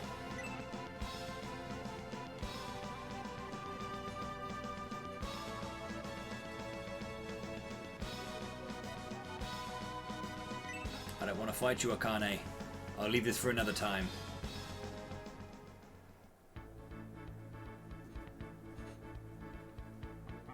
Damn.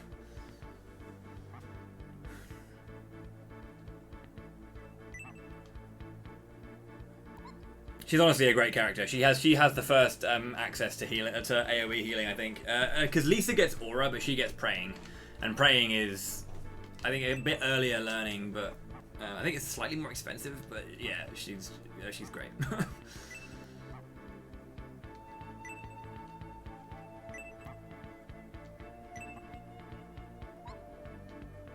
I believe it will be harder for Panzer to attack us if I am part of the group. Well, you are correct. He does fancy you. As you see, I have given my permission for her to go. She is an excellent kunoichi. You don't have to worry about her. Take her with you. Akane the kunoichi has joined the group.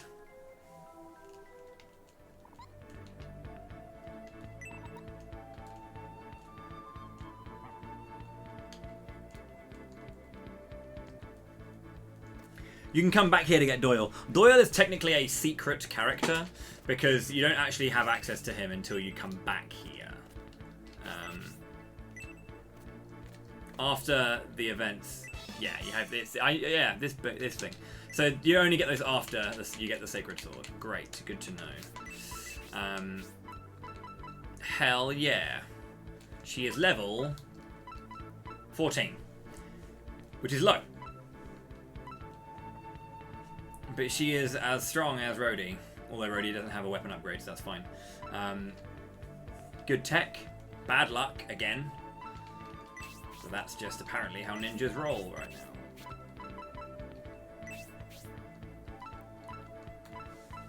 There you go. Fierce Wind, we've got Blast, Healing, Antidote. So essentially, she's pretty much similar to Melody for now. But yeah, she gets Praying. Weasel Slash becomes Healing. An Antidote.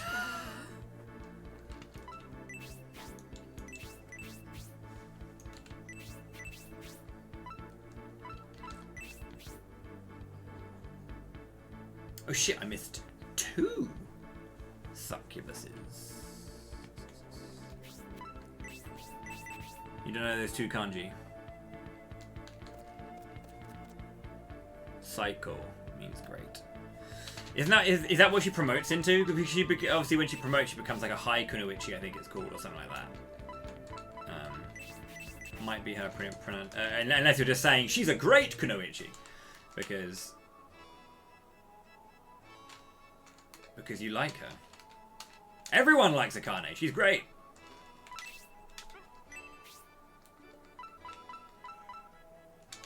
The stone key can now be sold. I don't need that anymore. The gauntlet can be sold. As can the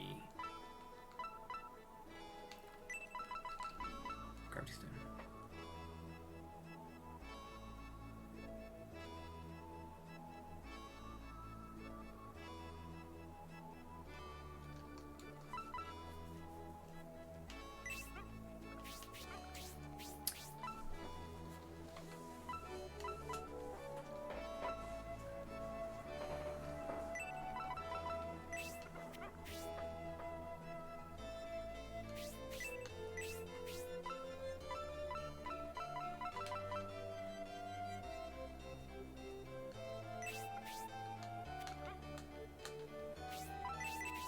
Right, let's just throw these. Get this scran down your neck, son. Let's get that luck up to 50, shall we? That's only 5. That's only 3. You're not going to actually get there, are you? What a shit game.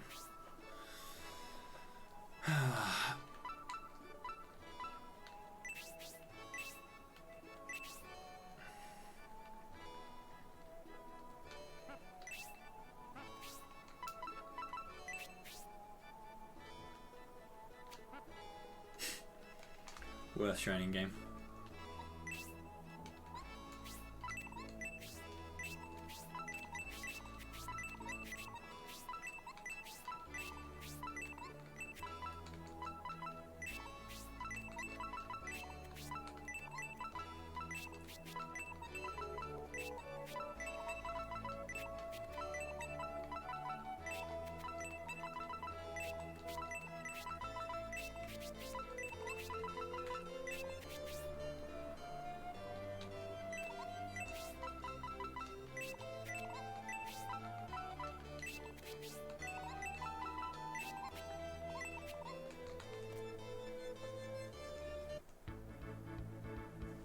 Universal translator earpieces.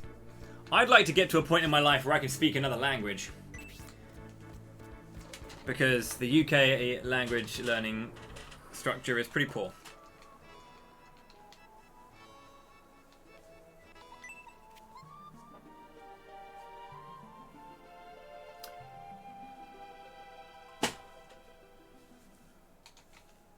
Oh yeah, don't worry. Don't worry. It's not the bottom of the rung. My capture footage seems to be a little bit slow on the uptake again. It likes to do this where it likes to slow down every now and then.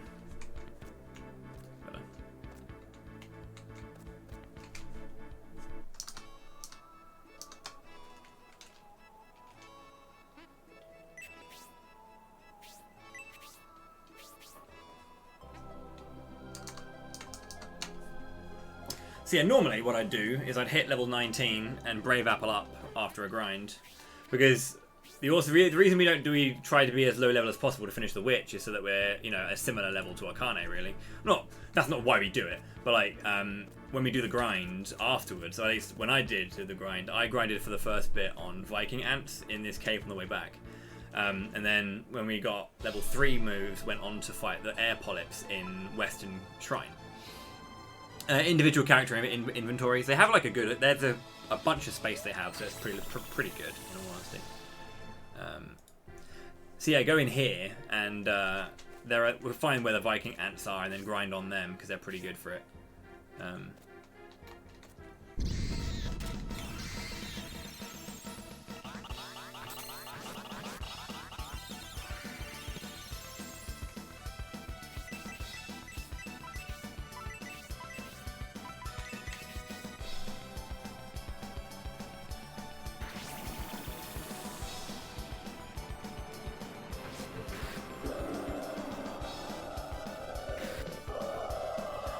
No, they just allowed for quick passage through the dungeons. It's not new places, but it's like it stops you from going the quick route through. You have to go around the houses. But yeah.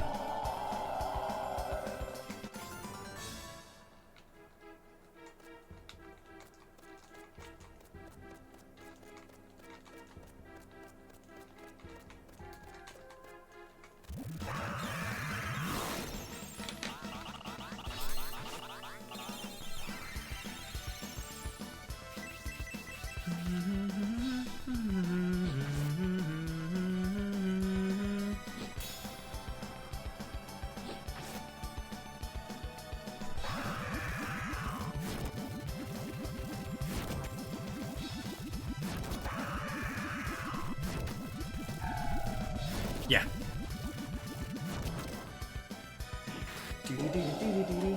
Hello, it's getting to that time of the day when the sun starts to set and starts to blind me. Who likes a blind Burby? To be fair, The lighting is actually pretty good in here, according to this. It's really not dim, but you know, it's almost like I still actually have a lamp on.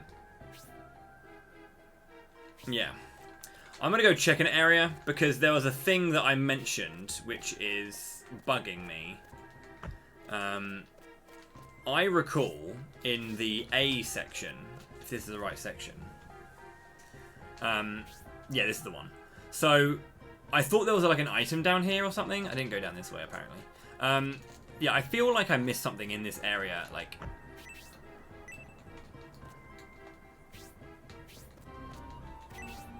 I'm pretty sure there's like one of them was down here. Like this is one of the succubuses I was missing.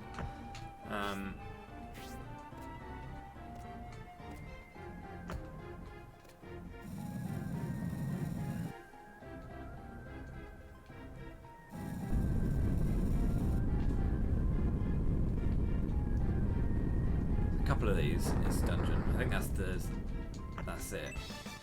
No, that's magic nectar. Okay.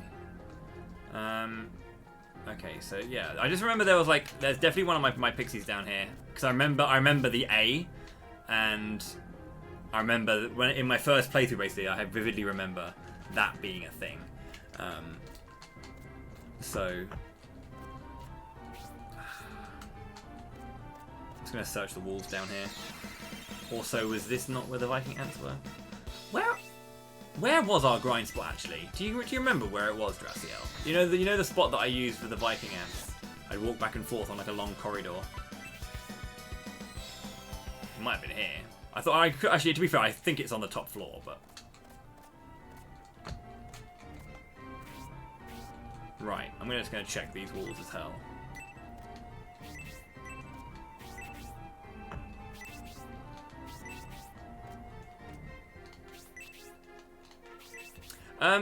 To be fair, sometimes there are like visual giveaways.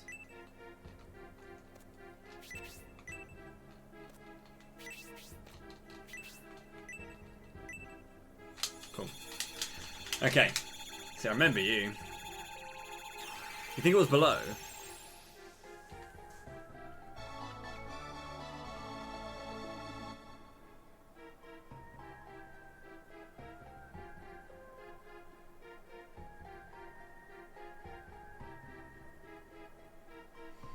Because at least, yeah, I mean, to be fair, these notes seem to say something different. Just head back and go straight to the air polyps. No, it was inside. It might be on the top floor, inside. I'm going to do this because I can't be asked to run back on this top floor. On this bottom floor. Because there's too much strafing, I can't be asked.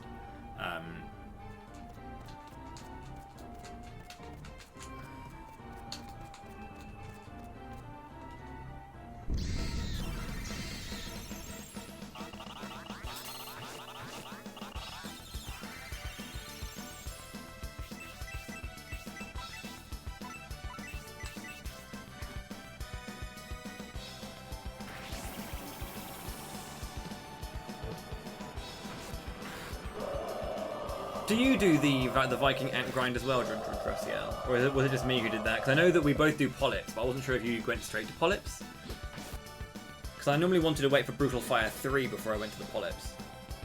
But that might be what I'm thinking is at level 18 for Rhodey. Because my grind is level 19 with Arthur and level 18 Rhodey on the polyps.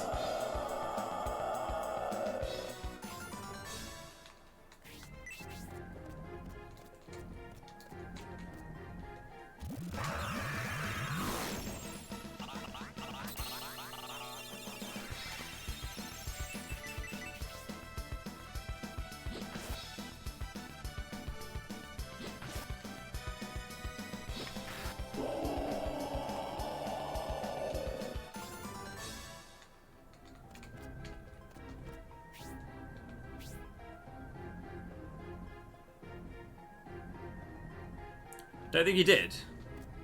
But those are some good games to start on.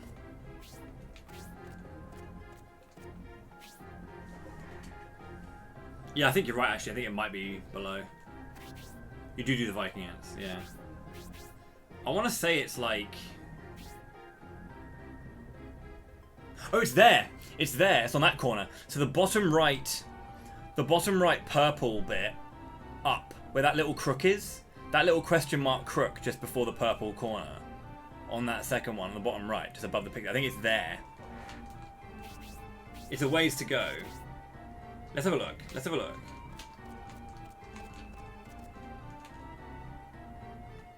I think it's at the end of here. It's a really good grind though, because there's like a bunch of little dudes and they just get hammered for a lot.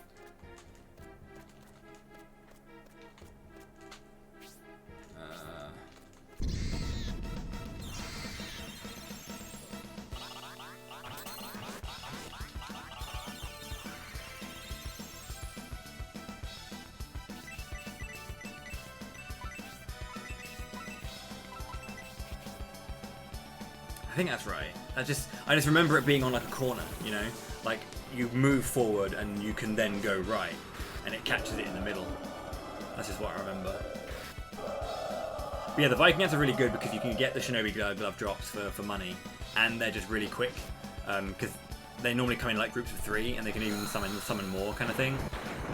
And the thing with the polyps is the polyps are amazing experience, but they kick the shit out of you. And these guys don't.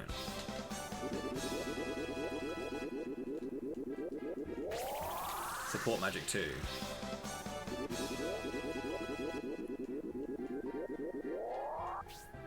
On the left side of the lake thing.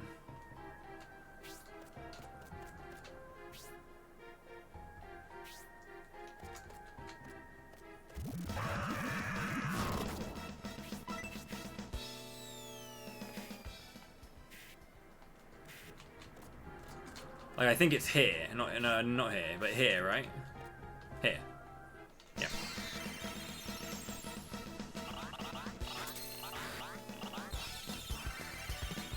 But I might have to have a different corner. Because like, it's quite laggy for me, at least. Yeah, these guys are really good. They can sometimes come in sets of 4, which is what you kind of want to see. I think it's 4, or it might be max 3. I was talking about polyps kicking the shit out of you, and then I get power blades too, but...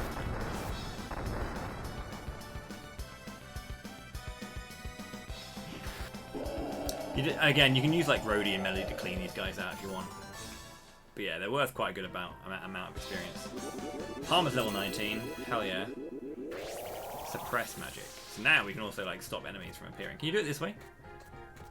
Is that better for lag?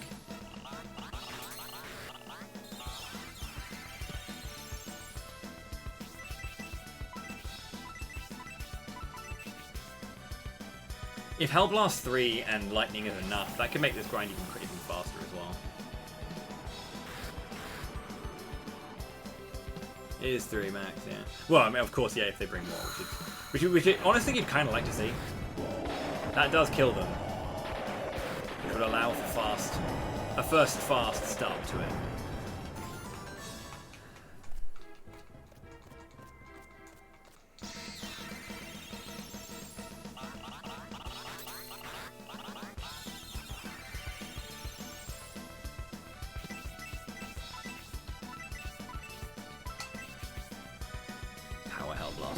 If that's enough to kill as well, that'd be super sweet, because you like skip an animation.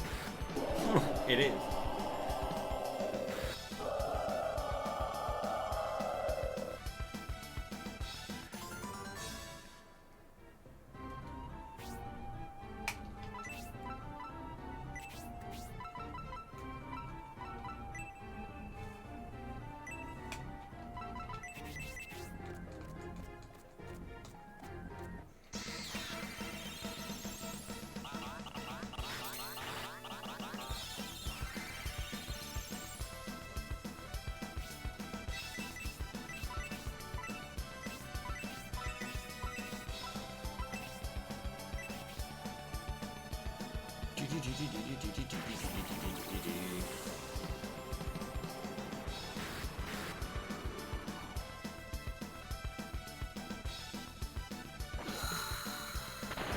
Yeah, I always like this grind.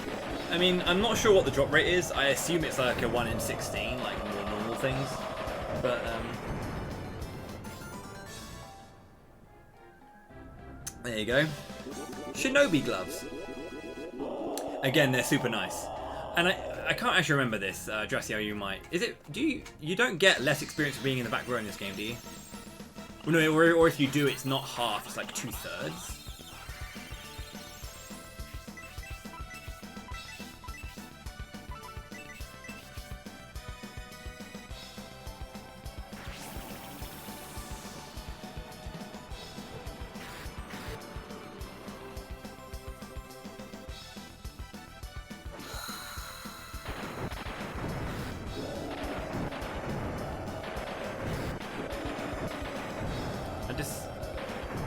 Yeah, I just recall, like, when you're doing the Hatari grind, the people in the back row don't get left behind, basically. There we go, Rhodey's level 18, that's for Brutal Fire 3. And that means that, yeah. Can probably go and get Palmer. Yeah, we could probably level Palmer up to level 20 naturally, and then, I don't know. Hello, boys.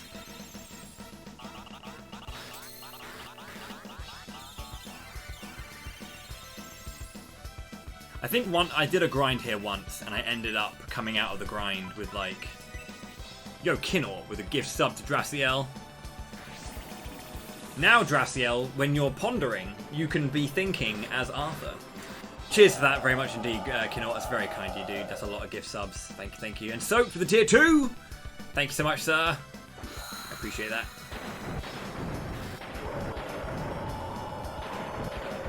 I'm not sure what that is, but, thank you.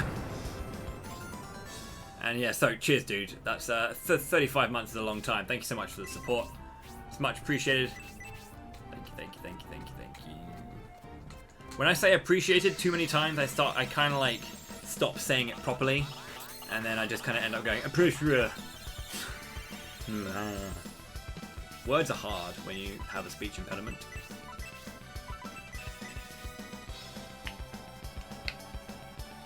But yeah, we can now think together. Thank you in Greek. Nice. Oh, it was automated. As in, like, you have a... Is that kind of like a thing that in chat, if someone gives you a sub, you have that as an automated thing, kind of thing? Is that what you mean? That's pretty cool.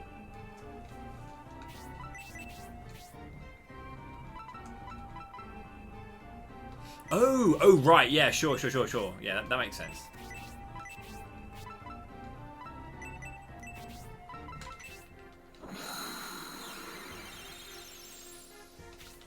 Yeah, a lot of people say that to me, and I get why they don't think I have one, because I do. I've done this, yeah. I mean, I've had this for a while, right? So it's one of those ones where I have a lot of... I talk about it quite a lot, actually, when it comes to commentary with Smash Bros. I did a podcast recently with some of the guys in the UK who all do commentary.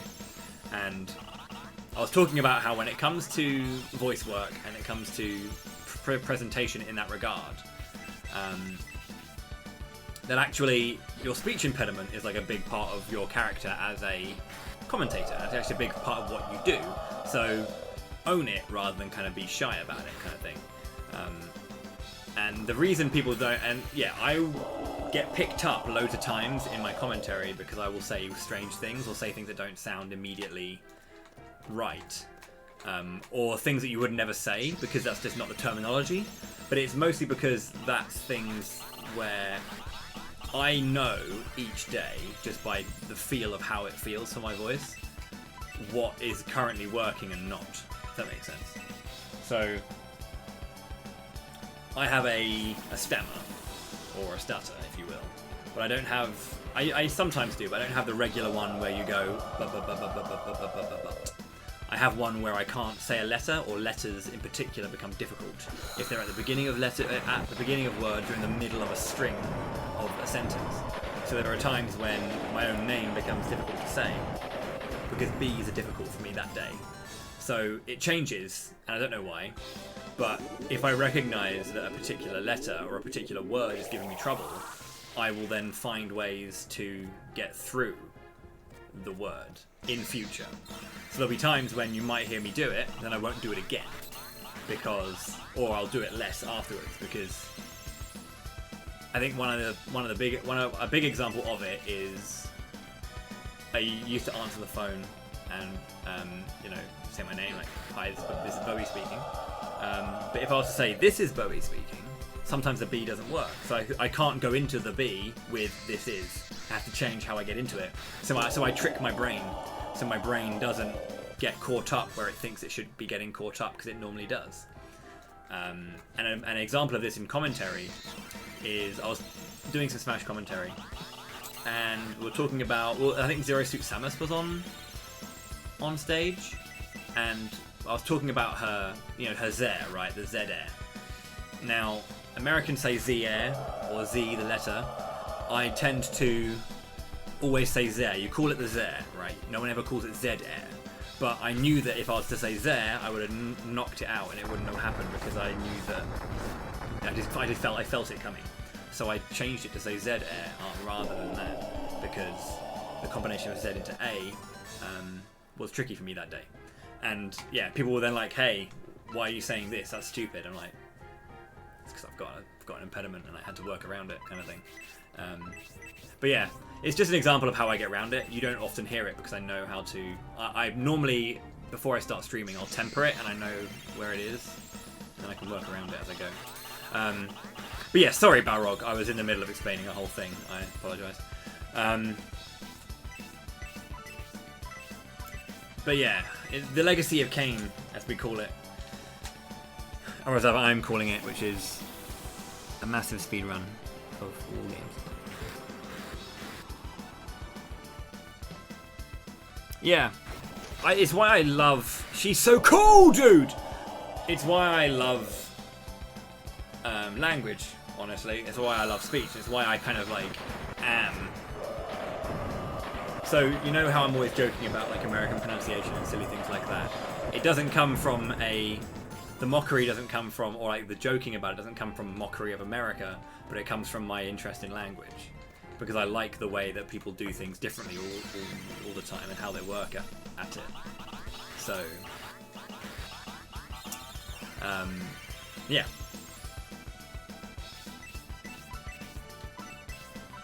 Especially a big part of it is like where in the mouth speech comes from, and pronunciation and all that kind of stuff.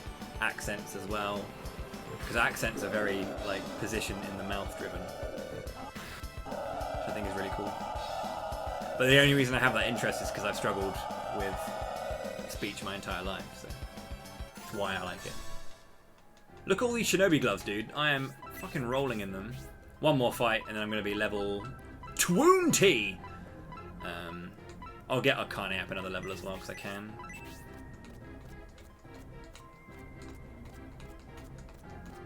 But yeah, this grind is so good. Again, the polyps give you more experience, and they're probably better, but this is a really good one because it's really quick, and you don't have to worry so much about the fight taking a while. You can just run in and do even Hellblast 2 and Lightning. That is enough to probably kill these guys with these two. So you can just run in, do the kill, get the experience, and go. And it's really, really, really solid.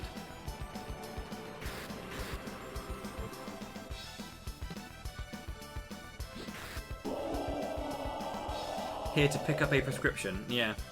So what I would do with that, if you heard it, it was quite subtle with the way I did it, is I stress the A. And this is an interesting part of language, actually, and a interesting part of different types of pronunciation, is where the stress in a word is. So that's a tricky one if you try to say, I'm here to pick up a prescription. But if you stretch out the A and say, I'm here to pick up a prescription, you can prepare your mouth and your brain to say the next word, because you're stretching out the short word but beforehand that's in the middle of it. So, yeah. Okay, I'm going to get Melody up a level as well, and I'll probably get Akane hers too.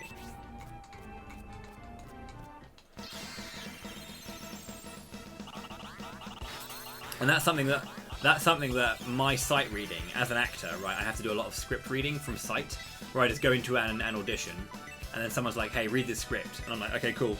So, being able to see a sentence like that and then instantly making a decision on how I'm going to clean up the pronunciation together to get through that sentence, basically.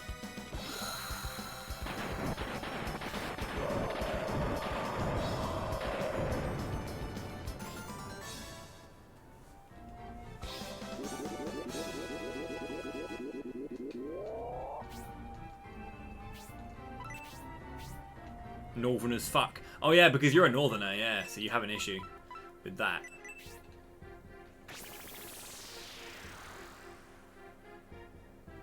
Half Swedish, and the Swedes have a consonant I literally can't pronounce. It's always half between S, H, and F. Sh and F.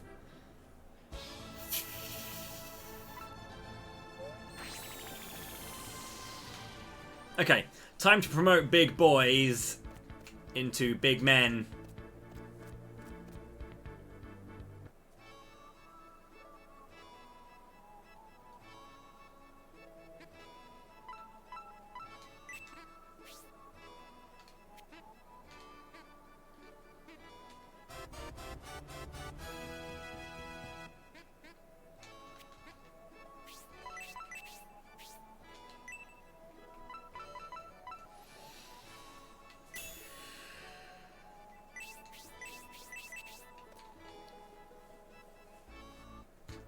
I had to pick up prescription.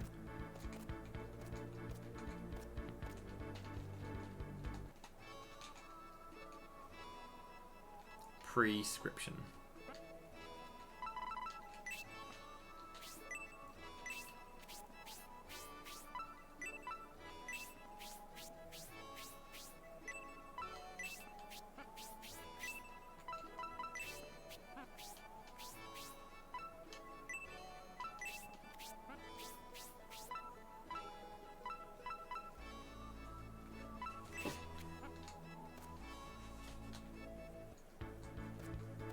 So you won't see what the hero looks like until he gets the promotion, but he has got a new outfit on now, so you just can't see it until I get a level up. I mean, I could use the Brave Apple to show you if you really wanted to see what he looks like, but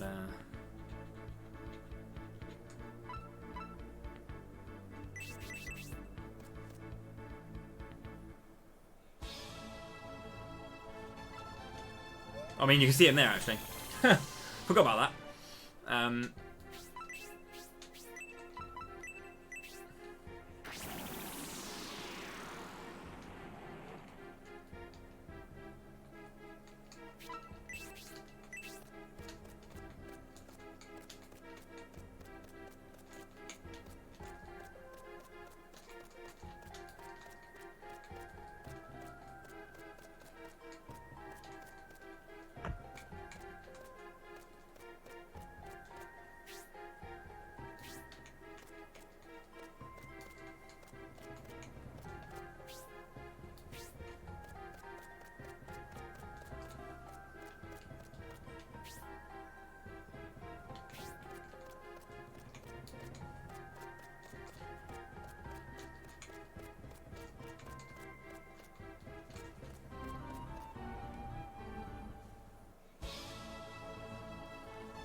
So I'm not going to actually do anything major in here. We'd normally grind in here, you see. And the reason we also want to grind in here... Also, if you use the Sacred Sword, by the way, you can use like Freeze 2, I think it is. So we're going to grow into here because you can actually get some armor here. I think there's a dude here too. Yeah. We want to grab some turtle snacks, get the armor, and then get the next set of turtle snacks. Because there's good armor in this particular area, which is very nice. This is a big dungeon, actually. This is a pretty hard one, too.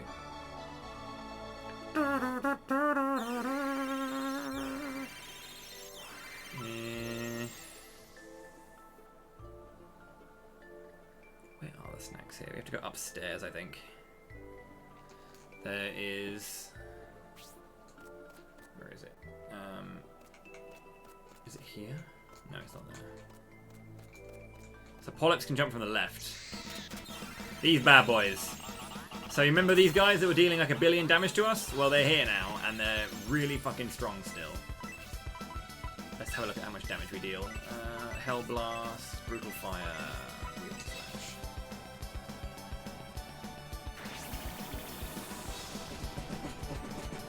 Sorry, getting into the music too much. Also, my hair looks kind of like not too bad today, right? It was really fluffy before, and now it's gone into it's settling into being a little bit more calm. But like, I gave it like the full-on comb again this morning after I jumped in the shower, gave it the full comb, and now it's doing this thing where it's like it looks like it's okay, but it is completely and utterly just like curly as fuck everywhere. I can't stop it. I don't know. It's trying its best, but it's just curly. It's just curls everywhere, and I love curly hair. It's my hair, right?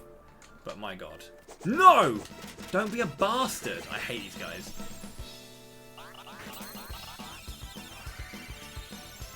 I have straightened my hair before, actually. And I look so funny with straight hair. It's unbelievable.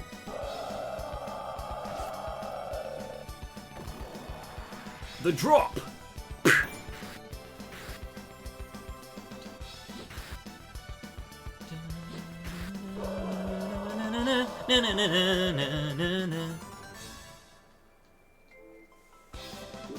Basso!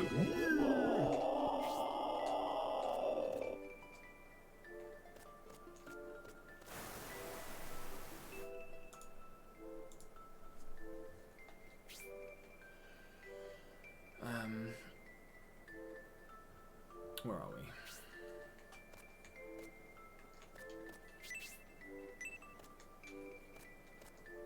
How far do we go here? Oh, these guys. So these guys have a move that takes 14,000 years if you don't flee. Good.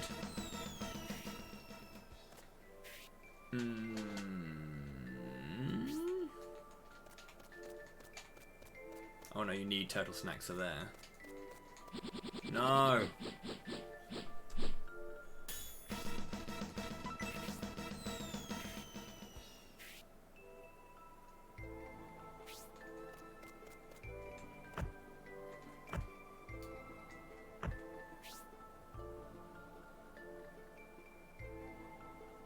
Those are walls that you can dash through, but I can't do it unless I have range. Can we stop getting a fight every time this guy shows up? I'm not going to finish it today, no. I mean, I normally would. This move. Watch how long this takes.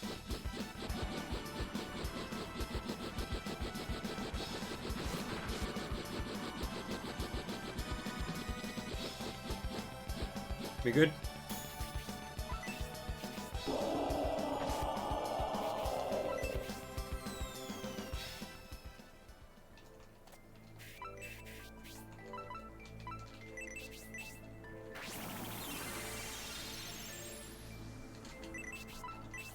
Any recommendations? Any bandana will do. Just get yourself a regular paisley bandana, just like this one I'm wearing.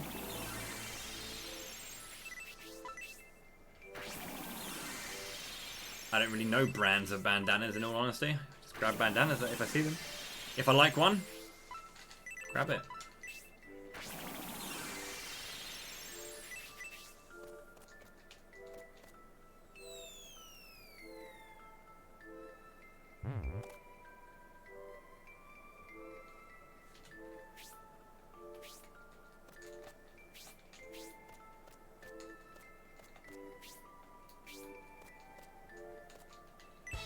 There they are. Okay. Turtle snacks. You're probably wondering why the hell I have turtle snacks, eh? Well, there's a turtle up at the beginning of this dungeon, and when you give him snacks, he takes you on a merry journey to there. Thanks, buddy. You get more turtle snacks because you need to give more snacks to more turtles, and you also get this armor, which is very good.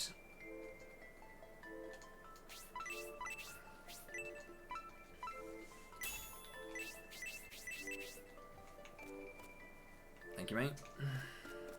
And now we can go back to Enrich. Do do do do do do do do do do do do. But yeah, I mean the speedrun's about what, anywhere, but again, emulator's like 8 hours, console's like 9ish. I think mine's 9:30, 9:40, I think, but I can get lower than that. I think like a low 9 is possible on console. No, it's not. No, absolutely not. You're right.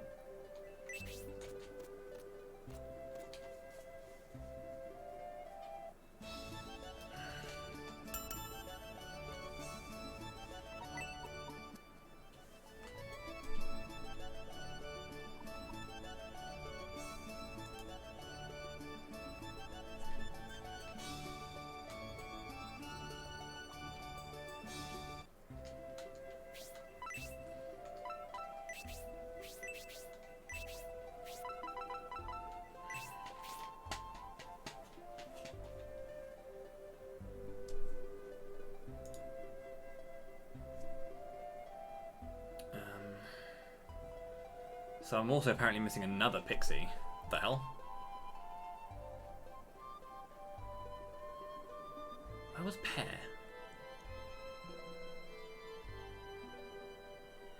Where did I get Pear? Was that in the dungeon? South Shrine? That's the 8th one. Oh yeah, in the water. Yeah, sorry, you're right. Yeah. I just got her. Sorry, I completely forgot. That means the 7th one is in... Because you're meant to go and do that after Enrich Dungeon Revisited. So I'm going to go and get that one now then, I think. In Enrich Dungeon Revisited. I'm missing 4 Pixie, 4 Succubus. I got the one in the town well. And I got the one in the cave. So the only bit in between the well and the cave is the Aborigine Forest. And the mansion. And then the catacombs. Underneath that.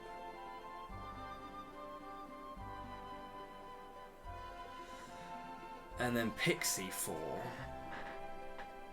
Willow and Palm. Okay, Palm was in the cave again. And Willow... Because Maple was in the beginning area. Cherry was given from the dog. Well, for saving the dog. Willow was then in... Because Camellia was in Enrich Dungeon. Willow was in Aborigine Manor. That was in the cave. So 4. 4 would be...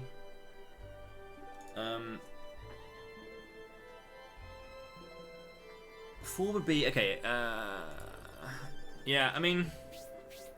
I need to grab these now. They're not... None of them are missable, which is nice, at least. None of them are missable. I definitely think they're post-Enrich Dungeon, all of these. No. The town... The Enrich Town is 3. I think they're over here, basically. They're somewhere in Aborigine Forest. Not the forest, because I got one in the forest. It's either going to be in the mansion or in the catacombs.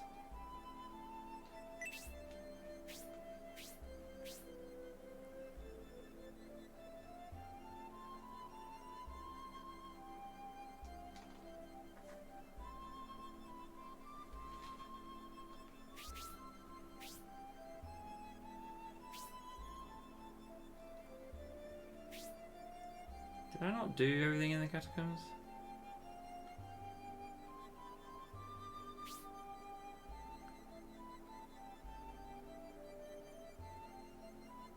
Did I get any in the catacombs? Because I think there is one in there. But did I get any at all?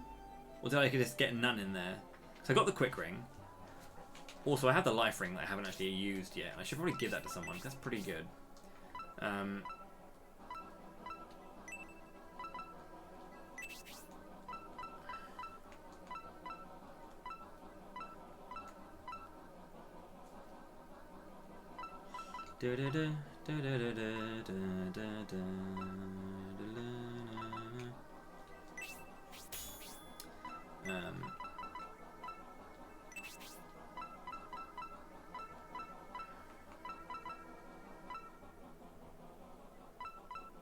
Oh yeah, the boots can cast support when you use them, which is super nice. Melody's got support too now though, so she can just cast that twice and get the buffs up that way.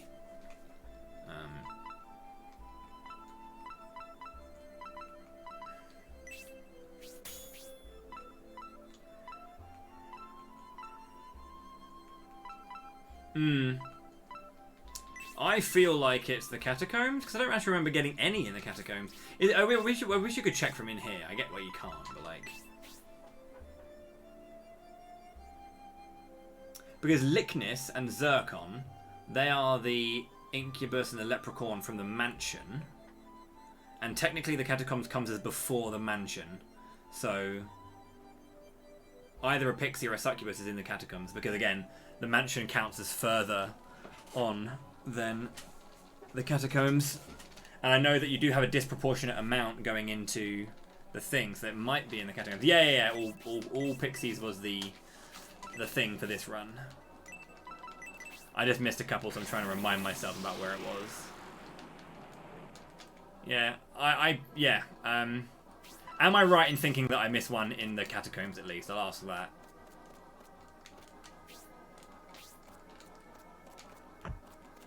Because I'm going there.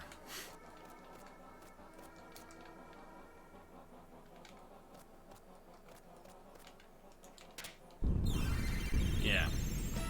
Well, shit. It's gonna be one of those ones that's like in a random wall or some shit like that. Because it's one of those ones that I just ran past and didn't check.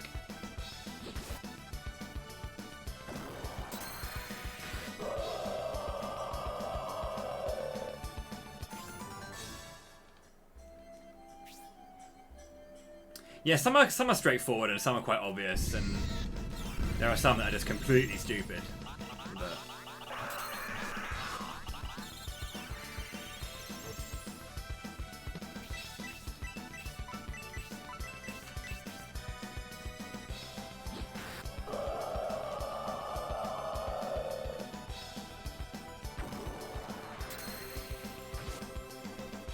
But pretty much like, I mean, if I want to look, I've got Wolfgang whenever I need to have a look. Don't worry. I appreciate it all. My boy Wolfgang always comes through for me. I used like his shit to like root this game out originally, actually.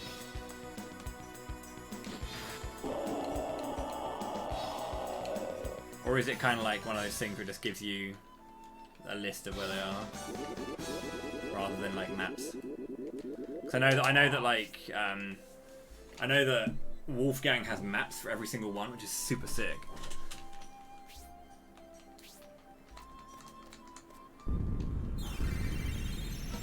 He's my boy whenever I get stuck on Shining games, or at least Shining Force like 3, and oh, you are looking at Wolfgang, yeah. He is the boy. I use Wolfgang for Shining Force 3 if Jumicin doesn't have the answers, because like Jumicin has some stuff, but not everything. I find there's some stuff that's a little bit weird on Jumicin, but yeah, like Wolfgang's the boy in general.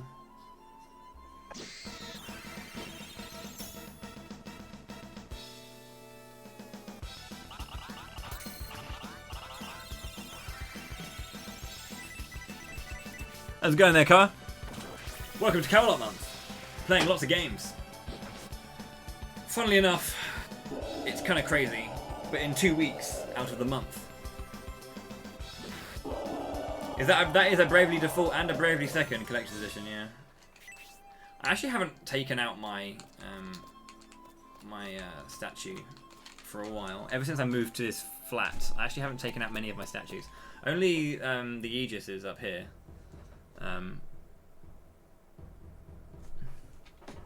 Everyone says that. Literally, everyone says it. Everyone will sit there and say like, "Oh, I don't like dungeon crawlers," and then they play this and they're like, "Oh, I really liked it." And I was like, "Yeah, because it's a dungeon crawler in perspective only, but that's literally it."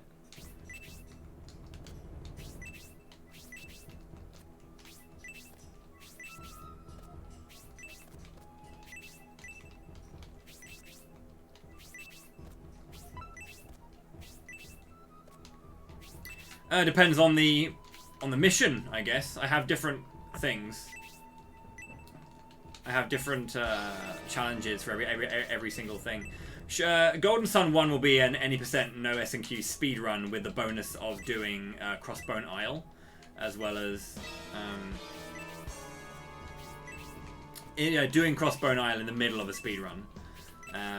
Because I speedrun a lot of these games, basically.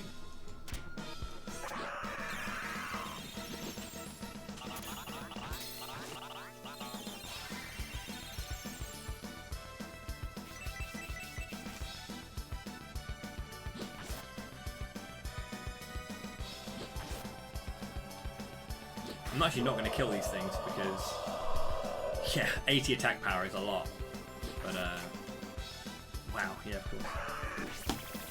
Genya actually did something.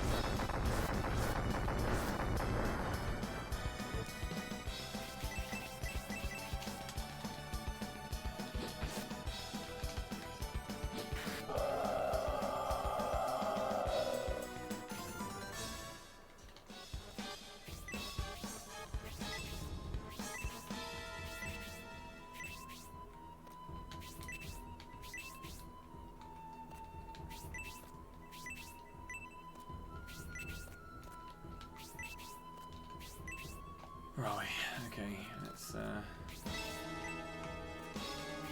to be fair, I've checked for this, haven't I? Well, I'm doing it like, yeah.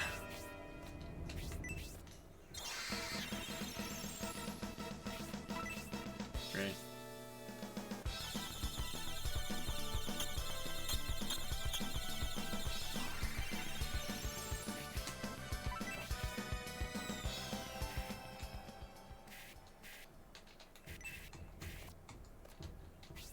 Got the laggier parts of this dungeon. Again, it's really weird when you can just tell that there's just like a lot less information on the screen for the game to deal with.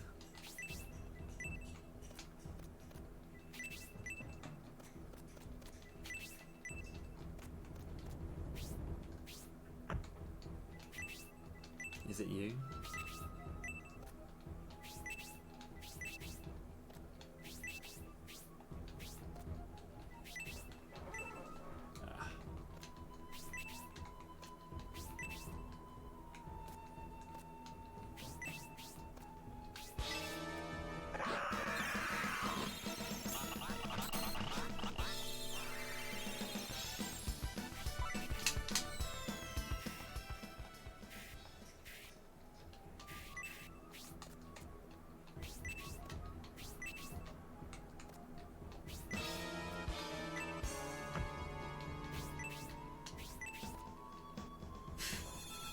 Of course.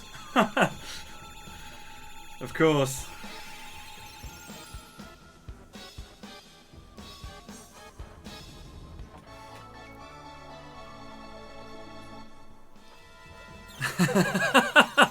How obvious, yeah.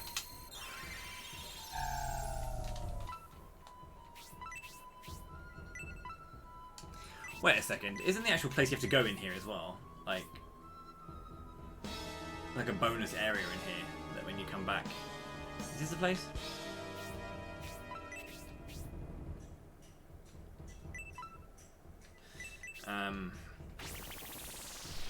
We need to go to like the other half of the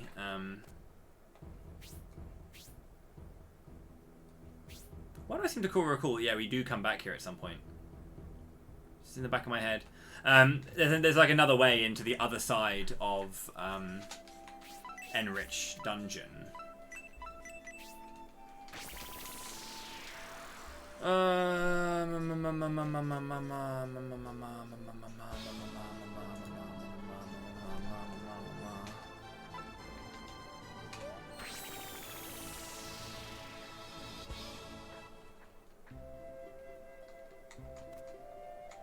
Lag Town.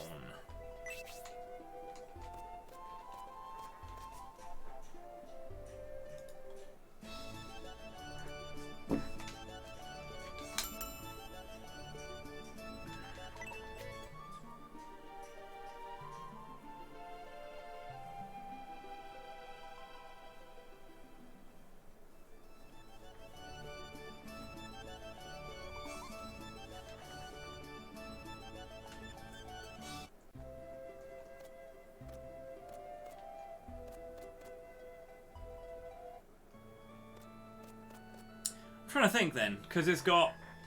Okay. Let me have a look at the names. The names might help me out here.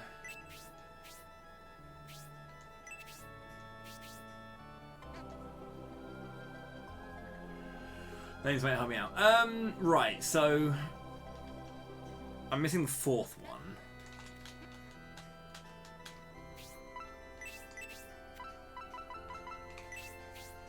I'm missing the fourth one. Palm was in the cave, and Apple was in a Far East dungeon. Willow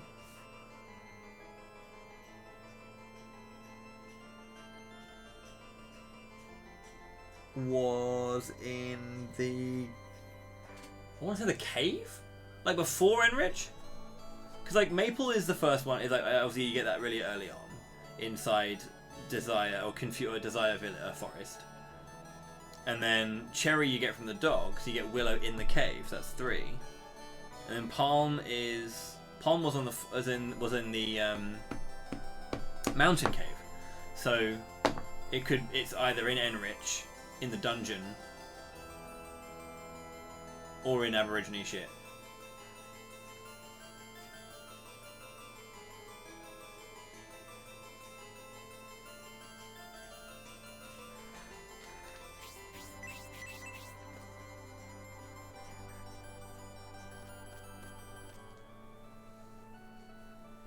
If it helps, there are times when R-I-C-H is Rick. Like Richter, for example. Richter Belmont. I mean, yeah. But yeah, for this one it's like, because enrich. To enrich your lives, right?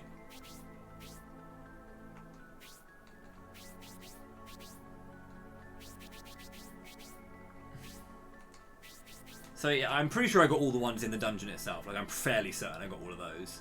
Because I got the one there.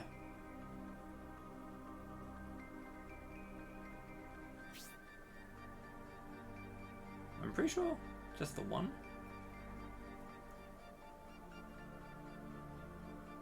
Because there's crit juice. I'm trying to think about all the things you pick up in here when I go through. One.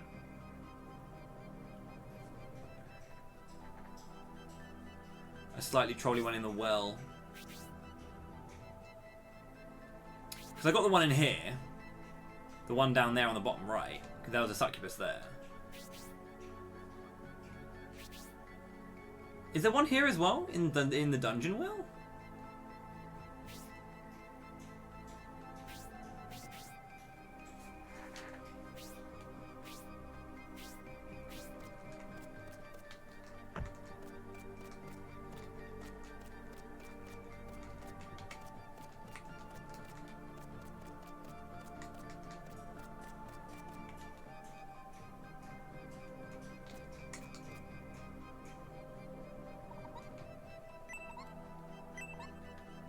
Ah, yes, of course. That's what you're asking for.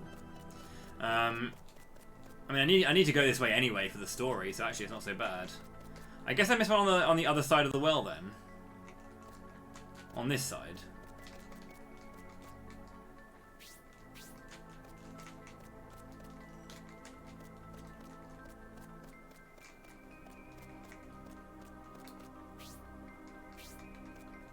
Well, I came from that top right one, so let's have a little look-see then. Because I went to the corner. Is it one of these ones where it's like, yeah, I bet it's one of these bullshit ones.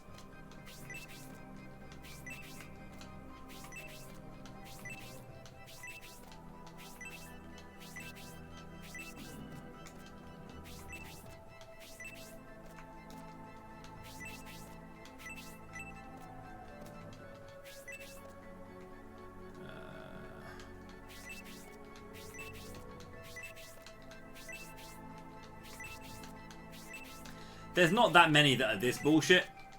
Like, most of them are fairly alright, like checking certain things out. Oh, this is that's a way through the end of the game. Actually, that's not that one. Because when they're actual pathways, usually it's the case that if you're going down the actual pathway,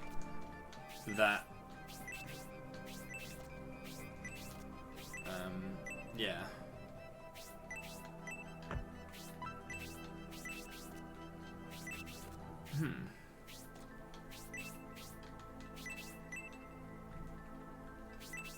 On the water? What? Okay, sure. Brilliant. Thanks, love. Cedar, there we go. Okay, sure. That's a good one. That's a really good one. That's my favourite. What? Why is that? Okay. Sure. I love this game. That's a good one. Yeah.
That's the good shit.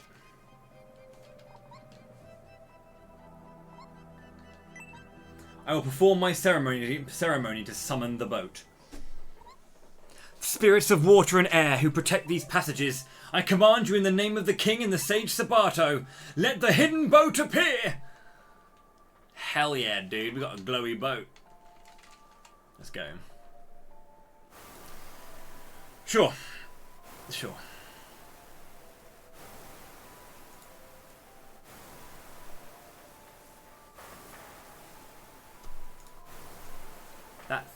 That's like a dang dinghy.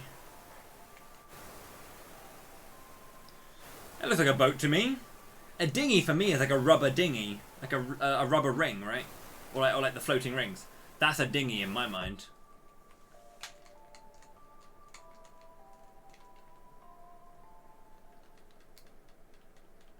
Oh no, it's disappeared.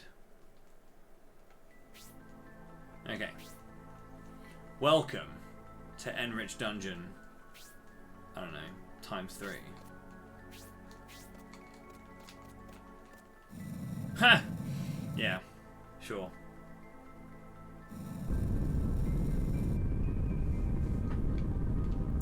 Yeah, this dungeon is really, again, really weird. Like, there's a couple of these where you can get like candles and stuff.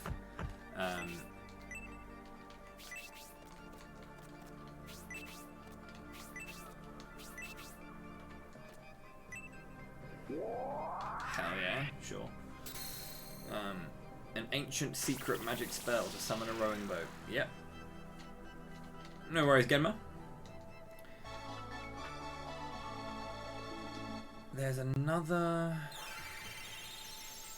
Leah. There's a candle of life in here. I remember that much. You were meant to have 2 candles for Rilix, because Rilix is a piece of shit.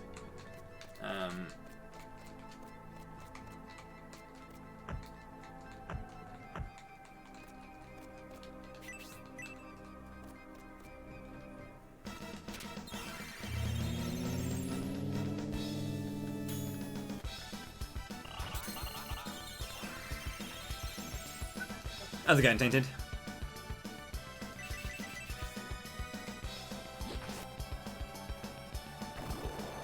Ah!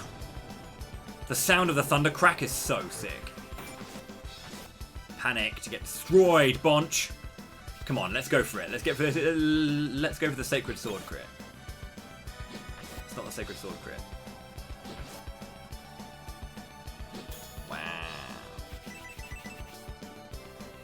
Working and watching me stream sounds like a good combination, right?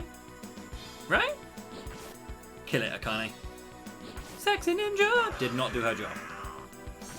You're gonna lose that title, Akane. I know she's technically a kunoichi and not a ninja, but sexy ninja rolls off the tongue a lot more than sexy kunoichi. It just doesn't work as well, you know. Sometimes you have to make these sacrifices.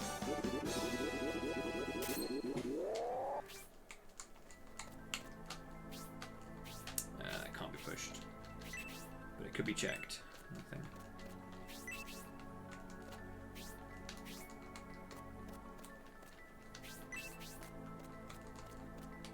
Well, I mean, I could just go kunoichi then if you wanted me to, because it's got to be 4, right?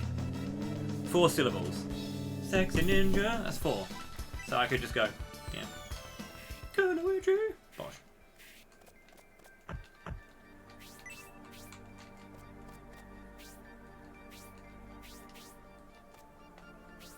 Yeah, it does, but.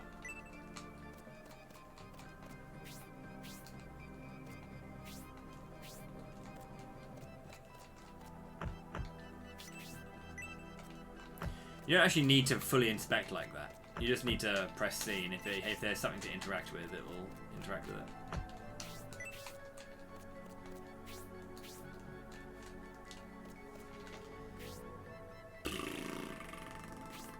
2 more are up here.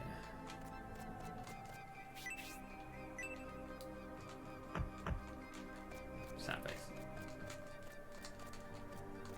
Oh, that's upstairs already. Okay,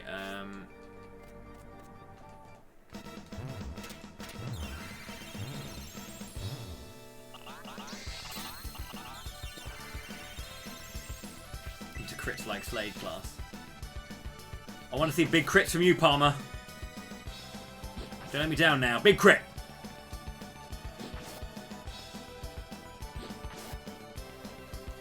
At least he didn't blow out flames. That's what I don't want to see. It's good damage.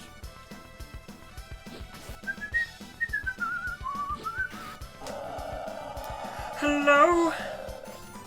It's me you're looking for?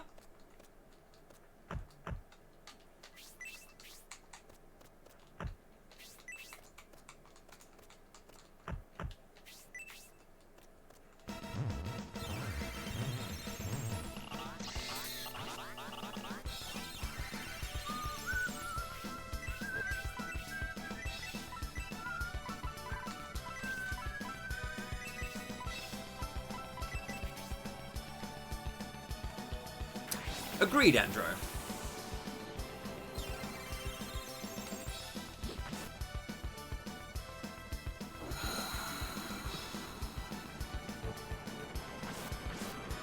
Feel free to rock out at home if you just want to go for it, and that's okay. Brutal fire. 3. Shit.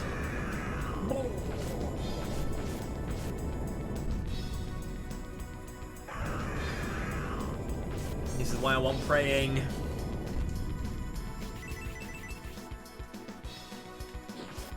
Yes. Yeah.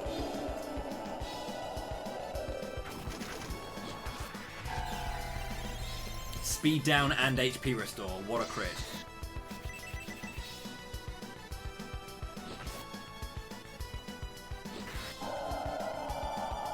These are flame-throwing pumpkin snakes. Yeah, balloon cobras, they're called.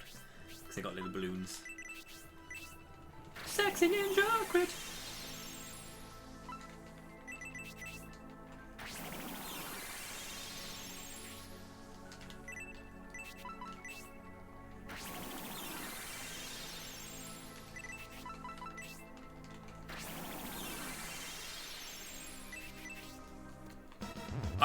I've moved a space.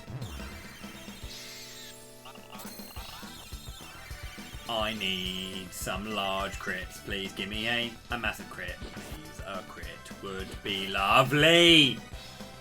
Oh, jeez.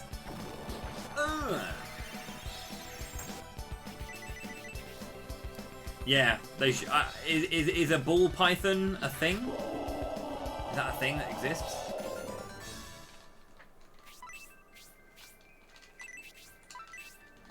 It is. I see. I don't know much about snakes. I won't lie to you. I'm not big on the snake lore. It's mostly because I don't respect snake lore. So, hello. There's my candle of life. It is Shining the Holy Ark. You're right, Volshock. A ball python is a common pet snake. Is that bullshit? No, it's a ball python. LOL! That's an encounter.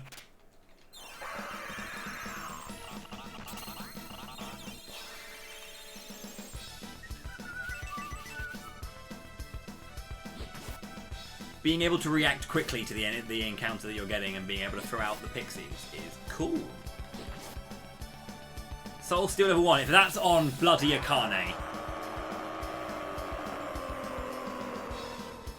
It's fine if it works on anyone who can be revived. This is why having Palmer, Melody, and Rhodey in the party at all times is really good. You don't have to have them in the party at all times, but it gives you much higher chance of someone who's able to revive dying.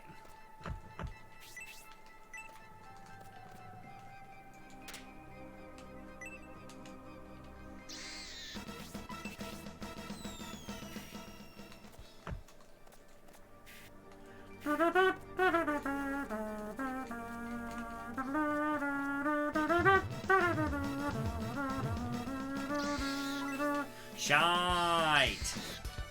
Shite! Shite! Yeah, easy.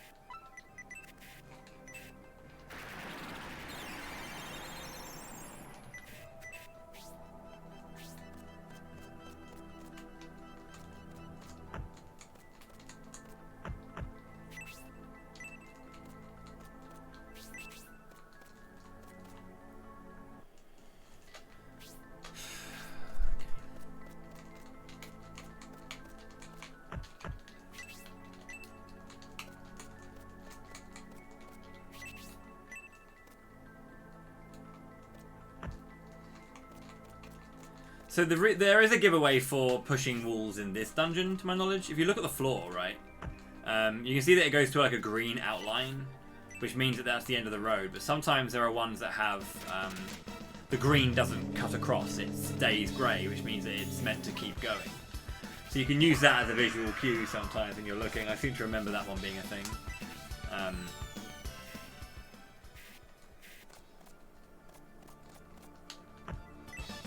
Brave Apple.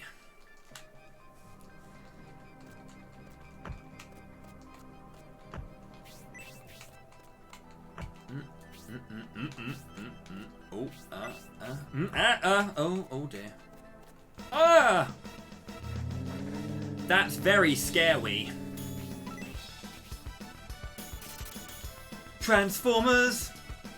More than meets the eye.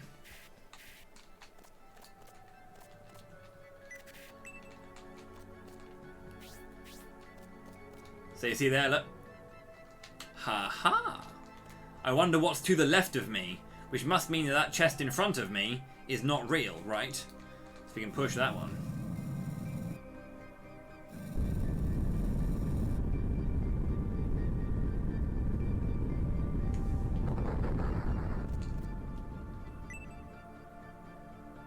Hell yeah.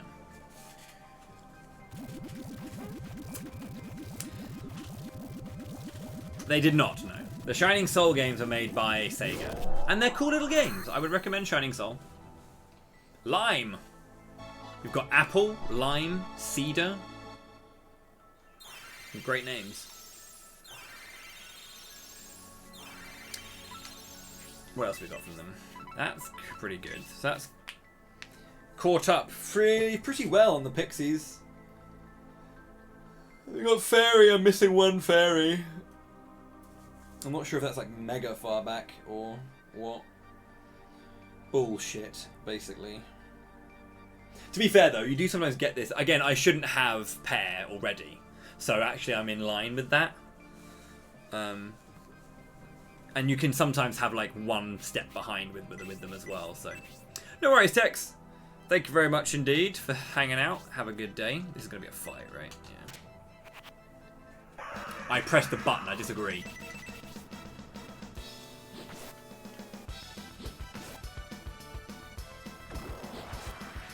I played both Mega Drive and SNES. We actually were lucky enough to have both of those.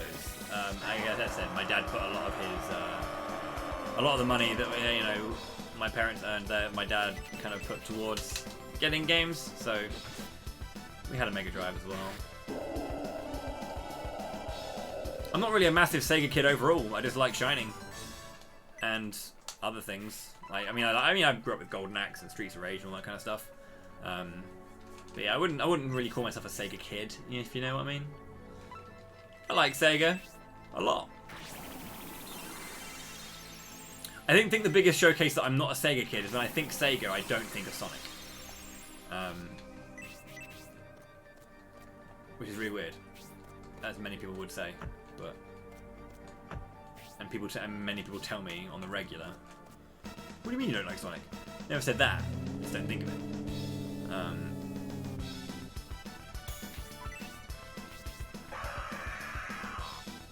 Remember me hiding Secret of Evermore in a kitchen cupboard? I have no memory of that.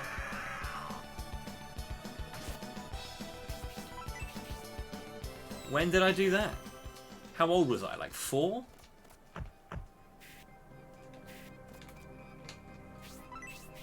All I remember about being young and Secret of Evermore is that our dad had the best name for the dog literally ever. There's not been a better name for a dog.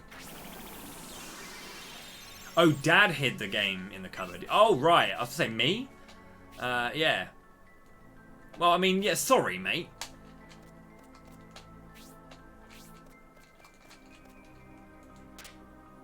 Yeah, coins. Right, yeah. Okay, that sounds a bit more familiar. Our dad not letting us play a game so we didn't get ahead of him because, yeah, he wanted to be the first one to beat the game. What a pillock. What an absolute pillock. Sums our dad up, though, to be fair. Love him, but what a bell end.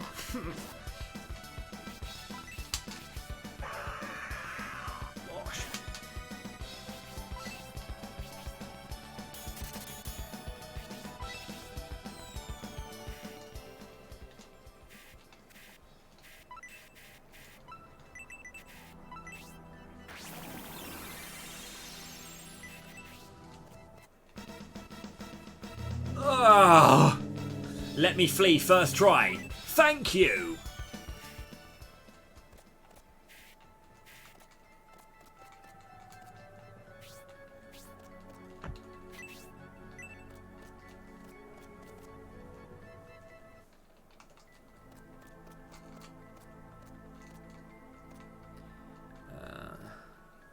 I remember there being like a hidden item here as well. We normally pick up like, cause yeah, it's a mithril. It's a mithril.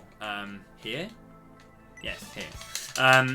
We grab a bunch of mithrils because we want to get the silver claws or the mithril claws for Doyle because they're such a good crit. In order to help us kill the Hataris. This part is so hard. My god. This fight.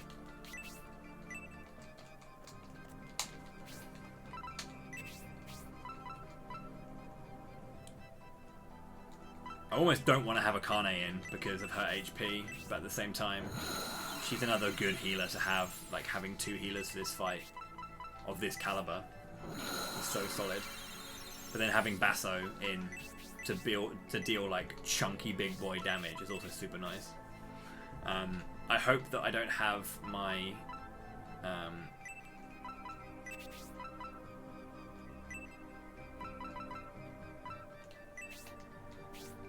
okay, who's got 5, 4, none, 2? Yeah, this is the Rilix fight. Yeah, it's a 2-part fight against the shadows that took over the King and Forte, and then Rilix. And fuck, Freeze 3.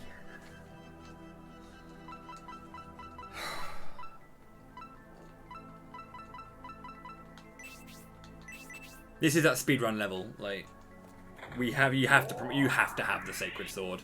So we just promote level 1, go for it, and then hope, and have no one else promoted. I'd hate to be on the receiving end of getting dicked.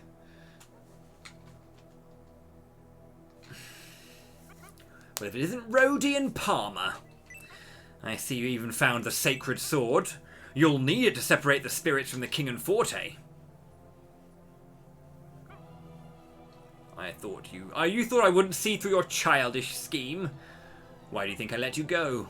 Knowing that I wait here, still you come in your attempt to save Forte and the king. You even think you have a chance of winning? It's to laugh. Defy the great relics!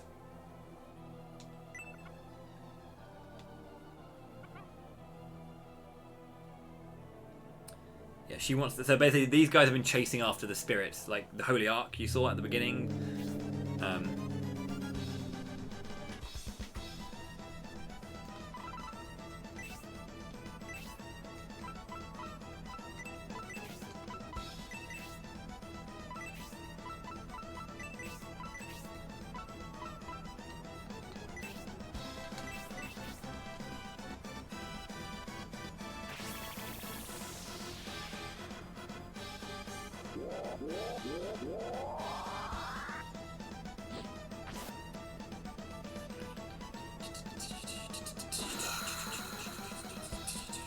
This isn't even the hard fight. This is still pretty tricky. But then you have to when you defeat these things, you fight them again alongside her, and they do this.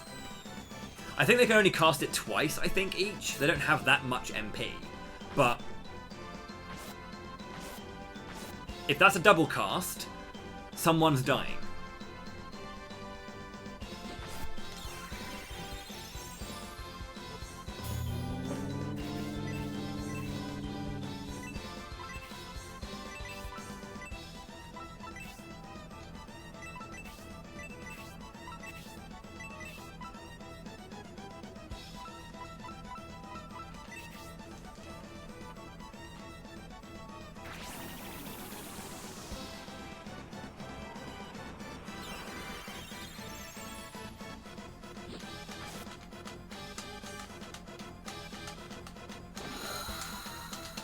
They do get their MP back. You have to fight them out like this, and then you do it again.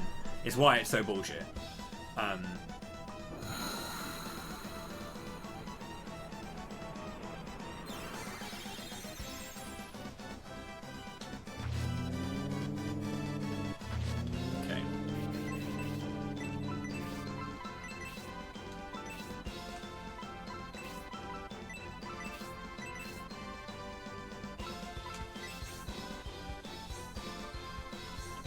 And when it comes to using support as well, because it's on all, the support effect is lesser.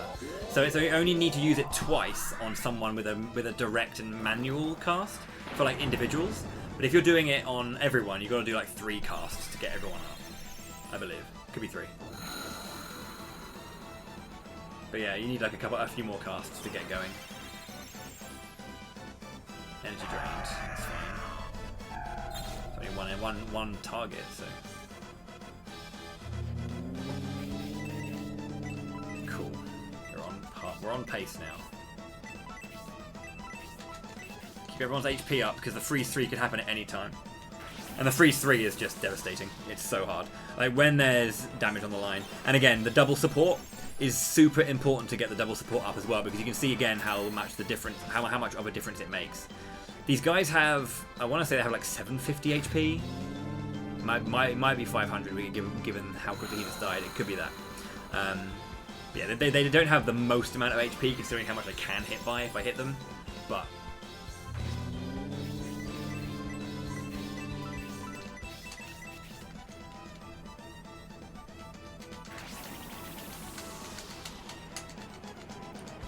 imagine thinking the sprites in this game aren't good. Wow. Come on, Darkrai! Nah, these sprites are sweet, dude. Look at them. They're great. Animations are cool. Fairly clean.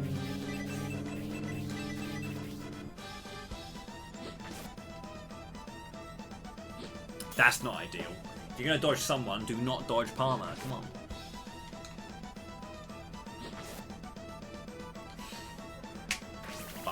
Okay, I don't want to finish this fight. Not yet. I need to basically get through this HP.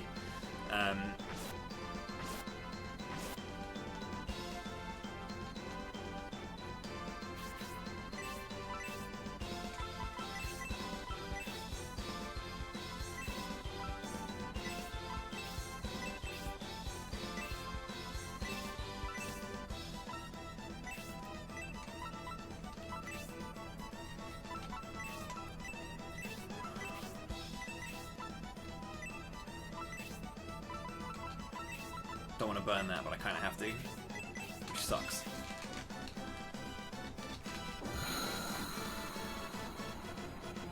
As I say, I need to get back up to scratch because I'm going into this fight again like this. So Rilix joins the party.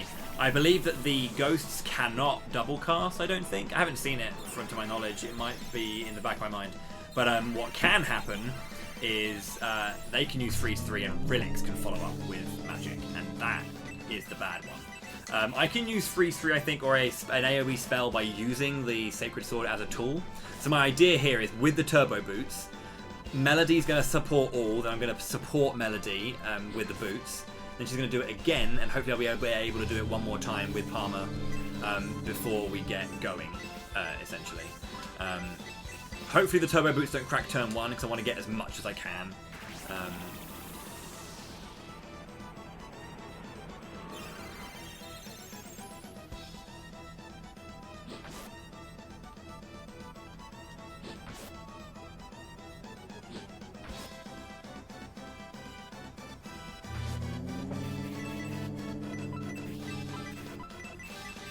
Should be fine. Should be the fight done. But yeah, I want to use as much AoE as possible and like big hitting AoE, like Brutal Fire 3, using the Sacred Sword, just to push down the damage and get rid of the ghosts ASAP, because Rilix is also bullshit hard. But yeah, she's being supported by these two assholes, which is just... We've severed the chain connecting them to the king, I think, at this point, so that's good. I know what you mean, Reese. If you look at like the Golden Sun sprites, they're super detailed, and sometimes it blurs kind of badly at times.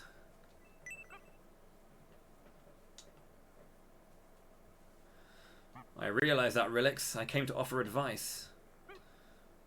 Fly, you fools! Cut the cords and connect the king and the Four and Forte to the spirits.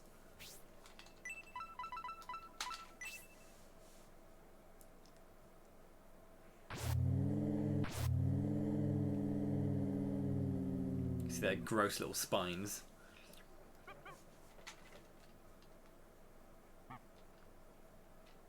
Yeah, she's really hard. This is a really, really hard fight. It's one of the scariest fights in the speedrun. It's terrifying.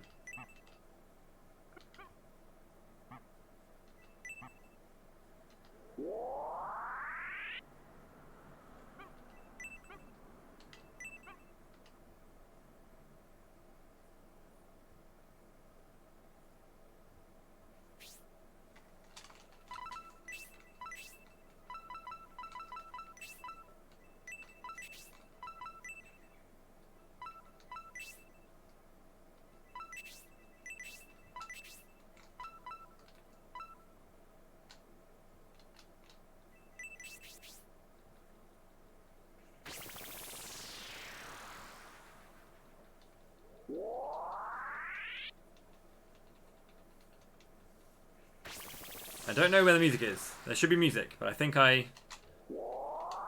it's somehow glitched out. I don't know. Power Brutal Fire 3. We've definitely glitched out the music, which is definitely taking away from the excitement in this run. But shit, attack up's not good.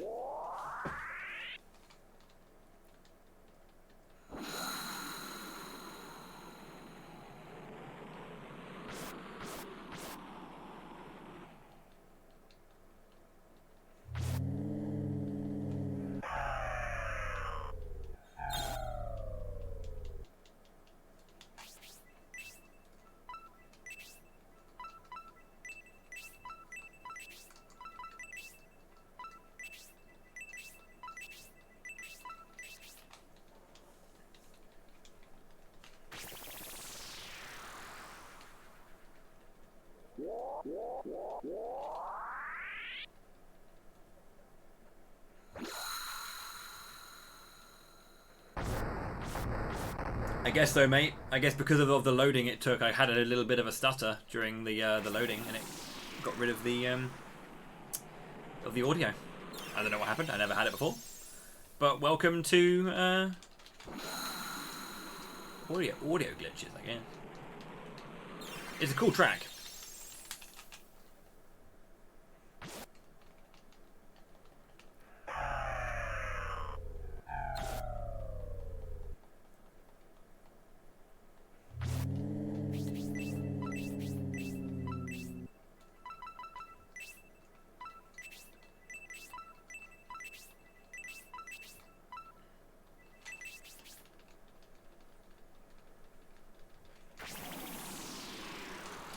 Yeah, the FFA one, yeah, you say, was a decided thing.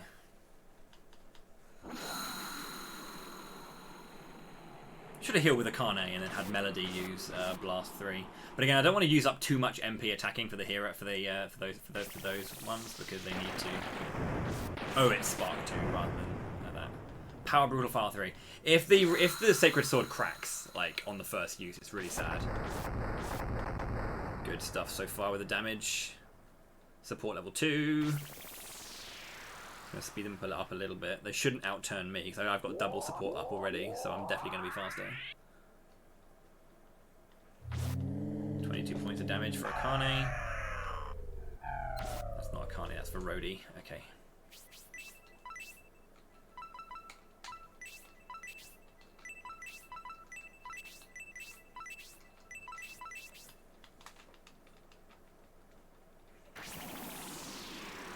I can play it if you'd like me to, yeah.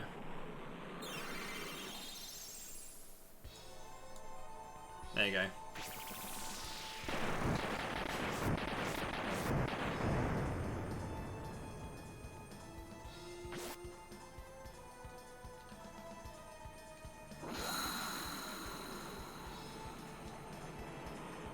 Totally works, right?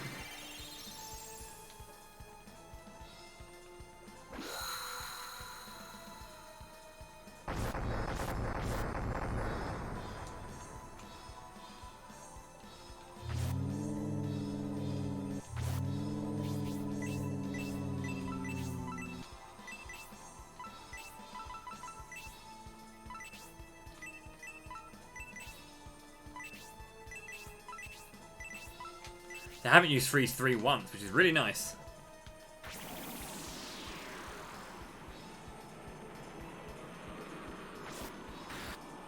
Nice.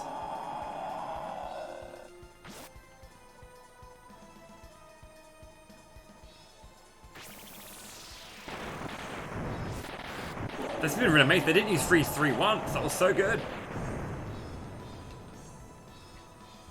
Let's go, dude. I got super lucky with this Relics fight.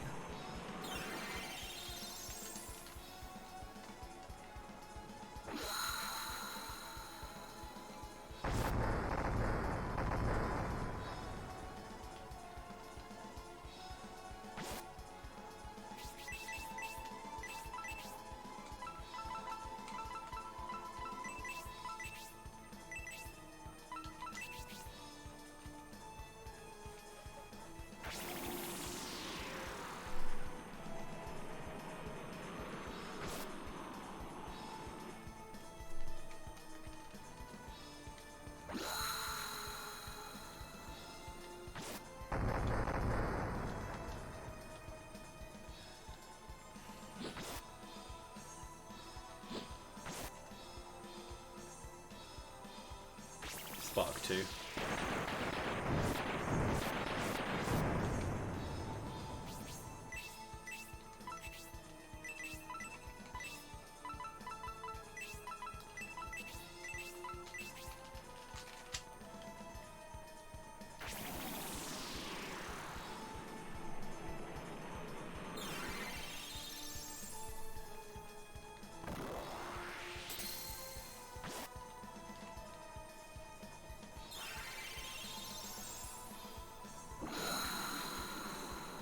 Might have to reset the music soon. It's only 3.5 minutes.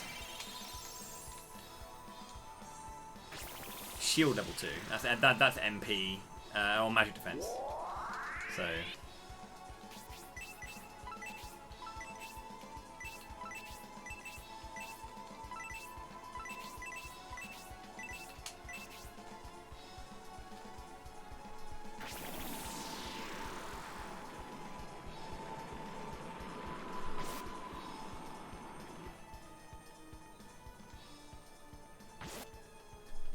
Here we go.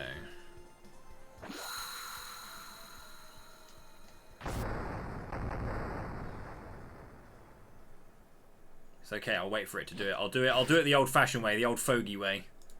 There you go. Oh, we won it anyway. We won. It ended at the right time. Perfect timing to end the music. Yay! The game knew, the video knew that I was gonna win.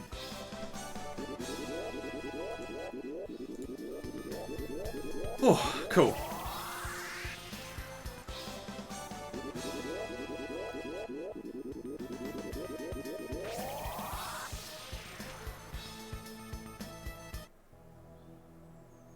Oh yeah, it was only going to be gone for it just didn't get the activation for the fight. That's all. It would come back. Most audio glitches are just kind of skipping a trigger to start music. So then as soon as you continue, it'll just be right back. So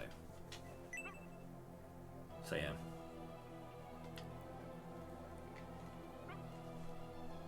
Do you think you can win if I call the others? Do you think you have a chance against Elise and Panzer? They are much more powerful than I am. Challenge them. Elise! Elise! Come here, Panzer. Where's my sister, Elise?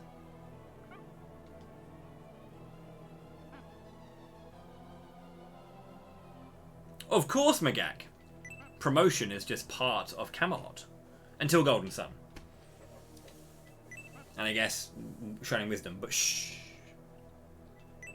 And Shining in the Darkness. Shut up. Alright? Enough of that.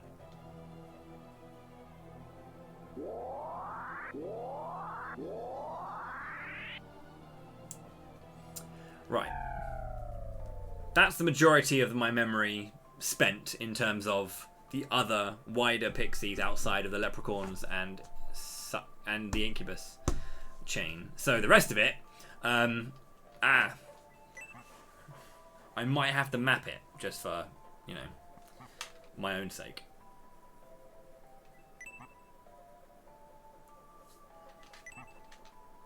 When they have recovered, I'll send for you.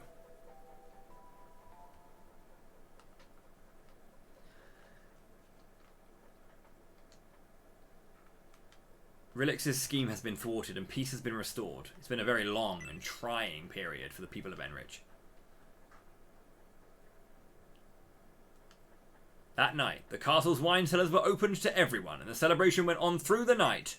Let's get absolutely leathered! Palmer and the team have been summoned. The king's speech is about to begin. Isaac promotes into Felix. I mean, yeah, there is a class system, yeah, obviously in Golden Sun, but it's not quite as like visual change, promotion, reset down to level 1 type deal. It's just stat percentage bonuses, which is obviously cool.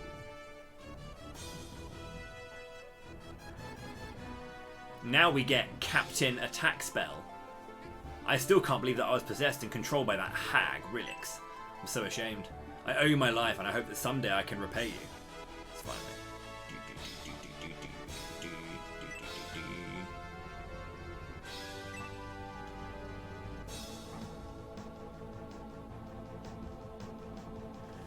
Relix is one of the Vandals who have reawakened to rebuild the 1,000-year kingdom, but she seems to lack a Vandal's superhuman powers.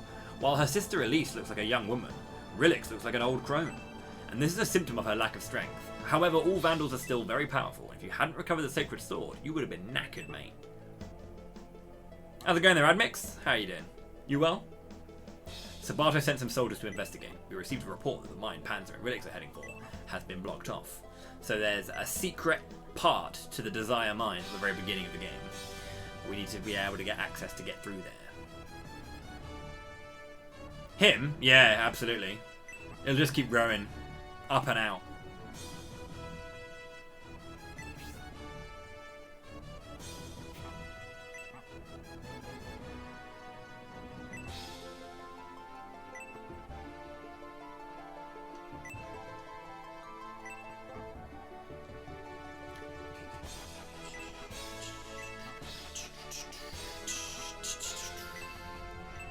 Do.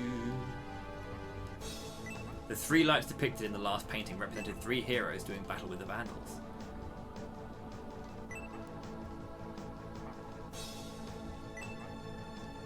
Two blue lights and one red. If the colours were an indication of gender, then blue would indicate male and red would indicate female. We started looking for the right people. The first person we selected was Rhodey. However, we could not find any others, so we decided to look outside the country. The rest you know as well as we.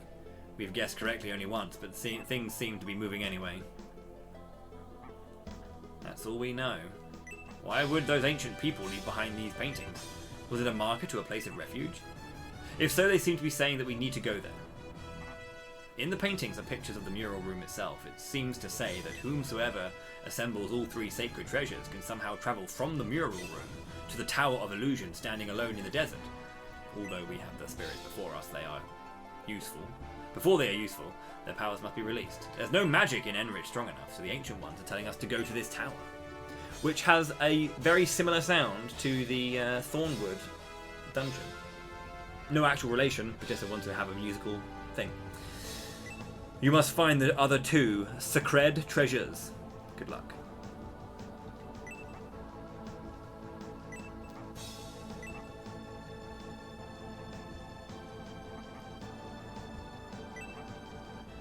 The power of the West Shrine.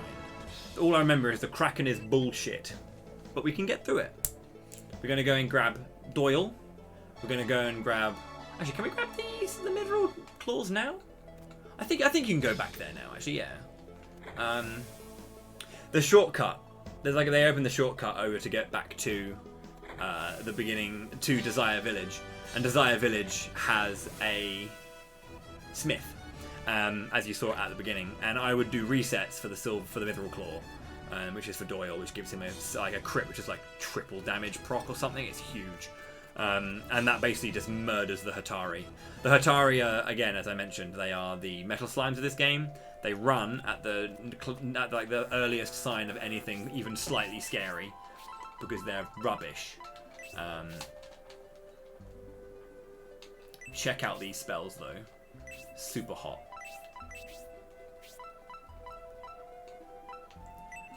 Got shield, magic damage protection on everyone eventually. He also gets attack up. So you'd eventually have like Melody and Forte in. You'd then just go hench ass buffs on everyone. So like double support, double shield, double attack up on Arthur. Arthur then does like a huge crit with the Shining Sword and everything falls over.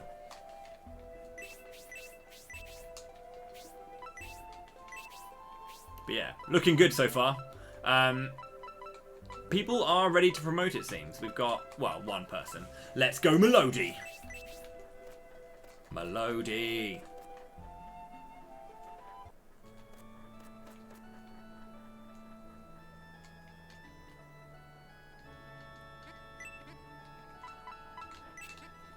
Your comrade, Melody, can change classes. Now, I haven't looked into, in this game, the idea of over-leveling, like in Shining Force and stuff, because I've always just promoted at 20 in this game, because I don't care. And you don't need to. Just get to level 17, get Praying 3, off you go. But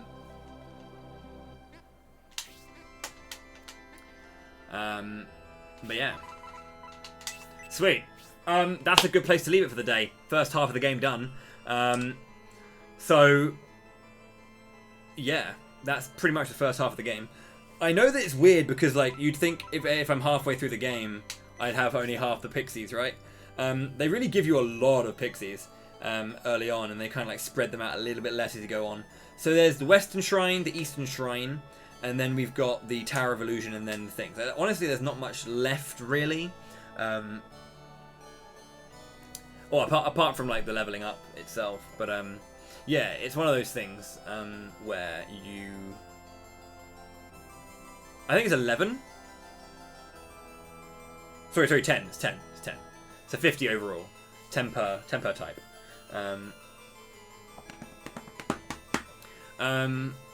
Yeah. So we've got West Shrine, East Shrine. East Shrine music is really good, by the way. The East Shrine is where we're going to grind as well, because the grind there with Hatari, again, I can do it, and I'll probably do it casually where I normally would do it. But the thing is, again, for the speedrun purposes, doing the grind where it's done on the bottom floor, because like you go into East Shrine and there's the immediate spot to grind. It's amazing. You can't do that grind on this thingy because of the lag on the screen, so I have to do it elsewhere in the dungeon, which is kind of interesting. But yeah, I'm going to call it a day though for today. I hope you guys have enjoyed the first day of Shining the Holy Ark. Tomorrow we'll smash through the West Shrine, we'll grab Doyle, we'll get his stuff, we'll smash through the East Shrine, we'll grind up, we'll smash through the Tower of Illusion, and we'll just keep smashing it. Endless smashing.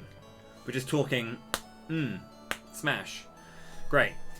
We should complete it tomorrow. We'll get all 50 Pixies, and we will see what happens with the next game coming up. We've got 4 games left after this. 3 games in 1 in Shining Force 3, and then 3 games in Golden Sun 1, The Broken Seal, The Lost Age 2, and of course 3 Dark Dawn. So, we're nearing the end of the main schedule. Exciting times. And then when we get that done, it's on to the encore stuff. A lot of encore stuff to do. And if you guys want to see that Mario Sports titles, make sure to support. I thank you everyone in general just for watching and being part of the event and getting involved in chat and throwing out your thoughts, your feelings, ideas, all that kind of stuff. Greatly appreciated to have you guys here, so thank you so much indeed. That's the most important way that you can support the event, is by turning up and watching and hanging out and being part of it. So thank you very much indeed.